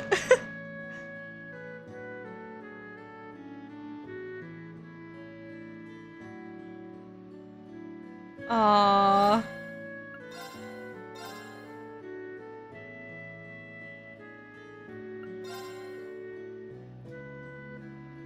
Ugh. Dude, Cold Steel 2 art goes so hard. Cedric moments before disaster. I love Cold Steel 2 art. Oh my gosh. The drip was immaculate in Cold Steel 2. Oh my god, this Laura outfit, this is my favorite Fee outfit as well. Elisa looks amazing in this. It's so cute. Ugh. There it is. The one with Crow. I love that. I love that so much. Oh, Crow. These are so good. Aw. Victor when he had 2 arms.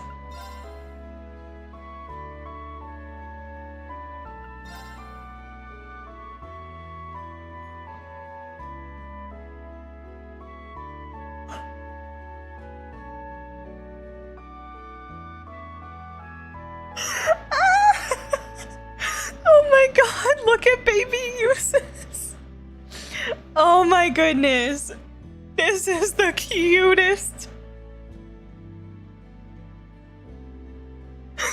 So cute.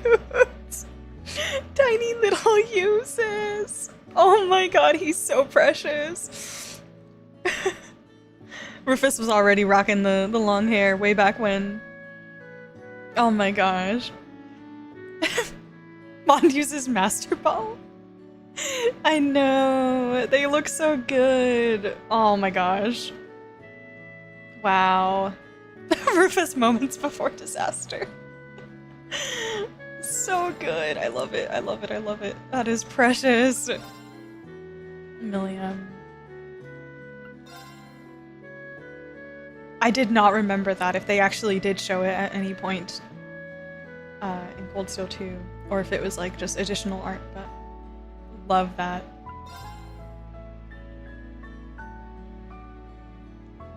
My girl Sharon!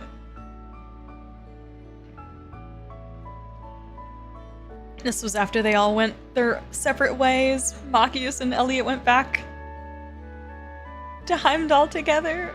So cute! Aww. Oh my gosh. Gaius and his family. Look at Toma! I love this image of Emma. So beautiful. She looks stunning here. Oh, the two little kids that Eustace was really good with. And this was the Jaeger, or the Bracer pick for Fee. Oh man. Yeah, this is like when they parted ways and at the end of Cold Steel 2. Yeah. So good. Toval, blonde Bracer. Looking good. Oh god. The hideous Altina outfit that I would like to erase from my memory. I hate it. I hate it so much. Literally everything, including the class uniform that Altina has worn, is way better than that. Patrick! Aww. You better remember all this for the test at Aramis.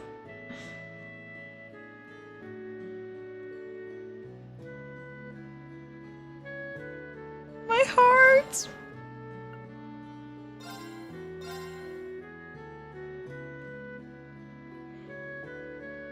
Yeah, I definitely prefer the older style. This looks, it looks really clean, but there's something about the previous ones. It just looks a little less high definition, which kind of gives it a little bit of personality. I feel like it has more depth. Maybe it's just more gritty. The colors and everything feel more gritty in the other two versus the Cold Steel 3 art. Probably 4 as well. It's just a lot more bright and colorful, which maybe reflects the tone of the game a little bit better, except for the ending. Yeah, these are all still relatively fresh on the brain. I'm gonna skip this.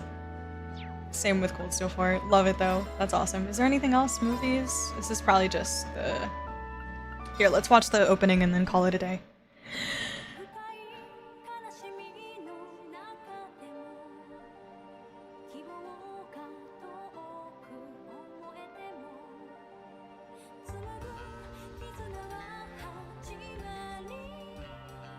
Yeah, it looks more drawn. Exactly. It does look more drawn. I don't know how to explain it, but I'm glad you get what I mean.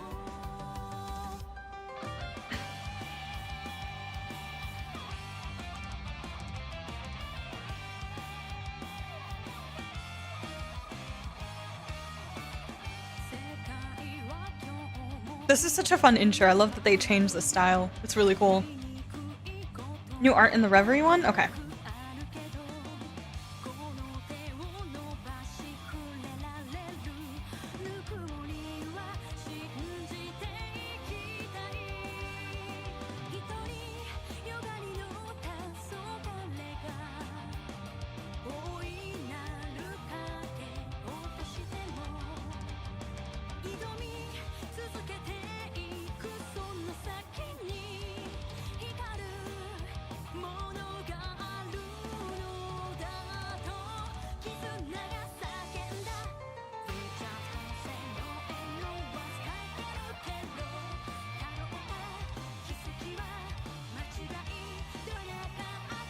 Oh, I love that they put the Noelle motorcycle moment in this. That's great.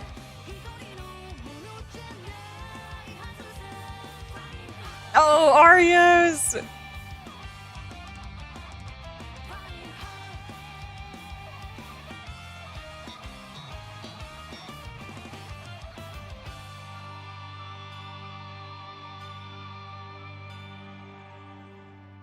Oh, the Grandmaster at the end. Barely. Barely. That's cool. It's not my favorite opening, I'll be honest. But it's cool. It's a good one. Yeah, 'tis fine. Ready for daybreak? Oh yeah, let's check the Reverie pictures you guys said. So let's see. Look at Tio! I love this. Okay, this is the one that I saw. I was like, did I just imagine SC Joshua? It is, and it's also SC Estelle. God, I love it so much. They look perfect. They look perfect. Oh my goodness. So good. Look at Estelle. I love the frilly outfit for Estelle. It makes me so happy. The little skirt is so cute. NSC Joshua's peak. So peak. Thank you so much, Storm. I appreciate it. Thank you guys. Thank you, thank you. Oh, they look so great, man. They look so great. Where is Noelle? Did they boot Noelle from this picture? How rude! That's so rude. Yeah, it's like the better outfits for Randy. Tio has her original, Lloyd has his like yellow turtleneck. It's great. I love it. Also, technically, Yuna and Kurt are holding hands, guys, for those of you who ship them.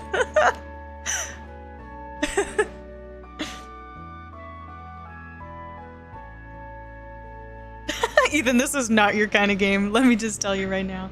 But I'll try my best to convince you anyways.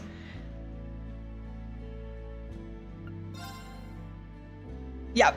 This is the one where when we start, literally guys, do you guys remember when I started Reverie? The day that I started Reverie, and I was like, wow, they put everyone in this picture except for Wazi. And then you guys were like, no, Mond, look closely. And then Wazi is just standing like at the very, very top. Like this big. He's like an ant.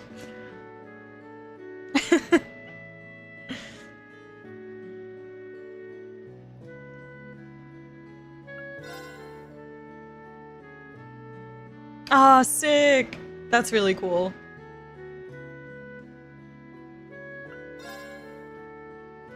Love. Oh, neat! They took the mask off. Sweet.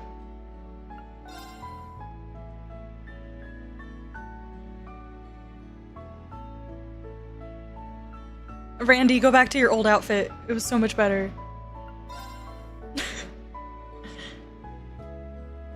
Oh, this is the one that we saw in the Daydream. Toa with the burger, so cute.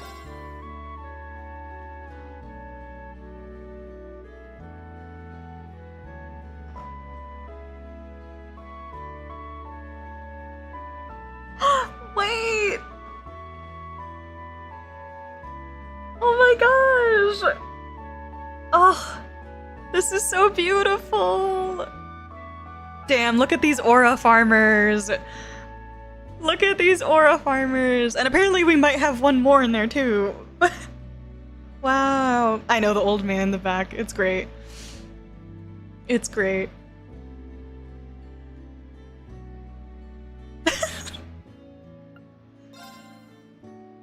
Ah, love this. Oh, the chain.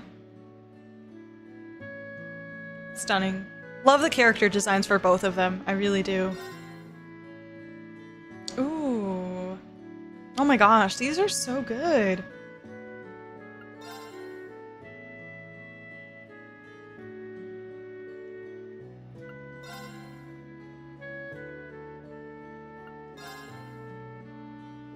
Oh, this makes me so happy. Oh, these ones, okay.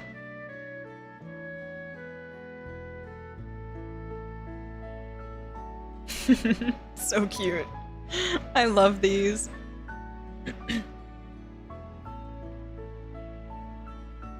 Guys, if Fee and Sarah make it to Calvard, is there any chance Sarah has started dating Victor? Or somebody, older man.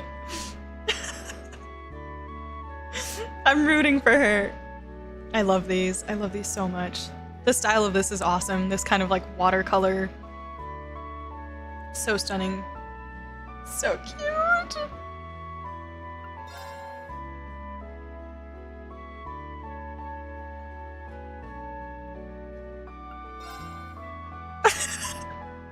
Okay, this, yes. This is yes.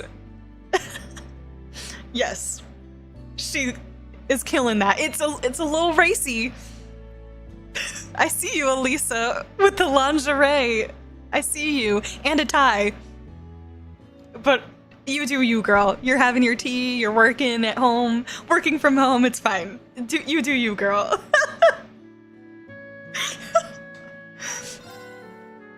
Why is there a Yuna one? What is this?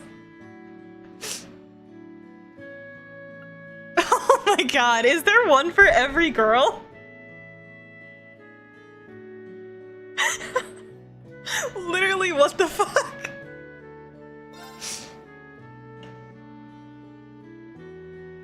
She looks pretty. Selena's there. What the hell? The bunnies. She got crepes. She got crepes. I love how Muse's is the least racy one.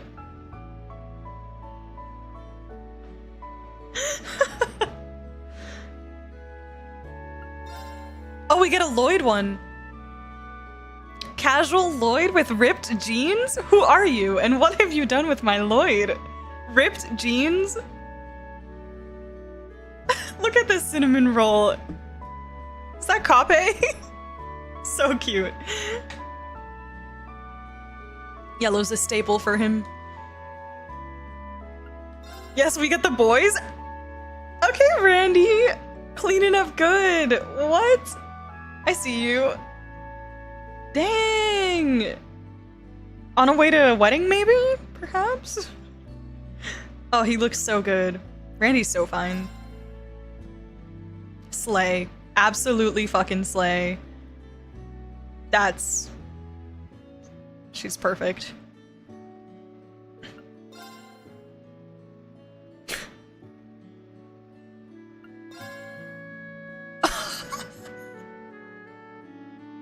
Oh no, not with the water bottle too. He's posing. What is this thirst trap? This is literally a thirst trap.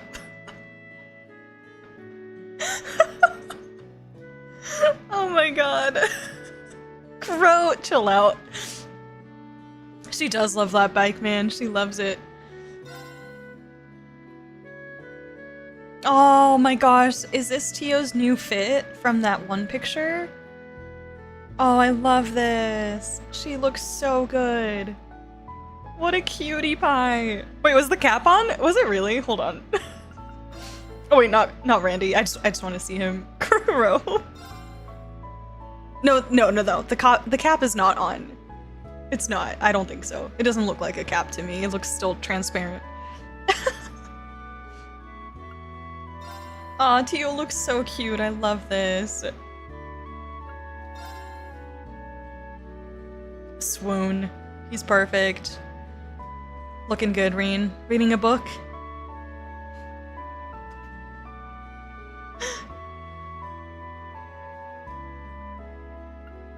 Aurelia.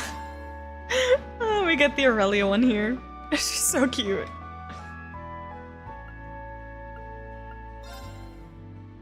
Ah, there it is. God, this is so beautiful. I love this. How did... God, what the hell? We didn't get a Wazzy... The thirst trap of all characters? Fucking Wazzy? We don't get a Wazzy hotshot? Did I not do enough to earn it? Do I have to go back? What content did I miss? So that I can unlock the hotshot for Wazzy? And Roy too, while we're at it. Oh my gosh. Alright, you guys, I think that's it. Whoops. Let's call it a day. Reading with his black records. Oh, Remiferia school outfit from the mobile game? Interesting. Yeah, the game can't handle Wazzy like that. You only get crop top Wazzy in a swimsuit, that's it. Kia did pick this timeline. Alright, you guys, that's a wrap. Thank you so much for joining in on the Reverie adventures. This was such a special, incredible game. I mean, all these games mean so much to me, so yeah, Reverie did not disappoint. I think it was properly hyped, if I'm being honest. I think going into it, I could see a lot of excitement and everything from everybody, and just from what I'd kind of seen in comments in the past and stuff. But it was incredible, and it lived up to the hype, and I absolutely loved it for so many different reasons. But yeah, this was a really good one, and I cannot wait for Daybreak. So yeah, I will catch you guys. I'm not sure when.